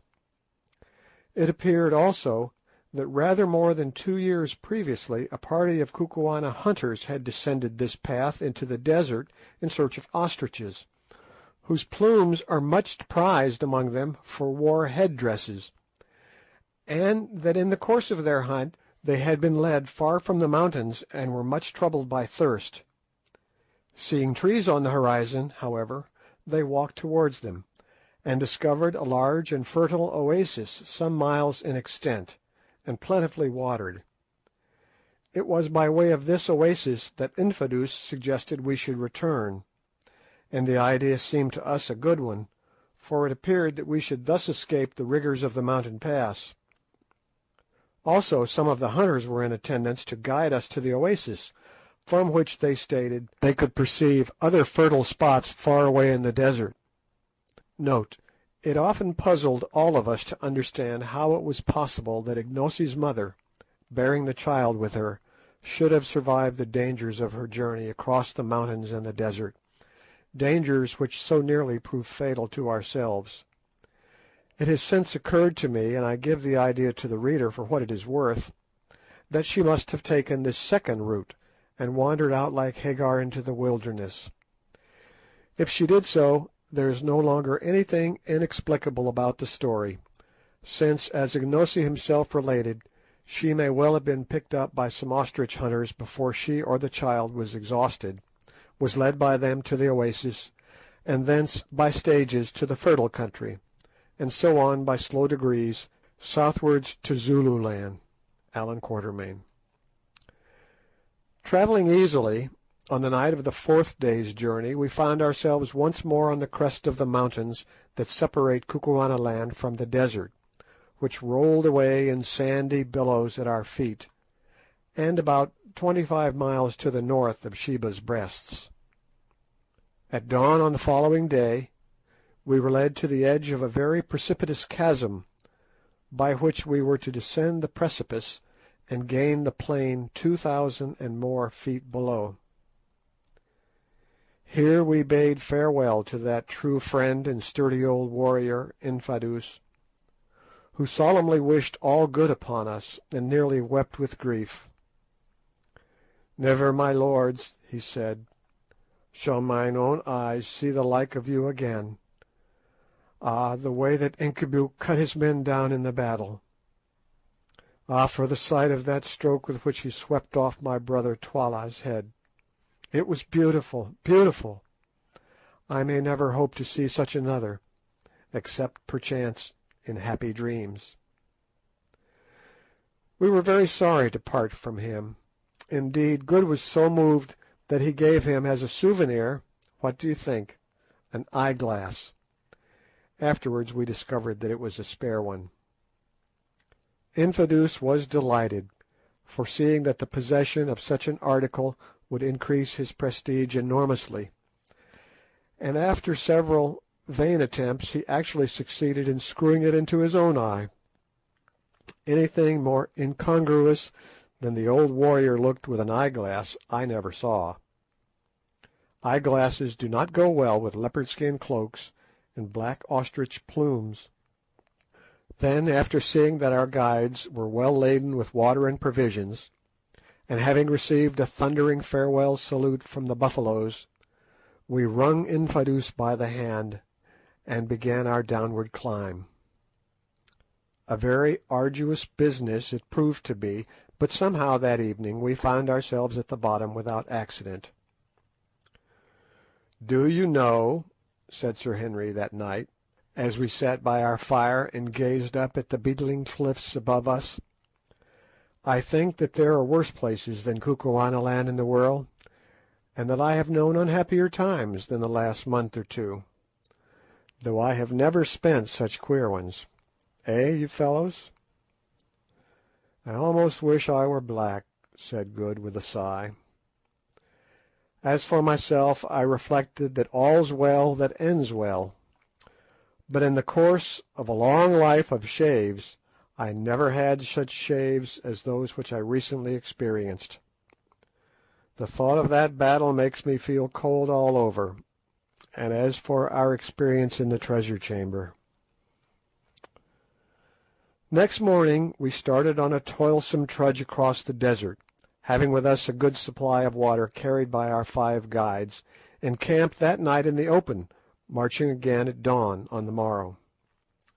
By noon of the 3rd day's journey we could see the trees of the oasis of which the guide spoke, and within an hour of sundown we were walking once more upon grass and listening to the sound of running water. End of chapter 19. Chapter 20. Found. And now I come to perhaps the strangest adventure that happened to us in all this strange business, and one which shows how wonderfully things are brought about. I was walking along quietly, some way in front of the other 2, down the banks of the stream which runs from the oasis till it is swallowed up in the hungry desert sands, when suddenly I stopped and rubbed my eyes as well I might. There, not 20 yards in front of me, placed in a charming situation under the shade of a species of fig tree, and facing to the stream, was a cosy hut, built more or less on the Kaffir principle, with grass and withes, but having a full-length door instead of a bee-hole. "What the dickens," said I to myself, "can a hut be doing out here?" Even as I said it the door of the hut opened, and there limped out of it a white man clothed in skins, and with an enormous black beard. I thought that I must have got a touch of the sun. It was impossible. No hunter ever came to such a place as this. Certainly no hunter would ever settle in it. I stared and stared, and so did the other man, and just at that juncture Sir Henry and Good walked up. "Look here, you fellows," I said, "is that a white man, or am I mad?" Sir Henry looked, and Good looked, and then all of a sudden the lame white man with a black beard uttered a great cry and began hobbling towards us. When he was close he fell down in a sort of faint. With a spring Sir Henry was by his side. "Great powers!" he cried, "it is my brother George!" At the sound of this disturbance another figure, also clad in skins, emerged from the hut, a gun in his hand, and ran towards us. On seeing me he too gave a cry. "Macumazahn!" he hollowed. "Don't you know me, boss? I'm Jim the Hunter. I lost the note you gave me to give to the boss, and we have been here nearly 2 years." And the fellow fell at my feet and rolled over and over, weeping for joy. "You careless scoundrel," I said, "you ought to be well sjambocked," that is, hided.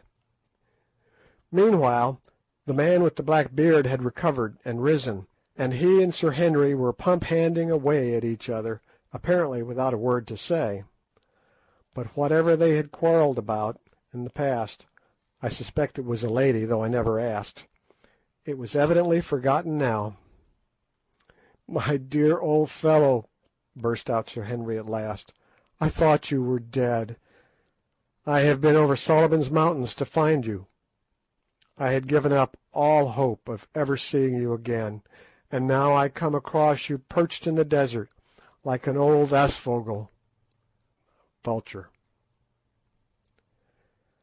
"I tried to cross Solomon's Mountains nearly 2 years ago," was the answer, spoken in the hesitating voice of a man who has had little recent opportunity of using his tongue.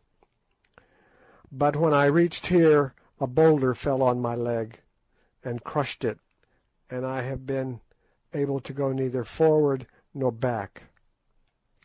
Then I came up. 'How do you do, Mr. Neville?' I said. 'Do you remember me?' 'Why,' he said, 'isn't it Hunter Quatermain, eh? And Good too. Hold on a minute, you fellows, I'm getting dizzy again. It is all so very strange, and when a man has ceased to hope, so very happy.' That evening, over the campfire, George Curtis told us his story, which in its way was almost as eventful as our own, and put shortly amounted to this. A little less than 2 years before, he had started from Sitanda's Kraal to try and reach Suliman's Berg. As for the note I had sent him by Jim, that worthy lost it, and he had never heard of it till to-day.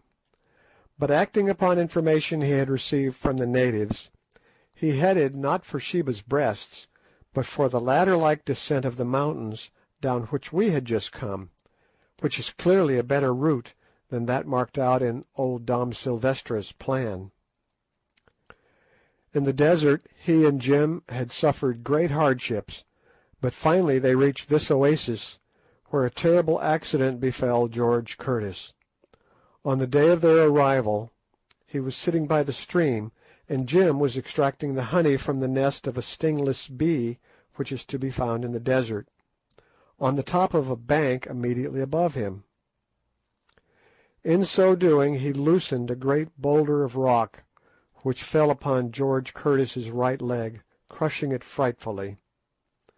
From that day he had been so lame that he found it impossible to go either forward or back, and had preferred to take the chance of dying in the oasis to the certainty of perishing in the desert. As for food, however, they got on pretty well, for they had a good supply of ammunition, and the oasis was frequented, especially at night, by large quantities of game, which came thither for water. These they shot, or trapped in pitfalls, using the flesh for food, and after their clothes wore out, the hides for clothing.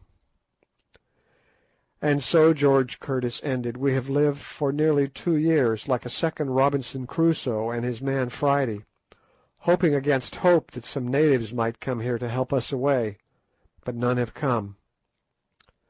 Only last night we settled that Jim should leave me and try to reach Sitanda's Kraal to get assistance.